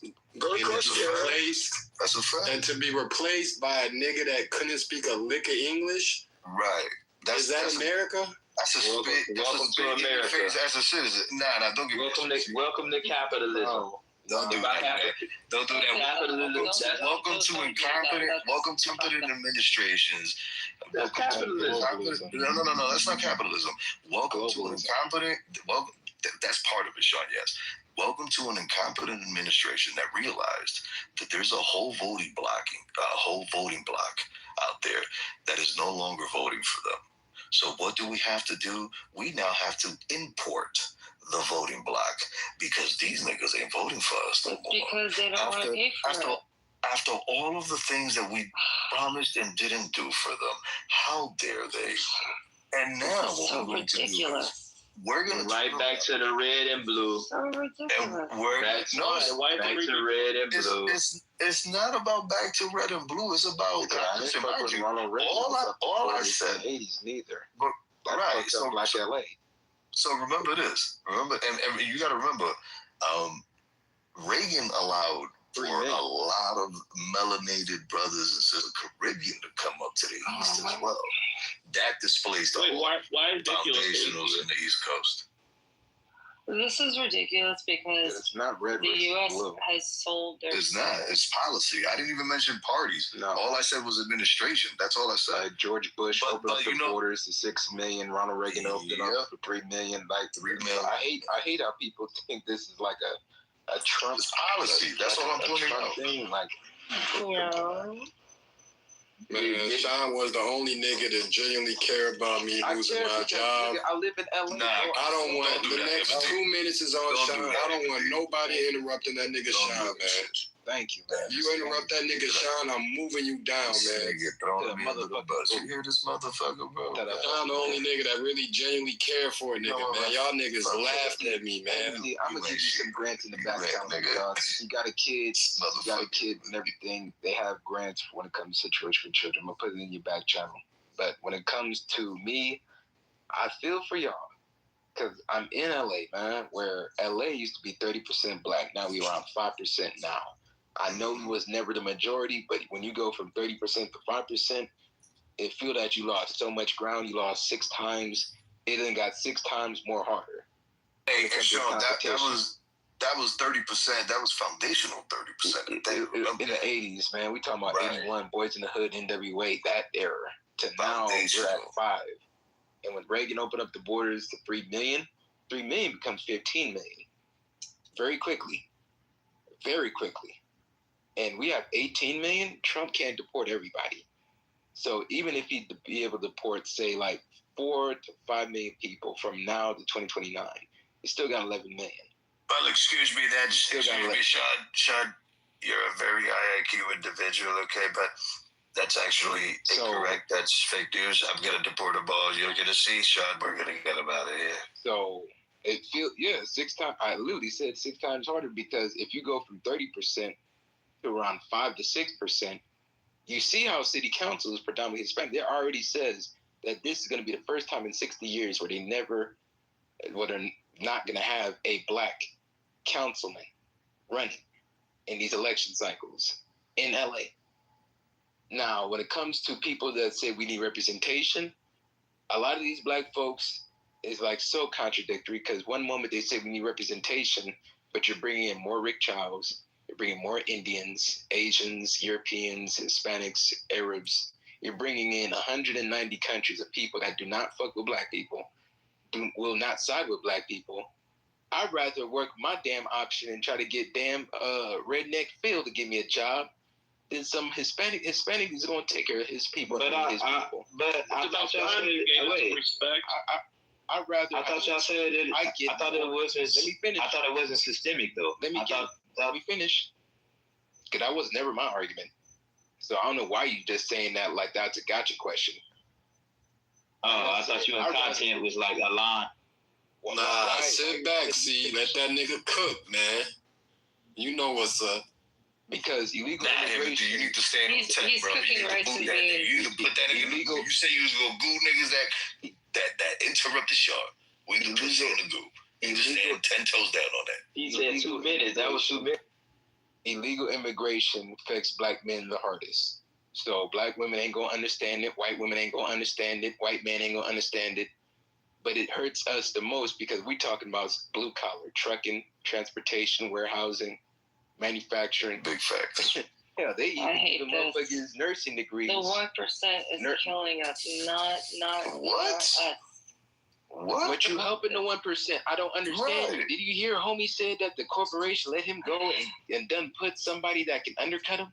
Like, is that okay? Cool. And that's why I say you guys are dangerous to the black community. Respectfully, okay, so Sean, you are so dangerous. I want to hear Alicia explain herself. She keeps sighing because I want to hear her try to explain. Why is this so terrible? That's Thank you, Beaver. It's so terrible because this is what they. What? No, go ahead, Alicia. You good? Whatever. I don't care. It's fine. You guys can keep blaming everyone else. Whoever's fucking all of us is the 1% and the billionaires. If you don't get that, that's on you. But you're helping by bringing in done. That's it. You're helping the. Why you don't understand the correlation of when Bernie Sanders says open borders is a Koch brothers dream to now he's working with open borders. Mm-hmm. That's not like, true. Hello. That's not true. That is. He literally said this. What are you talking about? It's on. Ma'am? No, it is not out of context, ma'am. That is literally his words verbatim. Why do you guys do that?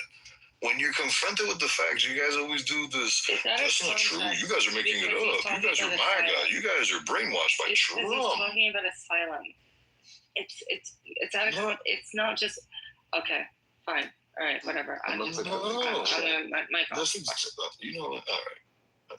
I'm away from the conversation because you wanted to have a conversation. So this is when Democrats was halfway sensible when it came to immigration. 10 years ago. I'm going to put the link in the chat. But this is literally Bernie Sanders verbatim saying that this is a Koch brothers dream.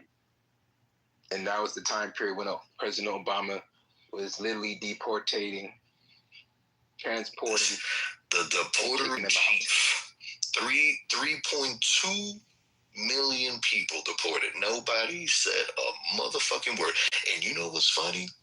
You know the same way that ICE is running around rapping, running up on people under Trump? Guess what the fuck they were doing under Obama? They were doing the same shit. And if you want to, you can go pull up the CNN.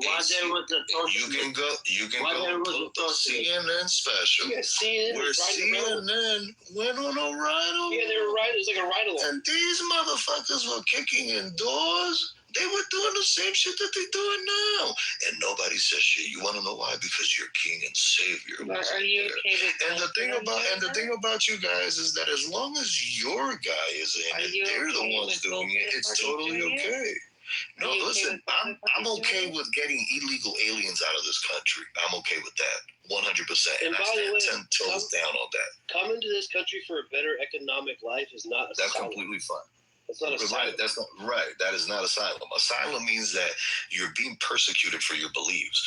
Sort of like how the Puritans that left England in the Mayflower were being persecuted. Yeah, that's actual asylum. Yeah, sort of like gang stuff. Right. But you stop where you're safe. If you're safe in Mexico, why would you stop? Hold on, guys. Before we continue the conversation, I've had people slide in my DMs saying that I need to move the mic around. Specifically, they're tired of hearing COC. They saying you talk too much, brother. They want you to move the mic around, gang. Oh, They specifically name dropped you.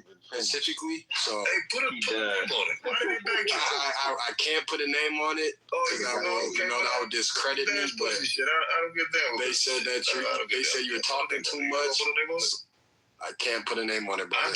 But y'all niggas. They said you're talking a little bit too much. Bro, you from New York. That's y'all calling card. New York niggas talk too much. But I will say that at least he's been very knowledgeable. I appreciate what the brother has brought to this stage. But people want you to take a back seat, brother. Yeah. No, let me fix that for you. All right, man. Ain't no doubt. Y'all don't even let me finish, man. And yeah, I created the word deportating.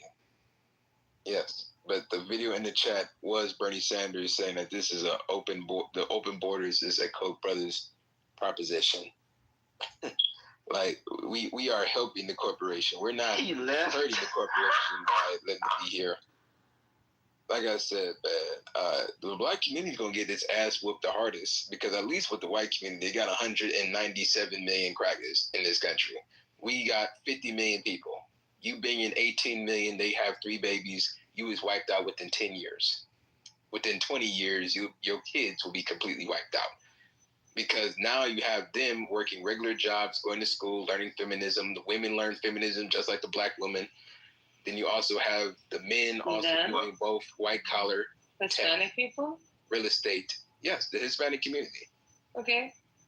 And that's not helping black people. It's not helping Hispanics black people. do not consider themselves. I'm gonna say this.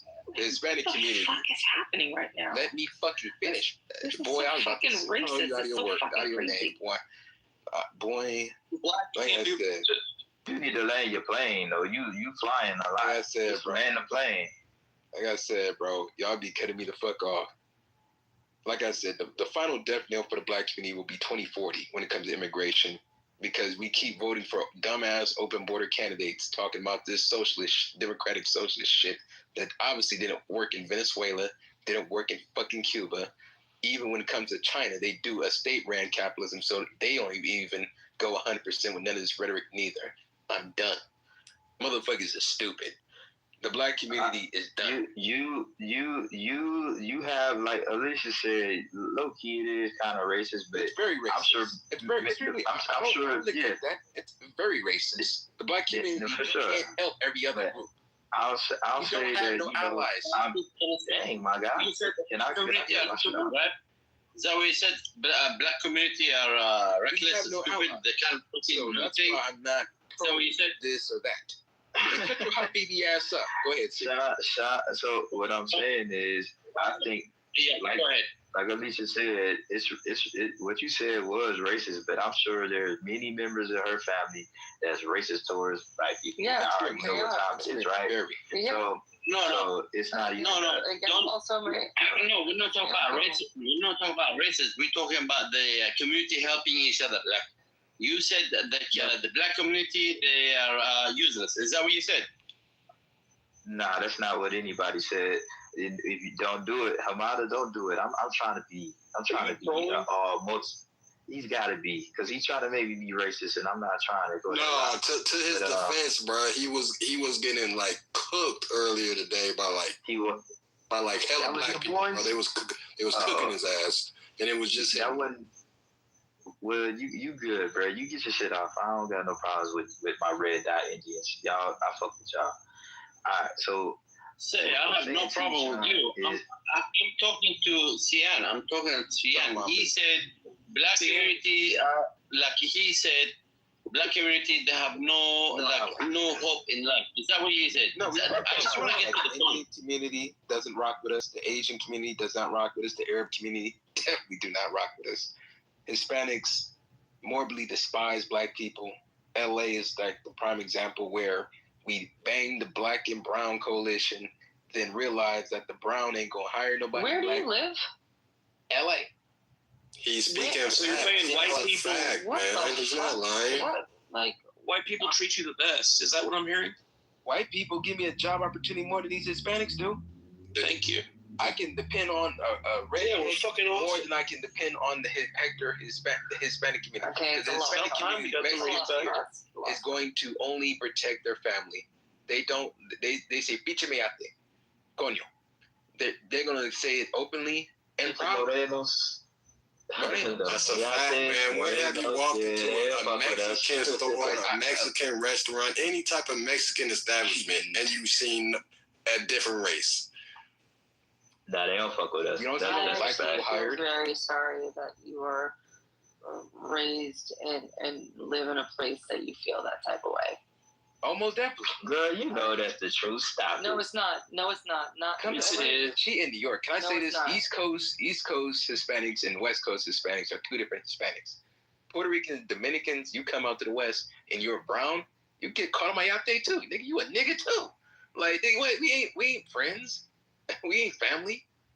I remember one of my Dominican homies. He from the Bronx and shit. He thought it was gonna be nothing but love. Are you crazy? Hispanic dude looked at him like, we're not brothers, bro. We're not brothers. Have you been in the Dominican Republic of Puerto Rico? They don't fuck with niggas either. Like, this shit. Well, bro, Dominicans and Puerto Ricans in New York, they halfway tolerate niggas. You know, they halfway tolerate niggas where you can fuck on their women and all this other shit and mix and blend, but you ain't mixing and blending with Mexican, Ecuadorian, El Salvadorian. You're not mixing with these people. Well, look, you can mix with them, but you know what? You need to understand their culture, first of all. I understand the culture. Yeah, you need to understand their culture, first of all. Yeah, so if you can get into the culture, then you have a wife there, man. You have a family, you have a beautiful house, you have a beautiful farm, whatever you want, you know? Life is open, bro. So look, look,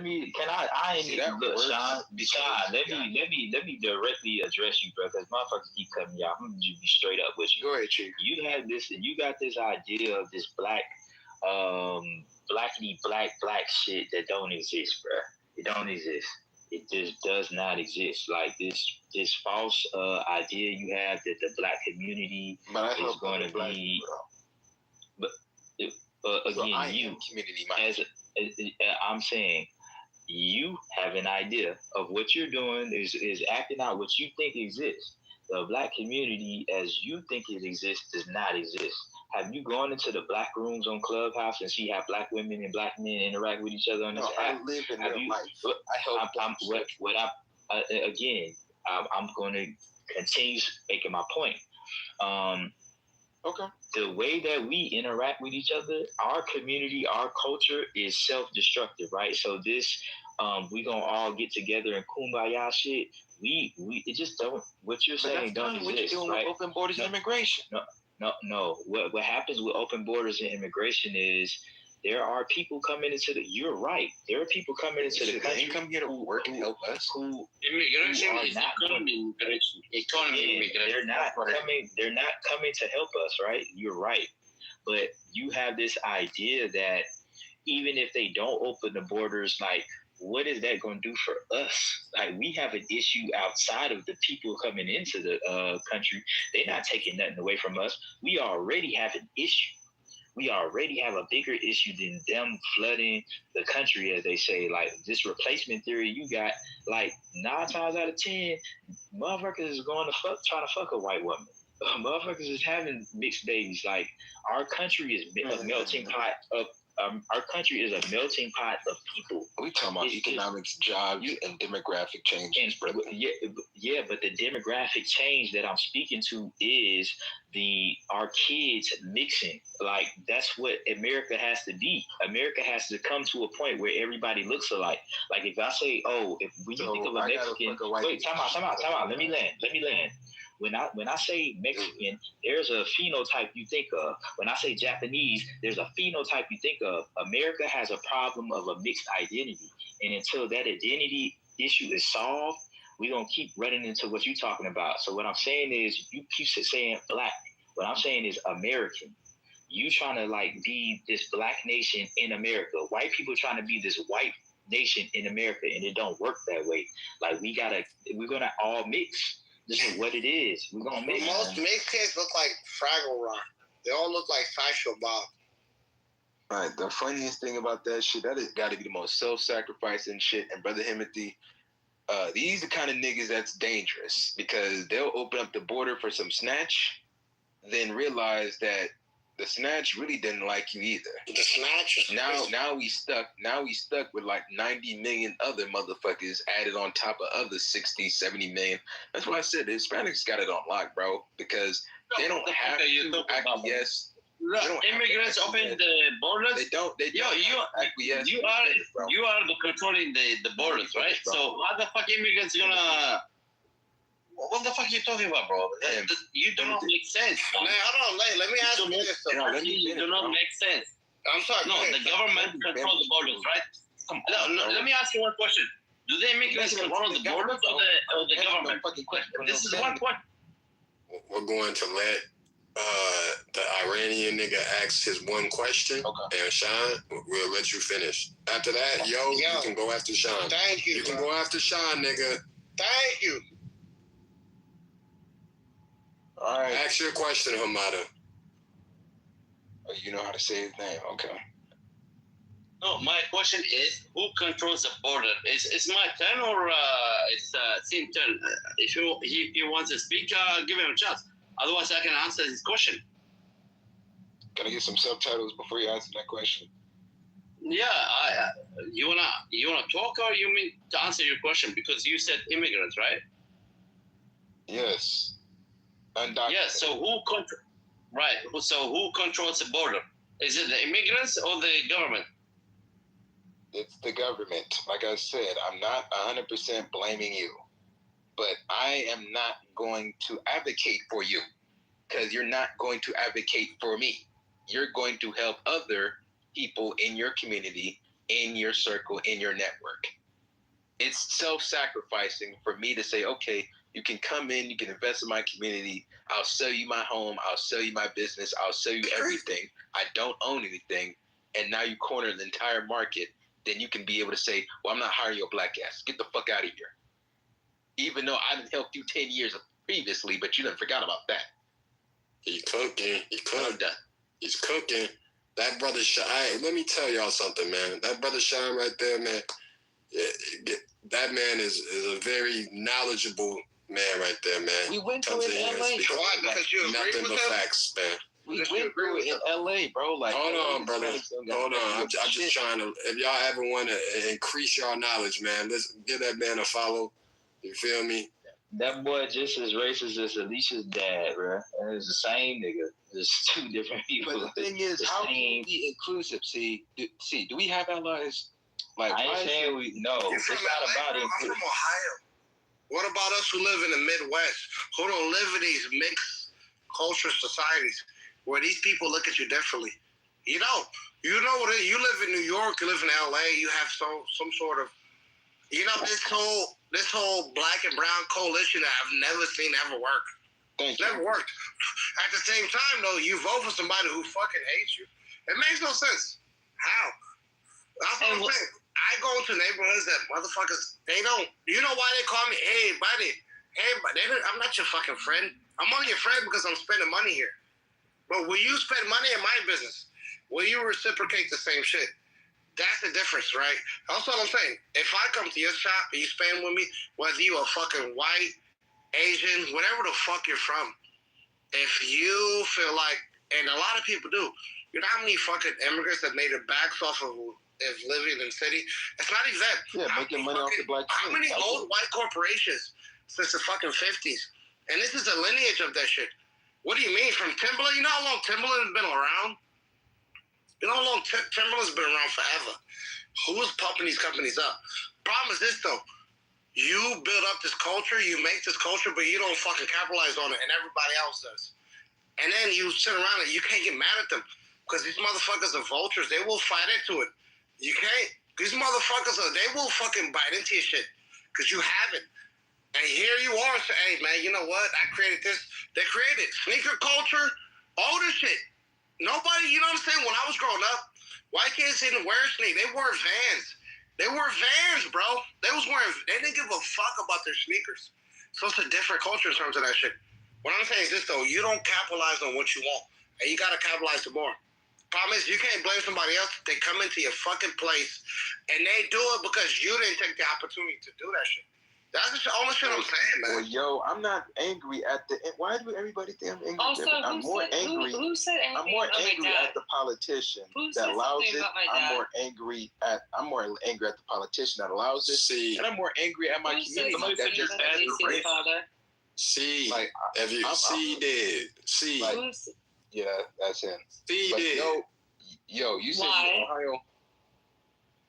What? Yo. Yeah, I'm in the Midwest, bro. I'm in Ohio. Hey, what part of Ohio you in? You're Hispanic, correct? No, who the fuck said that? Who the fuck said I was Hispanic? Do I look Hispanic? Yes. Dude, I look like a Hispanic beard? The fuck out. What part of Ohio you in, yo? I'm from Columbus, bro. Columbus? I fuck with Columbus, man. I got some. Talk to me like I love Cincinnati. I love Cleveland. But I know if I drive out 40 minutes to, Chillicothe or Zanesville, that shit is a fucking ghost town, bro. That shit is a ghost town. But yo, I thought you was Hispanic because you talk to me like a Latino. Well, that's your fault. You fucking listen like you want me to be a Latino. Nah, you kind of like Middle Eastern or something. No. I'm black. You made it a hard on I'm for black. Latinos and Latinas. It is crazy. Your hatred is through the roof, and it's disgusting. It's disgusting because I feel sad for you. Somebody has an opinion. It does not mean hatred. It means a different opinion. You guys, Americans, need to understand this. No, bro, if somebody has a different opinion, it does not mean hatred or something about America. No, it's not that. It's just you need to understand a little bit. No, that's hatred. You know how much money? It wasn't hatred. It wasn't hatred. It was. That's full hatred. I would never. Nah. I would never. Well, I like what Yo was saying. One mic on Yo. All I'm saying is this, right? You have the opportunity, all this fucking money in the hood, all this shit, and you allow somebody from fucking Iraq or Afghanistan come through and monopolize. They own every fucking thing. How? How is that? You think they're gonna fucking hire you? They're not. They have no fucking interest. And what I'm saying is don't hate them because guess what? When, during the Reagan economics, or during the 80s, prior to the fucking 80s or 70s, all those stores were occupied by black people. It was mom and pop shops. They were. Crack epidemic hit, and guess what? Guess who came to take over? People who were fleeing their own countries. So it's a setup, and I get it. That's why it's incentivized. So when somebody comes here from Iraq, guess what they're going to do? They're going to put their money together so they can buy another gas station. They're going to fucking put their money together to buy another corner store or another, whatever it is. Do you think that they do a better job has something to do with it? I don't think so. Because who the fuck needs to fucking do a better job to fucking hand out candy and fucking cigarettes? I'm sorry. It's not fucking rocket science to hand out fucking candy bars and fucking cigarettes. You don't do it better. You're saying only the gas station is just handing out? It's not. That's why you come here in sandals and fucking and a t-shirt and a tank top and fucking work at a corner store. Because it doesn't take nothing. There's no fucking nothing. There's no mental. It's nothing to hand out and charge somebody to fucking buy bubble gum and fucking liquor and then say you pray. I'm just being honest. It's nothing. Why is that? Why do you think that if Arabs and Asians all left the hood that somehow the people are going to be destitute? No. People can replace you. I promise you. They won't miss you. You just got to put somebody in there who's going to fucking sell the same garbage that you sold. But you're going to put in some and say, hey, guess what? You know what? We don't sell these things and because of my religion. But you sell alcohol. You don't drink it, but you sell it. You sell weed. You sell tobacco. You sell fucking condoms. You sell dick pills. All this bullshit. I'm just being honest. At what point, though? What is your point? My point is this, though. The fuck is the point? Take advantage of your own fucking neighborhood. Take advantage of it or somebody else will. That's all I ever said. This is where Hamad. Yo, what has ever stopped them from doing that? Nothing. So the culture. But I've been to rural towns, and guess what? I see Indians there too. I drive out to the redneck area, to the trailer park places, and I see the same shit. You're no different. Stop acting like you fucking look down on people who live in the hood. When the majority of these people vote, they're fucking poor, they beneath poor. I'm just being honest. Oh nah, Yeah, the white hoods, they got the same issues. Like they don't own their corner stores. They don't own their corner stores. Their hotels like are all owned by like Indian and Arab, Middle Eastern. It's the same shit everywhere. It's not just. It's all low income areas. Like they're more low Patel theme zone, every single one. Exactly. Patel owns all the shitty motel. All of them. Cleveland, Georgia, especially. You talk about Arab city towns in Georgia. Hold up. You talk about Arabs, Middle Eastern, immigrants, Chinese. Do you know most of the Americans, property owners are black people? Like in New York. Let's talk about New York. Let's talk about Los Angeles. Let's talk about San Diego. The most of them are black. What have they done to your community? Have they done anything? No. So why are you looking into the immigrants who just came yesterday while trying to build their life? Like, what the fuck are you talking about? But I mean, listen, not everybody lives in New York and San Diego and LA. Some of us live in the middle of America. Some of us live in this the Bible Belt, where we have people making decisions for us who don't give a fuck about us. And regardless of what party you're from, what I'm saying is this though: you can come in, you can get a fucking loan, you can open up a spot, you can monopolize whether it's furniture stores or corner stores, liquor stores, whatever it is, whatever shop. And the problem is, it's not your fault because you're taking advantage of a situation, right? Problem is, where the fuck is, all these people are making money in the hood. Why are you not reinvesting your shit? Why are you leaving to go to a fucking suburb where nobody wants you instead of reinvesting to this place which you're going to fucking come back to and try to buy from you? You want to move everybody out the hood instead of reinvesting in it. You make the most money in this fucking place, right? Outside of these check cashers. Why not fucking bring that fucking money back and buy these spots up? Buy these places up. And then you get upset because Khalid and everybody else does? That's all they can do. BB, why do you think they don't do it, BB? Sorry, I wasn't really listening. They're scared of the American mentality. They're scared of the American. BB she was getting to some kind of point, I think, about why they don't do it. She think black people are lazy. Is that true, BB? I mean, I think a lot of things probably play in. I think they're less organized. I don't know. I can imagine, like, especially, let's say, okay, you saying, like, it's the Muslims that are running, like, the liquor stores, or it's the Koreans.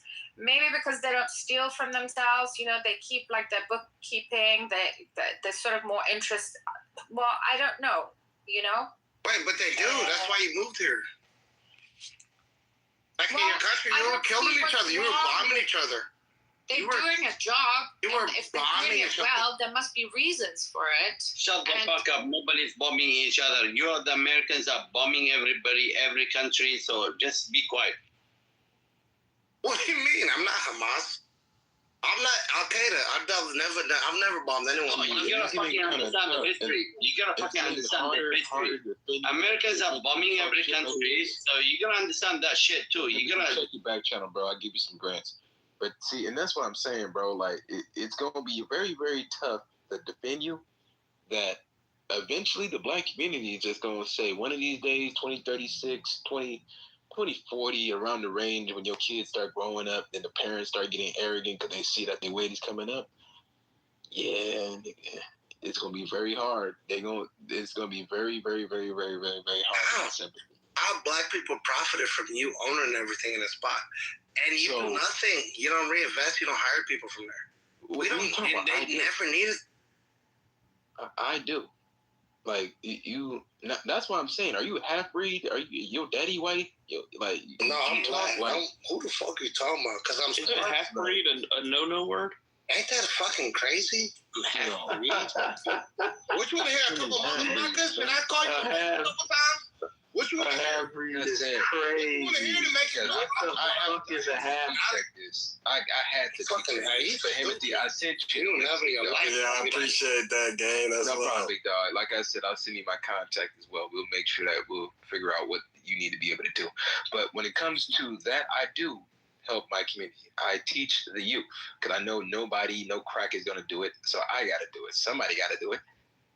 So when it comes to the Midwest and the South, a lot of you guys are going to get West Coast, East Coast problems because you're dealing with people that will bring their cancerous views, their cancerous politics down south in the Midwest, where we will open up your shit to any and everybody just for them to talk shit. See, you was getting at it with the Hamas dude in the bottom.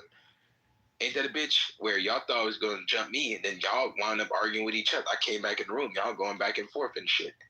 And that just shows you that black people has no allies. No one is going to be on your side. 100%. That's why I black agree. communities should focus inward on working with each other, regardless of politics, political views. Yeah, that's that blackity black shit. That's it, bro. That shit died. That shit died in the 70s and 80s, bro. When did it die? When did it die? Can I help my brother this now? Him and Sean is the leader that we've been looking for, man. He's the leader we've been looking for, man. We need to praise this brother right here. Don't worry, I'm gonna be in the White House. Don't worry. That's why. Don't worry, I'm gonna be in the White House 2026. I'm gonna be the deporter in chief. I got a question. So, are you an American or a black person, or you both? You both, right? Talking to me? Are you an American? I'm black American on both sides. Texas on daddy's side, Louisiana on my mama's side. All right, so you're black American. How many generations? Nah. Shit, since the start of this bitch. For sure. I could tell you from, What's the story? Excuse my language. So, so at what point do you, so until the end of time, we just have to have an identity as black Americans? Like, we just always going to be a nation within a nation? No. The black community needs to set up corporations, nonprofits, and actually tap into this capitalist corporate system that we're in. A lot of the times we got. You're not answering my question. But they have been. They have been. We have. But they have been. You're not tapped into that community, bro. Come on. I'm asking you a philosophical question. We have a lot of black baby boomers that was able to acquire properties when it was 5, 10, 20. Bro, that's not what I'm asking. Property has now became too overly expensive. That's not what I'm asking you. What are you? What's the cause? So it led to the cause. What am I wrong about? Like houses in LA was because I asked you a question. Let me ask you the question again. Let me ask you. Can I ask you the question again? Just give the man a chance to speak. So ask him a question so he can understand. Exactly. I can buy you a whole block for $100,000. He don't want it because it's a hard question for him to answer. So in this country, for the remainder of what this country is going to be until the end of time, we have to be a nation within a nation, right? So we're going to always be the black nation in America. That's what your idea of our existence in this country. Where else would you rather be a black nation? We are. Say it again. What other country would you rather? What other country? I ain't going nowhere, Mike. Right. Like the black Americans are richer than, I think it's like 80% of the fucking countries in the world. See, Mike, you have the Mike has the People like to answer the question. Give the man a chance to answer the question, so you guys can answer him back, right? So Mike has the opposite of what Sean has, right? Or they're like two identities. Mike believes that he could retain his white identity and still, so there'll always be white Americans, there'll always be black Americans. And then what do y'all do with the rest of everybody else? We just kick them out. So until the end of time, it's always going to be the white nation in America, the black nation in America. Channels. Get your citizenship. Get your citizenship. So then those people should just have their own community always. Channels, cool. So then those people should just be the Mexican Americans or the Indian Americans. It's never going to be an American. You understand what I'm getting at? You see what I'm saying? It's going to be a Chinese American and Indian Americans. That's what it's going to be, bro. African Americans, the rest of the world, they're fucking shit. That's what the Americans look at. Other people. Man, shut your sad nigga ass up. Bro, what the fuck out there? Throw a bomb in y'all bitch ass backyard. Again, y'all ain't hearing what I'm putting down. To lunch. See, y'all luckily y'all ain't got mad at the White House. Y'all just dropped some nuclear bombs and went to lunch.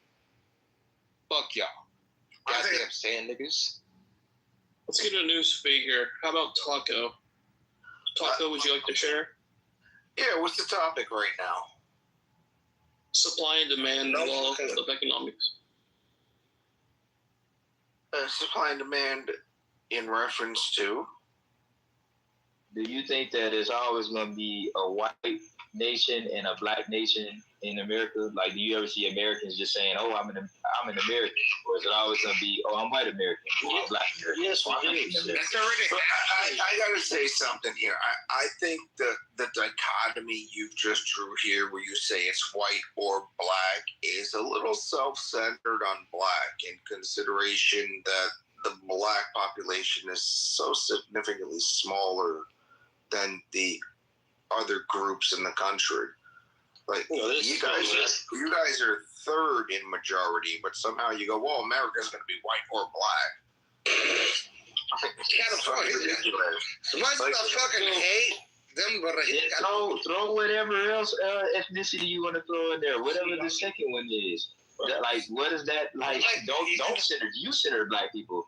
Okay, let's say Mexican American or Indian American. Do you think that American is an identity of itself, or do you have to have these subcategories that identify you, or is it just American? So see, American is an identity.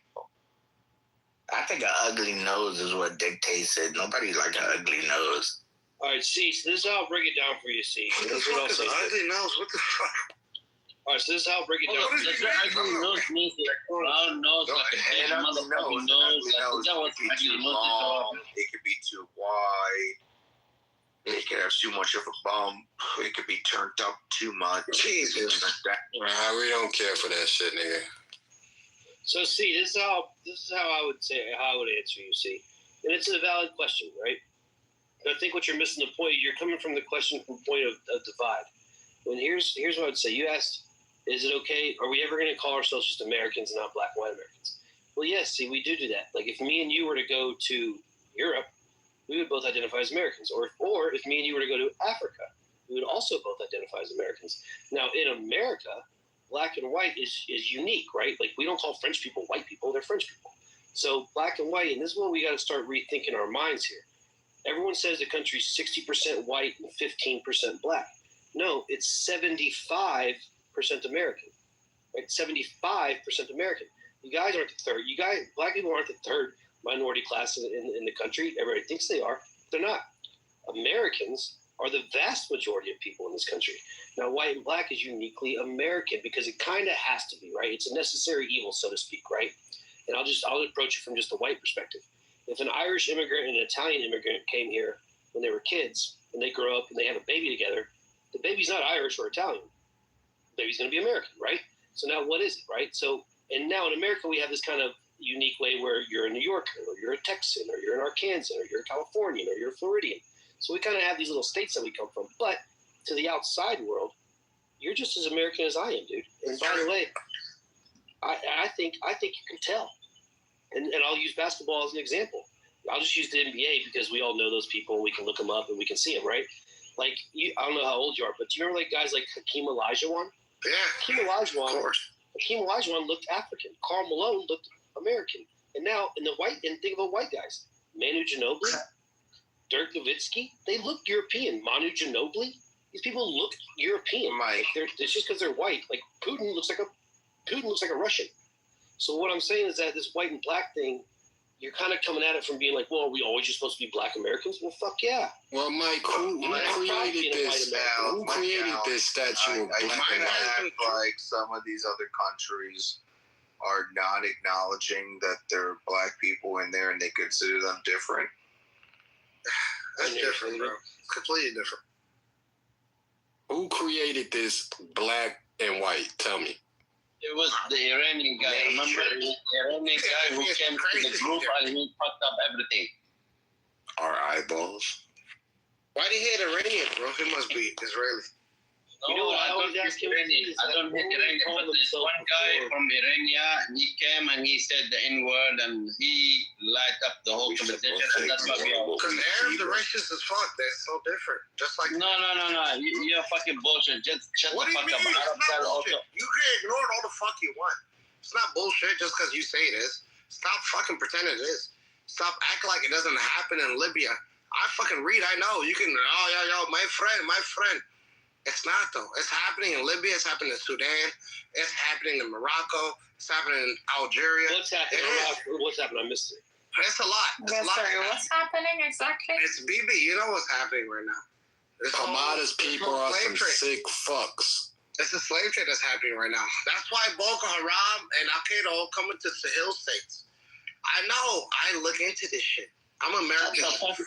Boko Haram, they're Africans too, yeah? They're Africans, all right? Are they Arabs?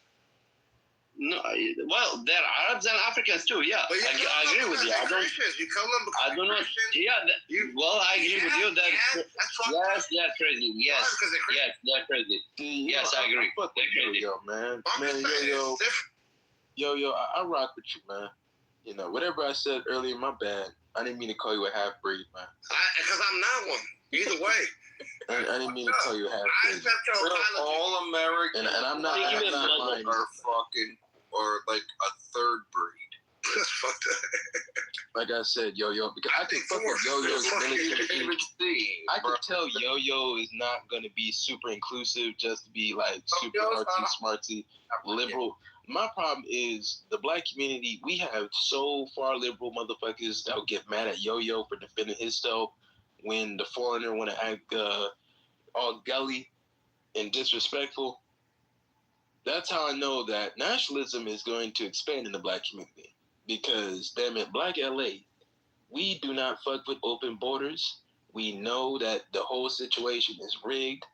We don't fuck with any other group that's going to talk shit, cause a sack full of niggas that expect us to go and vote, protest, and fight for your initiative. That's true. Did you vote for Spencer Pratt? Yes, I voted for Spencer. Why? I did. Nice. I did directly. Why? You need somebody who's competent. Shit up, bro. We need to start shaking. You need somebody who's competent still. Fuck shaking shit up. I need somebody who knows what they're doing. Karen Bass is terrible, but I need you to put somebody in front of me who's not a fucking social media or whatever the fuck they are. I need you to put somebody in front of me who's capable, who's competent. That's all I'm asking, bro. Yeah, if you put that, I'm with it, bro. I'm with it 100%. I don't disagree. I don't believe in it. I don't. I'm a progressive, but I'm a libertarian. So yo, I need to know, why are you gay? What? No, don't mind that. Yo, so serious question. So yo. Wait, what? You Missy, why would you mute me? Because you sound stupid as fuck. What the fuck is you saying, Ann? Is that what you came off mic to say? Yeah, I did. Why you marry your brother? Why you sleep with your brother? You inbred? Damn, bro, you having that great conversation. Why you sleeping with family members, motherfucker? Why you sleeping with family members? All right, this how we gonna do it. Since y'all want to do it like this, we gonna do it like this. One mic on Ann and one mic on Yo for the next 3 minutes. Y'all go ahead, go at it. Anybody interrupt, y'all get to move down.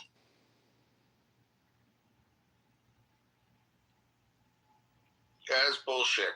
What are you saying? So now you don't have shit to say. Who? You gotta give I got the name. Give the name so everyone can Go speak. ahead, Ann. This is between Ann and Yo. Anybody else, y'all getting smoked.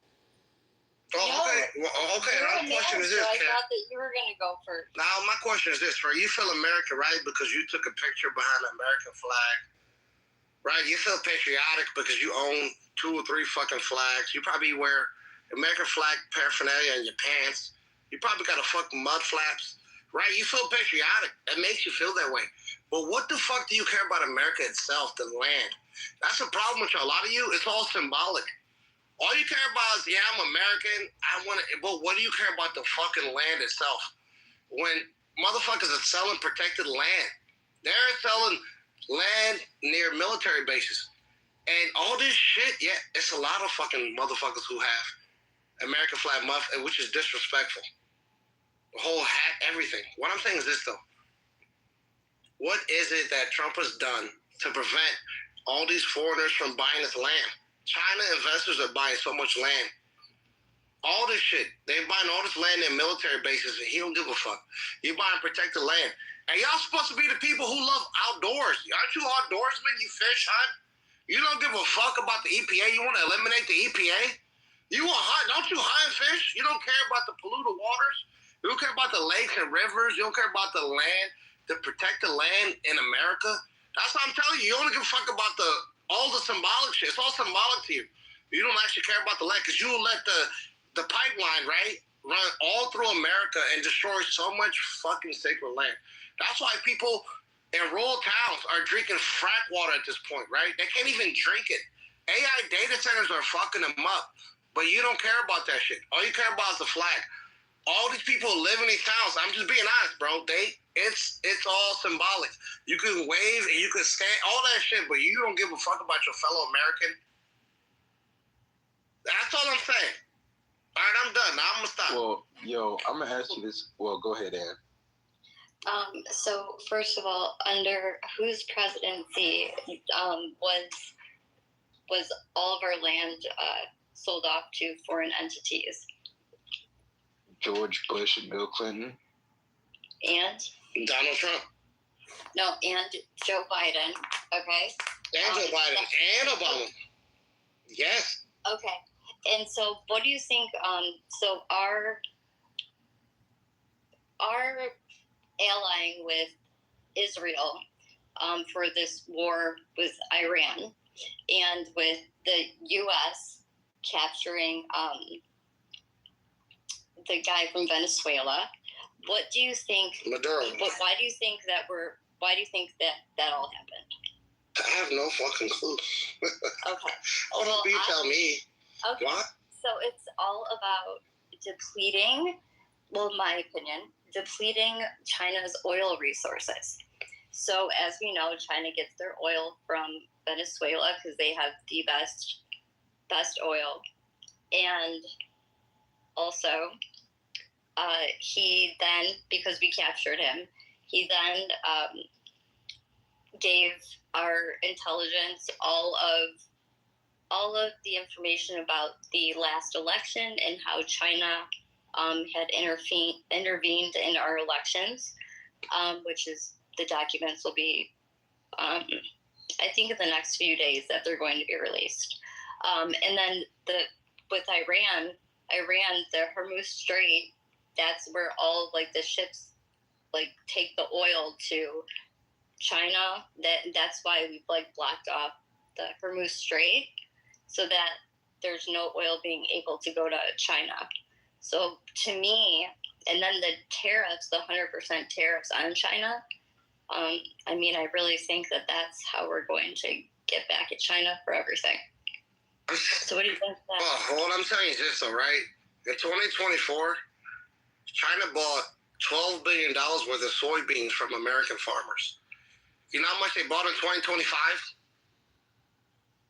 Zero. This notion that you think China relies on America, it's just, you got to get over that shit. They really do. They went to Brazil. They went to Argentina. They go to these other countries. You got to stop, bro. But brother, yo, are you paying attention to That's why. Yo, are you paying attention? It's a fact. Yo, brother, yo. So I have the list of investments of firms that are global entities that are shifting back to avoid the tariffs. So when it comes to the soybeans, essentially they had to sacrifice the farmers in order to be able to get the other investments from pharmaceuticals and also the trade deals. And now China is buying $20 billion in soybeans. That trade deal that was passed last month that nobody paid attention, that nobody wasn't reporting outside of, I guess, Trump's loyalist, diehardest, most convicted people. Let me finish. Let me fucking finish. Go ahead. When it comes to this situation, I don't even all the way like Donald Trump. I think Donald Trump is the East Coast schnook. But when it comes to the business aspect of trade deals, Shit. I have business people that's in West Texas and Louisiana drilling for oil. Now, when it comes to that aspect, we are selling oil to Japan, selling oil to the Southeast corridor, and the Venezuelan oil that's being processed and sold to China in dollars. So what we're seeing, all these transactions when it comes to oil is protecting the petrodollar. No different how when Obama got rid of Gaddafi was threatening the petrodollar. No different how a situation when it came to all these skirmishes from the Middle East since the 1910s, all based on petrodollar protection. Now, when it comes to Ohio and Indiana, you guys are seeing lots of new plants being popped up. And the funniest thing about soybeans, you have Louis Dreyfus, Elaine from Seinfeld, her family's investing $500 million in Sandusky, Ohio. When it comes to soybeans, you also have Intel investing in Columbus. You also have steel plants and that are coming in and investing inside the United States. Got Rockwell Automation, they even shut down their Canadian plant to shift it to Ohio and Michigan. What about I would ask you this, yo. So do we allow some of the deserted towns that has been depleted since NAFTA, 80s, free trade with Ronald Reagan, do we allow them to be empty and dilapidated? Don't you think those people would want some jobs and new plants? 100%. But what jobs? So I don't disagree. I don't disagree with. I'm from Ohio. I want to see more manufactured plants in Toledo, in Chillicothe, and Mansfield. You know, Mansfield makes all the toilets. They used to distribute that shit. I'm not I want that, I bro. can actually buy your whole block. That's the beautiful thing about Ohio. He made a claim that China didn't buy any soybeans last year, and that was wrong. Just as a. No, they did. 2025. 2025. No, and I knew that. Yeah, they you from the start. Buck the Buckeyes, maize and blue, baby. Yeah, they bought every year. Fuck the Wolverine. We sell China, right? I knew I didn't like you for a reason. No, they bought like up to 12. It was up to like 12 million metric tons or something like that, or whatever the number was. But there was like a posture where they agreed on waiving the ban on like, I guess, minerals or whatever. This was last year, and then they agreed to purchase the metric tons. I think it was up to like 12 or 16 metric tons by the end of the year, 2025. So listen, farm bankruptcies are up 46%. China. Farm bankruptcies are up 46%. Yo, I give you a chance. But you can just say you were wrong instead of just pivoting. No, I'm not wrong at all. Farm bankruptcies are up 46%. Yeah, what you said was China bought zero soybeans from America. In 2025. Yeah, I just told you. They bought 12 trillion. They bought 12 billion. They bought 12 billion in 2024. Brother, show me your source. Show me your source. I just told you. I'm gonna show my source. I don't give a fuck what you told me. Tell me your source. I don't believe you. I'm gonna show. I'm gonna show my source. I'm gonna show my source. Who the fuck are you? You or your? I'm going to show my source. I showed my source. Hold on, so we can just how the tariffs. He's saying that America didn't sell China any soybeans in 2025. I don't even eat fucking soybeans, but I care about this trade. Do you think China is to American oil or anyone? Is that what you think? China. You think China? Yeah. China. Exactly. Do you think China has independent over America's oil? Is that what you think? Well, China's investing $1 trillion inside of it. Well, okay. They're investing in. They're not relying. They don't care about the strip. Can I so speak China is trading $1 trillion. They're pumping $1 trillion in our fucking economy. Like I said, the tariffs worked. The funniest thing about it is a lot of liberals was trying to play that gotcha shit and try to say, "Well, see, look." They try to act like they won on the tariff show me in 3 months. Show me the manufacturing business open. I have the list in the chat. You're not even reading the chat. They just shut down Tyson. They shut down Tyson Chicken in Nebraska. 8 trillion. He doesn't care. They shut down Carrier in Indiana. Like, he doesn't care. Man, I got the list of investments in the chat. It's $8+ trillion. $1 trillion in trade deals. $4 trillion how the UAE, Saudi Arabia, and Qatar is going to invest in the United States. $2 trillion how Japan and South Korea is going to invest in the United States. So these are their own companies, essentially. They're buying America, is what you're saying. Oh my God! The job was they're buying America. They're investing. Yo, you gotta fucking get your America. These are their plan. Now all of a sudden y'all made the argument. Y'all made the argument that these companies wasn't going to come back to invest in America. It did. Now you guys shift the argument. But wait, hold on, Yo, sucks. So are you saying that when America's companies go manufacture in China, we're buying China? No, because they get the better deal. What you're doing in China, you're passing knowledge to China, so China can fuck you over later on. Fucking God. Think about it. Japanese companies come here. They hire all Americans to build their factories and to sell their items. Isn't that the whole purpose of the so tariff? They don't have to correct. So they could dodge the tariff to invest their infrastructure here? Yes. That was the whole purpose of the tariff, guy. Motherfucker didn't understand trade. Like, you listening to people like Paul Krugman. Paul Krugman give you static economics. Like, corporations are not going to let 12 quarters of eating the tariff because they don't like one motherfucker in the White House. If that's the case, they'll be fired. They're publicly traded companies. They're not going to let 12, 13, 15 quarters of no risk mitigation action at all. Like companies like Toyota, they shut down their Mexico plant to invest inside Houston, Texas. That's 2,000 direct jobs, 10,000 indirect jobs of construction to build the shit up. Like I said, man, a lot of these rinky-dink towns in the Midwest is going to come up the furthest. Yes, there's a situation where companies did shut down plants. That's because their profit margins wasn't strong enough. But companies like GM and also Stellantis investing $13 billion in Michigan, I think people in Michigan that's right now should get ready to have staffing agencies and get their capacity of trucks, dump trucks. That's what I'm doing for my people in Texas, people that I know that's in Louisiana. I'm telling them getting staffing agencies, getting dump trucks, getting involved with HVAC, blue-collar, plumbing, electrician. The construction is going to finish in December. $2 trillion of construction. Brother, y'all, I would like for you to track down oil and gas permits and 1,000 electrical plants that's going to be finishing construction this year. So it's not a matter of when. You guys pretty much ignore it. The AI is going to take over all the dump trucks and all the semi-trailer trucks, like all over the place. No, Walmart are doing the same shit. Yeah, you fucking love, man. You fucking love, bitch. Walmart. They're gonna fucking take over your driving skills. Now you know how to drive, right? Okay, now you're gonna have a semi tractor running up. I don't like how foreigners that are not on U.S. soil speaking on our fucking soil. At least with Yo-Yo, me and him can have a back and forth where we disagree, or we may not see eye to eye, but at least he's in U.S. soil. I'm here. You're not even fucking in the land, man. Where are you from? What the fuck? This whole time? Canada. I'm from Canada.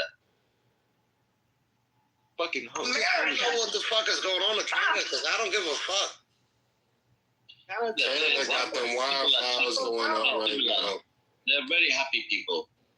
Canada burning right now. I put the link in the chat how $1 trillion trade deal is a record and it's literally created a trade surplus. Like, damn. Like, some of y'all motherfuckers is fucking hilarious. It's fucking hilarious. Let me ask you this. Wait. God damn, bro. Fuck. You're in Canada, bro. Relax. How many jobs is this shit set to make? And if it's good, you think I'm gonna hate this shit? So when it comes to that nigga in the pool. You in the swimming pool? Hey, man. Let that nigga get his shit off, man. Let that nigga get his shit off, man. Get your shit off, man. Nigga in the corner.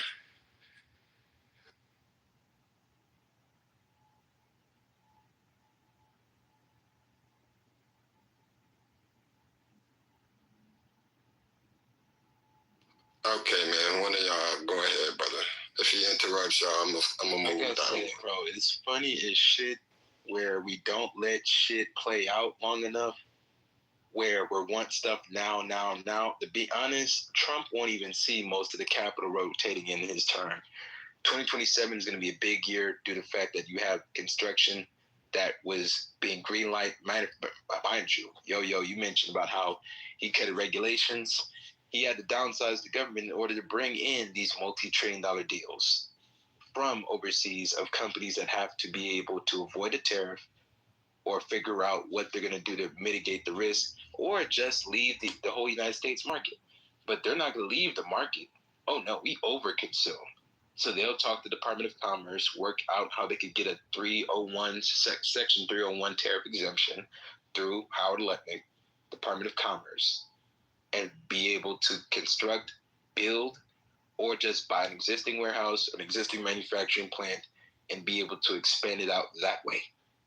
Now, I'm seeing the areas all over.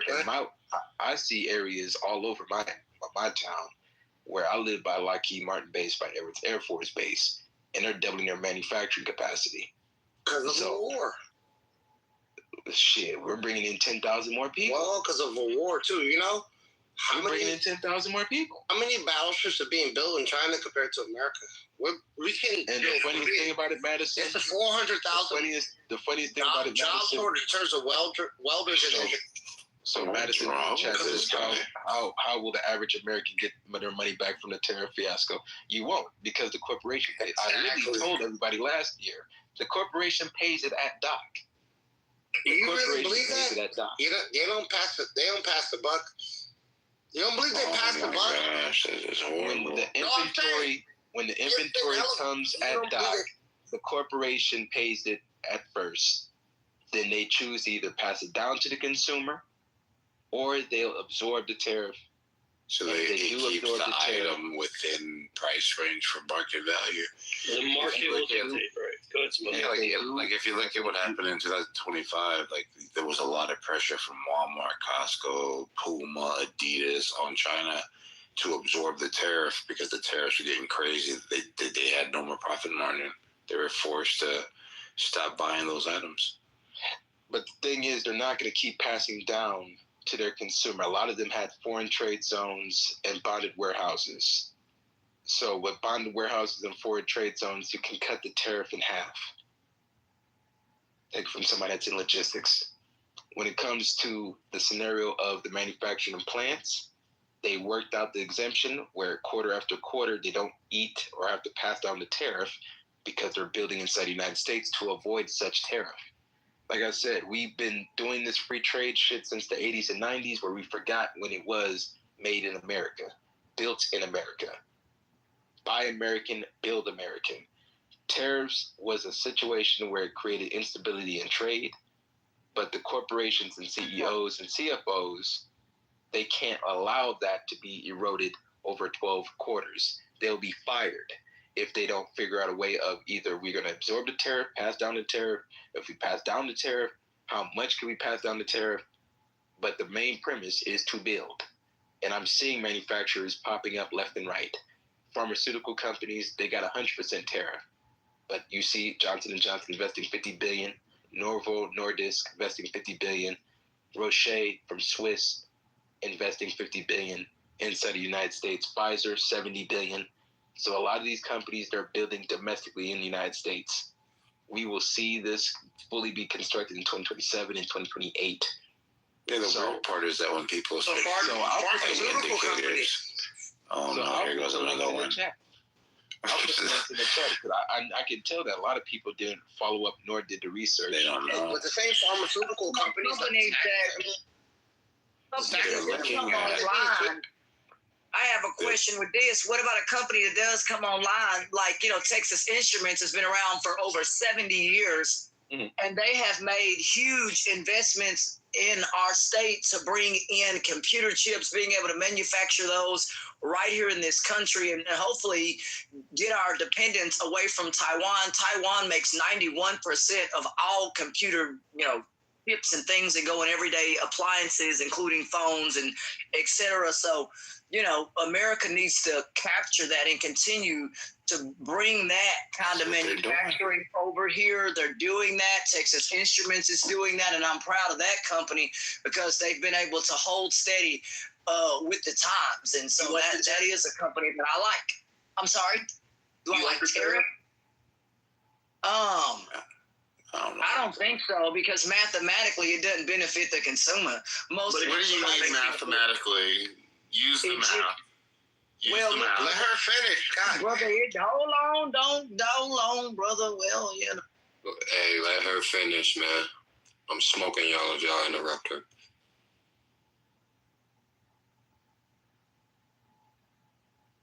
Go ahead and finish. I think that's all she had to say. Can I go after her? Yeah, you can go after. Let her finish. Go ahead. 30. Hold on, brother. Give me a minute. 30% of Americans cannot make their everyday payments. You have a ballooning debt. Americans having to live off their credit cards and all these other things.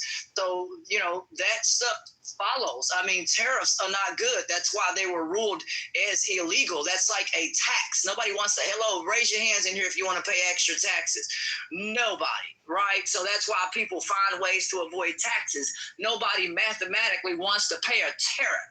I'm sorry. Who wants to pay, 10% more in groceries? Who wants to do that? Or 15% more out of the dollar? Nobody wants to do that to pay for items such as car parts or other items such as aluminum and other things that are taxed much higher just simply because of the need of what is manufactured with aluminum, billet aluminum, and other products. So I'm on the money with this kind of stuff. And I would suggest people follow things like copper, aluminum, and everyday items, and you'll get the idea and where that math follows. It hurts everyday people, and that's what I'm trying to say to you, brother. We're not doing algebra here. It's basic common sense stuff. And, 1 out of 3 Americans don't have a meal. That's quick for you, right? 1 out of 3 Americans don't have a meal to eat. I said tariffs are illegal. They were ruled to be so, and they are like an extra tax. They're like a tax. They were ruled to be, that was ruled to be illegal, brother. You like tariffs? No, that's not true. Do you like paying extra taxes? Anybody in here, raise your hand. Just as a factual matter. It's not. Like when you said, why do you think they're going to pass the buck? What the fuck? Let her finish. Brother, they kick it.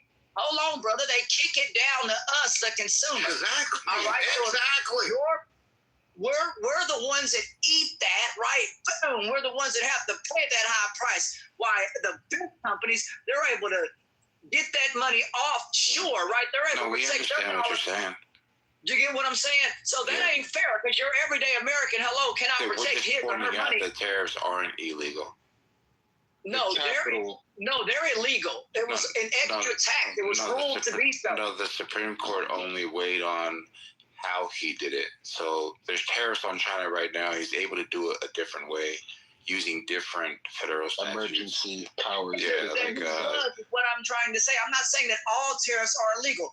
I'm saying at the mathematical percentages, watch this, the percentages, right? Mm-hmm. In which he charged the public, the Supreme Court said, we don't want to pay these percentages. You can bring your percentage down. You can still charge some kind of tariff, but you can't charge the percentage there. That's why they. It's just the mechanism that he used. He can't use the. Yeah, he can't use the 100%. Come on, brother. He was. Never mind. I mean, brother, look, I'm saying. Yes, we're just telling you you're wrong. That's all I'm saying. We just learned about. I'm wrong. Okay. How much did Trump make from tariffs, and where did that money go to? Oh, just so we could just. How much did it make from tariffs, and where did that money? Can you relax real quick so we could just clean this up? Damn, we're not trying to learn nothing. And the thing is, you guys benefit most because most of these investments is in y'all damn rookie big ass states. So is it like putting a hand up to respond or just jump in? So I wanted to respond. I mean, the person that was one mic on you. Go. If I can. We're good. Yeah. One mic on the nigga in the corner, man. Thank you. Now, Appreciate y'all.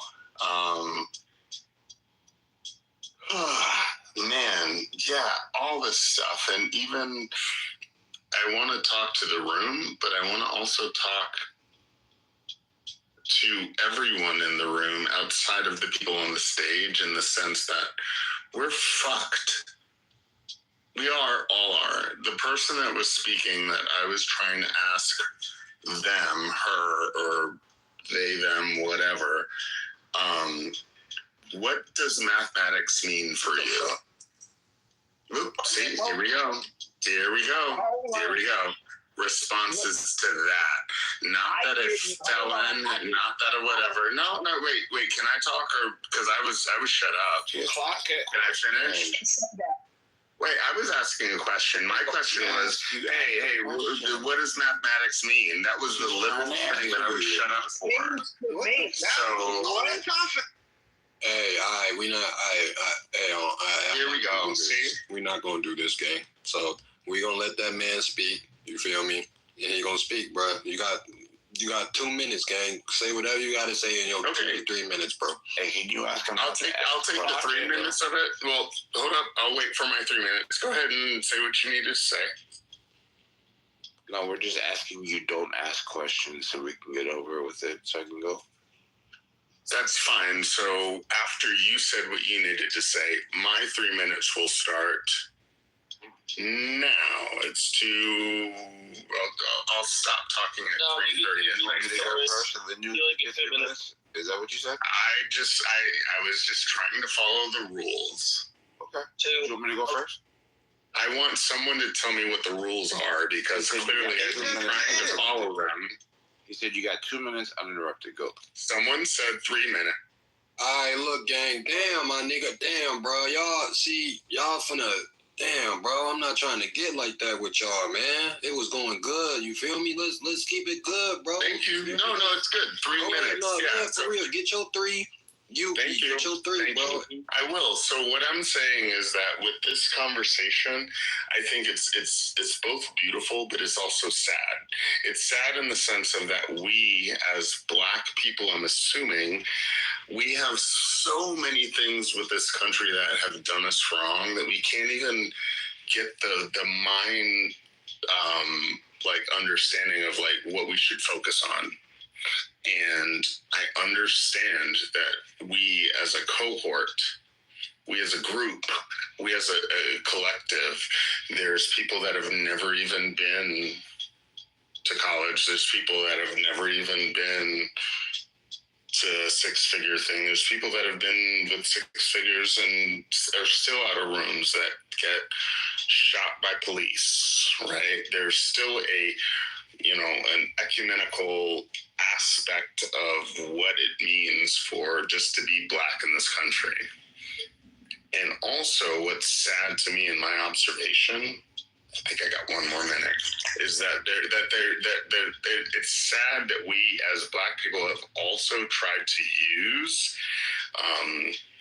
segregation as I'm FBA. I'm not an African. I'm not a Caribbean. I'm not a whatever. I'm born here. I do understand that the lived experience is different, but I also think that way to segregate is a facet of racism, and we do that. And my biggest question is, why are we not talking about whiteness? Why are we not talking about the fact that there is a white pedophilic felon that's in our current space right now? We have $1,000 phones. I don't care what your space is. I don't care how much you make. I don't care whatever. If you're talking on this thing, you have a roof over your head, you have electricity, and you have a phone or a computer, even better, that you can talk to people and whatever. And so with that same level of communication and grouping and group thought, we can do so much more. We land the culture. We from Jay-Z to the way that we can make so much shit move, we can influence so much. But when we look at the polls, when you look at the way that people vote, we don't. And that's my bigger thing. Thank you for letting me talk. Sorry for taking too long. Thank you. Hey, can I say something to that? Because I agree with you, brother, up until the point where you talked about the level of delineation, because it is not us who came over here and decided to align ourselves with white supremacy. So in some ways, immigrant communities of color have done that. So I think that led to some of the division that we're experiencing right now. And agree. That's not on Black Americans. I agree in the sense of that, like, white supremacy was bled on us, but I do think that we have adopted it, and it's become so. Even Shirley. Yeah, I gotta correct you. He's not a pedophile. The president. That's just a lie. Unsubstantiated. White supremacy and racism is such a thing, and it's been so co-opted that it seems like it's normal. And to your point, but yeah, go ahead. I'm sorry. So, you've been to a sundown town, brother? Sundown towns still do exist, and so if you're a Black person like me in the South below that Mason-Dixon line, you scared as hell after 1:30 in the morning. You're not getting out of your car. I'm literally in Alabama right now helping my mother who's sick. My mother is Caribbean. My father is It was actually my turn. Like I was so after don't him. say that racism don't exist. It So just as well, I'll be really quick here. So just as a factual matter, the Supreme Court spoke that presidents are not allowed to use the IEEPA to authorize tariffs, like these broad universalized tariffs. So they can put tariffs on countries whenever they feel the need to. They just can't do it this way. They can't use the International Emergency Economic whatever act, right? So the IEEPA is what the Supreme Court weighed in on. So there's still tariffs on China right now. There's still tariffs on Canada. There's still tariffs on whatever other country we got tariffs on. He just can't do it this way. Thank you for that. Percentages, correct? Because those percentages, when I looked at all that stuff, a friend of mine, it's not about percentages. It's about can I this. say something? It's about this. He did the math. Go back and He's forth. in college. He said, look, guys, the dude is educated, and he said it does. The percentages, you have to look at the hard percentages in which the public was charged. It was great. This is why he did the math. He's in college. This is why I asked her about math, and I was shut up. Read the links of the investments. Nobody to read the links of all these multi-billion-dollar investments, multi-trillion. They don't want to read, and that's my point. No one wants to read. We don't, because like I said, man, we don't got like Donald Trump. Like I said, I told you, I think he's an East Coast schnook. But when it comes to the situation of having the tariff as a relocating tool, where you don't relocate, he's the best president we've ever had. You'll be hit punitively with these my God. Like I said, can I finish? Because he's going to help you niggas in the South. I never got to finish. Bro, you literally said, thank you for letting me speak, and you went on mute. No. I said, let me speak. I was very... No, you got to finish. Shut up. Okay, fine.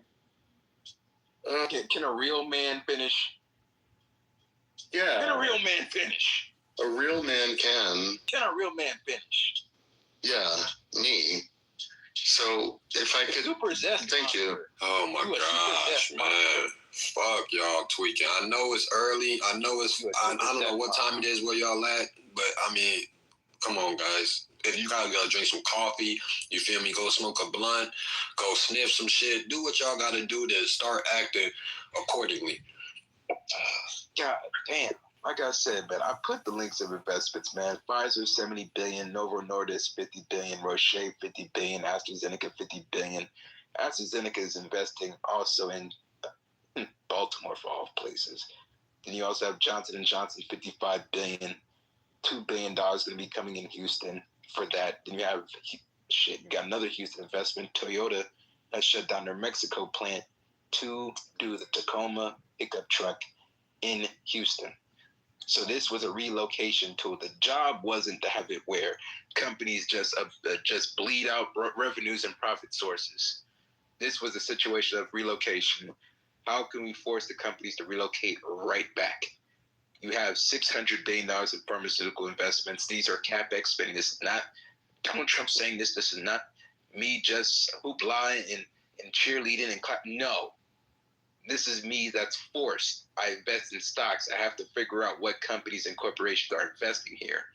And I have a whole list of $8 trillion plus of all the investments that's coming. Well, Sean, so, like I said, you and I both know that that's not the average American. Come on, white or black. I mean, we've had these conversations.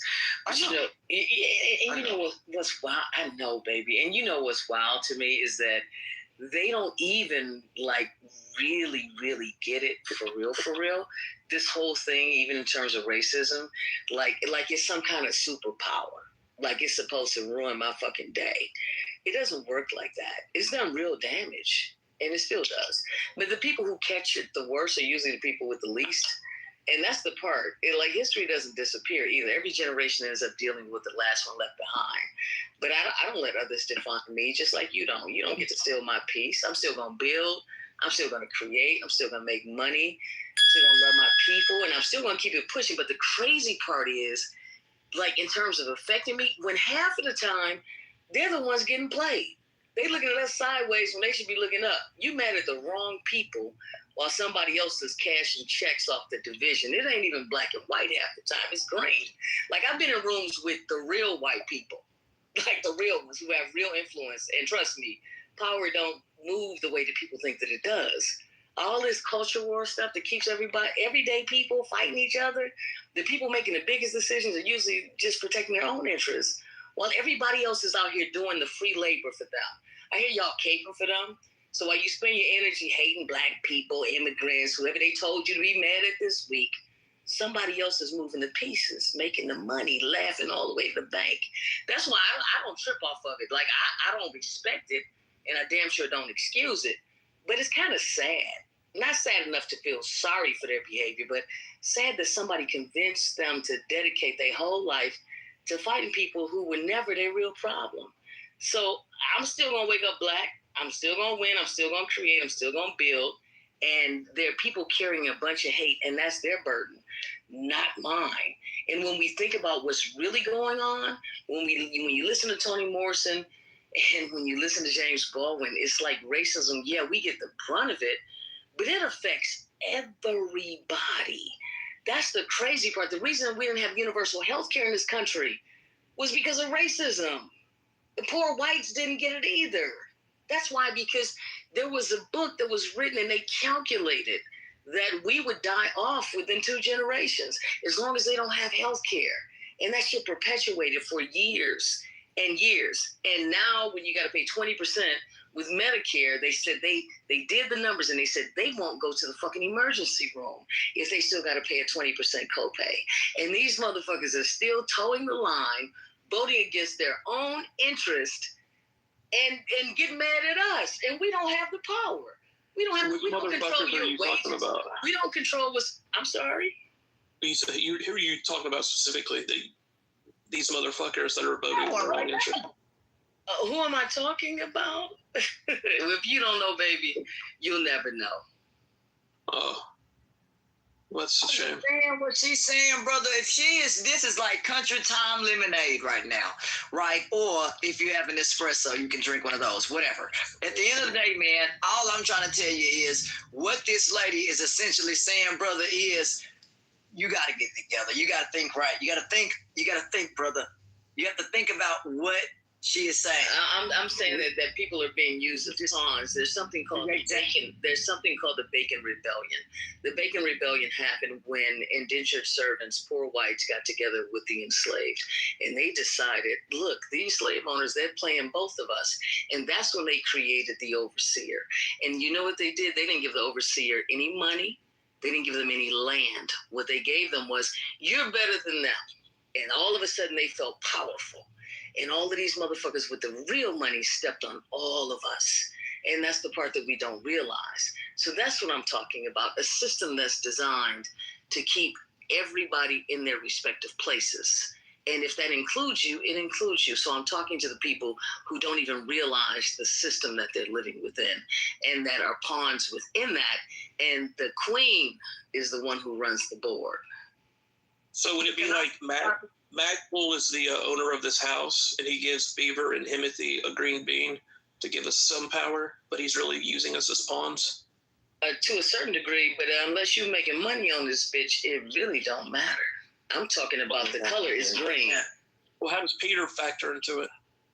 I don't know, but Sean and I have these conversations all the time in terms of the stock market, and we understand what's really happening within this system. And if you're not listening to him, then I don't know, because he gives some great tips on a daily basis. I gave one in January of 2023, and I talked about Novo Nordisk. I talked about GLP-1s. Okay, now they're GLP-3s, and if you didn't buy it then, I don't know what the hell you're doing. And the thing is, when it comes to this situation, the tariff forced the companies to reinforce their investment. I put the link of investments of all of their scaled CapEx, both tariff and demand. So like she said, 2023, then you also have RFK Jr. doing the peptides. I'm looking at the scenario of what is each department doing. Because a lot of people, they put in somebody in office, they're not even looking at the departments. They're not even looking at the people that they voted for, who or what executive orders. I'm tracking executive orders. I'm going to put all of Trump's executive orders in the chat. Could I track every single one so I could be able to figure out who is going to get a government contract or who is in the hunt for a government contract? Trump is going to buy 10 nuclear energy companies, 10 quantum computing companies. I bought Dell when he said buy Dell. I am up hundreds of percentage, and I'm up very largely on my call option. No Kia is going to be on the table. Who in the hell is selling testosterone these days? Because that's the next buy. The announcement that came out today, that ain't got shit to do with hypermasculinity. It's about who's producing that and who's going to get that next fucking government contract.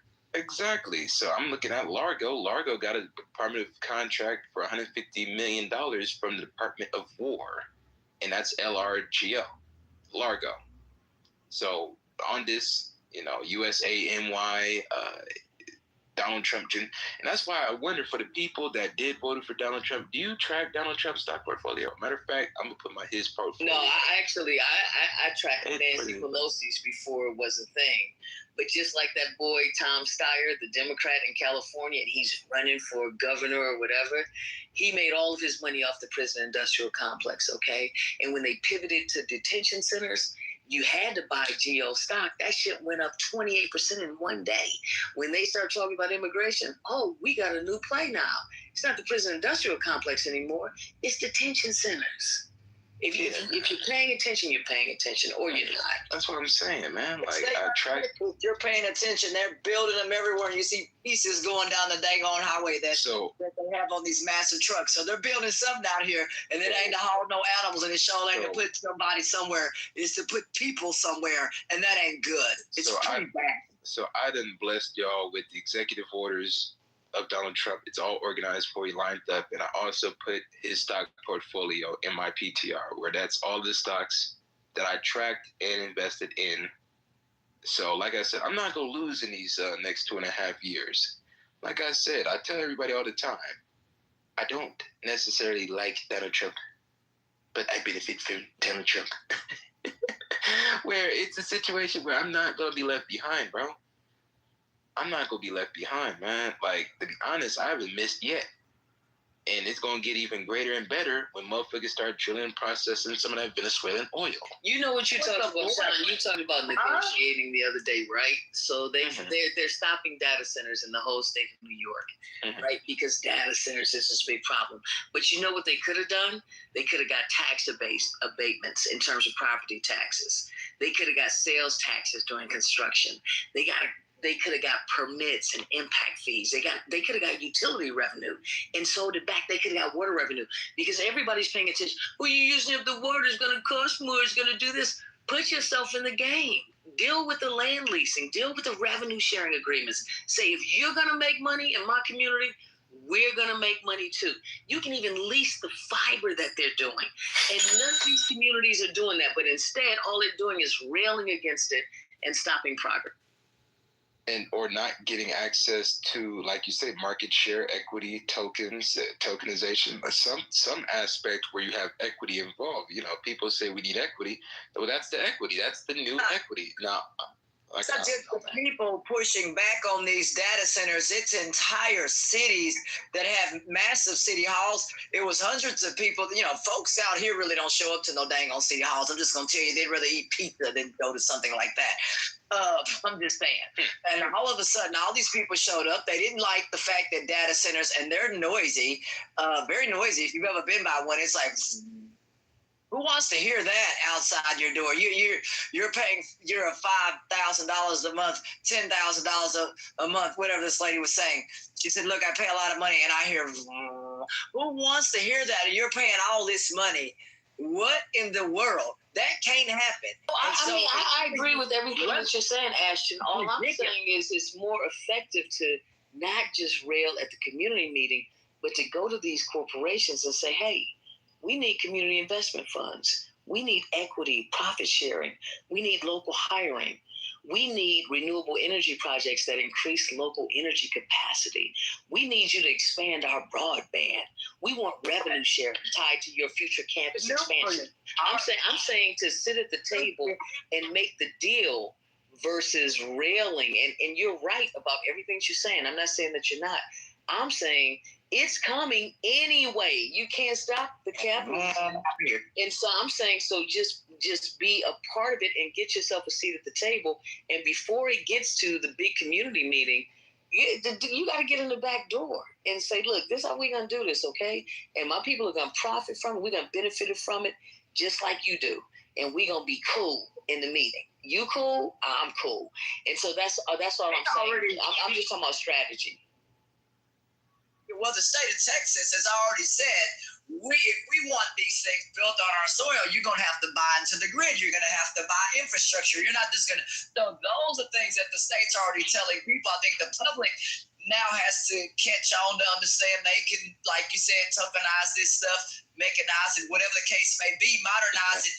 That's what we have to do in this state. We have to move forward, data centers and that kind of stuff. I've always talked about some of the effect on water, but there's also a better way to cool those. You could use a dry ice method, kind of like argon gas between two window panes. It stays solid, it stays consistent. Dry ice doesn't break down. It stays a consistent temperature and can be controlled under compression. So in other words, if the ice is compressed under pressure, you can use air vapors to create purified water. And that's the list. You can negotiate that stuff so tough that you can make enough money where you can just fucking leave.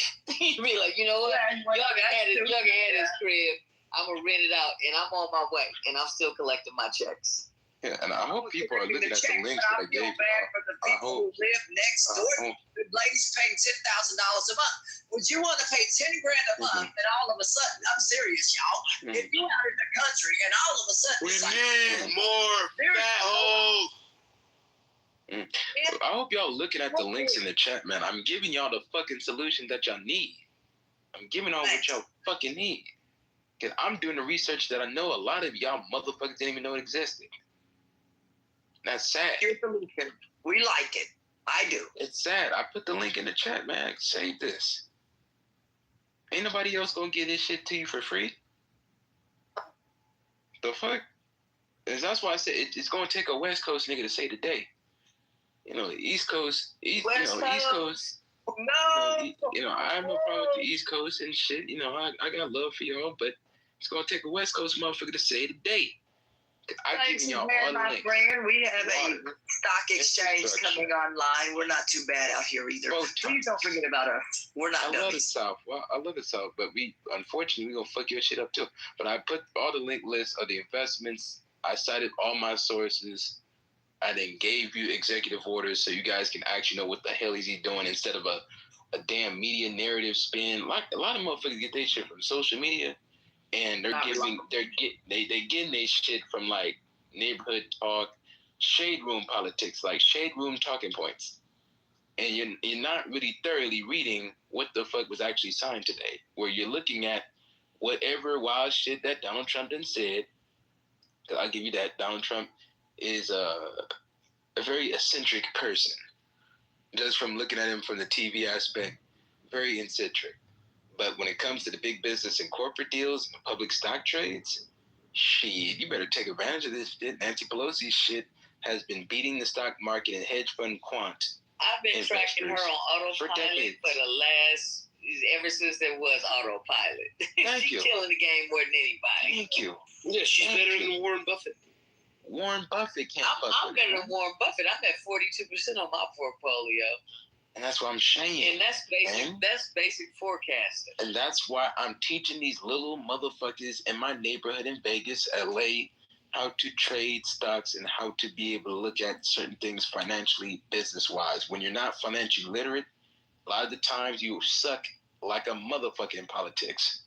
You suck at politics when you're not financially literate.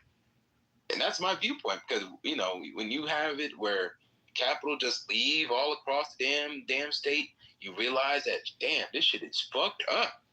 The fuck is going on here? Yeah, your city needs Title I funding because the property tax is so goddamn high, or industry done left. They got to get Title I funding from the federal government. You got all these motherfuckers that don't necessarily want the city to be built up so they can mooch off of the Title I funding. They get $2 billion a year. Shit. Dude, do you remember when Vlad from Robin Hood got in trouble about GameStop and he was in hiding? Yes. Do you know who he called? Do you know who the fuck talked to him the first time? I'll put the link in the chat. He called me, and I had to interview him and make it all right. And it was me and my girl. And we had to interview Vlad to get his ass out of hot water with what he was doing. Because I'm the spokesperson for Robin Hood. Like I said, man, that's why I don't want to burn no bridges. He said, how much money did you put in Trump's cryptocurrency? No, I didn't put no money in the Trump cryptocurrency. I'm investing in his direct stock trades. So Intel, I made a killing. Intel was literally $20 a share. Then when he recommended $34 a share, now it's at the 100. So no, I don't invest in cryptocurrency. If I want to invest in cryptocurrency, I'll buy like SoFi stock, which SoFi is a legitimate bank that is connected to fintech that'll be integrated when it comes to tokenization and the Clarity Act that Trump will pass. Trump will pass the Clarity Act. But no, I don't invest. See, Tony thought he got you question on that. Mr. Smith, I didn't invest in that. Don't do nothing crazy. I always tell people, banks, don't be doing nothing with no Cash App, with no Chime, stick with what I call legacy banks. I know that maybe sound old school, maybe that's, whatever. My grandmother said, if I can't touch it, I don't want it. I don't want no Ethereum house or whatever the hell somebody was trying to tell somebody on the phone. I busted out laughing. It was some kind of digital card or something. And I said, well, what is it?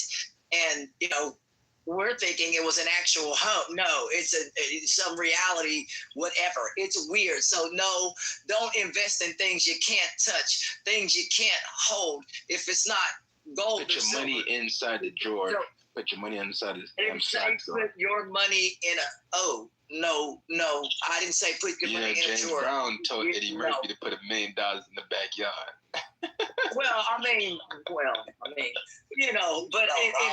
real reality, you want something, that's something you can touch. So as long as it's something you can touch, you good. But all this, hey, go invest in Bitcoin, man, whatever. No. We got our own credit union. My sorority, we got our own credit union. Madison, can I ask you a question, Madison? Absolutely. Are you a lesbian carpet muncher because you said your girlfriend like Ashton? No, I got a wife. Listen, nigga. Because Ashton's a lesbian. Ashton's a lesbian too. No, Ashton's a lesbian, so I didn't know if we had two lesbians on stage. You asked me. I know. I'm asking for clarification. If you two were both lesbians, I didn't know if you were married. This ain't got nothing to do with I'm not. Yeah, but Ashton's gay. She's a dyke. No, I'm not. Hey, don't come in here trolling, nigga. No, I'm not. Don't come in here trolling, nigga. I'm trolling, nigga. Get 30 minutes before you start trolling, nigga. I got you, Timothy, on crib, bro. I'm gonna tell you what I do, Muhammad. I was just asking if Madison and Ashton were dykes together. Let me ask you. I know Ashton's a dyke, so that's why I was asking if Madison was a dyke. That's not fair to say that. No, but like not the dyke that like blocks the water, but like carpet bunch of scissoring dykes. I'm gonna tell you exactly what I do. You know what I do, Muhammad? What are you doing? I do what the fuck I please, and I do who I please whenever I want. Yeah, what is he Madison Ashton don't even acknowledge that. And him doing shit, you let him to call it these women dykes. Like I said, I ain't never attacked. That's because Ashton is a lesbian. Well, that's not fair. I got a whole dude sitting over here. Oh. No, you're wrong, bro. Oh, you're wrong. Good, man. Now, me on the other hand, I get to do whatever the fucking whoever I want to, whenever I want to. That's what I do. What else you want to know, Muhammad? Oh my God.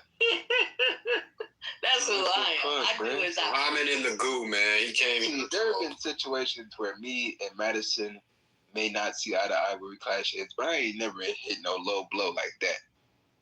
I ain't never punched no blow. It's not even a blow. You think I feel that? Like, I love my life. Hey, Muhammad wish he did have my life. He wish he could just be in the room, a fly on the wall to see the shit that I do. It's amazing, baby. Just tripping with you. Just pulling your legs down. That's the way he's doing right now. And shut up, my BB. We're cool with lesbians. It's the GBT part, But the L, we're cool with. The L? Dude, Muhammad probably ain't had no pussy since he came out of one. If he did. L. People, God, dog, for no reason. Like, what in the world? And I don't even know him. I don't even follow him on this app. He's been blocked some time ago. That's why I was like, man, who is that? If you block, that means I don't want to talk to you. And at the end of the day, if a person cannot treat people how they would like to be treated, that's what the good word of the Lord said. I was actually surprised when you said you had a dude, though. I wasn't going to lie. I really thought. No, I have a guy. I don't.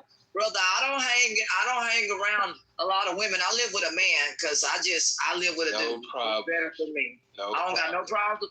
I don't got no problems with no dudes. I live with one, and so it's the best thing. But when he said that, I was like, how dare you tell them damn dykes? I mean women. I don't have any problem with them either. Mine is in Australia right now. Thank you so much. On Crip, nigga, I respect you so much. I use my real name. I don't hide behind on Crip, on Crip. You see them hearts? Where you from? Muhammad, do you have something to say? I do. Relevance, brother. Yes. Ashton dresses like a man, and her man is actually a biological female. Man, what say you claim? Brother, you don't know nothing about me. That thing got a pussy between us. Like, just because they dress like a man don't make it a man, Ashton. He has nothing. Why are you attacking me? But why are you trying to do is punch down and just try to pick on Ashton for no fucking reason whatsoever. He ain't got nothing to say. I don't know him. Okay. I swear to God, I don't follow him on this channel. Yeah, no, he's man. I don't know nothing about him. He does. Man, I shouldn't have brought him up, man. I thought he was gonna say some relevance or something. Crib will wax his ass. You know what? As a matter of fact, since you saying that, let me see what I can do about that. I'll be back. Ripacola. He's pulling your legs. Try you pulling his legs. Habibi, we ain't trying to hear you right now, bro. Habibi, I'm in Canada, bro. You still Habibi, Yeah, I'm in Canada. What's up, bro? What's up? What's going on? Let me chime in. What's going on, bro? What am I going to be? What's up, guys? Thanks for having me. Yo, Timothy, thanks for putting me up. This is a good conversation. I heard the whole thing. I kind of feel like we all kind of agree on the same thing, essentially, but really disagreed on anything. What's the disagreement? I just want to chime in and get into the argument. Nothing. All right. So let me get in this. Actually, we don't agree. In terms of voter fraud, there haven't been a lot of proven cases, and the cases that have been proven are mostly Republicans. So there's that. Oh, okay. So good. So I'm on some agreement. I wanted to get in the chat, get into arguments. But I mean, Trump proved it. I don't think so. I think voter fraud has always been known. It's always been around.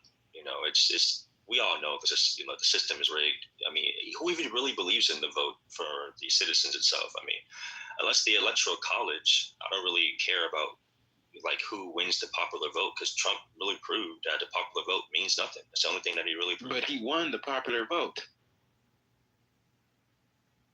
That's not what I heard. Right, that's not what I saw in the news. Exactly. He won the popular vote. I heard that he lost the popular vote. Do you know the origin of the Electoral College and why we have it? He got 77 versus 75 million. In so many words, basically, through all the textbooks, what I heard was that we're just too unintelligent to be eligible to actually have a vote. Right. You are actually half. The founders did not believe you were even capable enough to do it. Thank you. That is so refreshing to hear that. That's half of it. The other I wonder what y'all gonna do when y'all lose in 2028. Elon stole it again. Elon stole it. Elon, thank you, Elon. Thank you. 2032. Y'all still can't win. What, JD? Because y'all let too many damn Hispanics, and Hispanics are gonna put Marco Rubio in office. This shit is gonna be hilarious, bro. It's like you done imported more people that's gonna backstab you in the long run. I know, they're killing the game.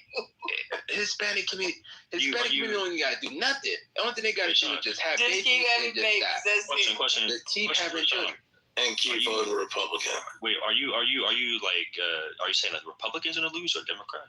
No, I think Republicans gonna win the long run because Hispanics is gonna put Marco Rubio in office. What? They hate Trump. I'm a Democrat.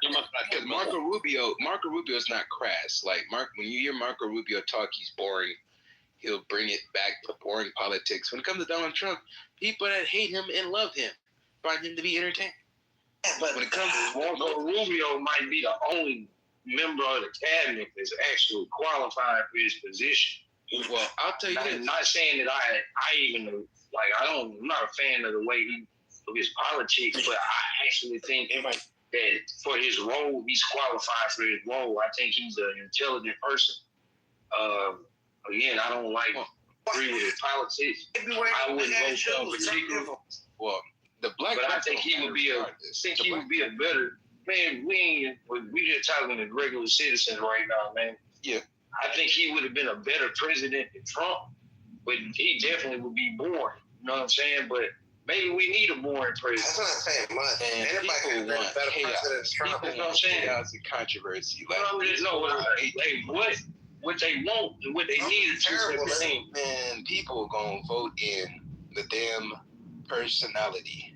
People always been California. We voted the Terminator twice, back to back, repeat. Man, motherfuckers want a personality. That's why the Democratic Party, they should get Mark Cuban, because Mark Cuban is a TV personality, billionaire businessman. Is like this? Or Bezos. He was married to a Kennedy too, so that's why he won. So what's going on? This is poor thinking, though. Honestly, this is poor thinking. Like, we've seen what we can get with somebody who's not a politician, who's a quote unquote business. Mark Cuban is a lot strategic. That's cool, man. That's cool. Like, that's all good. I love the NBA. I'm a Rockets fan, so I ain't down with the Mavericks. You know what I'm saying? But I think Mark Cuban is a cool dude. I like him. If it means anything, I like him more than Trump. But no, we don't need any. We don't need any more. Mark Cuban changed his mind and decided to run in the primary because something happened. I'm saying, Betty, we don't need no more of these things. Let me look up because I ain't see that. He said he is not running for president. Yeah, I ain't heard nothing about Mark Cuban saying he's gonna run for president. Sean, we don't need any. We don't need no more oligarchs. And Mark Cuban, and Marco Rubio. That would be the best. Don't learn how to be a politician. Mark Cuban is too busy sucking Trump's ass over this fucking pharmaceutical deal. Thing for the Democratic Party, either Mark Cuban, Jeff Bezos. Jeff Bezos. What the fuck? I got a question for everybody here. I got a question for everybody. No. Chill. Right. No. You're talking about Marco Rubio. Who here really believes that Marco Rubio at this moment is relevant? At this moment, I don't hear no one in the news, no consensus that Marco Rubio is making moves. Maybe JD. Well, right now,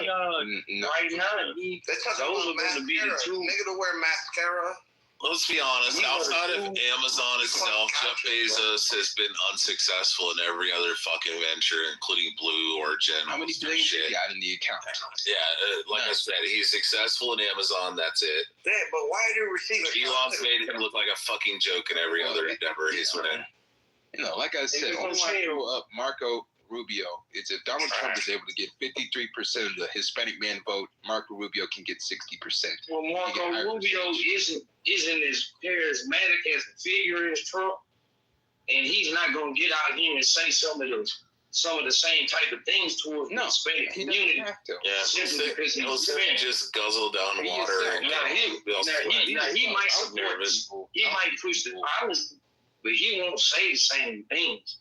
Like he's a much safer. Like Obama's money. I hope a little part gets hit. Let me say this. What you guys don't know, we really need to have Hispanics in the damn room because they're the ones that's going to make the most. Hold on. Whoever sits in office, right, has to have the same bloodline to the king.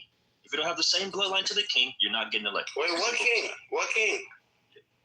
What's his name? I think it's King George on the internet. Everyone in the presidential cabinet. Charles. No, it's not. You guys talking about King Charles?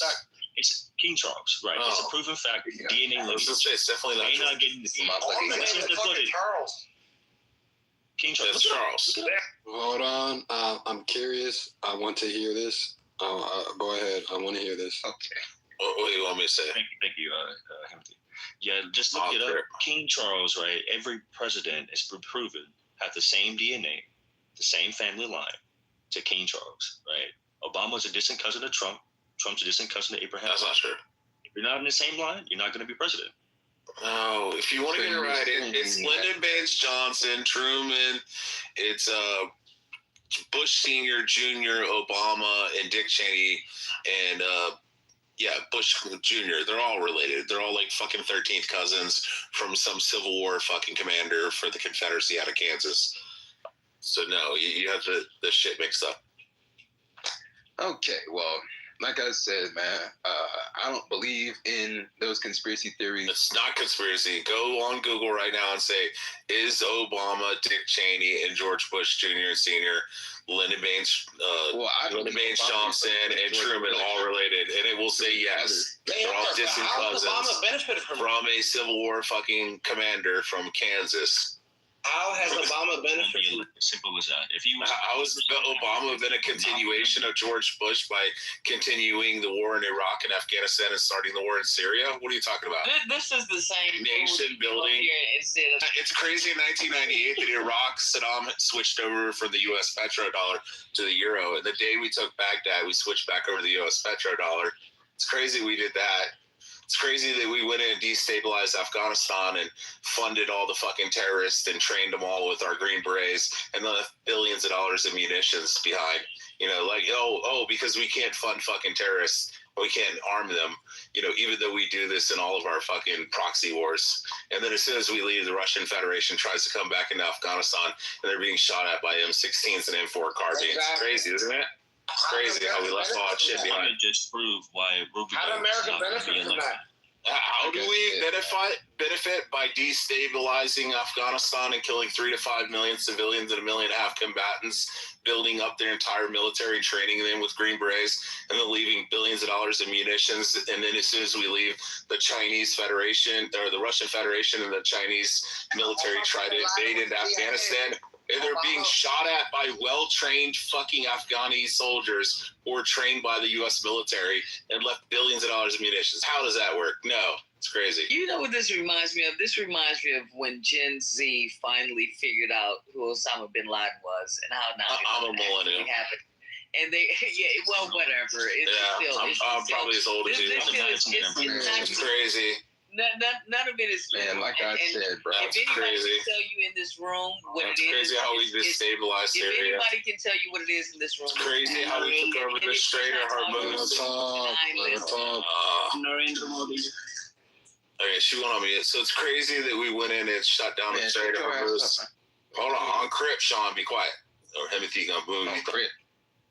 Hey, man, I told you to stop repping my shit. Like I said, man, crap, nigga. Sit your ass. Go ahead, Madison. You I was just saying, I mean, you know, if we're talking about all those elements that he thought he was addressing, if anybody in this room knows, it's Patty. And if she's not talking, I'm not listening to the bullshit. But I mean, basically what we're experiencing, I mean, it's late stage capitalism. The whole fucking world is on fire. I had to look at the wildfires today in Canada, and because I have an app, because I live in California, watch duty, and I pulled up the fucking map. And the whole thing is on fire, and like nobody's paying attention, and people still say that climate change isn't real, and it's like this shit was not happening 20 years ago. Man, these are arsonists. I don't have to believe that either. These are arsonists. But there has to be something to burn, sweetheart. There were arsonists back then. There has to be. You got white people fucking off thousands of acres. So I don't have to disagree on that.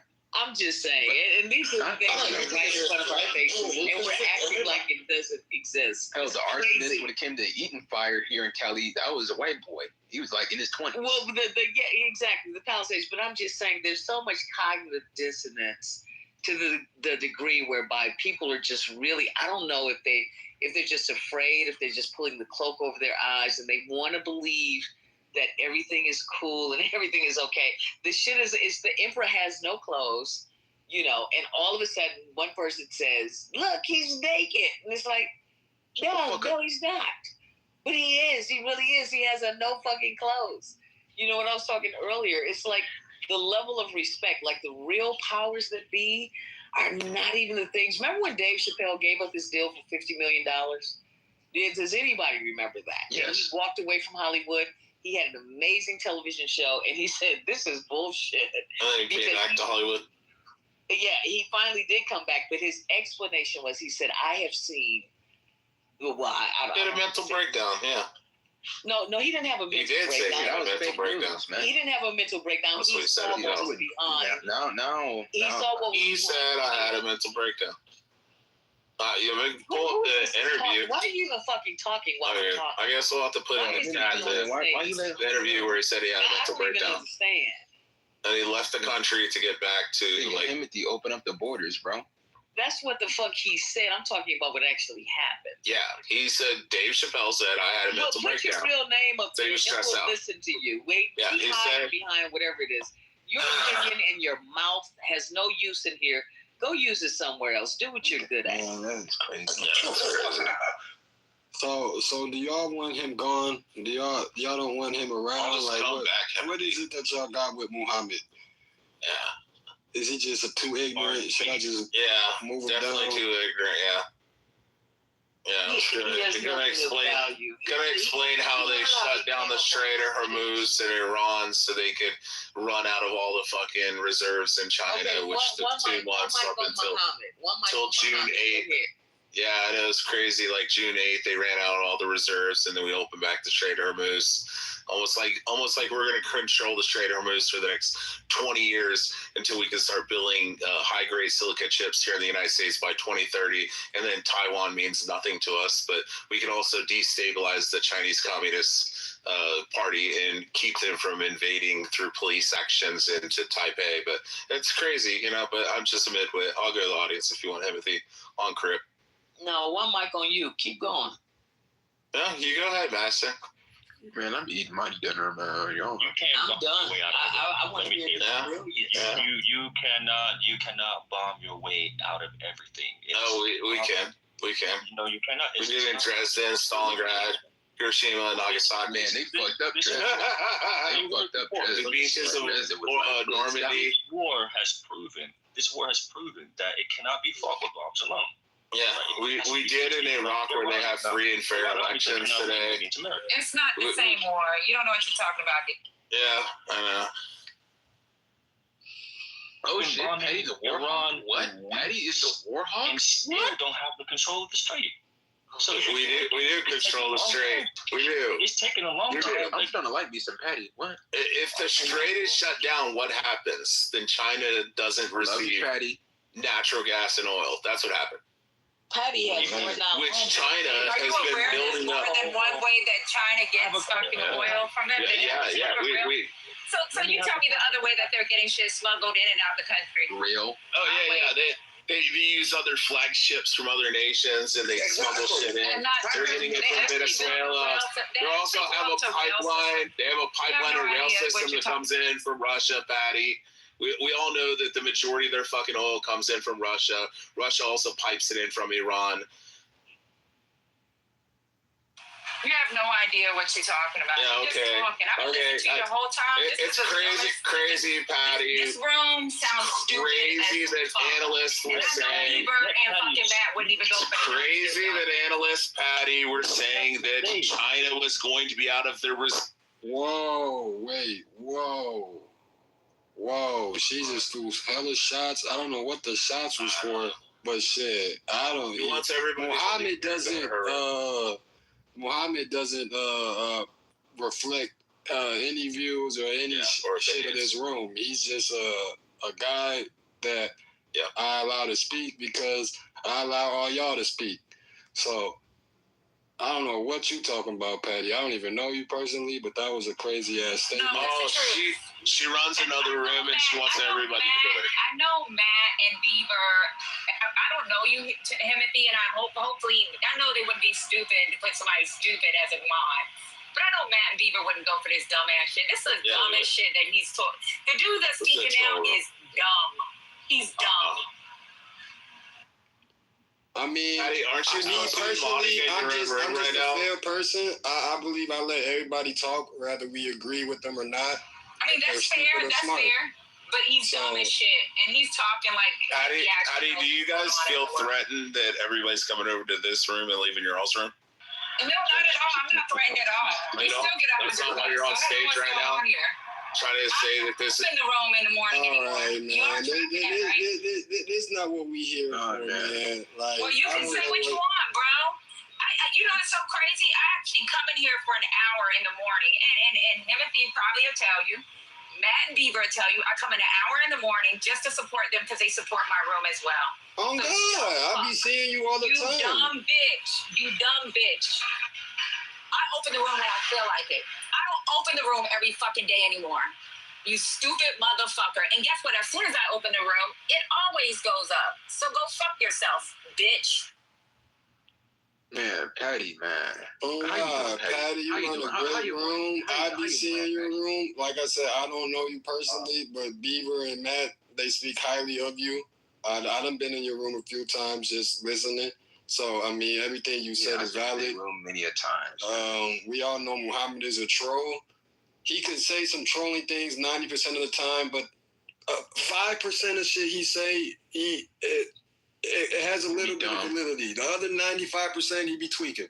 But I just try to let everybody talk. But all the personal shots he threw and shit, I don't agree with it. That's why I threw him down. You know what I mean? So hopefully we can get back to a real conversation. No, you can have him come up with his dumb ass. You need to have dumb people talk so people will see just how stupid some people are in America.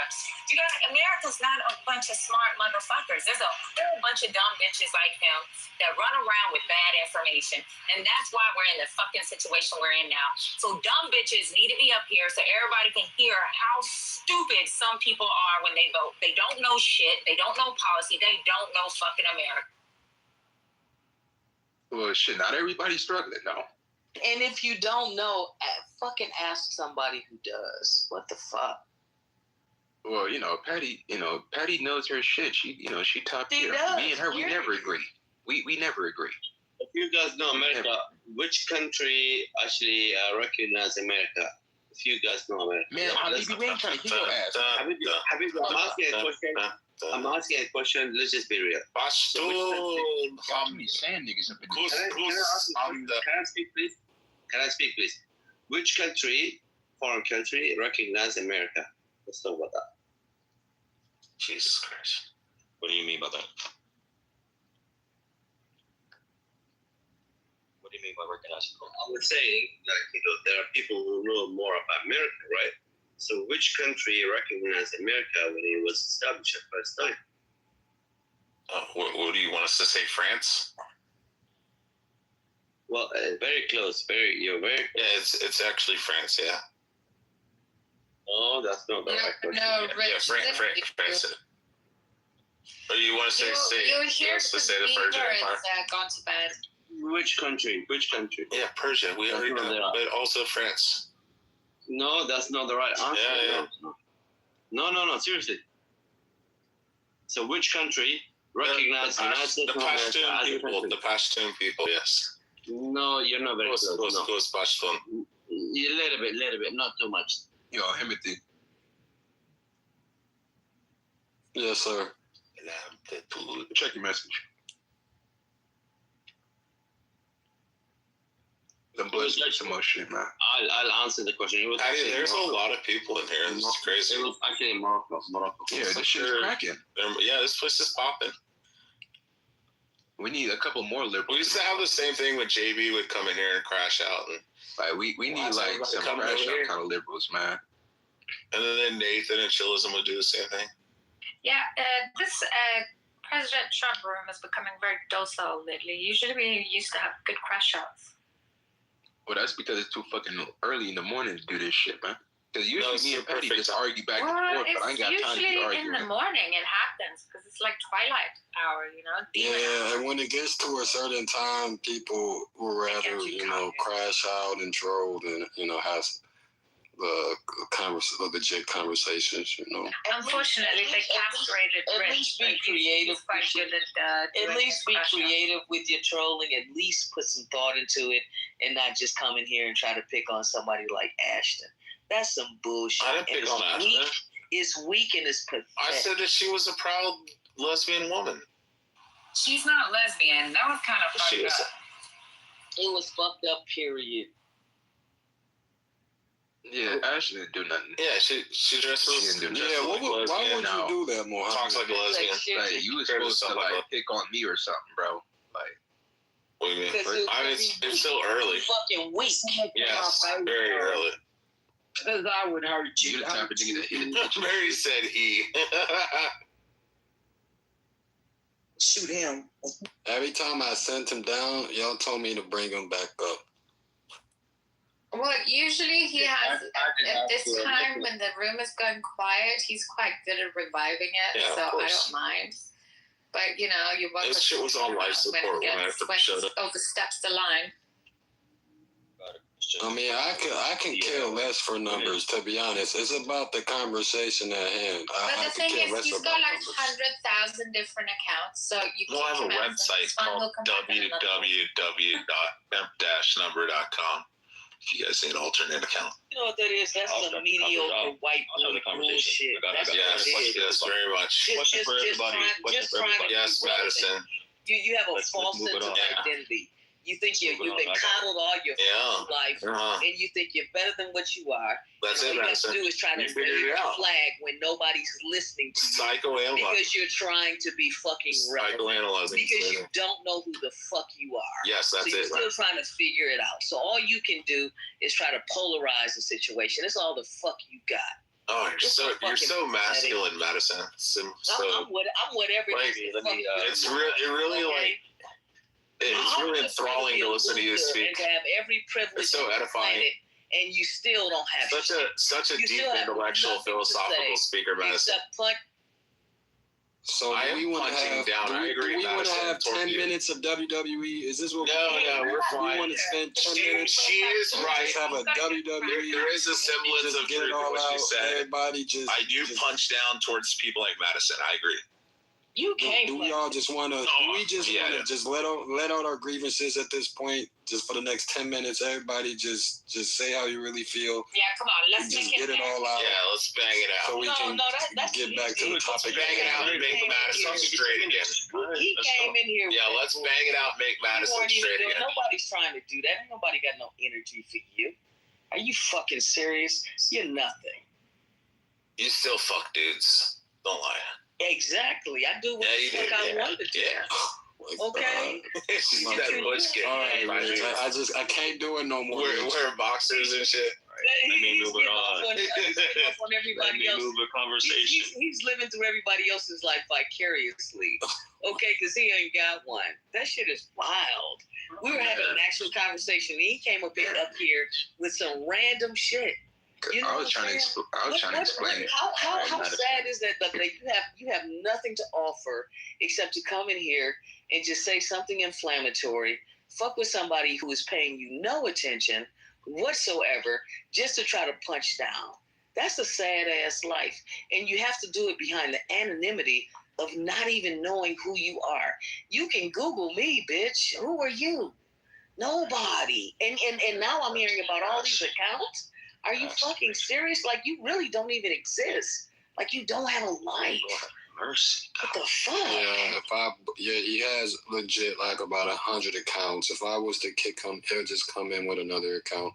See, that's the problem with the way that history has been thwarted and twisted in the United States. And it's a problem. It's about this false sense of identity. It's the mediocrity of failing upward. Like, every time they fail and they get another fucking promotion. And then they don't know what to do after that. They really don't know who they are. More importantly, they don't know who they're not, because they never had to really, really work for anything. So they do stupid shit like come in here and try to be relevant, and that's their life.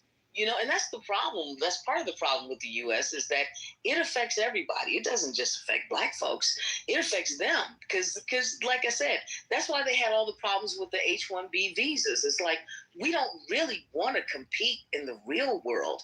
Talk about DEI and cushiness. So once you've had it like that your whole life and you're still a fucking loser, God, you don't even have a reason to be a loser. What the fuck? And that's why we need to automate everything. And that's why we need to automate every damn thing. That's why everybody that's in the situation, like white boys that are unqualified, the black people that are trying to get these positions, Hispanics, all these people need to be automated. Bro, are y'all trying to outspeak each other, man? Yeah. What the fuck? Yeah, I said something. You said something. All right. All right, you go first, Sean. Then you go first. Cause it was really, it's really a joke, but I'm so serious. I can't wait till the government automates everything completely. I can't wait till corporations automate robotics, AI agents, agentic systems, because like she just says, mediocre white boys and all these motherfuckers that's in these positions. Okay, let's get rid of them immediately. Fired, gone. Yeah, I mean, their sense of self depends on this. And we'll just have an autonomous government. It depends on this social hierarchy. Then every move toward equality can feel like somebody's taking something away from you, even when they're just asking for the same thing. You know what I'm saying? The people when you get the same thing, what happens? The people who truly hold you actually power, have to compete. The people who you actually have to work. Well, exactly. But the people who truly hold power don't necessarily benefit. You know what I'm saying? The same way that they benefit themselves with the promise of status, it keeps people invested in the system, and it robs them of who they truly are. That's like one of the biggest conversations that we haven't had about identity. Like, what do you think of the middle people, right? Middle people who are fighting to place themselves in the middle of the system. You have people in communities. Well, at least really they're fighting good for being something. second rate. At least they're fighting for something. At least if you're in but the that's middle, what's you're keeping them at the something. top, right?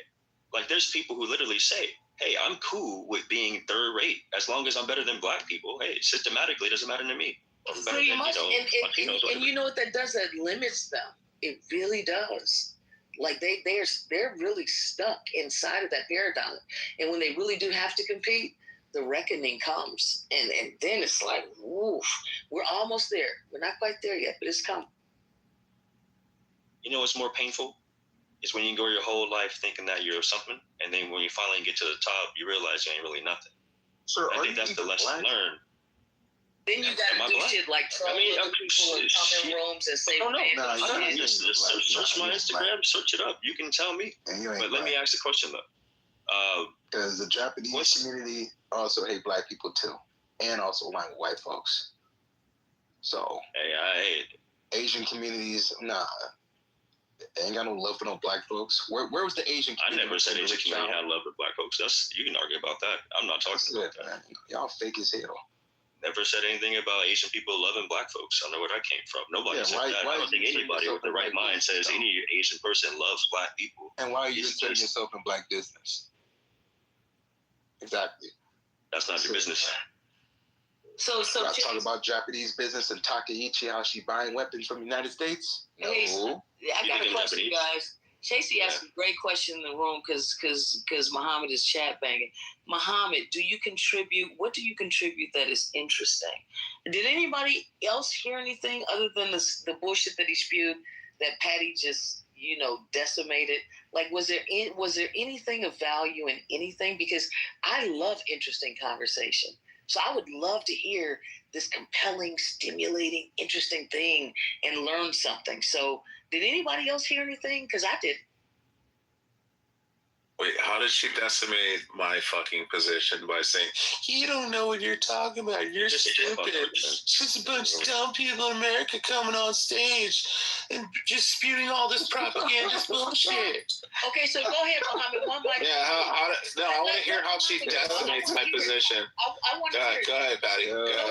No, go ahead. Go ahead. No, I want to hear Patty decimate my fucking position. Because you're dumb. You don't know anything. Go ahead, Patty. You let me decimate your position. Yeah, go ahead. Go ahead about 1998, switching over from the U.S. petrodollar to the euro. So you want to hear? Saddam Hussein being appointed by George Bush Sr. Muhammad, you can't tell her. Yeah, I'm stating my position. She wants me to do it so bad. Like, George Bush Sr. He has no idea about what he was Saddam in talking power. Then I'm switching over to the U.S. petrodollar to the euro. And then as soon as we take Baghdad, we fucking switch it back over to the U.S. petrodollar. It's crazy how Halliburton got all the contracts, which you hate that, don't you? Because you hate Daddy Bush. You know why Halliburton got all the contracts? Yeah, because Dick Cheney and George Bush Jr. were in fucking power. You don't understand anything. I know. I don't understand the logistics of how Halliburton was able to fucking move all the fucking oil in Iraq. Yeah, it's fucking crazy. Yeah, go ahead and talk about how Dick Cheney was running fucking Halliburton. So number one, Dick Cheney was running Halliburton. Yeah, he was. The reason why Halliburton got the contracts because there's thing called Who's a large fucking stockholder? Yeah, who's a large stockholder in Halliburton? Isn't it the Bush family? Isn't that crazy? Why don't you just let her finish her thought instead of she's not making any points. You're not making any points. I never make any points. She crashes out. Every time you tell me to bring you up, you start crashing out, gang. That's why I leave you in the audience. Patty doesn't know what she's talking about. I'm in the audience so I can finish what I'm saying. Yeah, you go ahead, Patty. I gotta put you in the audience so she can talk, man. Patty, this is not your stage. Girl, ain't nobody talking to you. Why y'all? Where this ugly bitch at? People want to do when you start crashing I'm gonna go ahead and change the title to war. So let me go ahead and explain why Halliburton got the contract. Because I worked as an acquisition officer and a logistics officer, a senior logistics officer and acquisition officer. Halliburton got all the contracts because it's this thing called Log Pack 3, Log Pack 2. So when we have emergency type of situations like a 45-day war, Halliburton's the one you're going to call because they already have the clearances, they already have the talent, and they already have what we know we need. Like if we needed bath and laundry, they're there because we got rid of Quartermaster that was bath and laundry at the time. When we needed HESCO tents because there was no barriers when we're running into a war, they were the ones that had the HESCO tents. A lot of people don't realize how big Halliburton actually is. The talent that they actually hold. The only reason why it became so fucking controversial because the vice president had a stake in it. But guess what? We were going to call them whether he had a fucking stake in it or not. Stupid motherfucker. Hey man, that shit still looks shady as shit. I get it. It does look shady, but it's not shady at all. Well, Patty, it's I love you. Can I be your friend? Can I be your friend, Patty?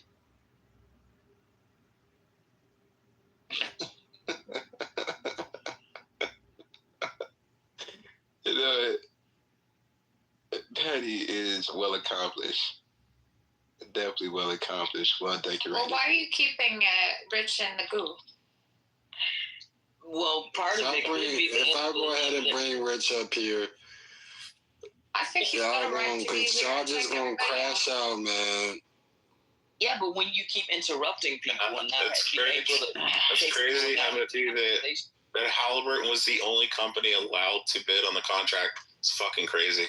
It's fucking crazy. That the guy who was running... Hold on, it was too. Go look it up. Go look it up. The only company... No, I have to look up. No, that's shut up. I'm giving my submission. You gave yours. I was an audience. Move over to the audience, Timothy. Move over to the audience. Were out there? While I talk. Timothy, move her down. All right, cool. So there was one company that was bidding on the contracts and allowed to bid on the contracts, which is what made it so fucking crazy. That's why everybody was crying outrage and clutching their pearls, because fucking George Bush is a huge stakeholder in fucking Halliburton. And then who was running Halliburton at the time before he got elected as the vice president? Oh, Dick Cheney. Oh, wow, they're cousins. That's fucking crazy. Grew up in the same exact fucking town, running a multi-billion-dollar fucking corporation, who then bids on the only fucking contracts to go into fucking Iraq and Afghanistan. So great. Again, that wasn't the only contracts, and they didn't have to bid. It's called a no-bid contract. Yeah. When we go into a war... that's what I said. No bid contract. Nobody's allowed to bid. No, you just said only Halliburton. Only Halliburton. No, it wasn't only Halliburton.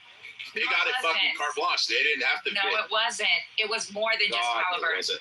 Halliburton can only do so much.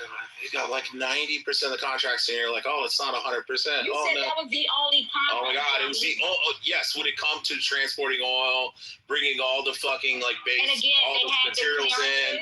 They had. Yeah, it's crazy. Guess what? There's a guy on this app right now that has a. It's crazy how Obama got elected, and then Obama continued the wars, which he said he was going to stop. You don't even know. And then he started the war in Syria. Nav's father had a bulk of the contracts as well. Crazy and to he's not think KBR. that Obama, who's related to Dick Cheney and George Bush Jr., continued the war in Iraq and Afghanistan, and then started the war in Syria.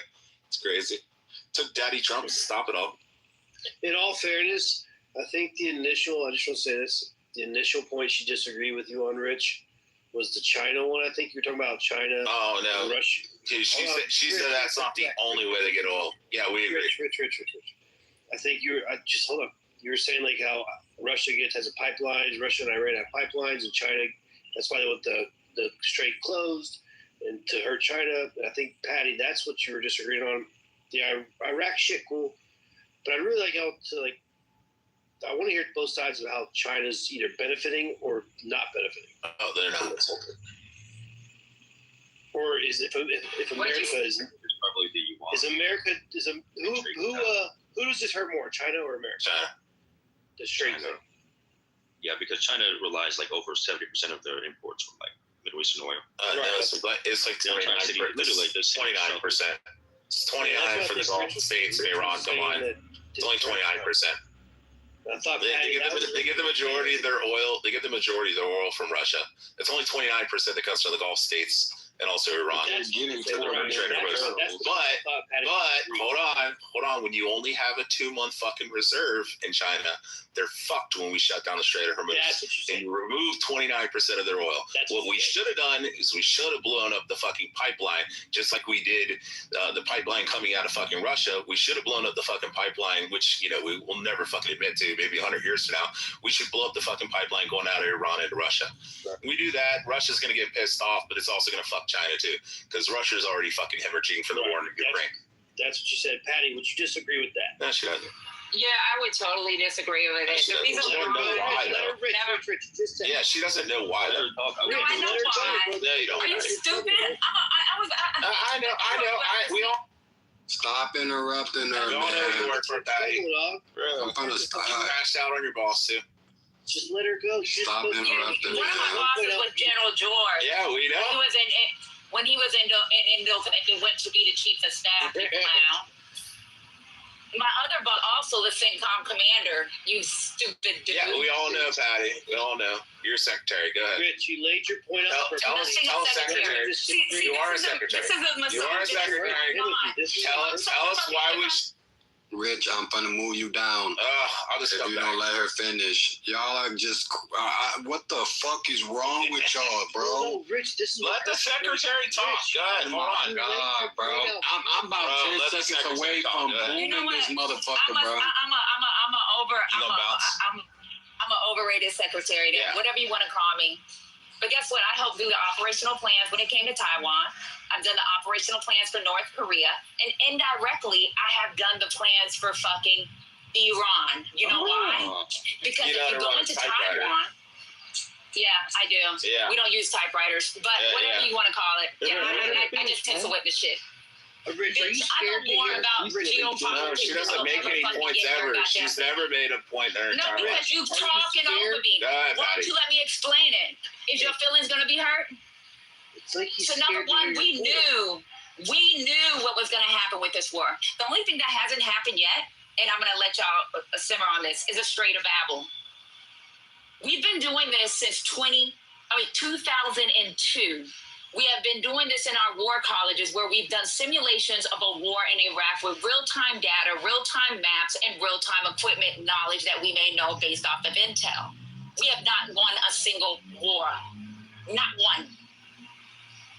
Okay. We knew the three pillars. I know the three pillars like the back of my fucking hand. Can you tell me one of the pillars and what was going to happen? We knew the GCC region was going to be attacked. The only thing that has not happened that we predicted is the Babel Strait. But guess what? Guess what came out last week? The Babel Strait. There is issues right now. And guess what? That's going to be higher gas prices. That's going to be higher goods and services. You stupid bitch. Well, Patty, this is Sean. I'm not going to troll you. Hello, Patty. I got a question, Patty. Hello? Go ahead. Hey, So the question... Is this something in the air? Is this something I'm missing right now? Like... Oh, yeah. I'm not trolling, Patty. When it comes to this situation here, is there an exit strategy? Is there an end game?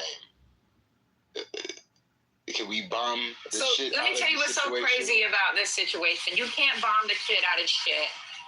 What's going to happen in this war, if we were to ever put boots on ground, would be 1,000 people die a day.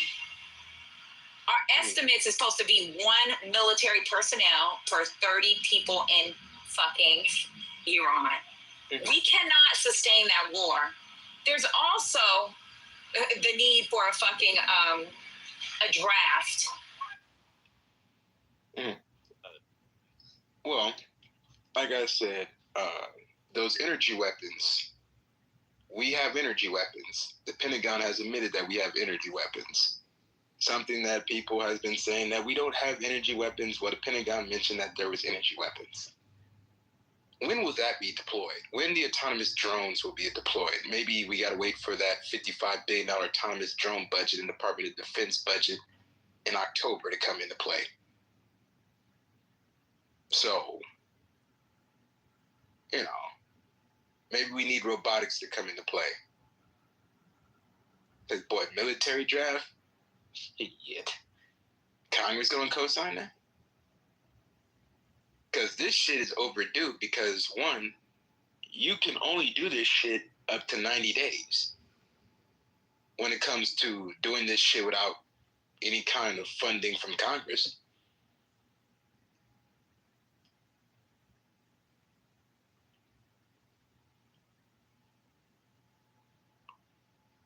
Hey, man. Like I said, thank you, Patty. Thank you, Deep State Patty, for giving us our daily briefing.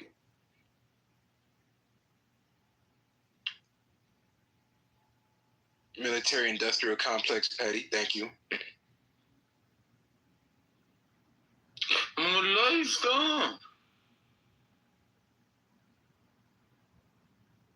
Yeah, come on, Peter. What's your input? Yeah, but I don't believe no They damn keep draft. putting Rich in the goo, although he's the only one who's got something to say. I don't know. This room is a little bit too biased for my liking.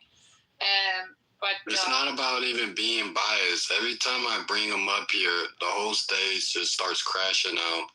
No, actually, he kept interrupting everybody, so that's a flat-out ass. Well, it is Twilight. It is Twilight hours. I'm just taking notes. So, I'm just taking notes. People get offended. We usually just get through it anyway. It's kind of a good way to wake up people who sleep. I look at it like this. You are not So. All right, man. It seemed like half of y'all want him in the goo, half of y'all want him on stage. It's which one is it? Put him on stage. Makes him the way dialogue I like to debate on his argument. the way dialogue works is you talk, then I talk, then you talk, then I talk. That's how it's supposed to go, and it typically goes like that when it's not just me, but for whatever reason. So Timothy, what I don't understand. Hold on, no. This is what I'm not understanding, bro. When Beaver and Matt is here, and when it's us three, niggas don't do all this crashing out shit, bro. But for whatever reason, I'm the only one here, and specifically you, Rich, you want to crash out. No, every chance you get, bro. When Beaver and Matt are here and Bima's not here, they leave me on stage because I invigorate the conversation. Because most of the time this room is on fucking life support because it's filled with midwits. So the thing is, we had a guy who came in one day into this room, and he said, "Let me tell you how World War III is going to break out." And he went through all this started out his argumentation. And I said, "Hey, if you don't mind me asking you, you're in the Navy, what's your class?" And he's like, "What?" And I was like, no, what's your class? And he's like, "My MOS." And I was like, no, your class in the Navy. What is your job description? What did you do in the Navy? And we had to drag it out of him for fucking 10 minutes. And then finally he's like, "I was a cook on a ship." Patty's a fucking secretary.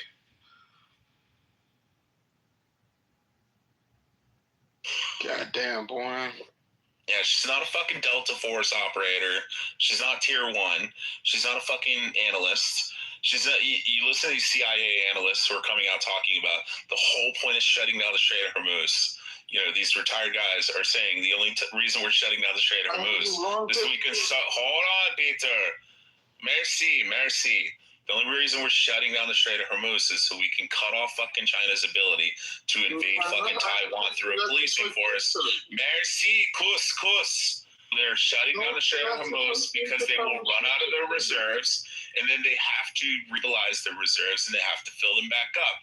And the longer we do that, and the less likely China is to invade fucking Taiwan, because they recognize the second they fucking take touches their whole fucking 2030 initiative, that we will shut down the Strait of Hormuz and fuck them. And in 2 months, they will be completely out of fucking oil and fucking natural gas reserves. So they can't do that. But Donald Trump, hold on, Ty. The whole thing is by 2030, we are going to have Kus. Merci, Kus, Charmota, Kus. Merci, Peta. So the thing is, oh my God, Peter. I know, stop being a fucking retard, Peter. You fucking white SIM card IRGC agent. On their plane, please. Okay, the point is, by 20... Oh my God, I'm not an Arab. Let him land his plane, Peter. Let him land. Peter, I'm a Yehudi. I'm a Yehudi, you idiot. Bro, land your plane, Ray. The reality is that we are still setting up for our fucking our higher grade fucking manufacturing here in the United States. And by 2030, right now we have to. Can everybody just shut the fuck up? Right now we have to protect fucking Taiwan. The reality is, if we don't protect Taiwan, they take the manufacturing for high-grade silicon chips in Taiwan. We're completely fucked. No more missiles, no more fighter jets, no more tanks, no more GPS systems, nothing. It's all fucked. It's all manufactured there. But by 2030, hold on. Moen, shut your fucking shut about the mouth. No, I know. China's fucking all right, man. All right. I got a question. If we get the manufacturing built up by 2030 in the United States, we can say, fuck you, Taiwan. They can have Taiwan. The reality is the Chinese government does not have the fucking engineers to even run those fucking plants anyways. Nah, Rich, I don't want to hear you you stay off your damn mic. Do not talk for the next 5 minutes, please. And you know what I got a question for him. That's the way he speaks. That was a bunch of it's a bunch of genius. Rich. Oh, listen to them all crashing out. They talk, but you just talk, bro. Let them talk without getting off mic, man. Hey, I got a question for you, Muhammad. Are you? No, hell no. We not. Hell no. Go ahead, Peter. No, I'm not crashing out. No, fuck that, nigga. Now I'm really finna turn up on y'all niggas. Y'all let them young niggas don't even pay attention. This is what I'm finna do. This game ain't even real, bro. What? You gotta pay. I'm not agreeing with him. I have a question. No, he's not. You heard me say class. He wants to know about the Navy. No. Okay, I actually sailed in the Straits of Hormuz. So I have a different opinion. What was your class? I was an operations specialist. Okay. So they're going to listen to you a little more than I would the cook or the secretary. Good. Oh, way more. Yeah. And I'm an Iraq vet on the ground. Listen. T.Y., permission, please. But that's it. I'm not getting into y'all's crashing out. This is crazy. I don't agree with. I actually have two coworkers who are over there, and I got information from the ground, the KC-135 units. Fuck the news. Fuck what you read. I got information on the ground, and it's very different. I'll just put it like that. And these young people might not. Those military people to tell him his data. For example, where he works on this stage. And when he said that I don't want to, or bullshitted him, he doesn't work at the police. Yeah, Peter, we know that No, stop cutting them off. I'm trying to move you down, Rich. Do not cut them off. What do you mean? I was agreeing with Peter. All right, but I don't want to hear you talk. Oh, my God. Are you done, Peter? If Peter's done, I was just going to address Peter. Yes, we agree, Peter. Nobody's sharing classified information with somebody that's this is not a reason for you to open it as a weakness of the person. Because you cannot if you want to win. I haven't heard especially with you. It's just a stream of consciousness. It just ad hominem attacks in that one fucking point. The Strait of Hormuz was not a thing until now. No. It's always been a thing. So in terms, it's been a thing for thousands of years. So because it is closed now. Let her finish, man. What the fuck is wrong with y'all, bro? Like, what is come on, what is wrong with y'all for real, bro? Go new people on stage. Go smoke some weed, go drink, go do something, bro. Y'all let Madison finish, bro. Peter, I know Matt and Beaver speak highly of you, bro. So don't be in this bitch tweaking because they're not here, gang. They took his green bean away.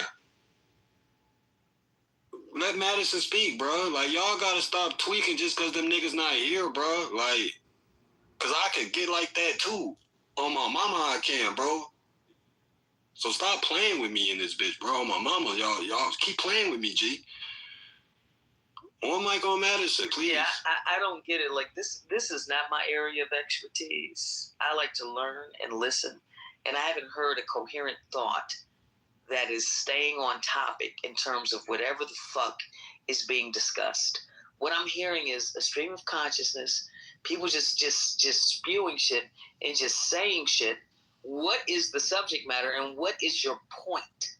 And so all my understanding is that they didn't have this leverage point up until now. They didn't even fucking realize they had it, which I don't even get that part. But now all of a sudden, this is the point of contention in terms of the Strait of Hormuz and what's happening. We're in a worse situation, it seems, and there doesn't seem to be an exit strategy whatsoever. So can anybody speak to that, why we're here, and how we're going to get out? And I really don't want to hear about what the fuck is going to happen in 2030.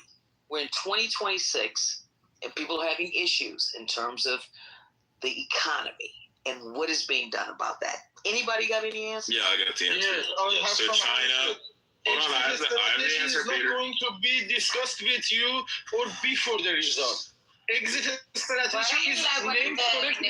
I have a genuine answer. I can explain what's going on, why they're ramping up. Exit strategy does not allow it to be shared with you on this stage now. Nobody can understand you, Peter.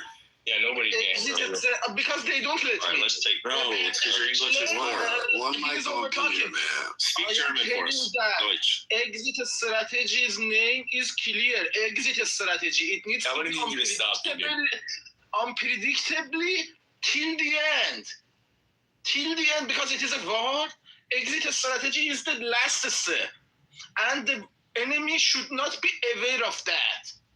At this point, when you ask about exit strategy, your intentions become clear. Your intention becomes clear. Do you want an honest answer now, Timothy? I want to hear. Hold on. I want to hear from the Moeen nigga that wants to always come off mic. Say something of relevance. Moeen. Yeah. So Madison asked why we're here in the first place. How far do you want to go back, Robinson? You let me know. If you want to give me, I can give you a quick brief. Oh, I'm aware of the history in the region itself. I'm just talking about with this particular administration. I can answer that part. Yeah, you want to go ahead? Because I might take it too far. Yeah, I think he wants to know how her oil prices have gone. Oh, my God. Yeah, because this can be a short answer or a very long one. I'm not. Maybe 3 minutes, man. You got 3 minutes to make your submission. I'm not electric, so it's not my prices. I'm fine. I got you. I wasn't talking to you, Rich. I was talking to Moeen, bro. Oh, Moeen said I could take it. Got 3 minutes. No, I'm going to give it to Mom, and I'm going to let him take it. Yeah, pass it to me. Wants a torch. Oh, Lord. Okay, go. Yeah, because China's ramping up to take Taipei. Once they do through their policing actions, then they're going to control all the high-grade silica chips, and we're fucked. If we get the manufacturing done here in the United States by 2030, then we can say, well, we'll wash our hands with Taipei, and they can take it all they want. They don't have the engineers, the scientists to even run their manufacturing. They've been trying to produce high-grade, military-grade silica chips, and they can't fucking do it. They're a bunch of fucking retards because they stomp out fucking creativity. They don't let anybody fucking have creative thoughts. That's why they steal all our intellectual property through fucking master's programs. The reality is that we have to control the Strait of Hormuz so we can fucking stop China, and so we can build up our fucking supplies of high-grade, military-grade silica chips. But, you know, we're going to, and that's what we're going to do. And the reality is, Peter, unfortunately for you, with the IRGC, we're going to appoint some top brass. He's going to play ball just like we did in Venezuela after we took out Maduro. Hold on, Kuss, pussy, shut the fuck up. Oh, Jesus Christ. Because you know your GC. I don't know. Why do you shut up, bro? Like, seriously. They're going to appoint some top brass who's going to play ball like Saddam or fucking Venezuela, and we're going to do the same shit. And he's going to play ball. You're still going to have the IRGC, just like we still have communism in fucking Venezuela. Just like fucking, you know, Cuba is going to allow for fucking, you know, companies to start investing into fucking Cuba. I mean, because of the fucking threat of them coming in with fucking tier 1 operators and stealing the fucking president.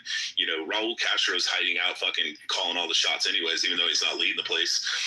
Yeah, I mean, we're going to control that, and we're going to control fucking the Strait of Hormuz as long as we need to until somebody plays ball. And that's what we're going to we will never ever see the Strait of Hormuz as an Arab. We would One mic on D. Okay. Peter, you can go after D. One mic on D. All right, Muhammad, I kind of agree with everything you said up to the point. I just want to know, how is that going to be executable? Because it sounds good and dandy. It sounds wonderful. It sounds like a doable plan, but I don't think the execution will actually work into fruition. Well, I mean, we're dealing with the fucking mullahs, and we're dealing with the IRGC, which are radical fucking Muslims. They're 12ers. They're waiting for the Mahdi, and they're waiting for the 12th Imam to show up, which is never going to happen because they thought that their fucking 12th Imam was the fucking Mutajaba, you know, and fucking his father, and they both got fucking killed. Mutajaba is fucking dead. The motherfucker's not alive, or he's missing a leg and his balls is what they think. So, like I said, we're just going to keep applying pressure until eventually they actually sign an agreement and somebody steps up and becomes a multi-billionaire to run the fucking country, and he's going to do whatever the fuck we want. He's going to be our little puppet.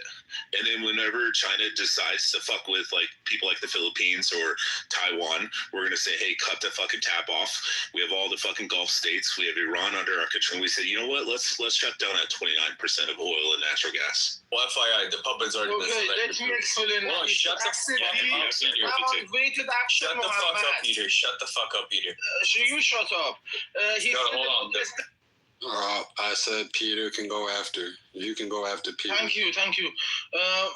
What he said about United States, you can do whatever you want with the Strait of Hormuz. But if an Arab, you give it to an Arab after winning that strait, there would be no compromise like Muhammad. Okay? You can take over it for yourself. If UAE that thing makes sense anyway. Have any claim for that, we would set their homeland on fire, not a Strait of Hormuz. We would erase them from the earth. It is not their place. It is your place or me. No, I'm actually Iranian myself. No. I'm actually Iranian myself, Peter. I'm actually Iranian myself. I actually have an Iranian name. I never said that. Let Peter finish. Okay, he's supporting your just because they want to take over the Strait of Hormuz. That's incorrect. That is correct. Hold on. Beaver is back. Beaver, don't you damn leave me alone again, bruh. You left out this goddamn room, and when I tell you the minute you left, they started crashing the fuck out.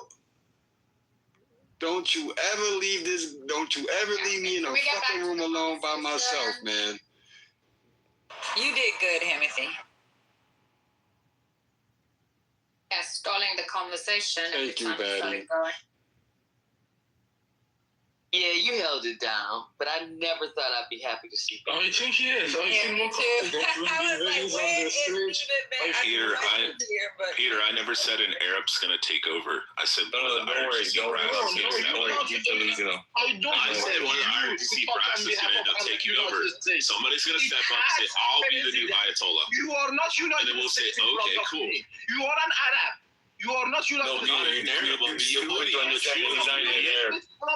Jew, Peter. Peter, you're an idiot. Jew. On this stage for me. Oh my God. No, he's an idiot. Don't worry. I'm not an Arab. I'm a Jew. One mic on Marine, man. Go ahead and say. Hold on. Let me see. You don't even understand what Peter says.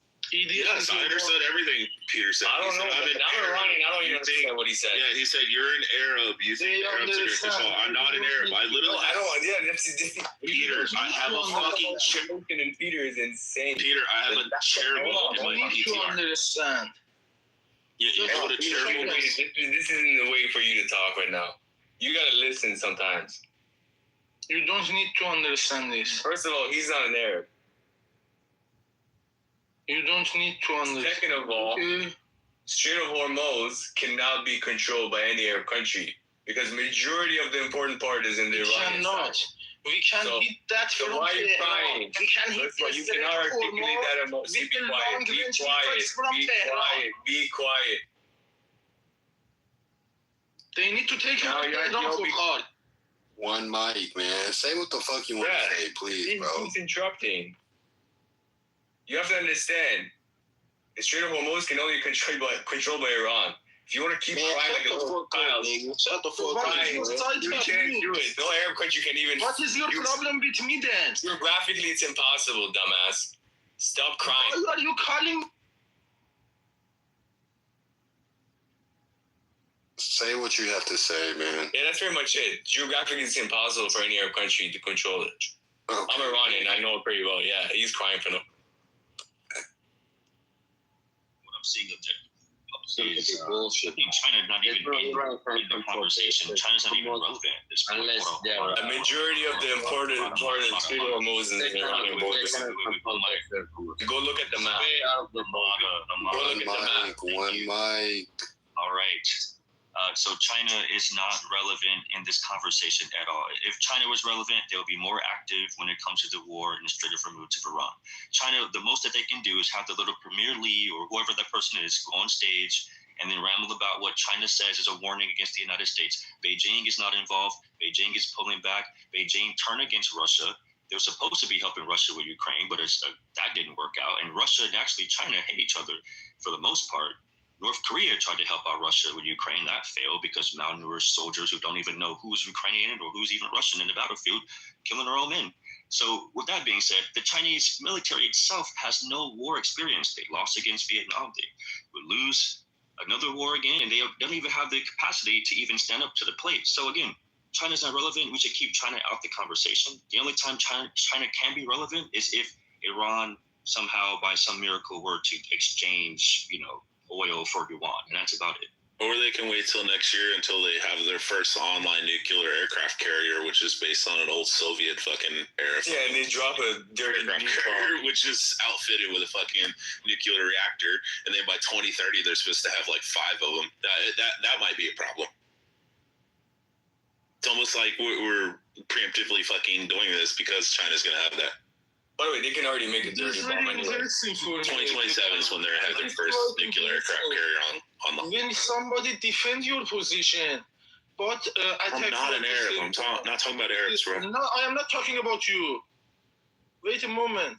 Somebody defend your position, say that this is my homeland, but attack the other person who is defending on it at the same time. This amazes me. This just can be possible from another Iranian.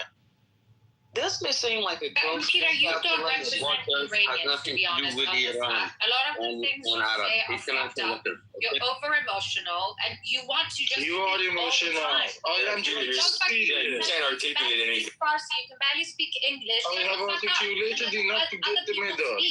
It's fucking embarrassing.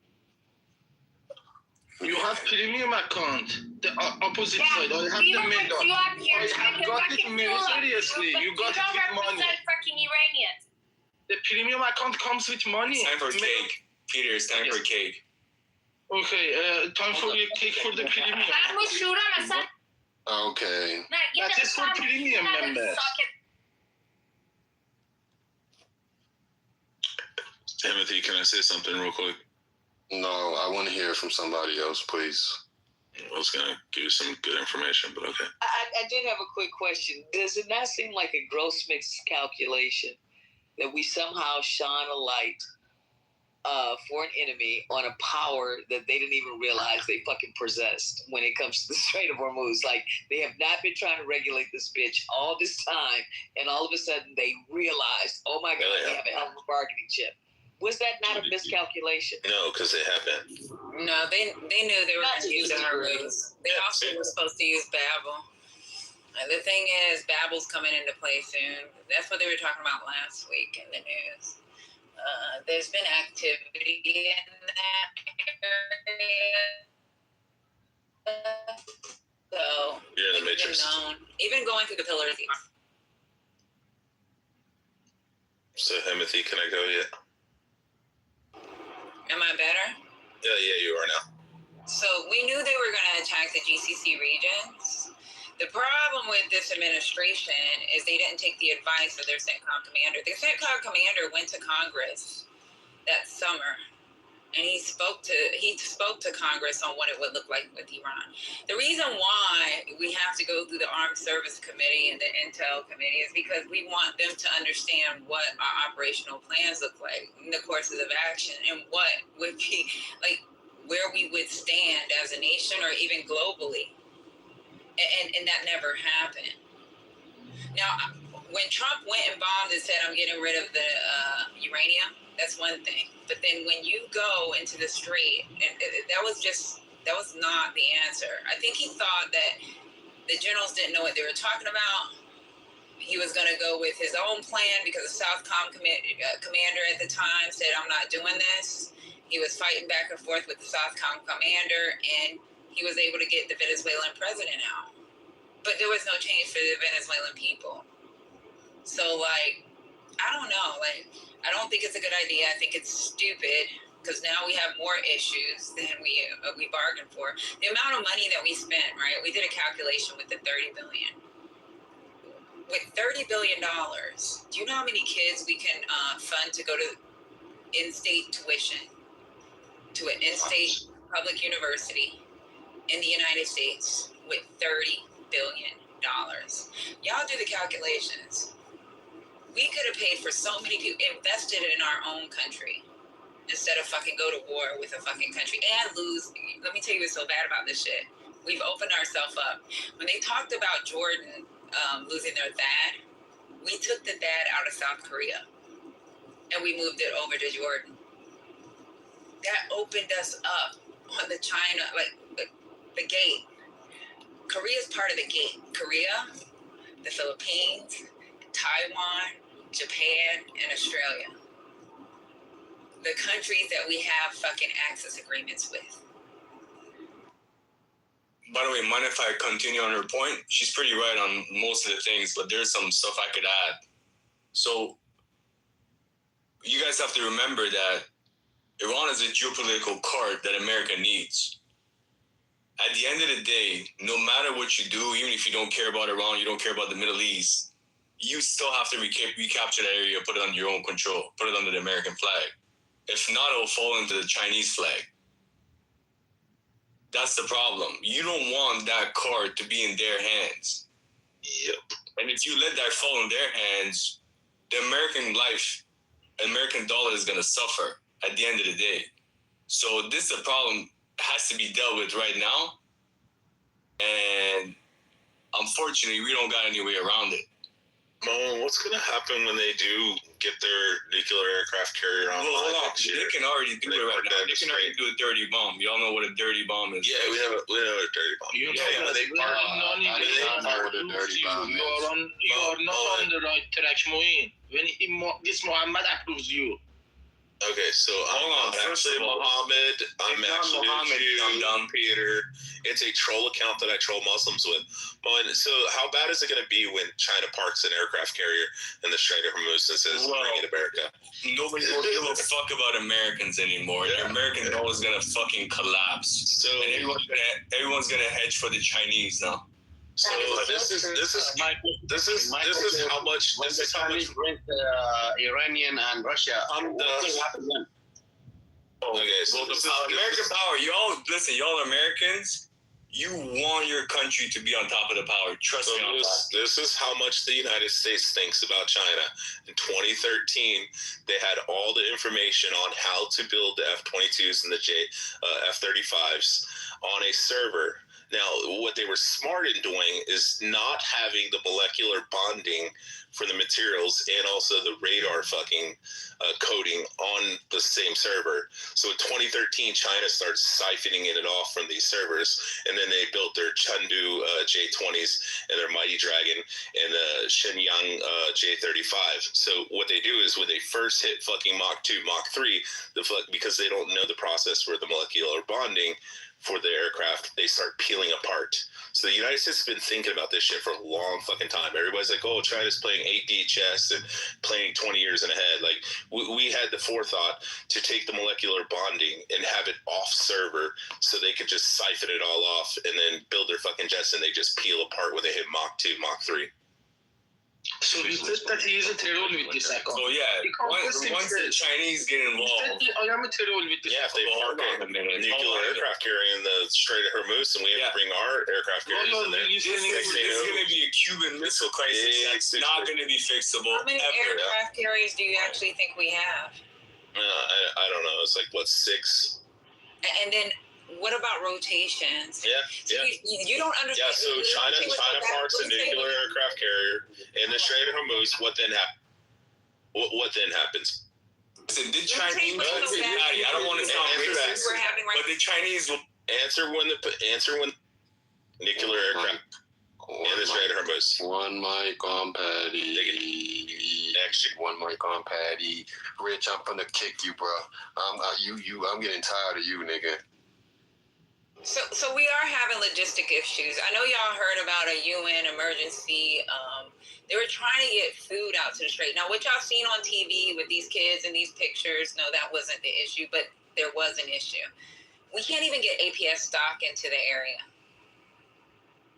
APS stock.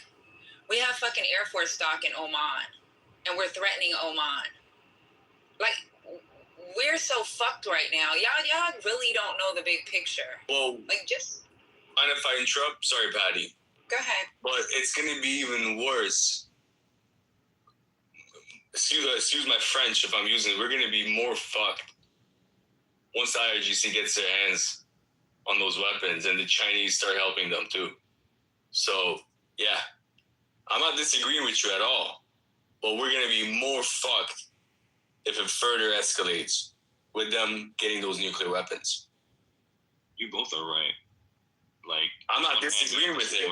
So yeah, we both are actually right. I mean, Patty's right when it comes to this war. Like, honestly, wasting so much money that can be used in other things, and on top of the extra $20 billion in infrastructure loss through the war as well. But aside from that, but also you, Mo, and that this war is actually absolutely necessary. That if we don't intervene, then China's going to be in control of that strait. Yeah, that's a Cuban Missile Crisis you cannot fix. Right. So I think it's a necessary inconvenience that we have to sacrifice. Sometimes we have to sacrifice what we want in order to have what's better for us. I mean, at the end of the day, and it's sad. If we think about the drone warfare, people kept asking the U.S. military, why are you using drones in the warfare? You know, it's not necessary. You're going to kill them, blah, blah, blah, blah, blah. And the answer is simple, is that, well, if we don't use drones, then Russia's going to use drones, and China's going to use drones. So we have to use drones. We don't want to use drones. It's a sad reality, but we have to get to this level. It's a dog-eat-dog war. It's a dog-eat-dog, right? So if China were to park a nuclear, machine out there in the Strait of Hormuz, it's just going to become a, end game for all of us at the end of the day. So I think the bigger threat would be is positive side. Americans, hold on, Peter. On the positive side, Americans got the majority of the Iranian people on the inside on their favor. So that's on the positive side. Americans do have the favor of the majority of the Iranians inside. So y'all are ahead of the game, at least over the Chinese, because the Chinese are not that famous inside Iran. They're pretty infamous. China and United States are allies. They don't give unusual. So the Iranians inside much prefer the American influence than the Chinese influence. So we're all winning on that side. It's a comparison that never happens because China and United States on the unusual weapons. They are allies. That makes no sense what you're talking about. They are allied together. That makes no sense. I'm talking about the social fabric. And the other guy makes no sense. Using you. If that makes any sense, someone explain to me. Using you. He's manipulating you by believing you. If any sense, somebody say something. That China would give them shit. China would give them unusual weapon. He turned this first to a terrorist force. Yeah, I don't. It doesn't make any sense. Secret IRGC cyber security or something, because sometimes I really want. He's going into all this conspiracy Alex Jones type of shit. What conspiracy? President Trump went to China. یه دفعه یه چیزی میگی یه دفعه یه چیز دیگه میگی اصلا معلومه چی میگی. بذار بگم چین به ایران نمیده وقتی آمریکا نخواد. Makes no sense. این داره یه فرض اشتباه رو میذاره جلو بعد اون یکی داره از این میسیوز میکنه بعد این نمیفهمه. You just concentrate on your own narrative and leave other people to have their own. It's none of your business. Yeah, this is gonna hurt you. That is my country. It's my business. Yeah, let's listen to the Iranian guy that actually knows what he's talking about better than Peter. Peter doesn't understand. I am talking just this point.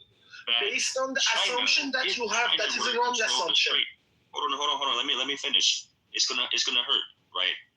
Your anger towards America is overriding the reality that China don't give a fuck about you or no one. If China controls the strait, we all are fucked. They don't give a fuck about Americans. They don't give a fuck about Iranians, Israelis. They don't give a fuck about nobody. You don't understand. These people are monolithic. He understands everything. It's a language barrier. He understands everything. Let me land. All right. Listen, you don't understand that in China, they're already ethnically cleansing the minorities. They're saying there's no more ethnic groups. Everyone's going to become Han Chinese. You subscribe to the CCP. Do you want to live that life, man? Do you really want this shit? The CCP? Controlling birth rates, killing kids, that's crazy, man. It's sick. So at the end of the day, whether you like it or not, the fact that you're on Clubhouse even debating this argument is allowed. Why? Because China don't control this shit. But if they do, your ass will be mute. Hold up, D, I have another topic to add up on top of this bullshit, what's going on in China and the Middle East. Can you fucking believe it? When Russia had a war with Ukraine, they been depleted with the oil, right? So they had to build a pipeline to China. What did China ask from the Russians? They said, no, we want it in a domestic price. Can you imagine, domestic price? The Russians going to build a pipe while the Chinese are demanding the Russians to sell the gas for the domestic price. The Russians just eventually refused. while in their vulnerable position, like they needed that money. That's what the Chinese did to their own alliance, the Russians. Listen, Hamada, with China, there is no such thing as negotiation. There is no partnership, right? At the end of the day, China don't believe in anything that is fair. Their whole philosophy is steal, kill, and copy. That's all that matters. Russia is a tool. And also, the Chinese still hate the Russians for what Stalin did to them back in the 40s and 50s. The whole Cultural Revolution was from them. So the Chinese really hate the Russians, to be honest with you. At the end of the day, if they control the Strait, if China controls the Strait of Hormuz, it's going to be a shit show, to tell you the truth. It won't even last a few weeks. Everyone's going to die out. Even Chinese are going to die out. They don't even have the intelligence or even the social fabric to control it properly. Well, they're going to choke out, do you mind if I interrupt? They're going to choke out majority of the companies y'all probably work for. Because they're going to run up the cost. Mullen, real quick. We don't have to starve China out. We don't have to defeat China. No, they will starve you out. You think they're nice people? No, yeah, the Chinese are fucking ruthless bastards. They are not they kill everybody that fucking talks bad about their country. They have 10 million Muslim Uyghurs in Xinjiang. I mean, they're making a pick cotton for fucking Nike. It's fucking wild. I mean, they're fucking horrific, and they're the last person we want running the fucking world. Even the Chinese don't want to live in China. این ترول داره اینو میگه. China is good. What the hell? Peter, you Chinese or something, bro? Peter, do you like China is not our enemy as much Russia. Peter, do you like the 10 million Uyghurs in Xinjiang that are being tortured to death? That is their homeland. Literal fucking, my homeland is Iran. Chattel slavery going on. I called his mother in here, BB. Bima's here. She needs to take care of this. It's not good. It is China's homeland is their homeland. They are not as good as United States. For sure, United States is lovely, but as an Iranian, I fully disagree with Peter. You guys can disavow him and find him a legitimate Iranian voice. Yeah. They are the second international power. Peter lives in Germany. It's best stressed about it. Who did you say is better than the U.S., Peter? I said they are not as good as U.S., but they are the second international power. Peter's actually Afghani. Peter's from Afghanistan. Don't believe him. He would be called Afghan, not Afghani. Well, yeah, he's an Afghan. Well, Afghan is the language. You don't deserve to. I don't believe you're Turk because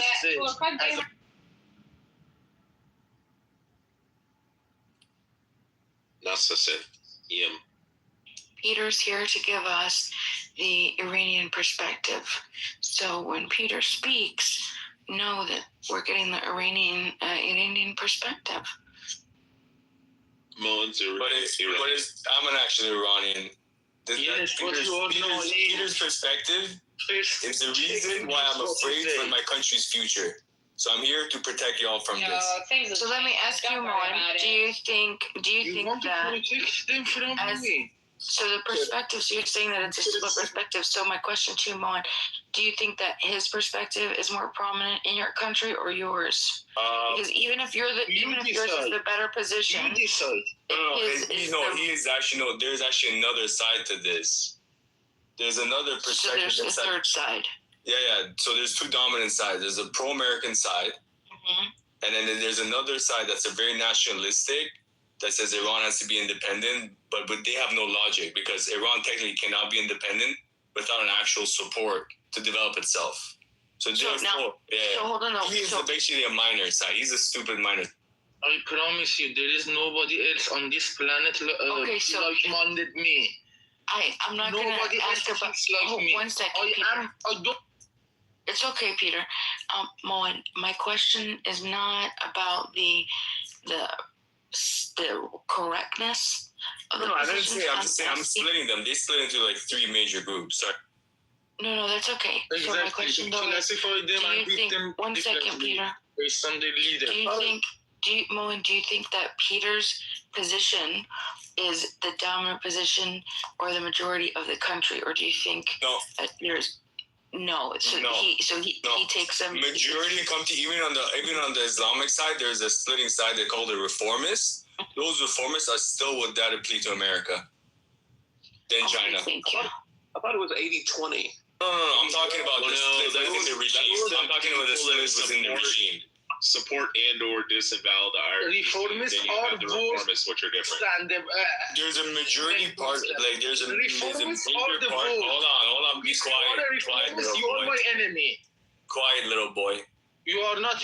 So be quiet. So there's a problem. So there's a split. There's a reformist that would still rather plead to Americans than Chinese or the Russians. That's the thing.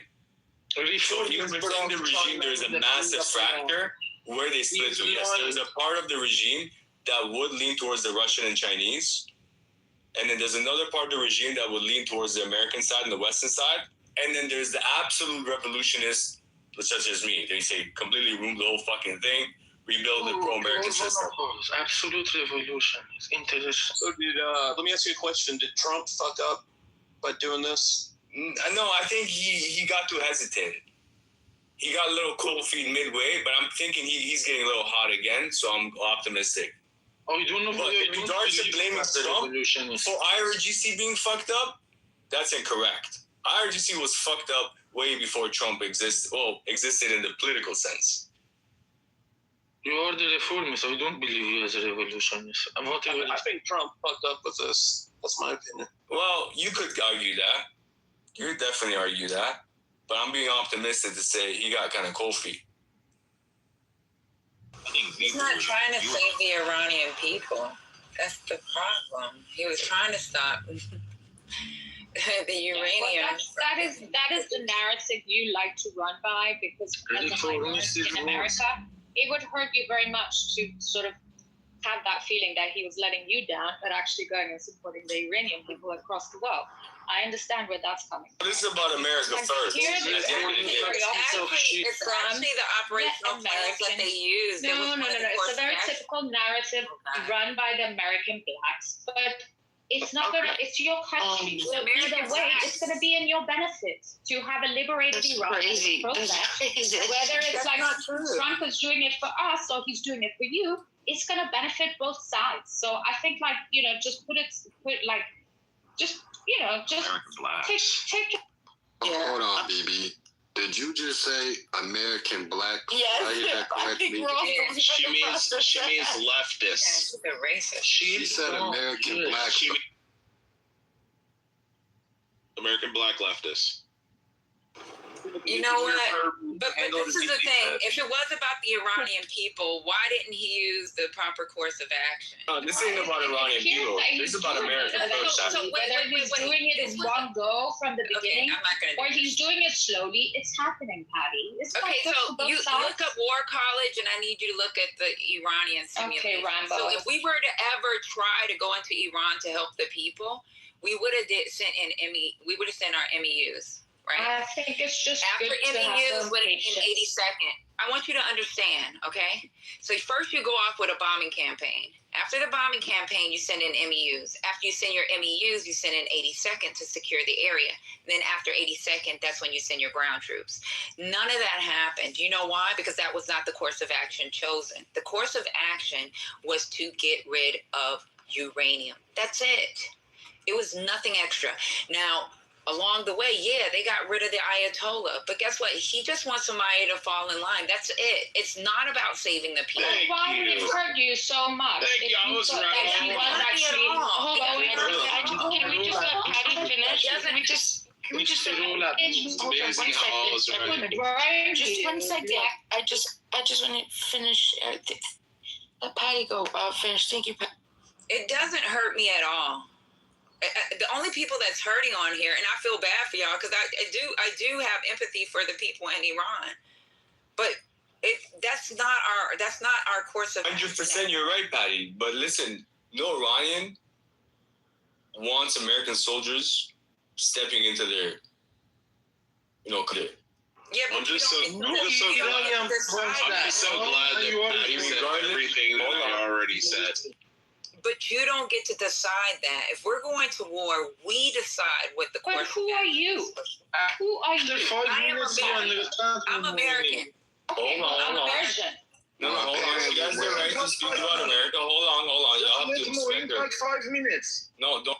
Hold on. We're going to let Patty finish, but apparently we are American blacks. That's what we are. Well, are you American apparently. Chinese?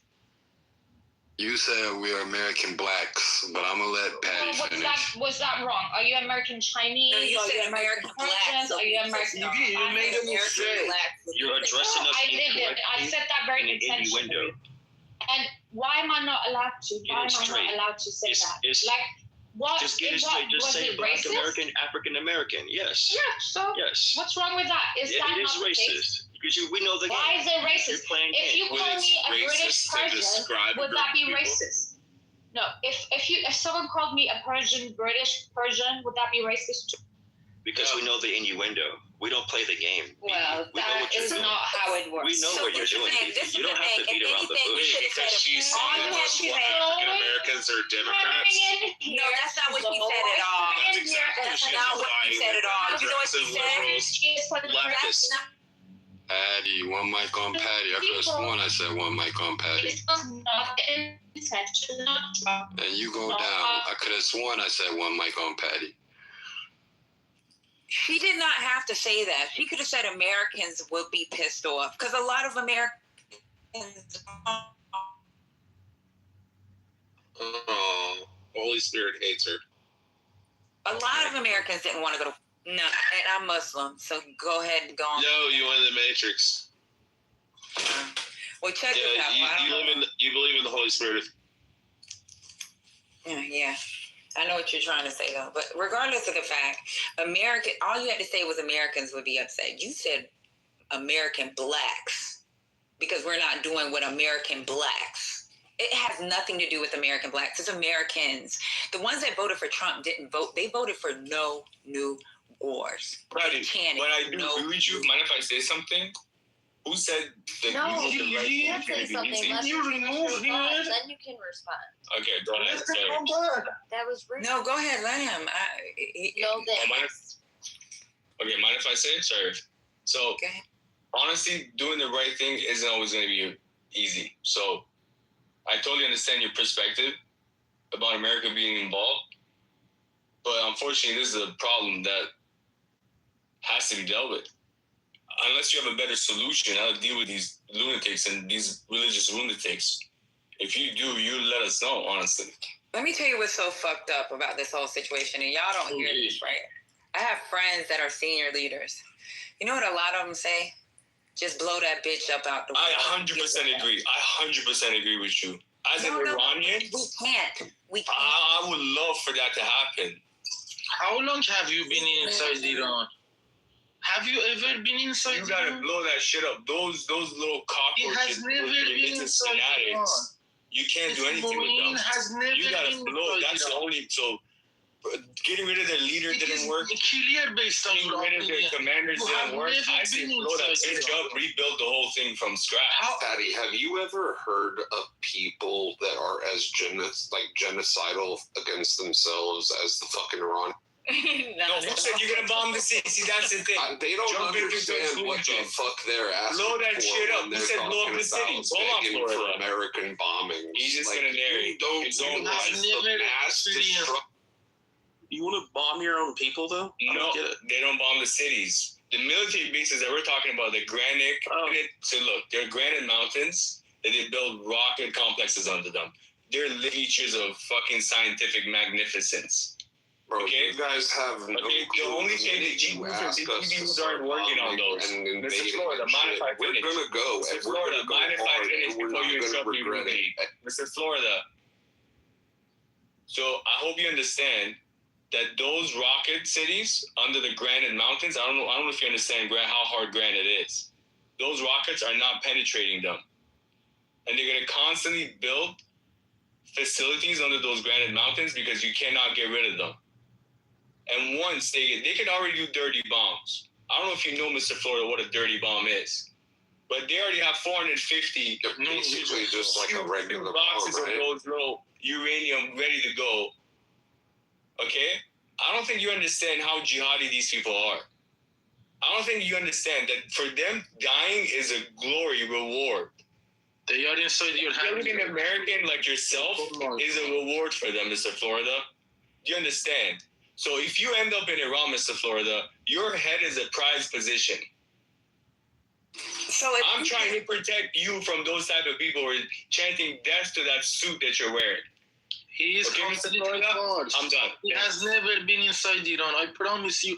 If you see the background without knowledge, I promise you, he has never experienced any education system or maturity inside Iran. So I have a question then. If you want us, I'm all Farsi, not Farsi Afizan, so you can understand that I speak Farsi. I'm all Farsi, not Farsi. It's irrelevant to life experience inside Iran. Let her speak, goddammit. So if you want, whoever said that they want us to just blow that shit up. Specifically what? No, we gotta talk about specific. Beg your pardon. We have to talk about specifically what up. Blowing what? So the joke is, and it's a joke, and it's a dirty, terrible joke. But they'll be like, a lot of leaders be like, the only way we gonna win this war is we blow that bitch up. No, come on, don't be ridiculous. Nobody's gonna say drop a nuclear bomb right in the middle of Tehran. They always say it. No, come on, Patty. Yeah, don't be ridiculous. I have a major right now. That's insane. But that's what we say. No American politician ever said we're going to drop a nuclear bomb right in the middle. That was a setup, Patty. Do not say anything else. I don't know who the hell this lone bitch is. Genocidal Iranian, apparently. Well, that's how it is. I'm just talking about war fighters, or that's what they. And we should ask you how it is, huh? Interesting. I'll just preface by saying this is all for entertainment purposes only. This is not financial advice. It's not for research purposes. Or any. I'm sorry, that was kind of funny. B-mode. Did anybody see the ad that, I guess it was Tehran, of Trump lying in a coffin painted on the side of a building? Exactly. And those regime members does that, and they are less than 5% of the people. I promise you on my life. On my life, they are less than 5%. But they are. Okay, go back to Iran. We'll see if you're right. Okay. I would go. No problem. Okay, first, go. I would explode all of them. Then I would go. Okay, go. Test it out. Okay, Mr. Florida, wear that suit and go to Iran. Let's see what happens. I am telling you about my experienced life inside Iran. They know that better than me. Okay, you don't need to approve or reject me. The Americans have their independent assessors for the data. They are less than 5%. They are fully armed, and they cannot do shit. For example, all the information of me and a lot of like-minded are saved inside their system, but they don't have people to go after me. We should let them remain in this position.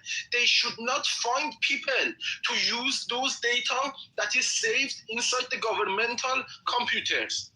We should not let them have peace in Tehran ever again. Tehran with peace has ended for them.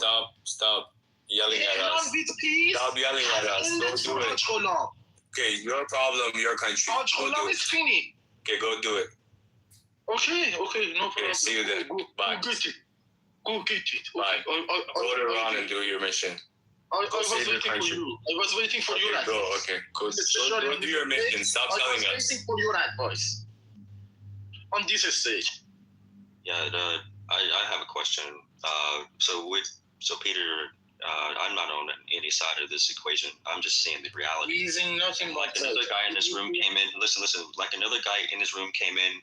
He says you have two options: either you go out there and fight, or you run away, right? And when situations become really dire, the best option is to find a safe place to go, right? So we really have to have the room to argue. Because the reality is that either America is going to either control the strait or China. And there's no other way around this. It's never going to be one way or the other. So, Peter, we have to just come to the decision of which would you rather choose. Would you rather have America or China? United States and Iran serve China. Wow. Yeah, that's crazy. So, Mr. D, have we all run into the conclusion that this man is insane? I choose Xi Jinping over Moin. as a more Iranian loyal. Okay. I choose the president of China over Did you eat already or no? Yeah, but listen. Eating grumpy? فهمیدی چی گفتم؟ یه به فاجعه رو گفتم رئیس جمهور چین رو به تو ترجیح میدم تو منافع ایران. Yeah, that's stupid. Without the argument. تو منافع ایران رئیس جمهور چین رو اصلا Hold on. Take a break. I promise you, I will mute. Just let me finish. Yes. One mic. Mute very soon. BB, can you translate what Peter's saying in this terrorist language? No, I don't understand. We can do that after, but let me finish. Fuck you. Let him finish. Let D finish. Just really quick. Okay, so you said China, right? They've been like this all night, Beaver. They've been tweaking all night, bro. Not even night, all morning. It's night for me. It's crazy. All right. Are you pro-regime? Hold on, BB. Let me finish. So Peter, you're saying that you choose Xi Jinping, right? I can respect your decision that's your decision, right? So Xi Jinping, you're saying that you BB. Damn, we're trying with you, man. And you don't have room to talk. This is it for that. All right, go on. Peter, wait. So you say Xi Jinping, right? All right. So Xi Jinping representing China, right? Representing the Communist Party.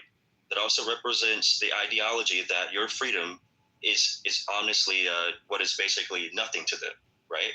America, where you have at least freedom, you can practice your religion, right? You can speak your language, you can have your identity.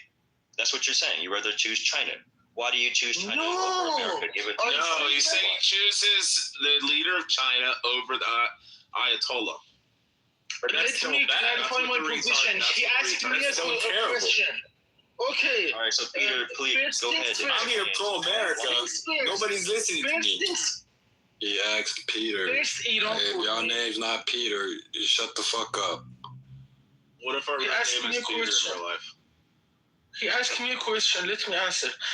First things first. First, United States, as the police of the whole world, I believe that I am an Iranian. And I love both Iran and United States distinctly from others. Distinctly. But when it comes to the third choice, it is China undeniably. Also, Americans also approve that. China over Moin. This is the point. I believe United States and Iran are different. China is distinctly after that. Okay, but I still prefer China over Iranian reformists. Iranian reformists. I've never been a reformist. Iranian reformists is my enemy.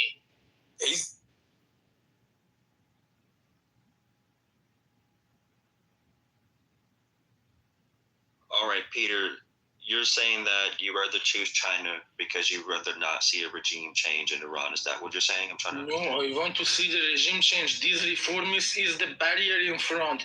They live in the West. They show you their lifestyle, but when they go to Iran, they cannot do shit like they do here. But they defend Mullah. They know the whole situation. They know. So, D, you were asking him a binary, USA or China, and he keeps saying China over USA over China. USA over China. I understand. Okay. Which side, yeah. I speak your language. I come to your stage. I don't recognize China even. Okay. In comparison to you. Okay. So that's what the argument is all about. The war with the Strait of Hormuz is not about trying to attack Iranians or create a genocide. That's not what the purpose of the war is about. The war is really to deter China from becoming a bigger threat to the world because we believe in our freedoms, our liberty, religion, race, creed, art, creativity, right? That's our ideology. That's what makes us human, right? So if China gets in control of the Strait, which they actively have been doing for years, trying to get this control of the Strait, and other administrations have not been intervening, that is the reason why we are in the war in the first place. It's to stop China from the spread of communism and a global power where everyone is underneath the Han Chinese and we're in a slave state. Simple as that. And what evidence do we have for that? I understand your feelings, Peter, and I understand. My problem is Mullah. China's been trying to get control of the Strait of Hormuz. I empathize with you because I can empathize with you because yes, true indeed, America is fucked up in many ways when it comes to the war. It's not fair. Like every other country is not fair. I can't name one country on this planet who's right, just, and moral. Everyone's fucked up. If you give the power to Venezuela, they're going to be fucked up too. Japan, they're going to be fucked up too. Everybody's fucked up. But you got to pick who's. At the current state, the way the world is looking right now, I'd rather choose America over China, man. I'm just going to be honest with you. I know America's fucked up, but I'd rather be in the States, man. I like my freedom. When did China try to get hold of the Strait of Hormuz? How did they get any stoker of the... For years. Hold on, Fuller. It all started with BRICS. And they were. It all started when you lost your mother. No love for yourself, no respect for nothing.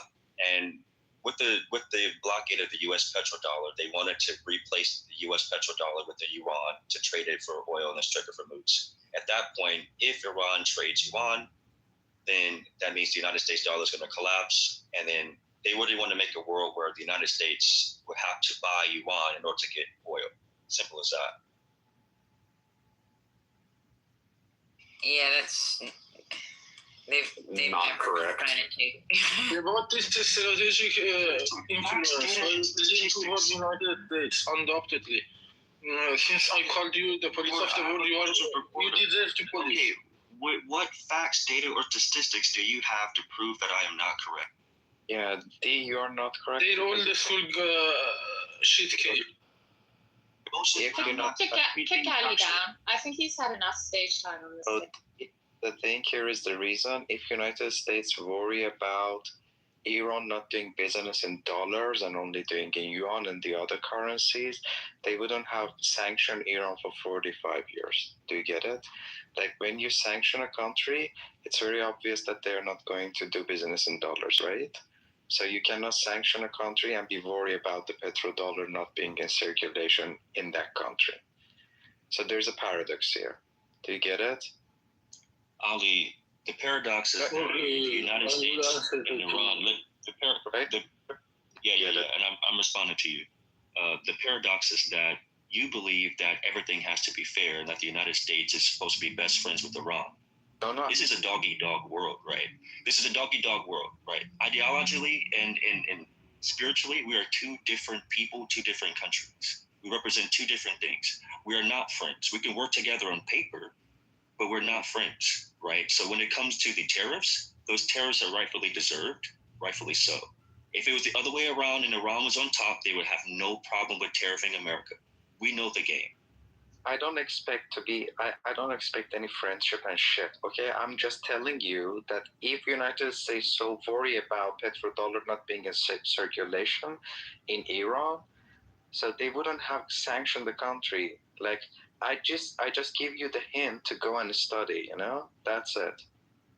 Really nice. You've been doing this for months. You gave Federal Reserve a hint. You read out the script. It's very cute, but it's time to move on. Very smart of you. It's time for your mentorship over Federal Reserve. Federal Reserve, Florida. Why do you think that D is not correct? Florida also gave your own. You can beat them.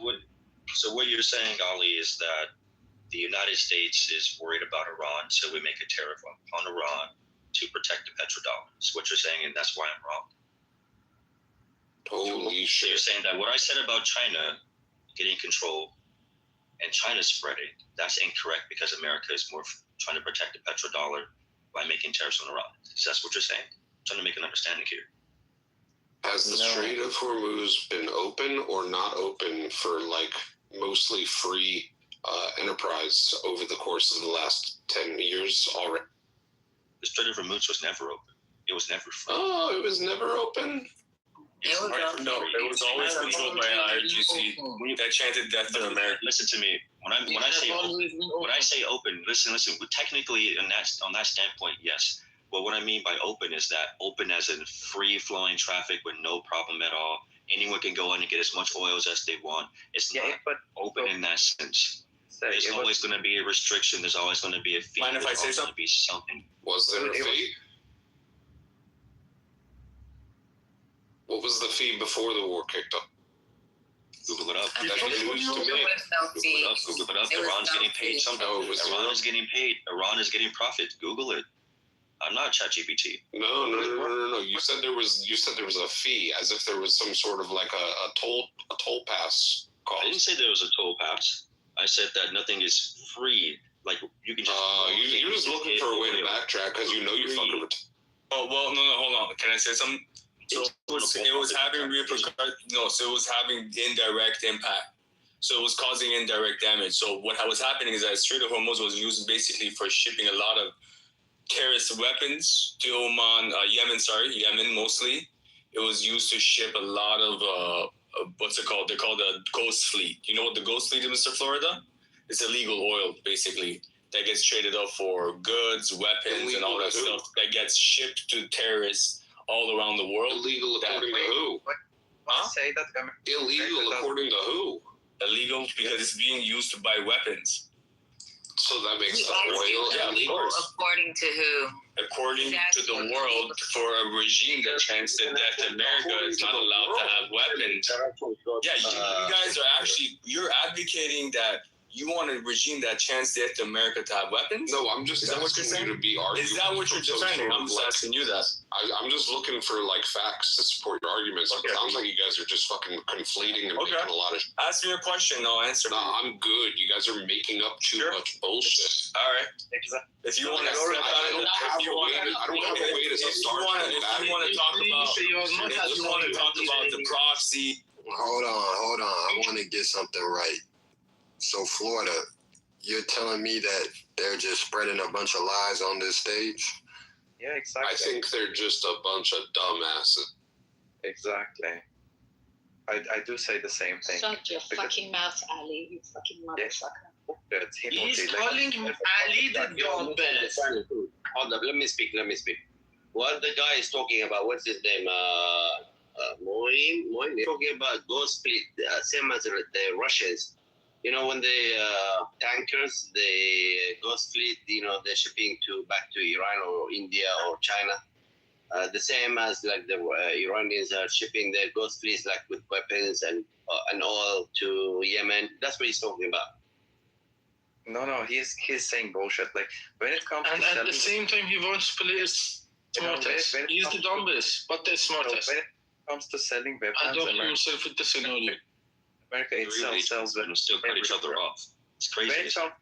When it comes to selling each other, there is no each other. When it comes to selling products, every country sells products. So Iran does the same thing. America does the same thing. China does. Russia does. Germany does. Everybody does. Okay? Selling products is very normal. But when you sanction a country, it's very normal that there is no business between you and that country because of the sanctions you exposed. Okay? You imposed. That's it. That's the reason. But yeah, when it comes to selling weapons, everybody knows that America. So why did you take over the American embassy and hold them hostage? So who started that? Y'all really don't. So okay, I don't want to use that type of words. Y'all make your own judgment. There's a history behind it. We already talked about this 100 times in this room. Okay, everybody. People are smart. Don't make your own judgment. No. Ask Florida. You took their people hostage, and you're wondering why you're being sanctioned. Everybody knows. Yeah. Everybody. Yeah, you chant death to America. You burn their flag. You wonder why you're being sanctioned. I don't remember. Yeah. You don't remember burning American flags in the middle of Iran? I don't remember myself. Oh, okay. No, I can show you images. People can search it up. No. Remember myself. Okay, it's okay. You can work on your memory. I don't remember myself. Okay, but I've seen it. Yeah, people above you have done it. Say that. Well, here is the problem that the Iranians face when you have that kind of stance. Let me help you there, sir. So, if the United States of America wasn't trying to use its standard around the world for every other leader of their ancient countries to follow, America wouldn't be in this war. And then on top of that, the Israeli lobby has co-opted our government to send our children to war for them. Because I don't see any Israeli IDF troops out there chasing Hamas. I don't see it, right? They report everything else to influence and bias the view of the American people, but they're not showing the IDF soldiers out there today that are doing the job of Israel, right? But it's called a U.S.-Israel war. Our country has got fucked over by Israel, and the sooner with them, the better off. I'm done speaking. Yeah, talk. I'm putting a video in the chat. Please make sure that you are watching it. Just elaborate. Yeah, Mr. Ali is asking you Americans why America is sanctioning Iran after holding their people hostage, chanting death to America, supporting proxy groups to kill Americans, bomb American barracks, put American soldiers in danger, killed 13 American soldiers. Ali, Iran 13 American soldiers right now, Mr. Thug? But we also know why. Well, that was part of their pillar. Well, they deserve to be sanctioned then. And then another thing that we did as America is what we did was take a lot of those soldiers off those bases and move them into apartments. Did you know that? Yeah, but within the cities of these GCC countries. Okay. Yeah. But yeah, so you want to say it was okay for them to hold your people hostage? No, it was okay to bomb. No. Yeah, it was okay to bomb your barracks and kill American soldiers and Navy members. Crisis, we know why the Iran hostage crisis came into play. I don't know what those Americans. No, the embassy staff are peaceful people. They were just sitting in their place. A bunch of jihadis decided to rush their walls, like a bunch of thieves and thugs. So Moen, one of the things you have to recognize what ends up happening here is with people like Florida and Patty, they'll sit here and despair that you guys are a bunch of idiots, or you're talking about that you're from authority. And like when you make a statement like, hey, this has nothing to do with the IRGC, we're going to take somebody from their brass from the IRGC and appoint them to be our puppet, and we're going to control the Strait of Hormuz to force them into this. And then somebody like Madison sits there and gives you X's the entire time and thumbs and rolling eyes. But then a minute later, Patty comes off mic and says the thing that you just said verbatim, and she gives her hearts and laughing emojis and smiling. And you realize that, wait a minute, they're not actually fucking talking about us. They're talking about the ideology that we hold to, the ideal that we trust in Trump or the American fucking government, or that, we're actually going to do this shit. And because we're on the wrong political fucking side, they want to excoriate you and fucking just talk down and be like, nobody should listen to these idiots. And then they literally reiterate. That's not true. No, you did. You said exactly what I said. All right, let her respond. Verbatim. So the only reason why I don't feel like we should go to a war in Iran is because you guys got 95 million bodies. Throw them at the fucking country. Leave us the fuck alone. We don't want our fucking kids in those fucking wars. You ain't been outside. Why don't you go fucking deploy? Go fucking enlist. The military. Aren't you a secretary? Okay, never mind. I didn't know you were in the red zone. Sorry. Actually, if you're I've been deployed. She's not necessarily wrong either. Patty, if you pay attention, I sent you a video, Patty. You're gonna understand that Israelis really want you to they want to push you to war so bad. They want American soldier to be dead. I just sent you the video. I also sent the video to the. Oh wait, Ali still doesn't read. Yeah. Hold on. Yeah, hold on. I need to make a statement before y'all continue. Ain't none of y'all. Not even none of y'all, bro. Bruh, I'm tired of y'all saying all this bullshit. Ain't none of y'all the life of the room shit, bruh. Cut all that shit out, bruh. Y'all gonna put some respect on my nigga Beaver name and respect on this fucking Trump house. If y'all don't want to be in here, get the fuck out. We don't need you in this bitch. Fuck wrong with y'all, bro? Put some respect on my nigga name and put some respect on this house. That's it. Yeah, sure. I agree. Patty is right. I can understand where she's coming from. She's not wrong. So to go against and argue with her is kind of pointless because she's right. The war is pointless. Many people are dying, wasted of money, the economy, getting hurt by it. Honestly, it's heartbreaking. I have a little brother who, we all have family who are boys who are going to possibly be deployed if there's a draft. Hopefully they won't be. But I can also understand the other side of the argument where this war is an absolute necessity. We cannot not go to war because, again, we talked about it earlier. If we don't do this, China's going to do it. they're going to control it. No, China. Right? We don't build drones. Someone else is going to do it. And that's the reason why the world. You don't have to like me. You can hate what I say. But this is the reasoning behind why it's happened.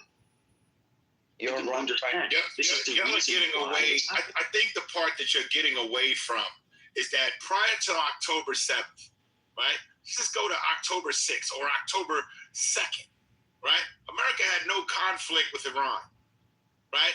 But Israel, however, had a plan to decimate Palestinians, right? Beg your pardon. America had no problem, but the Iranians had problems with the Americans. Hold on. Hold on. No, sir, right? America had no problems with Iran. Agreed. The deal was already set in place. Hold on. See, you don't have to ad-lib. I don't need your sound bites while I'm talking, sir. Respectfully. Thank you. Gotcha. Because I'm very brief with my statements. I don't cut anybody off. I can listen to a conversation. But there was no problem with America October 2nd, right?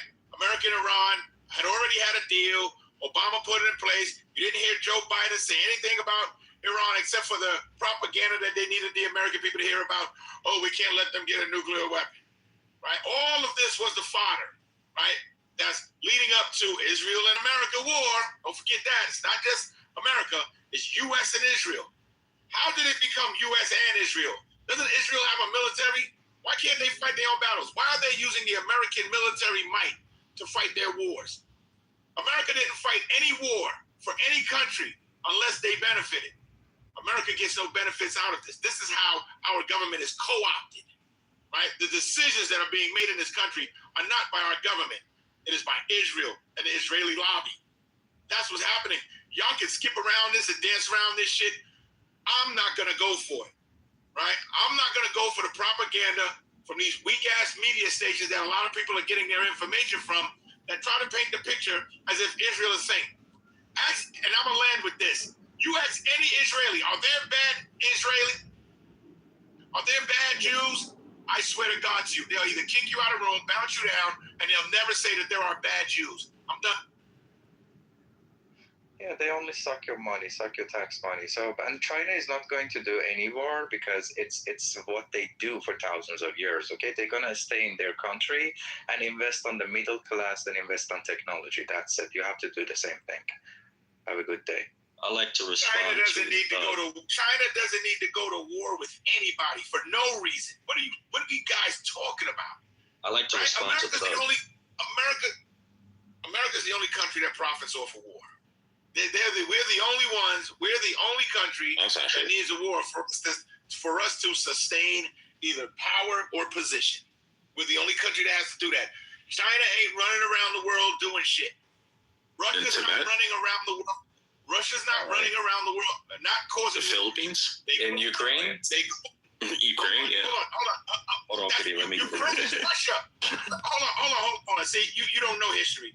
All of those countries, Crimea, Ukraine. They don't sell munitions to Russia. Excuse me, sir. The Soviet. If you don't know what the USSR is, you should be quiet. All right, so I have a question for you. Hold on. Let me ask you a question. One second, guys. Did you hear about just one question and then you go ahead. Did you hear about the Chinese? Amada, I'll let you go ahead, Amada. I just have a question for Thug because Thug brought up a good point. Israel, I like that debate. It's really necessary because number one, I'm starting to see a lot of Americans switching flag to Israel because now it's popular. And when Donald Trump leaves office and Israel is no longer relevant, Israel is going to not be talked about. I can agree to that. Now, on the topic when it comes to China, yes, China is involved with a lot of corruption. Look at what's happening in Africa. And you're black, Thug. I want you to understand that Chinese people do not like black people. They really hate them. They have China dolls. Listen. Black people, little black monkeys. Listen, you said that you can listen to someone speak, but you're not doing so. Be the man that you say that you are. A monkey? All right. No, I said the Chinese call black people little black monkeys. They actually have a word in Mandarin for it. Just look. Kitty, chill. Relax. Yep. Right? So do your research on China, right? They don't like nobody. I'm not saying just black people. They don't like anyone who's not Han Chinese. Look up what's happening in China on Weibo. You see Chinese people playing around dolls of babies beating them on the ground, doing horrible stuff to it. They call it the Natasha doll, right? Again, China kicking out Africans in the streets, blaming them for COVID-19. Sit in the streets. Do you think they love black people? No. China killing Uyghurs in the camps. Can you justify that? No. China kicking out little girls, killing babies, and the one-child policy. Can you justify that? No. So we can't play that game and act as if China's a saint, all because you're listening to the YouTube videos that continue to talk about the bad things America do only. Every country is not shit. America ain't shit. China ain't shit. We got to pick and choose which is the least not shit country to choose. And I choose America. Why? Because they guarantee freedom.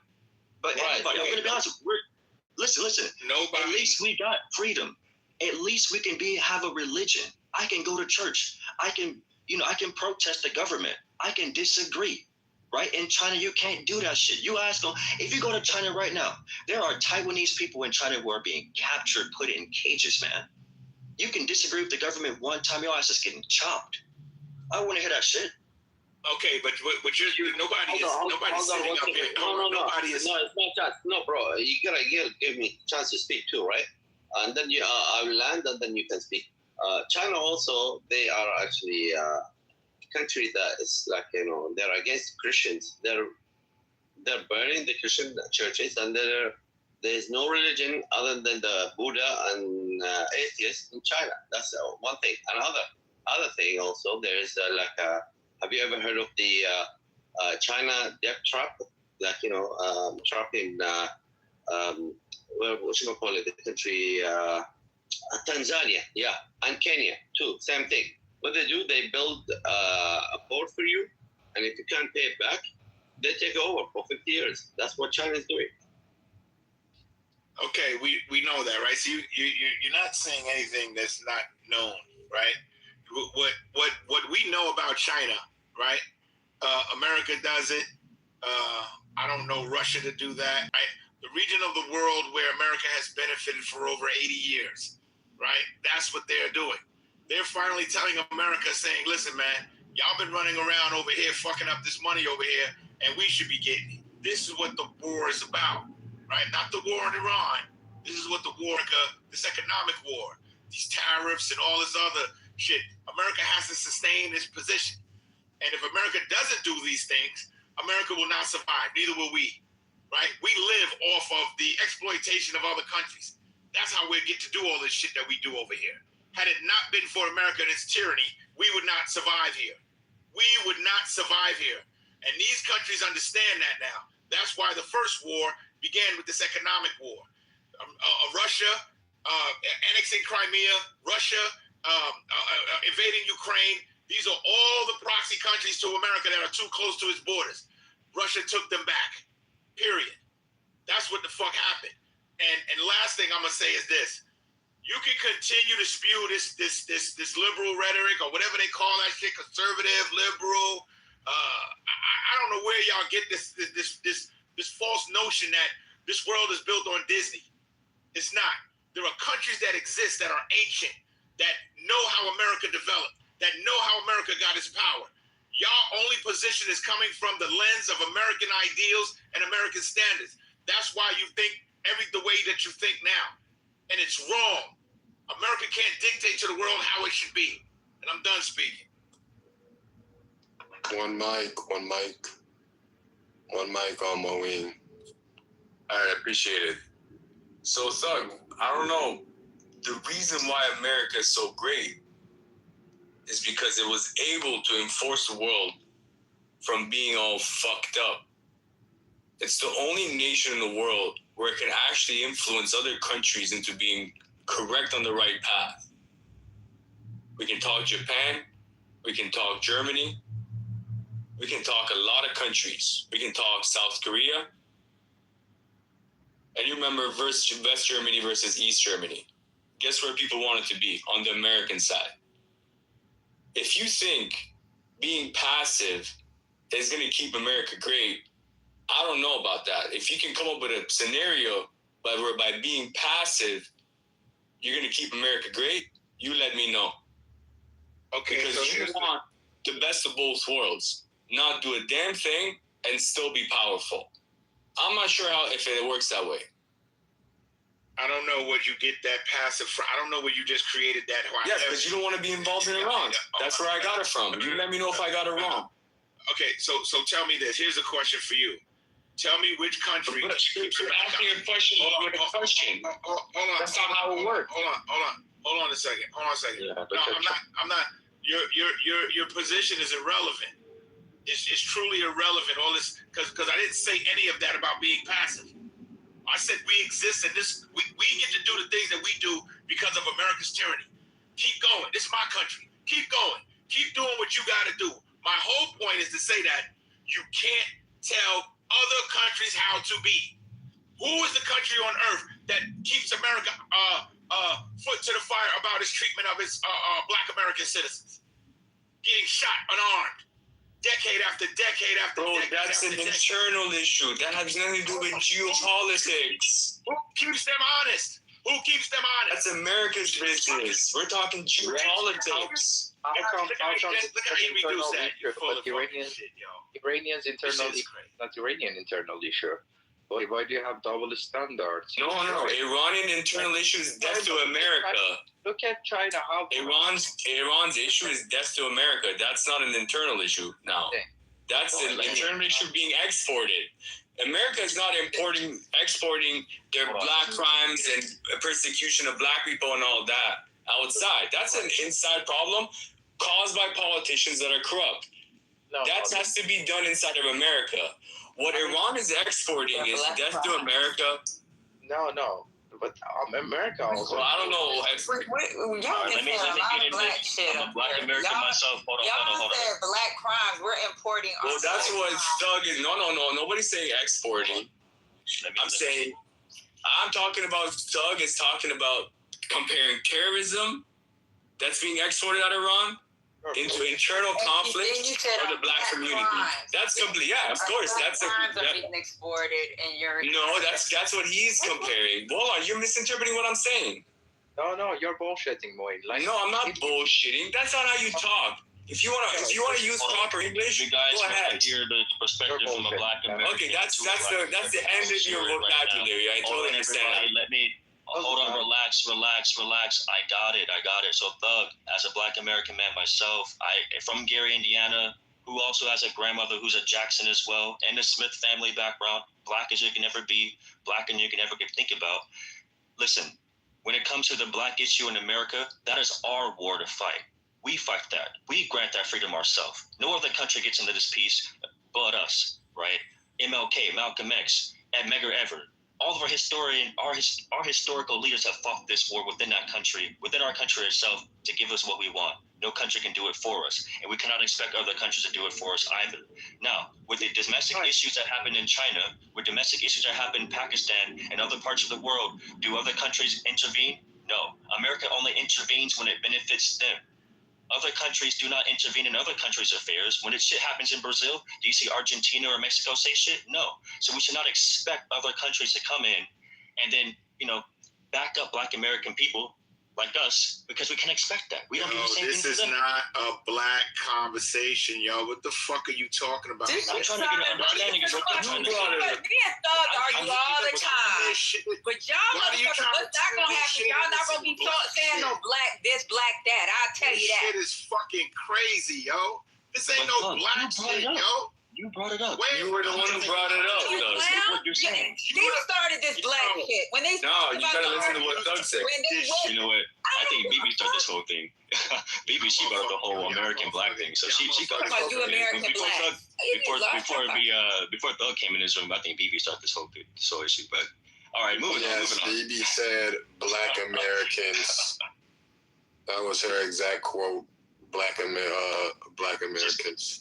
She said American blacks. The American blacks. When it's Americans, we all American. Right. Americans don't want to fight your fucking war.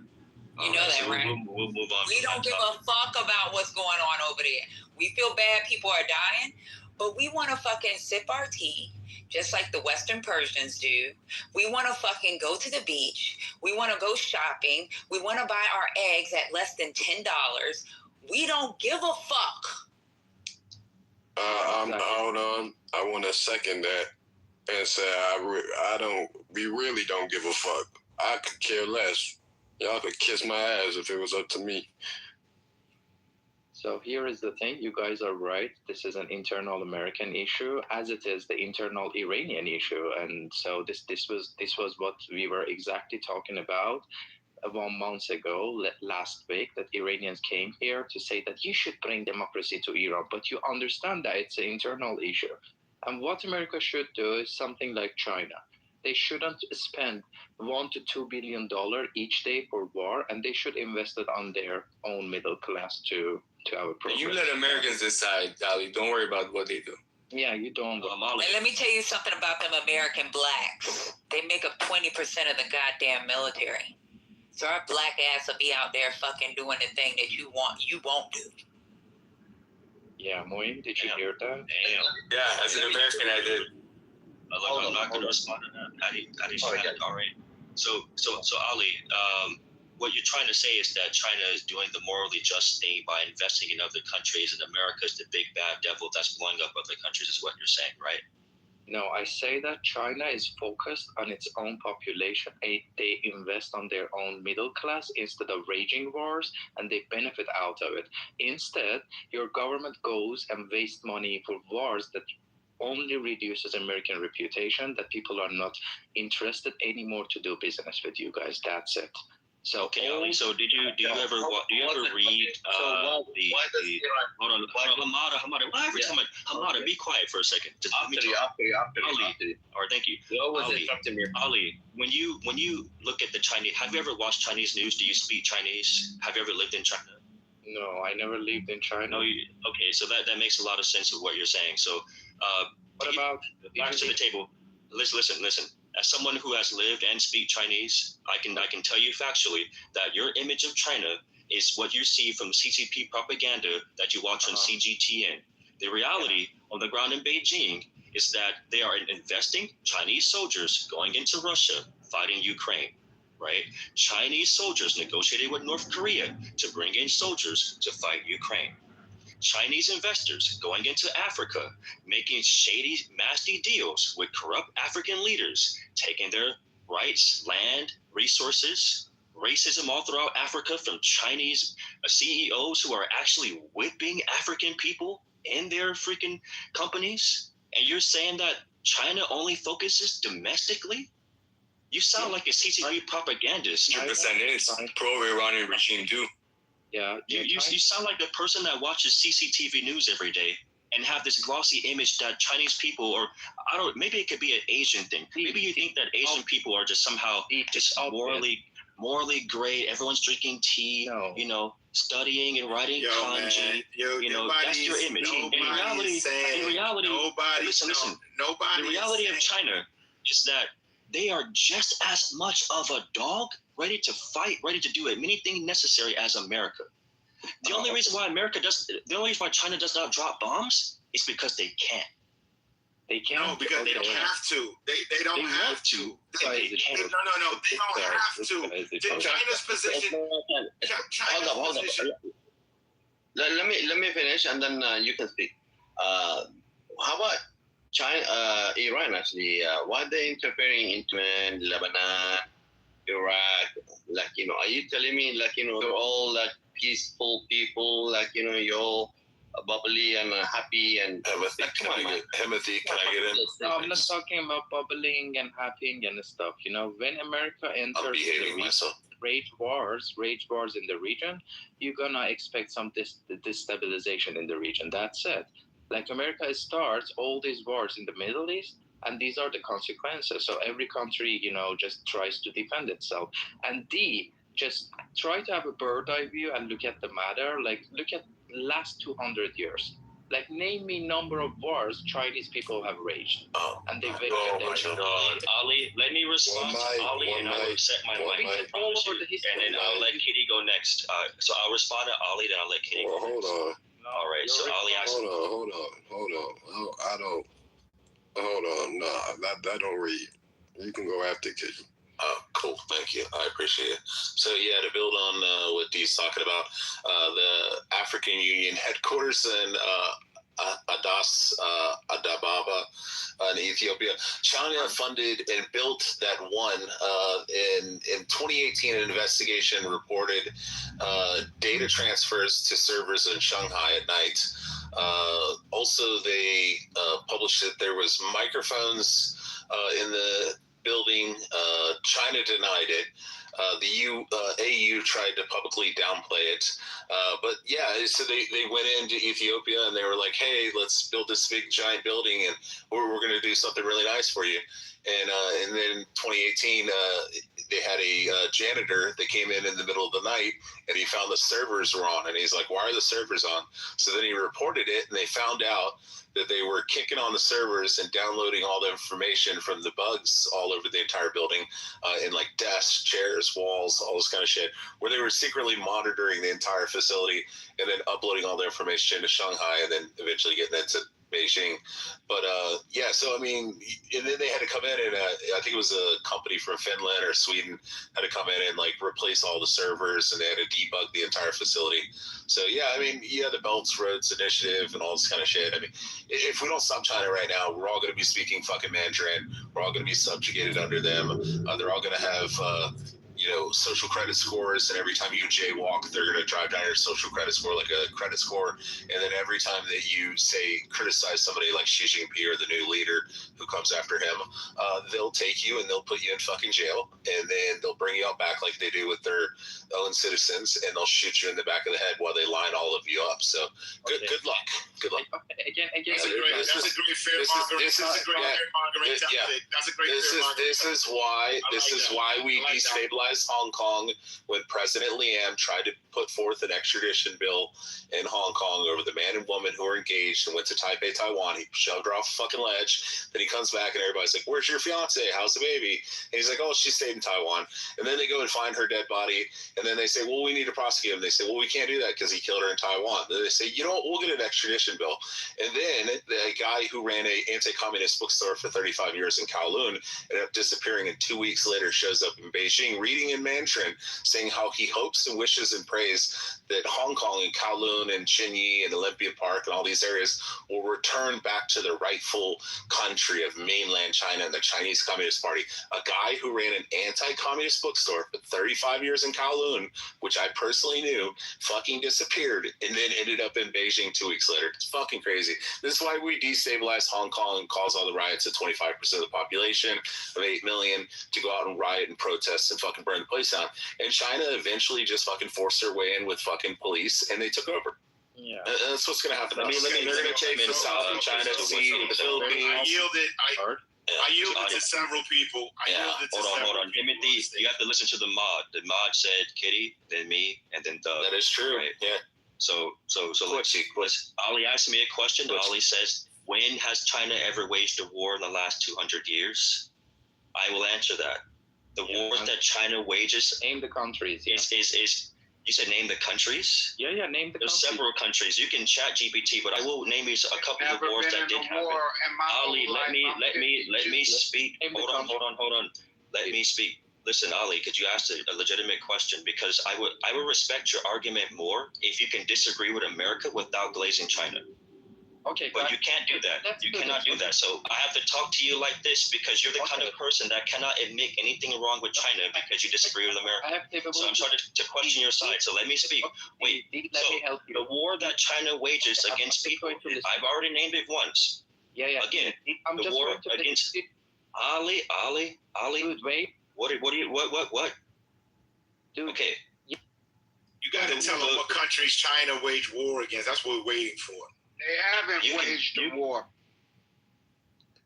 All right, this one I'm gonna do. Y'all ain't say shit for the last 30 seconds, so now I'm about to pass the mic to Thug. D, you can go grab the mic after Thug. Appreciate you. Thanks. So, listen, I don't think anybody denies the role that China plays in the world with its conduct, right? They didn't go into African countries with military troops on the ground, kick their leaders' ass, take over their resources, and tell them to start speaking Mandarin. They never did that. Now, can you say China doing shady deals and mistreating their whatever? Okay, you're right. Facts. Nobody's arguing that. You keep creating these false narratives about how we think about China. Nobody's giving you any attention to it because we don't disagree. But what what it looks like the consensus is when it comes to America, America does things that it doesn't have to, right? America doesn't have to get into a conflict with Iran. America doesn't have to tell Iranians how they should live. These people are older than 1776. All right, let's get technical. The Iranians who are truly 100% Persian by history, how are you going to sit up here and tell the people who have our ancient history how to live their lives, what they should do, how they should conform to the standards of what this newly created government of the United States of America wants to dictate? It's asinine. We are going to continue to have enemies. People are going to continue to plot against America's demise. We're going to always be unsafe whenever we travel outside of these borders because of the standards that America tries to enforce upon the world. And I'm done speaking. They'll you just name everything that America does that China has also done. Every country does the exact same thing. The only difference, again, and I'm not. Let me finish. And I agree with what you're saying, right? I agree with what you're saying. America did a lot of fucked up stuff. But what you're talking about is that every country is basically going to do the same thing or has done the same thing. The only difference is that America can do those things. There's no righteous country. And you're right. True indeed. Iran has been around longer than America. And you're right. True indeed. America has done a lot of fucked up shit. But what country is righteous? What country, if another country is going to be the world leader, who do you think it should be? Liberia. Liberia should be the world leaders. Liberia should be the world leaders. Why Liberia? Liberia should be the world leaders. The same reason why they arrested and locked up Charles Taylor, right? They took the Liberian president out of government, locked him up in the ICC because he wanted to stand up to America. Right now, Bob Johnson, right, the founder and a former owner of BET, invested in resorts in Liberia. He's trying to get Black Americans to invest in Liberia so that we can slowly get into the politics of this country, raise our children there, and hopefully form a military that we can stand independent in this world. That's what this whole idea is. But you mentioned that in this room with these ideologies that I'm hearing y'all spew out here, that's a dumb idea. You would think that is a dumb idea. The last thing I'm going to say is this. I know my ancestors left behind a blueprint. And that blueprint tells me that even though I'm not going to be alive to see the progress or the goal that we're trying to reach as Black people that have survived this treacherous nation called the United States of America, I'm always supposed to be lock in step with creating the environment or creating the conditions for the next generation of Black Americans that's coming behind me. That's my job. All this other bullshit you're talking about, Black Americans from Indiana and all this other bullshit, you care more about matching China's atrocities that they've done in the world with America's atrocities more than trying to solidify the position for you to get some money to pass down to your lineage. I'm done speaking. Hey, D, do you mind just reading the chat for me, buddy? Thank you. Yeah. Let me touch it a little bit. Can Totem Pole get in and touch it a little bit? I want to respond to Doug because Doug, he said a lot of stuff. All right. I'm gonna let D. We gonna let D go. After D go, Totem Pole, you can go. Oh, then can I go? You can go after Totem. Okay, cool. All right. But I respect Doug a lot because I hear the passion in his voice when it comes to his heart towards the next generation of African Americans, our people. I understand that. I feel that. I'm with you on that 100%. My mindset is not that different from yours. It's just the practicality of it happening. I'm more worried about if another nation were to rise up, all that we worked for and built to get to this point would probably crumble down, right? And that's the reason why I keep talking about China and other nations that are, a threat. Because for African Americans specifically, because Doug, you brought it up, the United States And where we are now is the furthest that we've got to, and I can't see another nation rising up to do it for us. Either we do this now or we don't have nothing else. And I would love for your idea to come to fruition. But the reality that Liberia, being able to be at that point, I just can't see it because, again, who are the powers at play? And I'm just looking at the reality that it's no match. But I really appreciate what you said, Olema.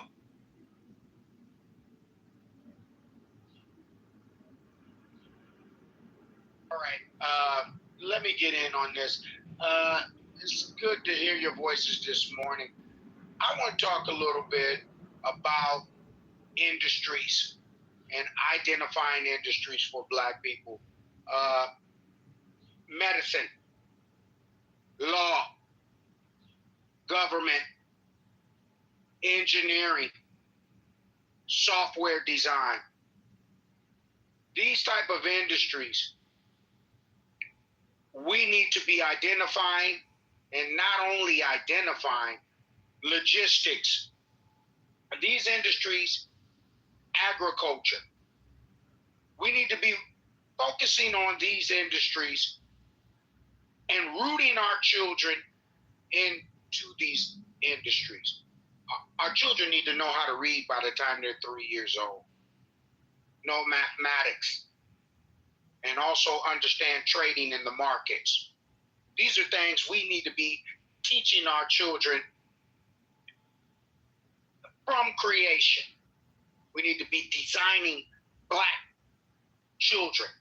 When I say designing, I mean intentionally birthing and designing. We need to be working together as family. What do I mean working together as family?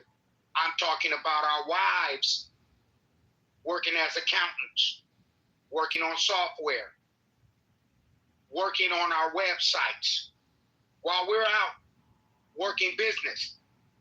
What do I mean business? We're not looking for jobs from Anglo-Saxon white people. This is our land. We're indigenous Negro. How the hell did this happen? Brother, what the hell are you talking about, Yo, this shit is fucking crazy, yo. That was wild, bro. I like the land. Can I go him with you? Hold on. I want to give him a chance to clear up what he was saying. But brother, please speak to the topic at hand, dang. Hold on. He said Liberia. I have to go against that. Our women we need to 10x our population. We're 47 million. We need to be 10 times that amount. 470 million Black people in this country. This is our country. Birthright citizenship. It's our country. It's our land. America's where it's at in the last 250 years because of not because of the Anglo-Saxon, but because the indigenous Negro, who was here far before the Anglo-Saxon ever came to this soil. This is our land. Not only is it our land, it's our country. And we need to 10x our population, and I'll stick my totem pole right there. Well, we Let got me shake it Black off Grant first and Cardone put on it the in the stage ground. here. All right, Timothy, can I read what I was going to read here now? Go ahead, man. Okay, cool. I don't know what the fuck that was. I think this is what BB was talking about when she said Black people. So, okay, the CCP took power in 1940. Come on, man. You was good until you said that last part, brother. See, I gave you a chance to talk, and you throw shade on my peoples, man. Somebody pick the mic up. I mean, I'm not a rich defender, but can you blame him for being pissed about that last event? I mean, I don't know the point of it, right? I mean, he could be correct in whatever submission, given the facts, but, the conversation now is about the global politic. Like, we was trying to expand this conversation on, who understands the global position of, like, how do we survive all of the things that America is doing? How do we survive it, right? A lot of us are not doing well in this country right now. A lot of us are not, right? I know I, for one, am doing well, but a lot of us are not doing well. So the influx of immigration, that's causing this transition of financial stability in this country, I look at it every day here in New York City, right? The plethora of Spanish-speaking people in what would be considered a middle-class standard for them is growing, right? You're seeing less and less black people that used to be in those positions are now being replaced with the Hispanics or the Latino, whatever you want to call them, right? Or let's just say the foreigner, right? The immigrant. These positions are being replaced. In the next 20 years, guarantee your children will be looking for jobs from people who are not homegrown Americans. That's a fact. And that's all over the United States. The people who will be employed will not be homegrown Americans. They will employ their own people. That's what's happening in this country. I'm done speaking. Genetically superior. 10x the black population. Start loving our women. Start producing children. We're genetically superior. 10x our population. Marry our women. Create industry. We don't need the Anglo-Saxon to control the country. 10x the black population. You are the superior, I agree. This conversation is very uncomfortable for us non-African Americans, you know? Yeah, let's move it. Hey, man, I'm not going to cap, man. That brother came in here to push an agenda, man. I don't know what he's trying to push, but he's pushing the agenda right now, man. Why are you letting him? Shit. Freedom of speech. Shalaikum shalom. Praise be Allah. Hey, what Doug said is absolutely right. When it comes to the immigration replacement, the cheap labor trap that people are getting put in, the same thing's happening in Canada, the same thing's happening in Japan. These corporations would rather pay a fraction of the price for labor than actually pay the citizens worth the wage for livable in their countries. And I can understand that. And I'm thinking at this point, with this next election, if it's going to be a democratically elected official, we're going to go back to square one with Joe Biden's agenda of the great replacement, where we all will lose our, and it's, I don't want to sound like that, but we're going to lose our position to people who are willing to work for a fraction of a dime.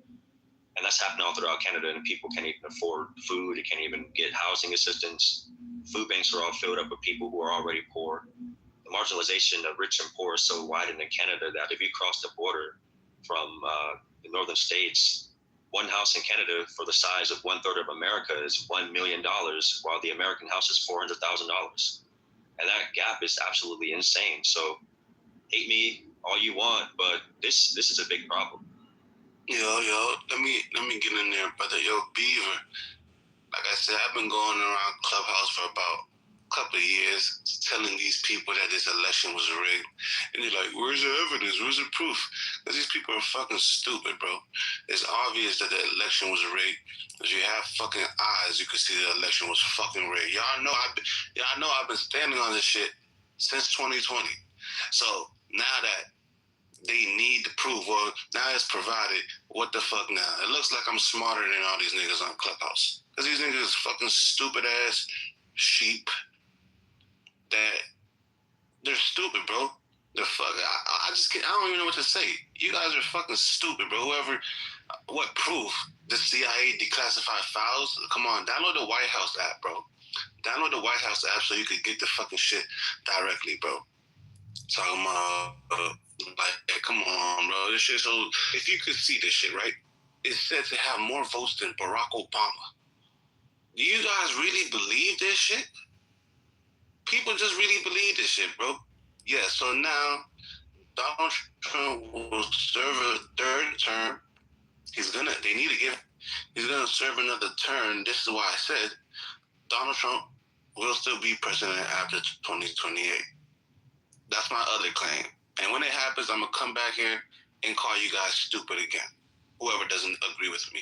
You know what I'm saying? Because I'm right about fucking everything, it seems like. God damn. You're an imbecile. So you're a goddamn imbecile. So I was gonna say this. How the conversation is over. They're calling I'm an imbecile when I've been saying.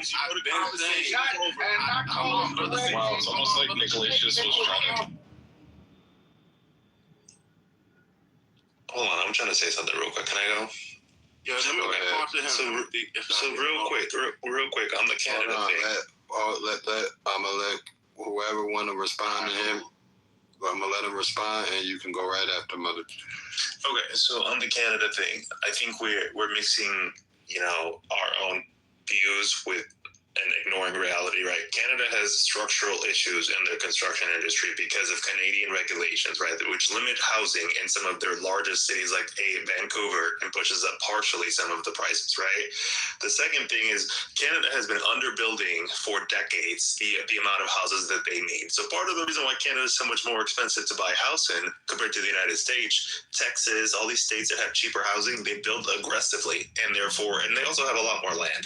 And even from a structural perspective, you look at Canada, they have 3, maybe 4 major cities. Americans have a lot of shits, which helps to keep prices down a little bit. So, and we talk about even like the interest rates in Canada, the fact that you guys have to recertify every 5 years or get a new one every 5 years. Americans don't have that structure. Our structure is fundamentally better when it comes to that, to the housing market. So I think blaming, immigrants or whatever, I think is not a sound argument when you are completely ignoring the facts of what drives Canada's housing prices up. I just thought that was a ridiculous statement. Anyways, Yeah, to respond to this fucking idiot right here, right? This is a problem with some of these black niggas and shit. They're fucking dumb, right? He's not People black. really believe, not you, brother. You believe. No, he's not black. Yeah, who I'm talking to he's the Dominican. Told some. Who cares, bro? Same shit. This is a problem. No, I'm not black. I'm Dominican. I'm not talking about you. This is a problem, right? When Joe Biden ran, Joe Biden is said to have the most votes in American history for a president. When I saw that, right, because I was paying attention to the 2020 election, so I'm like, yeah, Donald Trump really won. Donald Trump was leading, and then boom, I blinked my eye, and then the tally board just flipped, bro. I was like, what the fuck? And then I'm telling these people the elections are rigged, bro. Like, nobody was outside for Joe Biden. Everybody was outside for Trump. Why do you guys think Joe Biden was more popular than Obama? This guy's calling me an imbecile. When I was saying the 2020 election was rigged, people were calling me an imbecile too. But now this fucking dirty ass Dominican nigga right here calling me stupid because I'm telling him what the fuck is gonna happen before it happens, bro. Shut your ass up, bro. You don't know shit, bro. You're a chimpanzee. Bro, I'm not a fucking fool. You don't know shit, bro. He's not Dominican. Chimpanzee. I was talking to this dude, bro. He's a fucking retard. He's the type of nigga that believes Carmelo Anthony's innocent. A dumb nigga. You feel me? He's a stupid nigga. You're a chimpanzee. You feel me? He a dumb nigga, bro. Well, I mean, in his defense, he is a black Hebrew Israelite. See, he's a black Hebrew Israelite. You see, he's a black Hebrew Israelite. Yeah, he believes in his mind is corrupted. He believes that God chose one. But he's allowed to believe whatever he wants, brother. You're allowed to believe. You're allowed to believe. You're an ignoramus, bro. This guy believes that God chose no one. No, it's ignoramus. Okay. You can't even say the word. Yeah, it's pronounced ignoramus. He's a dumb nigga. What you expect? Can someone define ignoramus for me? An ignorant, foolish person. Can't we criticize on any other person's belief?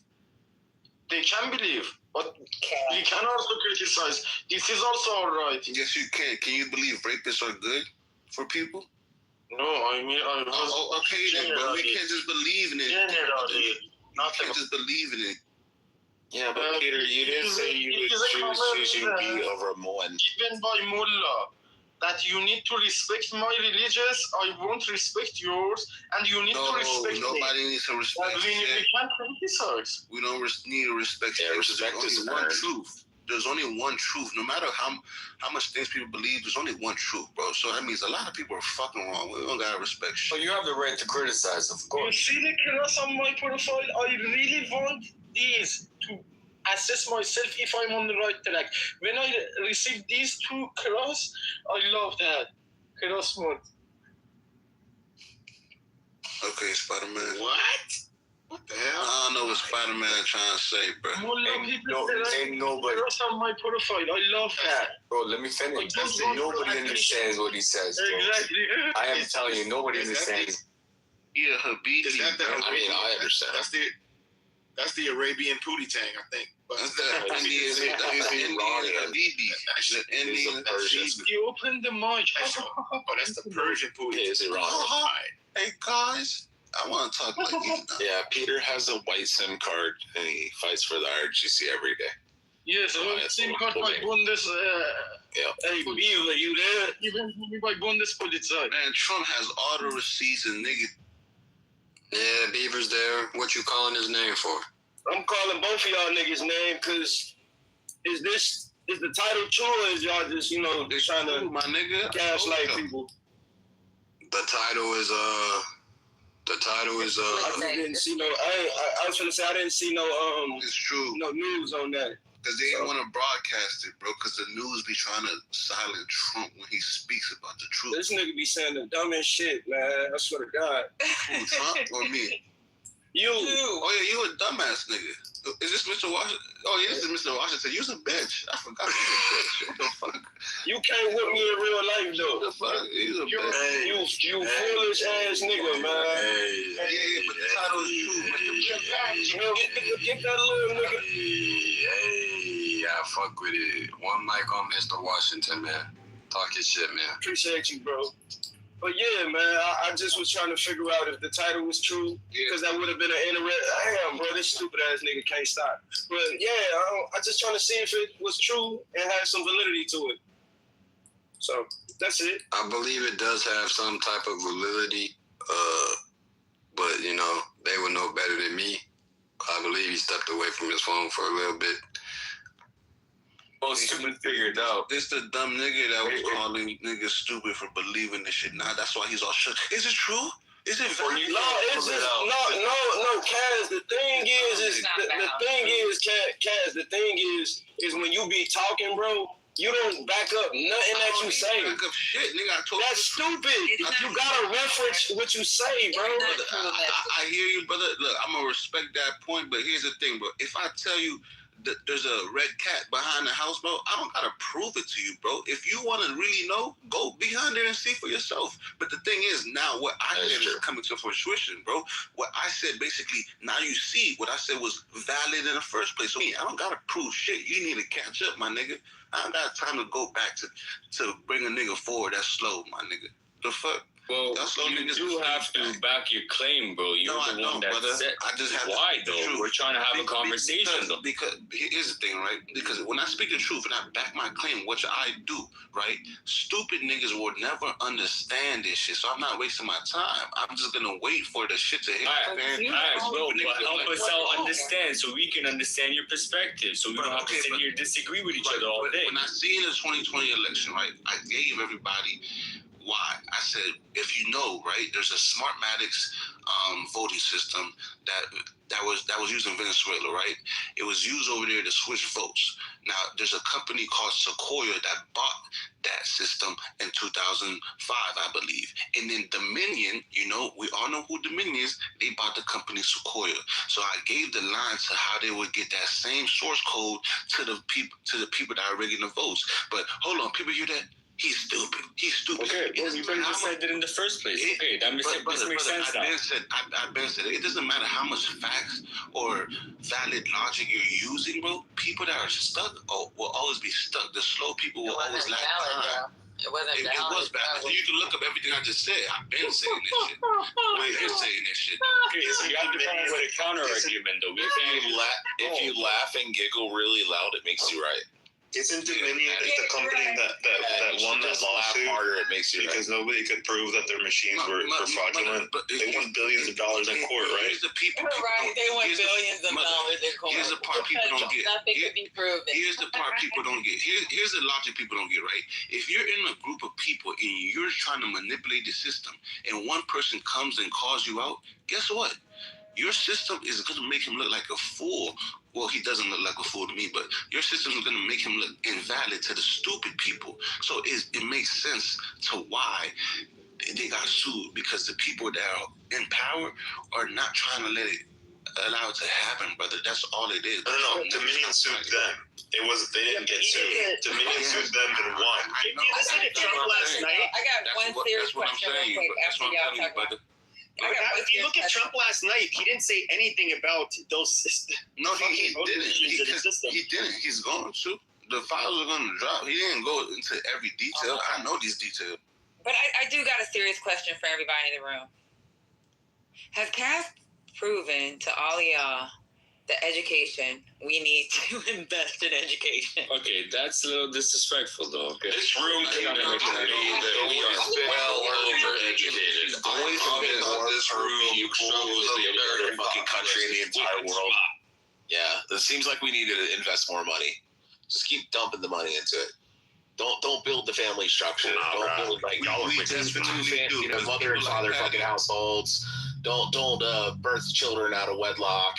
Like maybe we should do that. Maybe if we get any more morals and values and character back into our kids, but we should just dump. One mic on the cracker Pepe. One mic on the cracker Pepe. Oh, I already said what I was going to say. That Trump didn't say anything about these systems that were used in Venezuela, and so I don't like when it comes to his claims regarding election fraud. It's not. I'm trying to be nice this morning. I'm not making none of this. So you're trying to not get deported? I said I'm trying to be nice this morning. Oh, I said you're trying to not get deported. Just be mean, Pepe. Be mean. Yo, Pepe, Trump doesn't need to account for everything. Also, isn't it like 3 in the morning? Is it like 5 people? Aren't you? It's 5 o'clock, almost 5, and I wake up at usually between 3 and 4. But yeah, we should have spent more money on these individual pupils, seeing how we spend more than every other country on earth for each individual child. We should just dump more money into it, not like fix our fucking, society. We shouldn't fix the ideal that we legitimize the ideal that, women can just run around with like 3 or 4 kids and be single baby mamas. Women need to stop wearing wigs because it's cancer. Maybe they should get married to like good men and not fucking dip out since they like initiate like the majority of divorces, and seeing how marriages only last like 5 years on average, and like 70% of men get divorced in the first 5 years, and it's mostly initiated by women because they just say, "Oh, I'm just not happy anymore," or maybe they should keep their legs closed and not get impregnated by men that aren't actually going to stick around and have fathers in their households. This isn't a therapy session. Maybe we should do that. Go cry to a therapist about your wife. All I'm saying is we spend more per pupil than any other more on every student than every other fucking country in the entire world. Yet we have some of the worst fucking educational system in the entire world. It's crazy. But yeah, I'm not gonna cap. I think that education shit is a scam. I think college is a scam. No, you're better off going to get a trade than going to school. Brother, you're not talking about higher education. We're talking about racism. What are you talking about? Yo, Himothy. We should just throw money at it. That's what we should do, like Patty said. What you're talking about, education, you need to know the basics, right? But in terms of education, people refer to learning history and shit like that. Bro, I could tell you exactly what happened in Harry Potter, and you're going to be educated on Harry Potter, which is not fucking real. You get what I'm saying? So people don't know the difference between education and real intelligence, and people that bring up education, they're usually fucking stupid, but go ahead. Okay, so what intelligence is based on the ability to problem solve within a time frame. Correct. Yep, IQ. That's what's really important. Mm-hmm. Yeah. But we need essential education. We need. I just said that you need the basics. We need dads in the house. You need the basics. We need to get rid of all these single babies. So the long story short is you guys all understand then now that nothing that Trump recently declassified proves voter fraud at all, right? It's crazy how like these people that are raised in like 2-parent households with like a father in their house, they're more successful on average, The definition for the minimum education is different. The basic level has increased. We can tell, Patty, you're the smartest one on the stage. This about like black people when we're talking. You guys were like talking about Iran and shit, and I've been listening. Now you're talking about baby mamas and whatever stupid shit. Like, bro. That was a white man that changed that subject, though, Pepe. That wasn't black people that y'all let talking about that shit. That was rich. So you let Toe Tempo start this shit with his blackity black nonsense. Simple Dick came in and said some crazy shit. I mean, yeah. By the way, this guy repeatedly accounts and comes to room. I don't understand him. Like, there is a bridge between education system all over the world. For example, if you think about education in Iran, we are the most educated society of the world that needs this scale of revolution. You can ask ChatGPT or Google, simple search.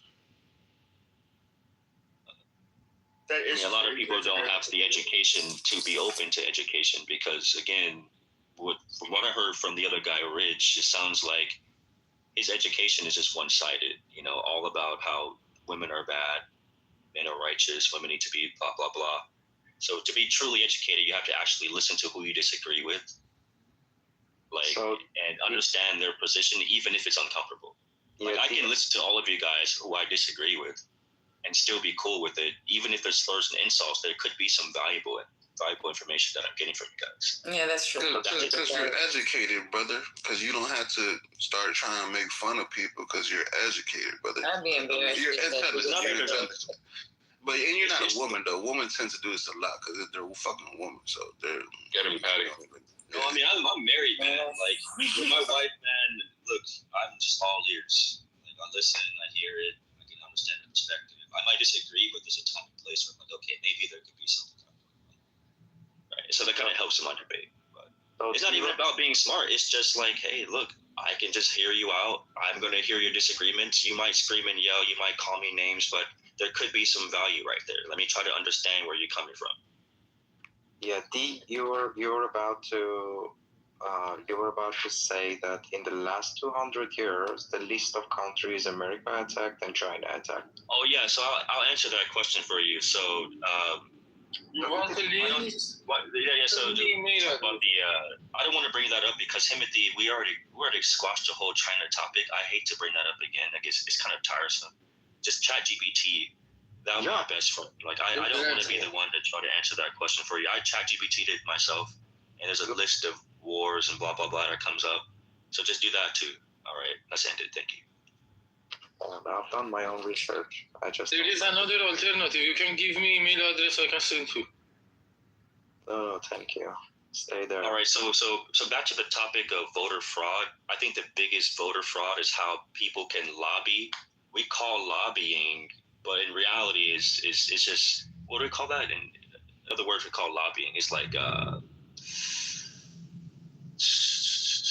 other countries call it fraud. Other countries call it embezzlement. Other countries call it something different, but we call it lobbying. What do you guys think about that? So these are three different things. To lobby against. They're three different things, but there's three very different things. Fraud, embezzlement, lobbying. I call it all the same thing, crime, basically. And you shouldn't do that.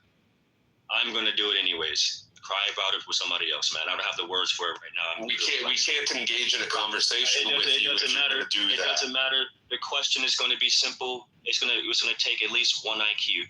Can you answer this question? It only takes one IQ to not call those three things the same thing. Should lobbying be still allowed or not? Let's argue that debate because I want to move on from the China topic. Yeah, because you were wrong about China. Anyways. Yeah, but again, should lobbying still be allowed or not? Should rich people should invest in politicians to sway voters, to sway legislation or law? Lobbying is a natural consequence or order of politics. There's no way to do politics with. So the only question becomes, to what extent is lobbying reasonable and or justifiable and should be legal? Can there be limits on lobbying? Yeah. But should it be legal? Well, that's the thing, is that they just like how we have freedom of speech and we can use our money to spread our voice. Corporations are allowed to, and lobbies are allowed to do the same thing. They collectivize. So it's kind of, that's like an age-old problem he has in America. Like, but how can you limit it? Because obviously there's special interests that have a much larger voice than the rest of us and can basically put in people in office that have their best interests in mind as opposed to like the everyday Americans. Someone asked the question, what's the difference between lobbying and bribery? Well, then you would have to ask the question. Why not just look it up? Well, D, you're a smart guy. I'm sure you already know the answer. Yeah, Just go but ahead. you say bribery, but I'm not against either side. I'm just here. But if you were to, for example, if let's just say the everyday American, they care about like affordable health care, affordable housing, I don't know, law and punishment, whatever shit that just like every American might care about. Well, we are electing them to serve our interests. Now,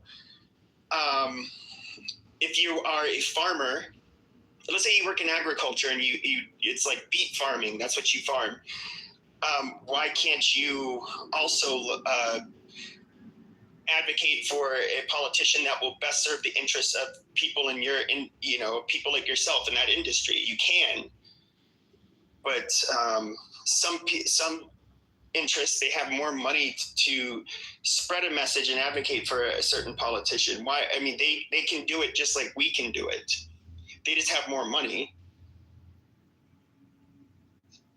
If that's the case, right, and we talk about voter fraud or just fraud in general, the fact that, let's say Elon Musk, a billionaire, can just lobby his way through legislation, votes, right? Or not votes, but, passing a bill. It just goes to show how little power we do as citizens have. I'm not against it entirely because I understand America's a capitalist country, and lobbying is another form of capitalism. It's just a way to the game. But if you really want to have more power, I think, to the people, then lobbying should be abolished. What's your thoughts on that? I mean, I think the question is, how do you put safeguards on the like megapolies and those that are wealthy and powerful, so that they can't, I guess you'd say, have a disproportionate say on who ends up coming into office, so that that the people who come into office just serve them more so than the everyday American. This is a question that's been discussed forever. I don't quite know how you would do that, because once again, we all have a voice. Yeah, well, there's two things here. We're talking all about lobbying, but if you want to talk about money and politics, it's much more about election law and campaign finance for impact than it would ever be on lobbying. I don't think most people above a certain age would want the AARP not be able to lobby. I don't think that, many types of groups that are not representing wealthy people who have influence through the lobbying process is where your best start is from about, making it fair across the board. It's much more about election law than it is about lobbying. I understand that, Daniel. One of the biggest fears I have is how we could tiptoe out of democracy into communism so quickly in lieu of just having money. As much money as you have, whether you're on the right or the left, you can really buy your way through anything. I think that lobbying is one of those gray zones that I don't like to debate because it makes me sound like a liberal, which I'm not. But again, I do see the side where,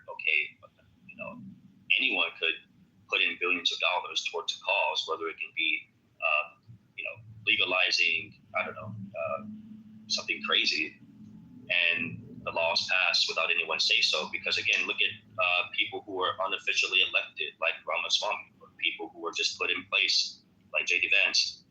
I'm all for the Conservative Party, but in the same time, Peter Thiel did invest millions of dollars for J.D. Vance to be where he is today. And what about Elon Musk what about Elon Musk handing out $1 million checks? Is that okay?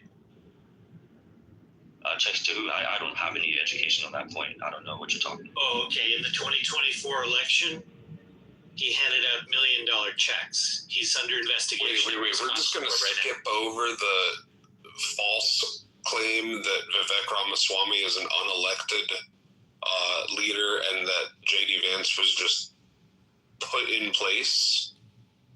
No, we're not skipping over it. Let's go back. I just rounded out his list. Vivek Ramaswamy is not a political leader. He doesn't have any sort of political power. He was never elected into leadership whatsoever, and neither does he have leadership capabilities. Number Right, two, so JD Vance wasn't just put into place; he was voted for. On Doge, he was voted for on Doge. On Doge, right? Like JD Department Vance? of Government Efficiency, he was elected to be a part of Doge, the same place that JD Vance argued. Once he's voted into the administration, he can partake reasonably and legally in any of the sort of like priorities, programs, or initiatives that the administration wants to put him in. I see. So and that should be okay, no matter who it is. If we don't like him in those positions, we should have considered that before we started voting him. You didn't vote him in. Vivek Ramaswamy was appointed. Yo, Pepe, do you see the files that were dropped yet? No, I haven't. So I just went and. Oh my God! The president was elected and then makes appointments. What are you talking about? Pepe? Hey, I just opened the files, right? So I'm just reading the first file, and not to my surprise, look at my PTR. Look at who it's talking about. The same shit I just said, and I didn't even see the files yet. So no, he didn't say anything about Smartmatics in Venezuela, but those files are talking about that, right? So even what I'm saying, and I didn't even know, I didn't see the files until like 5 minutes ago when I clicked on it. I haven't even seen all of them. I just clicked the first page, the first batch of documents. You mean that thing 20 minutes ago when you were telling us we were all stupid? You hadn't even read the documents? No, I already knew the information. The documents just dropped. Like the CIA note on Venezuela and electronic voter manipulation. It's summarized. What I'm telling you is what it is, Kaz. Have you read it yet? Brother, have you read it yet? Information. Have you read it yet? I knew this information. Have you even asked to put it through ChatGPT yet? So, brother, I didn't just learn about this because of today or yesterday. Have you put the document through ChatGPT yet? Did you read the whole documents yourself, or did you just use AI? Have you read the whole document yet? Do you know all the information regarding it? Do you know what that document is about? Yeah. What's it about? I'm just saying what it's about. It's talking about what I was talking about. You said something about Smartmatics. Okay, Venezuela, bro. Did you see all the documents, bro? What the fuck? Yeah, but this is about Venezuela, not the U.S. Are you dumb? Where did Smartmatics come from? It's not about the United States. Where did Smartmatics come from? All right, then. Stop talking, bro. You don't know nothing, bro. I'm just saying these documents happen to be speaking about the same place I was just speaking about for making those Smartmatics systems, bro. Like, what are you talking about, bro? Guys, can you run through the whole purchasing and also where it came from and originated? Florida, I don't think was here. Okay, so I basically said the Venezuelan engineers made a Smartmatics voting system which was used to switch votes for the president of Venezuela. In 2005, a U.S. company, Sequoia, bought that whole company and system named Sequoia in around 2005. And then Dominion ended up buying Sequoia out. So basically, that gives a timeline. They bought the same rig system. Yeah, so basically, yeah, that gives the same timeline to how that whole sort. That's where the Dominion system originates from Venezuela. All the way to Dominion, bro. It's just common sense at this point. And then you can fact check. And that's what it says in the documents, which is exactly what Kaz has been saying for like a year. So wait, because he researched that definitively confirmed the corrupted electronic voting system in Venezuela was purchased by another company, and then that company then bought it and now became Dominion. That's his point. Venezuela, which was proven by the CIA. I got you. So this is Dominion that we use in the U.S., which has the same software. I understand. So this is obviously fuel for conspiracy theorists. No, he's been saying it for a year, and they just released a document confirming what conspiracy theorists. One mic on Florida. Thank you. This is fuel for conspiracy theorists, unless it goes on to show that there is definitive evidence that there was, in fact, a successful execution of large-scale voter fraud due to the changing of votes within the United States. All we're doing is creating the Pepe Le Pew sort of like fucking meme where we're just putting a whole bunch of shit on the fucking wall and pinning it all together and creating a giant map and causing mass confusion. This is fuel for conspiracy theorists, but there's no evidence of any sort of actual voter fraud. So the systems that were used in So the systems that were used in Venezuela that the CIA said were rigged in the elections in Venezuela were purchased by a company, and then they were purchased by another company, and then became the Dominion systems. You're like, oh, well, like, that doesn't mean they cheated. They just bought the same system that they can manipulate elections in Venezuela. Like, what the fuck are you talking about? You realize that, wait, hold on. You realize that a conspiracy is three or more people conspiring. A conspiracy theory is just a theory. So he's showing you evidence that the same rigged fucking bullshit system that the CIA says was illegitimate is now the same system we use in the U.S. So you're like, oh, coincidence? Okay. Rich, the same company that created Zyklon B is now owned by fucking Bayer. Does that mean aspirin is Zyklon B? Zyklon B. Oh my God, bro! And it's a D-lyser, and it was made by the Faber Corporation, which was broken up. IG Faber, which ended up becoming Bayer Corporation, and also Bayer bought IG Farber. Does that mean that? No. Faber was broken up into multiple different companies in the Nuremberg trials, and they were broken up and sold into individual companies, which is now the Bayer Aspirin Corporation. So yes, they are responsible for creating Zyklon B.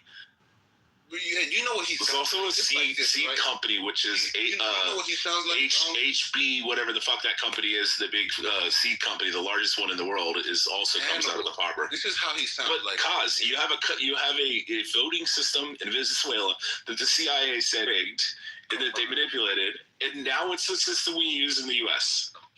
Bro, so Florida's like, well, you have to show it. Florida is here's the thing, right? You could look up. You could go on ChatGPT. Don't even ask this question. Like, who made the Smartmatic system? It's gonna give you an answer. What company bought that system up? It's gonna give you an answer. What company bought that? It's gonna give you an answer. Yep. This is all facts. But he sounds like this, right? If person A has HIV and has sex with person B, and then person B has sex with person C, he's saying, I need proof that person C too. You're a fucking dumbass. You're a goofy, bro. And I hate niggas like this because they're fucking sheep, bro. I hate niggas like you because you're a fucking sheep. It is crazy that Kaz spent the time to actually research this like a year ago. It was right. And then it comes out in the release that that's the same systems that they bought from Venezuela. The reason that Fox News lost a giant lawsuit over all of these allegations is because there's no evidence. Hoping so hard. You're missing the point. If there's a corrupt system, then it's going to, they're not going to win. We have much different regulations and laws that oversee all of this. The United States is, so Florida, your position is that the United States has never done any kind of fuckery. That's his position. Or rigged elections or fucked with elections in other countries and they wouldn't do it here. Is that my position? Yes, it is. It must. That's not my position. Is that they wouldn't go into the Crimea and Donbass region and try to fight against the KGB. It's a good straw man, but that's not my position at all. I know. It's crazy. It's a coincidence, but that's not my position. It's a coincidence. If that's not your position, why do you believe that because Dominion won the lawsuit that automatically exempts them from the allegation? There's no evidence to support the claims that you guys are trying to make. That's why. I wanted his submission. He's saying, that is not his submission, so I want to hear submission. At the end of the day, this document does not confirm that large-scale electronic fraud was successfully executed. Will you concede if it does? Florida. Just read it to you. Will you concede if it does? He won't. He won't. That's the problem, bro. It doesn't matter if he saw a video of them doing this shit. It doesn't prove anything. Like, come on, bro. He's a fucking dumb nigga, bro. But the documents that were dropped last night don't prove anything. Daniel, here's what I'm saying. The documents were dropped last night. I don't need those documents. Even the old DNI spoke about this. You've got 150 people on this room right now who would love to know one piece of evidence you can show. If they wanted to know, they would have went. No. Just we're all sitting here hungry, waiting for it. What are you talking about? Why you read the documents? Hold on. Oh, I'm reading what they wrote last night. Did you know? Hold on, I'm talking now. Did you know that in the documents that you're saying you don't care about now that you were saying before we were all stupid because it was all proven last night? Hold on, I'm talking now. Okay. I'm talking. Excuse me, sir. I'm talking now. Those documents that you just downloaded now for the first time, do a Control F and type in the word Russia, and see what it says. And I'll just wait. What does it say? No, you're right in front of it. You've got the documents. I'm not right in front of it anymore. What does it say? It says that Russia meddled in the 2020 election.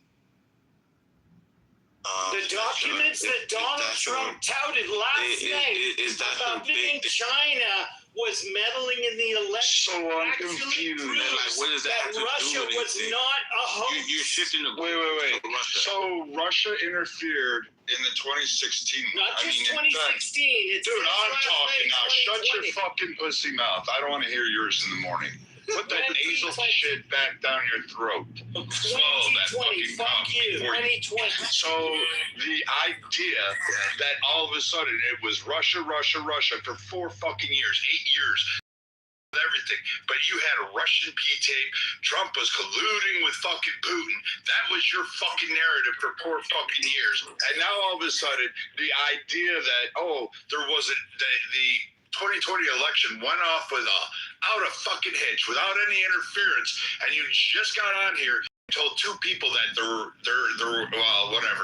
is no interference. It was a perfect election, and then told Kaz to go search for Russia through documents shows that you're just fucking retarded. You're just doing double speak and you're following a fucking TikTok CNN trope. Hey, shut the fuck up. Hey, Viking, can I add to what you just said? Go ahead. Hey, let me say this real quick. Everybody keeps arguing over the elections being tampered with, and I do believe they were. I'm going to be honest. I believe that damn near every election we've had has almost been tampered with. We can go far back and look at the George Bush election with the hanging chads and the votes that were floating in the ocean. Nobody's saying shit about that. Nobody's talking about that shit. So my whole point is, yes, there has been a need to have a fair election and to make this shit where cheating doesn't happen. But now it's convenient for him to pull this shit now when this shit should have been pulled 2030. Damn near longer than that. So why nobody else did it? Why take a nigga y'all hate to get up and show the intricacies of the fraud in this country? Because he's not part of the system. That's why I've been telling niggas. But what I'm trying to tell these people is they're like, we'll take the message as long as it's not from Trump. Well, why the fuck does it matter? Yeah. He's the only politician, president, willing to call out the fraud, and y'all are like hating this nigga for it. No, I don't think he's the only. I don't think he's the only president. I just don't think nobody else. They're not listening to anybody else. This has been going on now for decades, where people have talked about voter fraud, but nothing gets done. Nothing gets done about it. Who talked about it? Give me a politician. I told you the George W. Bush election. No. They didn't advocate for fair elections. They didn't advocate for fair elections after that. You don't think John Kerry? You don't think John Kerry? Who advocated for fair elections? Hold on, you're yelling over me. Let's have a conversation. I'm asking you a direct question. I'm trying to answer it, but you're talking over me. What I'm saying to you is this. It's been going on. People have voiced this before. Maybe not as loud. Hold on, listen to me. Maybe not as loudly as Trump is doing it, but they have been voicing this. The problem is no one is doing shit about it.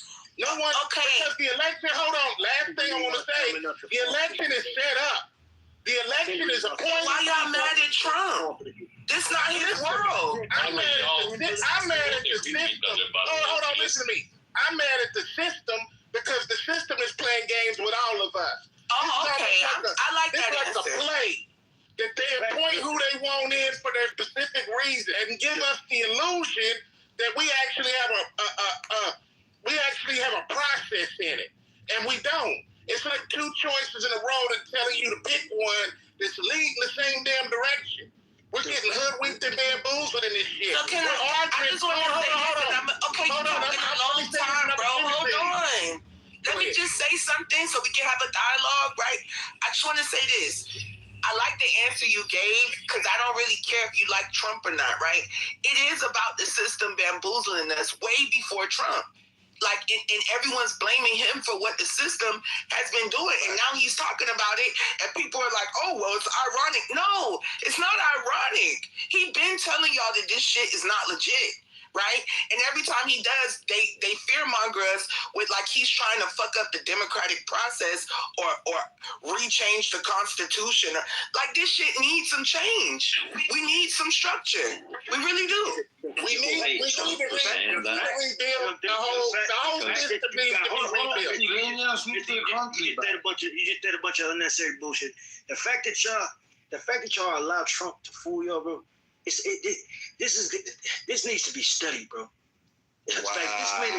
This man is a con artist, bro. And we all agree to that. No one said that he is. Okay, so I agree with that. So if you agree with it, why the fuck are you saying you believe? I believe what he's saying because he's exposing the fucking government. He's exposing the people that. Both of y'all can't talk at the same time. Exactly. Right? So, okay, think about this, right? What just happened in Georgia when the feds raided where they stored their election ballots in Georgia? What just happened or whatever? Tulsi Gabbard, she's the head of intelligence.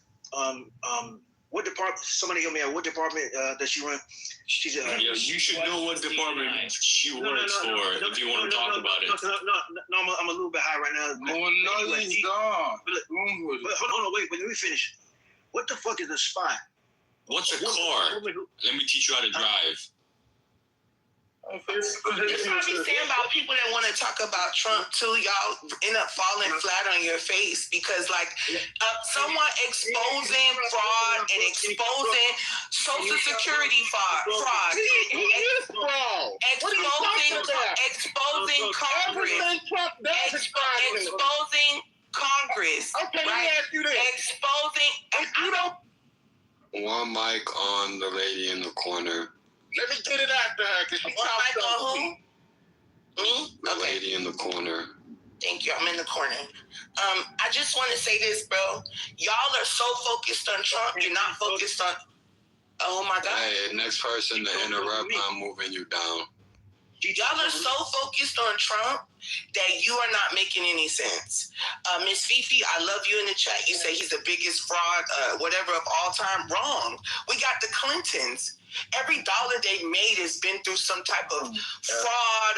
What do you mean? Oh my, yo, could you shut the fuck up? No, because you dumb as shit, bro. How the fuck am I dumb? You don't know what you're talking about. Oh, what's the lady name? We don't know what the fuck you're trying to say. You need to quit stupid motherfucker. And this is why when people start talking about how much they hate Trump and how big of a fraud he is, I know you don't know about any other politicians. I know you don't know how this country works because if you did, you wouldn't be mad at Trump. Once I learned what was going on, I realized Trump was trolling all of the people in politics. And you guys too. You're dumb if you hate anybody. Let's just start and finish there. Why the fuck do you hate someone you don't know? I know why, because the media told you to. And we live in a country where you all think you're smart, but you follow the media with no research. Reading headlines. I read a headline that said Trump is trying to push a false narrative about election integrity. As if we have election integrity in this country. And instead of addressing that, y'all are like, fuck Trump. Wait, what about all the votes we've done over our lifetime that have not counted? Fuck that too, right? Fuck Trump so much, you guys are ready to sell the country out because you hate him. And I think it's weird, and y'all are a bigger enemy to me than a bitch from Iran, Iraq, a Muslim. It's you motherfuckers in this country that say fuck this country because Trump is running it. You're weird. completely two different countries when it comes to the level of. Hey, hold on, dude. I was in the queue after her, bro. Let me get this out. Germany. I was in the queue, bro. You talk shit and I was in the queue. What the fuck is wrong with you? Alright, If they since y'all want both the crashing Muslim out right immigrants, now. they want them from Iran. I was after her, though, bro. Iran. I know. I didn't say you could talk either, man. My shit really freezing right now. Y'all got my shit over here freezing like a motherfucker. Y'all crashing out, my shit freezing. I'm finna go ahead and pass it to my nigga D, and you can talk after D. They compared me with Iraq. I cannot stand. I'm gonna leave in like 5 minutes. The National Congress of Shut up, Peter. Muslim is Iranian. I can't. Muslim My phone is freezing. from Iran. Muslim just from Where the moderators at? Man, hold on, man. My phone. Adopt easily. All right, thank you, Peter. Just quick, before I leave, Doctor, I agree with everything you said. You said it wonderfully. You articulated it very well about the whole Trump effect. Just one question for you. Do you ever believe that a person who exposes the very thing that they go against, they actually do themselves? When it comes to the Epstein file, when it comes to voter fraud, when it comes to corruption, is it really far-fetched that a person who actually talks about those very things do those very things? Well, with the Epstein files, what was Trump and the Epstein files doing? Did you read them? Just asking because Donald. No, I'm asking you. Let's break it down. Let's break it down. You can't just make a blanket statement and ask me a question and think I'm gonna just answer it. So I'm asking you a question. What was Trump doing in the Epstein files? But Did you read them? I'm asking you a question. If I'm going to answer your question, I have to be able to qualify what Donald Trump has done. Check mark off your list what he's done. So what was he in? I'm asking you a question. What was he in the Epstein files doing? No, I want to talk to this guy. Someone else, please, because I want to talk to D. I want to talk to D. No, I want to talk to you. Come to me, because I can answer this shit for you. I'm asking him what was Trump in the Epstein files doing. All right, I'll answer it, and please answer my question. I'll answer you first, Doctor. Molesting 13-year-old girls. Next. That was not in the Epstein files. Go ahead, D. Okay, so Donald Trump in the Epstein files is exactly what's in the Epstein files, okay? What's in there? Allegations against him, being involved with, what's his name? Jeffrey Epstein. Oh, God. All the cases of that. Right, so I brought that up in conjunction Timothy, I refuse to answer someone's question that lies and doesn't know what they're talking about. Get back on you when it was supposed to be my turn. Why don't you ask D? He asked me a question. I'm trying to move him. Timothy, what's wrong with this guy, bro? What y'all on, man? It's 8:30 where I'm at, bro. You have some decorum, man. Smoke some weed, bro. Decorum is not letting a person I won't disrespect you. Yeah, I agree. Timothy, I just want Mr. because Mr. wanted to answer the question. Can you show me in the Epstein files? I'm going to pull up the PDF for you. I'm going to be real. Can you show me where Trump was molesting 13-year-old girls? Question, because I'm driving. I can't pull shit up. But let me okay, well then, let's move on. What was your point? I do want to discuss it. Okay, y'all are tweaking, man. Y'all tweaking. Let's all take a deep breath. You feel me? Ashallah. I just want to say this, fam. You keep saying, young lady, that this man, we hating on Trump. I didn't say you was hating on Trump. Let me land without cutting me out. Let her land. You keep saying that we hating on Trump and that we shouldn't hate anybody, right? But this man just said he's okay with Joe Biden having cancer. This man said that Rob Reiner deserved to die. This man insults people when they die, insults people when they're alive. Even his own people that follow him like Ted Cruz. Who gives a fuck, nigga? Get out your feelings. My point, hold on, shut up and let me land, bro. My whole point is this.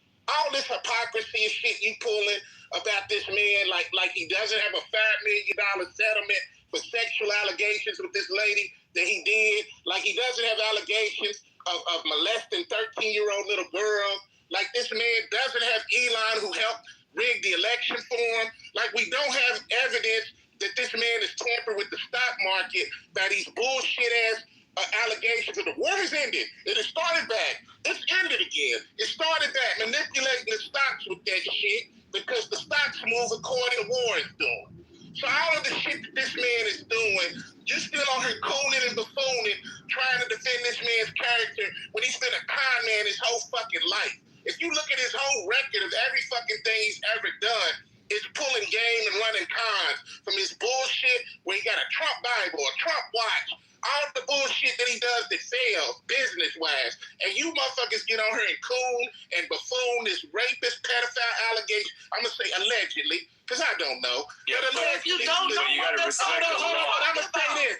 I'm not paying $5 million. I don't know, but I'm going to sit up here and grandstand. I don't know. $5 million to someone if I didn't do it. If I didn't do it, I'm not paying $5 million. Are you? Why are we listening to somebody that don't know? Are you going to pay $5 million to someone? You just said you don't know. I'm a fight, and I'm not paying you shit. If I didn't commit a crime, I'm not settling for it.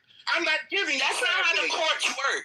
No, listen, fuck the court. Timothy, listen. It ain't no fuck the court. Okay, y'all are getting pretty long-winded, man. Let's try to keep it 3 minutes. Oh, it's 3 minutes for me, but it's 10,000 hours for her. Fuck yeah. I only talk for 3 minutes. 5 minutes, nigga. Mind if you get a new voice? Mind if I add something? Yo, Chris. Yeah, but can I just say something with you real quick? I'm gonna go on. This guy wanted to talk about. He wanted to talk about rape and stuff, and he said he don't know. He said allegedly. No, I'm saying also someone. Stop cutting her off, man. I'm about to. Oh man, y'all. Ooh. Yeah, do your job. Ooh, man, Chris.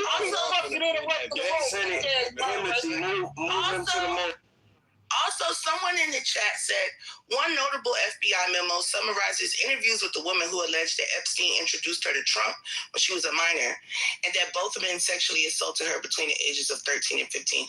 That is not in the Epstein files. You made that up. What would have happened? You got that? One second. If Obama was yo, sir. Every time, this is what I'm gonna do now. Every time y'all interrupt the speaker, I'm finna give that speaker an additional 3 minutes, bro. So if she got 3 minutes, now she got 6 minutes. Thank you. You notice how every time I say something that's not in their favor, you notice how every time I say something in the get your bitch ass down, nigga. You know I'll slap the shit out of you in real life, nigga. Fuck you talking about, nigga. Yeah, don't let him get you down. And these are the people that hate Trump. They eventually want to fight for nothing when we could just talk this thing out. So let's talk this out. Lady in the chat, please bring up the Epstein file document that shows this FBI note. I've read the Epstein files. I haven't seen anything new in there that we didn't know about Trump, right? They said, hey, he walked in the damn dressing room of the fucking Miss Teen USA, right? Didn't say he raped anyone. There's a lot of things that y'all just be saying that's not true. We had Bill Clinton do a congressional hearing and say he never saw Trump around any of those little girls. But y'all not mad at Bill Clinton because he admitted to being around those little girls. And once again, no outrage for the real players that we can prove have done stuff. Instead, you guys rather get mad at allegations. Now, I'm going to say this. The Russia collusion report showed that the Obama administration used Russia for the elections, but they blame Trump. And if you don't believe me, I can pull up the Russia collusion report on CNN from 2020. Please pull it up. Hold on, here we go. Hold on, I'm going to need you to wrap it up. Like, I want to talk. I'm about to wrap it up right now. Because I believe you. I'm going to say is anything that I say, I have proof for. I don't like arguing off feelings. That's why I asked this dude to show me what Trump did, even with the business fraud. The banks said that they would loan him more money. You know what happened? An appraiser went and overvalued Trump's property. Trump cannot appraise his own property. He had to use an appraiser through the banks. So why aren't the bank appraisers going down for fraud? I know why. Because this was a witch hunt for Trump. Because he was exposing all the money that you people, right? A lot of you government workers were stealing. And now you're fighting, kicking and screaming, trying to get your money back. But bitch, get it in blood. That's all I got to say. Posting the Russia collusion report in the chat right now. Jesse, did you read all 7,500 emails in the J-Mail? All that had to do with brother. Trump, yes. Hold on, brother. You can go next, Greg. One mic on Daniel. That nigga don't even want to pulling up something relevant, so just give me one, okay, Timothy, because I've got something that's related to what we were just talking about. Go ahead, Greg. We'll get back to Daniel. No. Let me put it this way. If I would have 50 friends, black, white, Asian, Hispanic, Christian, whatever the fuck, 50 friends of mine, they're making a living off of credit card fraud. That's what they do all day, every day. And I'm telling you, I work from 9 to 5 and I pay my taxes. Who would believe me? I don't know, but I know your voice and I know who this is. I would believe you. You would believe that from me hanging out with people that are committing credit card fraud all day, every day, never had a fucking job in their life. All they're doing, right, is causing chaos. All of them, all 50 of them. But somehow, when I'm telling, it's not me. I just, Fridays I meet up with them. We have a coffee. Talk about like motorcycles and big titties, right? And then I'm on my way because my wife is waiting the kids. And Monday morning, man, I got to be on time at the office. Who would believe me? That's what Trump is doing, right? I don't know. What? Who's talking about what pedophiles? No, I have enough to do with it. Who would actually believe this guy called Trump, as much as all these sick, satanic motherfuckers that are getting selected and not elected to be the president for the next 4 years, they're all fucking involved in the shadiest, darkest fucking shit with kids and fucking rape and sex parties and the freakiest of the freakiest, Bohemian Grove and all that shit more. Somehow y'all still believe no, Trump. No, not Trump. Trump is the only guy. He's the chosen one that goes to church twice on a Sunday. That's what y'all believe? Y'all, I told y'all motherfuckers, the fucking COVID vaccines, here we are today. Y'all ended up fucking with the complete danger moderator. Trump said don't take the vaccine either. He said take it if you want to. What is he insinuating with take it if you want to? You probably shouldn't take it. But he couldn't say it literally. Nope, because he doesn't run the country. Congress does. That's another thing. Remember when the country was shut down and Trump begged them to open the country back up so people could get their money back? I saw then the diminishment of his power. He has no power, right? We walk around here like he just can do it. He can't do shit that's not executive. If it's in the judicial or the legislative branch, it's over. Congress controls the purse, right? He begged the lady over the USDA to release food stamps, emergency food stamps. That bitch said no. I have to ask the treasurer. The treasurer said no. And they did all of that just to basically pout like little kids just because they wasn't getting their way. And the point I'm trying to make is those same people turn around and get the whole world to hate Trump, right? As if he's the one doing these things. No, you guys are sending money to other countries. You're stealing money through USAID.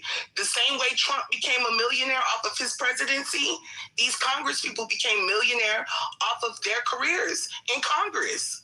Right? So no, Trump was already a millionaire. One sec, exactly. But they said he got richer. So this is the thing, though. One person can't do it, but everyone else in politics can. And that's the issue I have with y'all. That's why I ride so hard. Trump is not doing nothing different than Hillary Clinton did.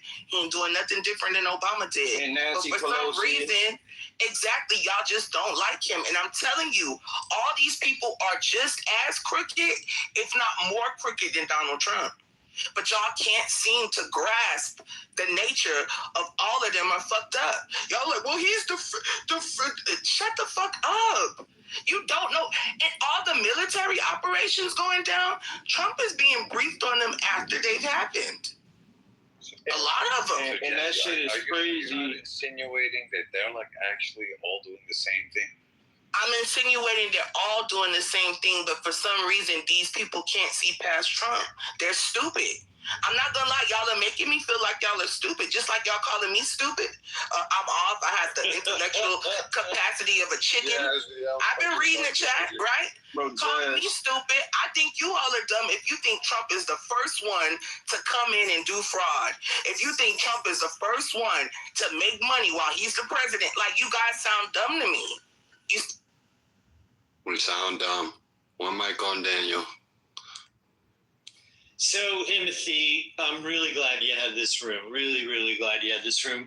And it just proves the point that we all see things from a different place. You said somebody can have 3 minutes. If somebody gets interrupted, you'll give them another 3 minutes. I hope that applies across the board in what I have to say. I don't have to be emotionally disturbed or have a issue with a man in the presidency pulling in billions of dollars for himself and his family on a scale that has never been done before. And the idea that they're all just corrupt, so he's just the best one. He just took it as far as he could take it, as somehow that's a virtue, has basically shown me like how much your belief can overcome all the facts in front of you. The man who comes in to drain the swamp has actually created the biggest swamp in the history of the country. I don't think two wrongs make a right, even if you could prove that Clinton and Obama were just like him.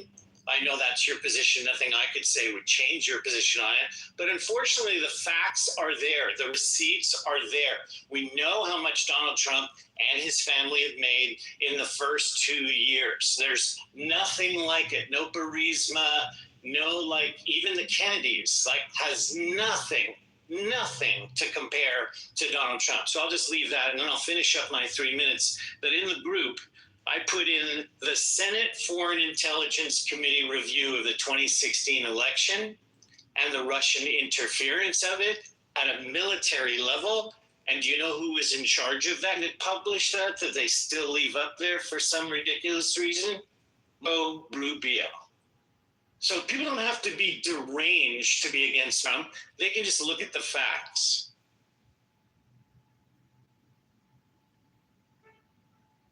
True lifting. No answer. Shut up. No reaction. Shut up. Don't spend any energy. Eat a hamburger. Just let something. Yeah, Daniel, you're totally right. You know, Trump made all those money, and what is for American civilians? You know, gas prices and inflation. That's fucking crazy.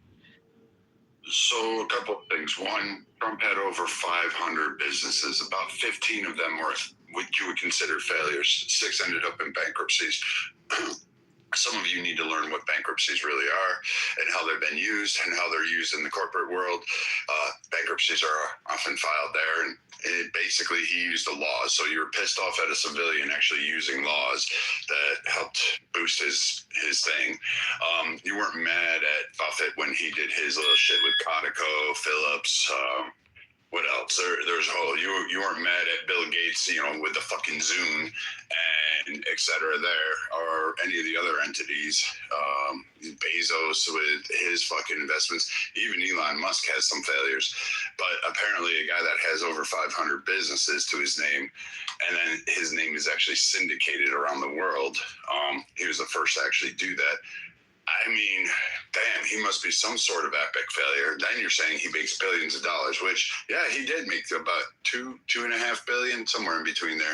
Sure, but that, I believe, was all through. Daniel, you just said you ain't want to be interrupted, bro. Democratic left. Y'all just said y'all didn't want to be interrupted, but y'all interrupted him. Tolerate. So, you literally made an assertion. So sorry, Timothy. You're right. And then you're complaining about his cryptocurrencies. That he made the investment, which, I mean, shit, there's a lot of people that are making money off the cryptocurrencies. I'm kind of confused about that one. And in fact, a lot of you hold rooms on cryptocurrencies to say, here, invest, XRP, fucking whatever there is. You're out there touting this shit, like, oh, get your money up, get this way, and you're bitching. And the guy who's like showing you how you can do it, you're kind of pissed off at. He's making it easier for you, so you're pissed off at that one. He's actually endorsing it. You're pissed off at that one. So, you know what? I'm going to agree with Jazzy on here. You just really don't. You brought up the fact of the Epstein files and his name being in there. Yeah, he's talked about a lot by other people, but none of the allegations that have been stated on the stage have actually been found in the Epstein files. So, I mean, you just kind of ran with whatever, like, someone said somewhere online. That's what it sounds like. So you can't cite where in the Epstein files. You can't give the page. You can't give the document. And you say he's a grifter. Yeah, he is. He's a typical American. America is what you make of it. It's not supposed to be easy. It's fucking hard, and you have to actually go out and get yours. He got his, and you're pissed off at a guy who actually did it. Then prior to that, you're like, well, he had connections in the past with Epstein. Yeah, so did the entire Democrat Party. Literally the Democrat Party. You weren't mad when Epstein was under Obama and got all those African warlords, you know, the ones that were committing fucking massive genocides, the Houthis and the Tutsis, you know, Rwanda, all this shit, you know, warlords, RUF, all of those. How did Epstein get their money unfrozen and get them weapons? I'm confused on that. How did he make his fiscal mark in Egypt? Oh, gee, wonder there. How did was he the only fucking person to actually get into, I don't know, Afghanistan and basically during a conflict and be able to profit off of that? But you weren't worried about that. You weren't worried about any of this shit that actually brings concerns when it happened under other administrations. So your faux outrage, your fucking bullshit, it's just narratives. You didn't read anything. You didn't really look down the pathway. Your only argument is anything but Trump, and you want somebody to blame. Well, I hate to tell you this, that list of who you want to blame goes back a long time and goes to a shit ton of people, just like Jazzy said. So if you're going to be pissed at the very laws that a man followed to profit himself, I'm kind of confused at it. So what, you just want to make sure that you just get to pick and choose who you want as a winner? Because I thought America was really built differently, but it sounds like you guys don't want what America is. And if you're pissed at him for succeeding, that just shows that A, you're just kind of jealous, B, you're really not well informed, and C, you're not one of those people that'll go out there and try to grind it. Because if you're mad at his access or his accounts or his ability, yeah. Did I go to Trump College? No. Did I buy a Trump tie? Fuck no. I didn't care to. But you know what? A lot of you on the left that come up here screaming about him do stupid shit and invest in stupid shit all the time and buy stupid shit. In fact, you guys bought vagina hats and then paraded around fucking DC saying not my president. So, I mean, you guys looked retarded and put pussy hats on. So spare me about the investments and what anybody who supports I thought Trump you were does. done. I'm sorry. Can I go after Pure? It went blank. Go ahead, finish up. Fuck off. Y'all don't stop skipping me. Oh, had he landed? Yeah, the gentleman landed. I heard him still talking. Okay, cool. Yep. Who said I was gonna stop skipping you? That's me. Oh, is somebody else next? No. Let you go. You go ahead. Get it all out. I'll go after Mister. But I'm not on the left. Coco will go whenever Beyonce starts singing. Oh, that's me. You can go after me. Okay. Here's the thing, guys. Just think about it. Ali, it's not your turn, baby boy. It's Pure's turn, okay? If that's okay with you. Darling, okay, yeah. Go Pure. What up, Ali?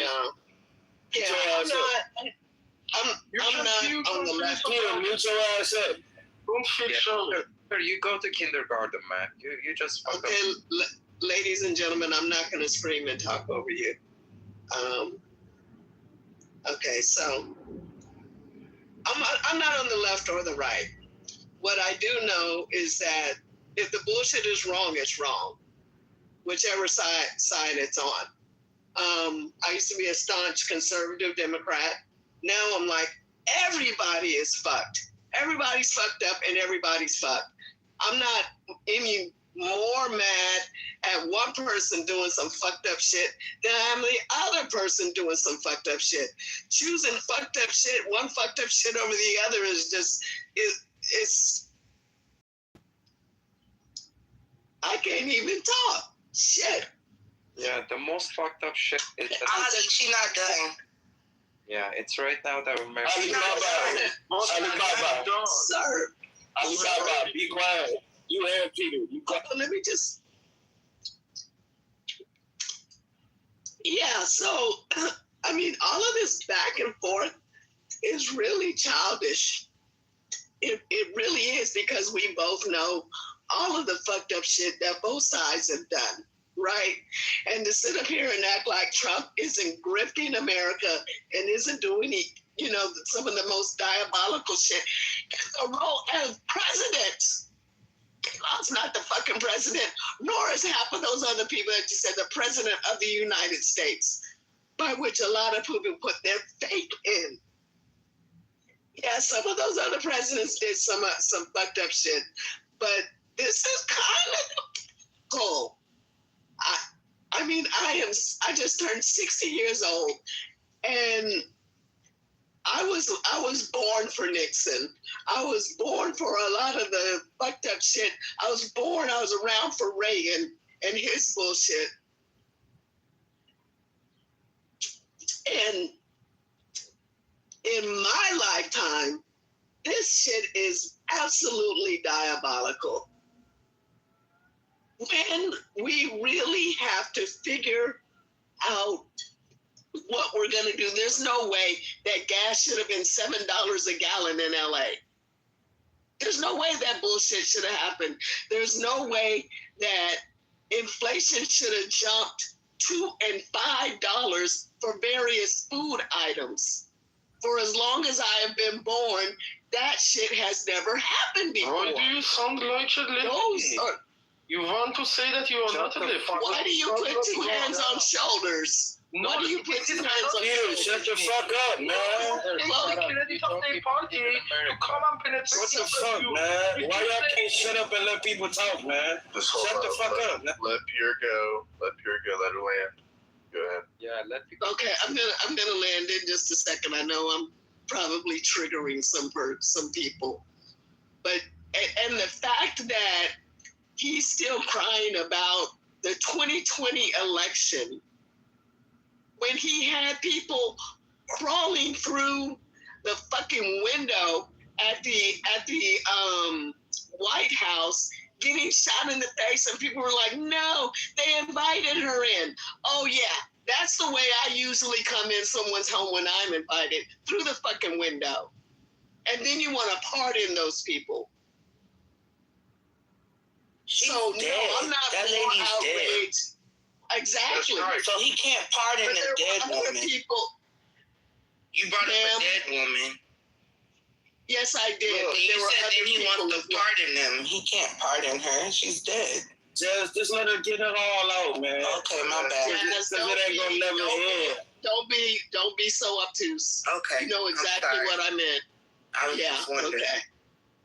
You knew better. You just wanted to be funny.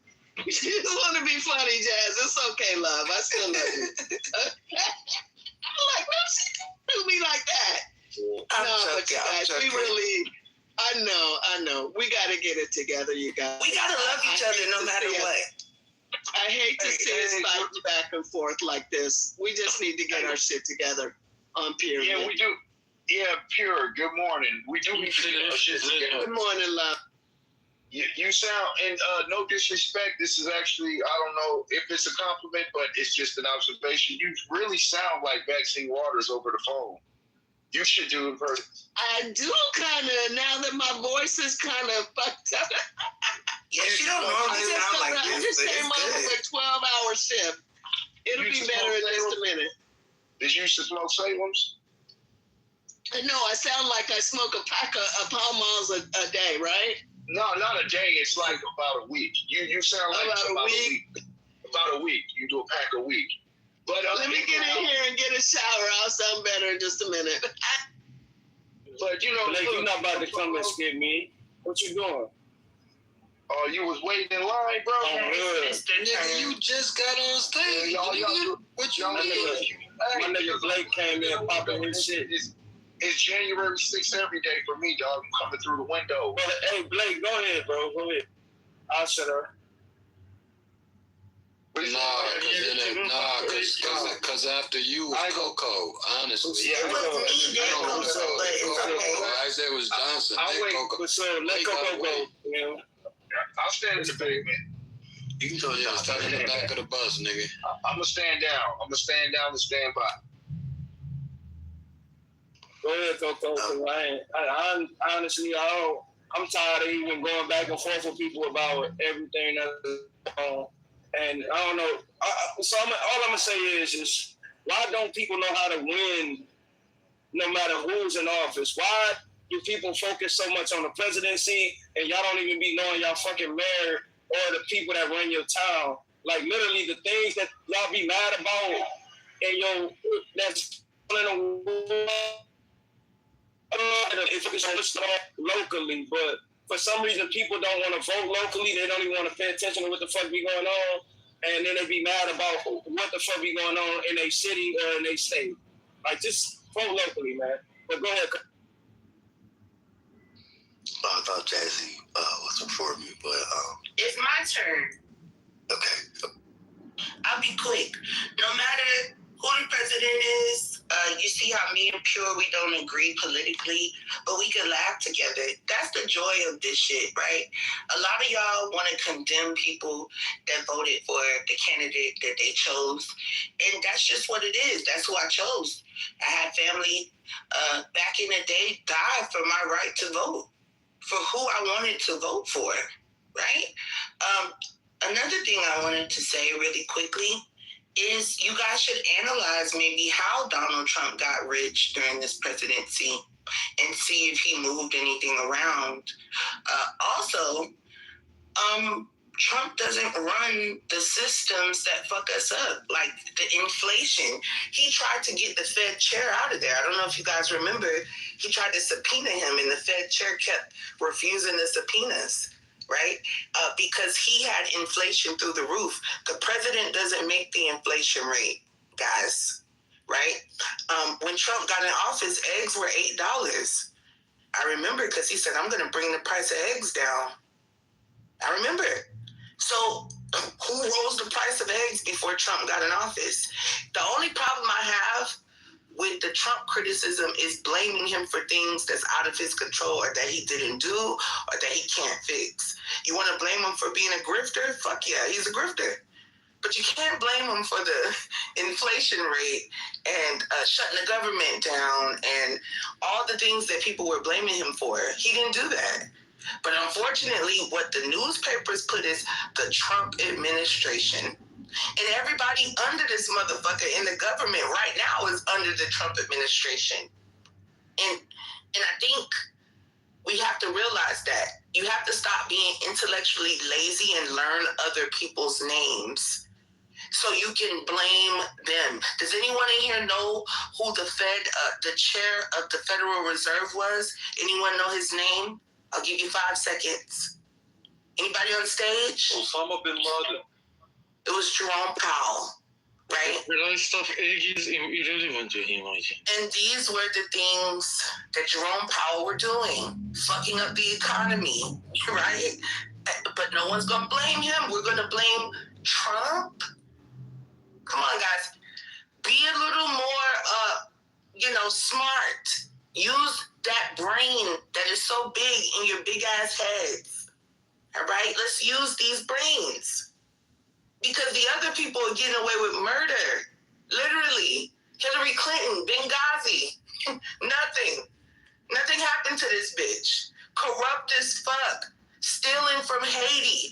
Y'all don't care. If Trump don't do it, it's not a crime. And that's the problem I have. If you don't understand my criticism, I'm not defending Trump.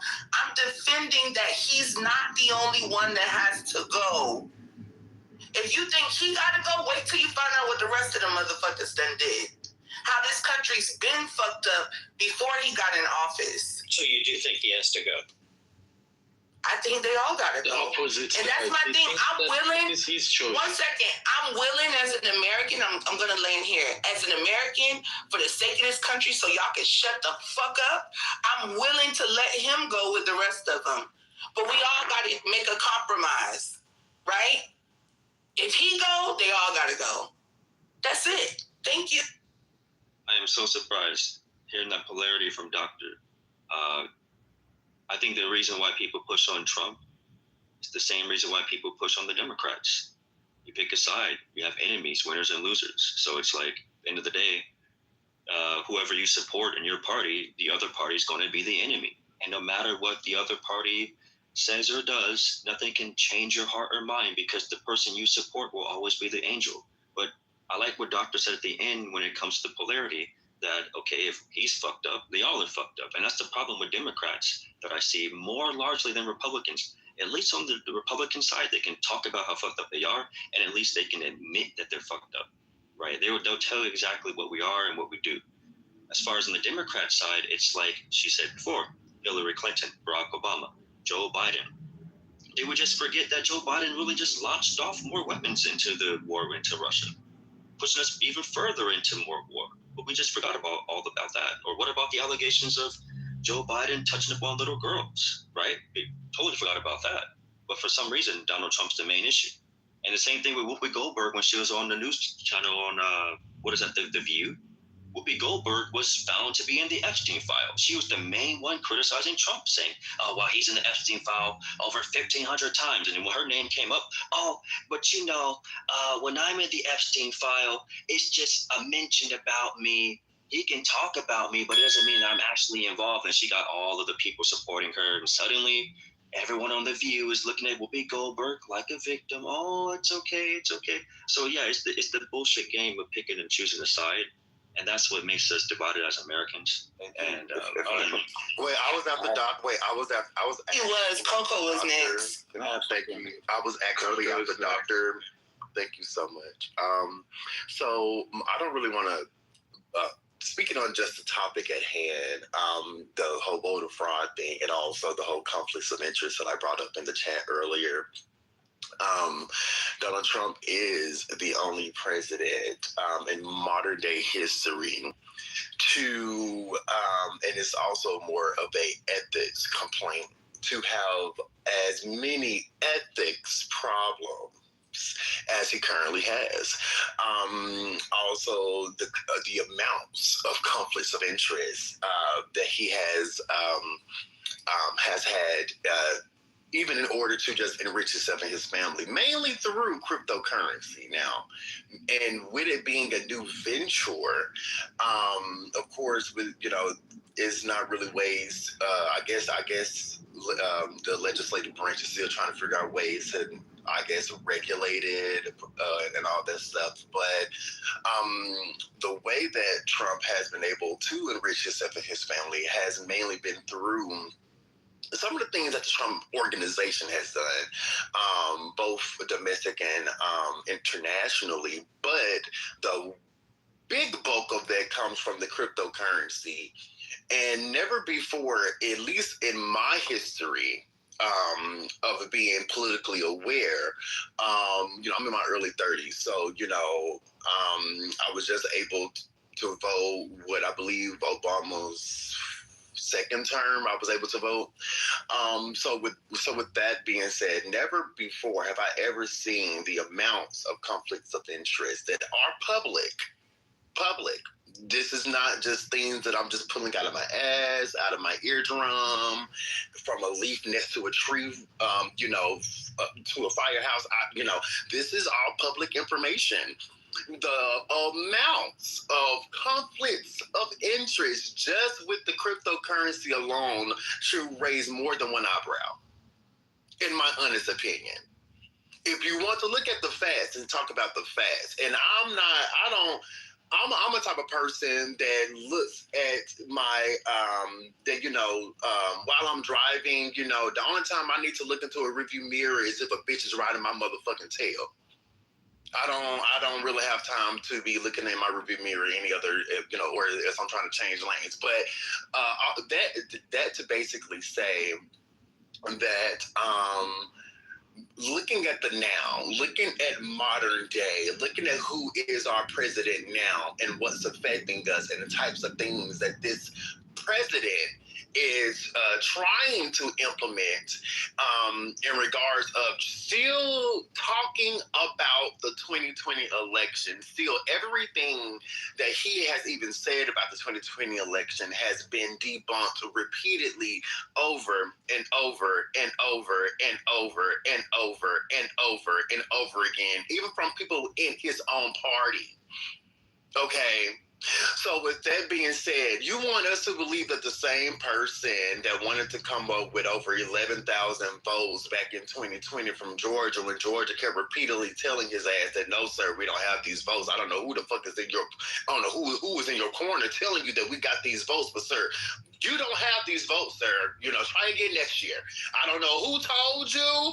I don't know what secretary or advisor you got in your corner telling you that you could just call Georgia and say, hey, find me over 11,000 votes. I only missed Georgia by under 11,000. I need 11,000 votes. You can find me 11,000 votes. All I need is a little over 11,779 votes. That's all I need. That's all I need. That's all I need. Say that. Yeah, no, yes, he did. It's on record. It's on. No. Jazzy, it was recorded on a telephone. Jazzy, you know how I get, Jazzy. You know how I get, Jazzy. You know how I get, Jazzy. I didn't interrupt you. You know how I get, boo boo. So with that being said, he did in fact say 11,779 votes. Show me. That's what he said. It's on recording. Yeah, why you can't just show me? It's on recording. It's on recording. Yes, it's on recording. He was on a phone call with Kempton. Okay, show me. What about the phone call? He did say that, Jazzy. Show me the phone call. Why y'all act like I'm trying to prove you wrong? Show me. You want me to play it for you? Yes. Literally, I never heard it before. Do we still? Oh, 1 moment. I got it. Like y'all act like I'm like, show me. I never heard him say that. Hold on. If you can show me, how can I? What is it that's being asked? Trump said, "Find me 11,000 more votes." You can find me 11,000 more votes. Let me flip it. Hold on. Okay. That's not what he said on the phone call. Well, that's what I want to hear. We still have the tapes. Where's the tapes? Just shut the fuck up and play them. Be quiet. Why do you say that, though? I don't know. I mean, we can play it many, many times above the 11,779, and many of those numbers are certified, or they will be certified, but they are certified. So those are numbers that are there that exist that beat the margin. So what are we going to do here, folks? I only need 11,000 votes. Fellas, I need 11,000 votes. Give me a break. You only lost the state by 11,000 by that number, 11,000 votes, and 779. So, with that being said, there's nothing wrong with saying that, that you recalculate. Mr. President, the He did not say find me 11,000 more. He's not done. So what? Oh my God! Early. Hold on, wait. Why are people talking? Okay, 1 moment. It's almost done. Lord have mercy. This isn't social media. This is Trump media. Yeah, it's right. It is Trump media. It's really not. Look, all I want to do is this. I just want to find 11,780 votes. Just one more than we have. I have to find 12,000 votes, and I have them times a lot. And therefore, I won the state. Look, ultimately, I win. Okay, I'm just gonna pause it right there. So did he tell them to go find more votes? One moment. You say he told them to go find more votes. He said I need to find. He said his big ass need to go find them. He didn't tell nobody to go I need to find 11,780 votes. Coco, that's not what you. But that's not what you said, though, Coco. The first time. Coco, That's not what I said. Coco, no, you said. That's not what I said. Coco, can I speak? Is that not what I said? You heard you the first time. I said, Coco, what you said.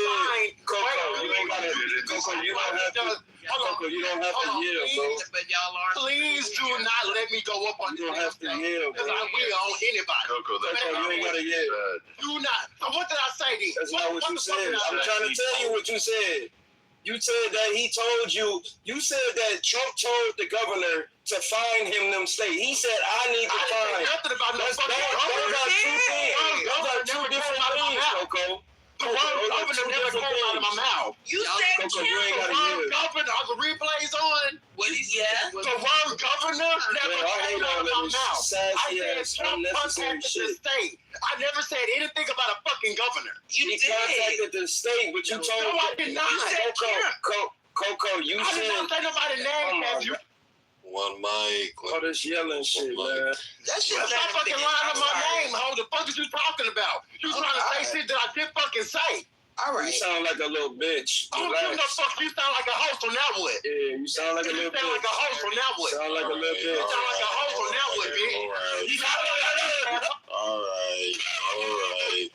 All right. We on. Okay, y'all. So yeah, just to clear it up. All right, go ahead and finish. Hey, why the fuck is Mr. Bitch ass talking, ho? Because I can't let go. Relax. Why the fuck is you talking, bitch? You still talking. Put that bitch ass on mute like the fuck I said. Nah, Put that bitch ass on mute like the fuck. All right, man. Now we gonna. Coco was not done. Jazzy interrupted me. Lord. Coco wasn't done. Jazzy interrupted me. Jazzy tried to sit there and say that Trump never said that he needed 11,700 or something. That's not what I said. That's what the fuck you said. I said he didn't tell you. Said he told them to go look for it. So what did you say? Jasmine, let the Rainbow Man get it all out. Before you said let the Rainbow Man get it all out. Trump never said that. Trump never said it, but go look for it then.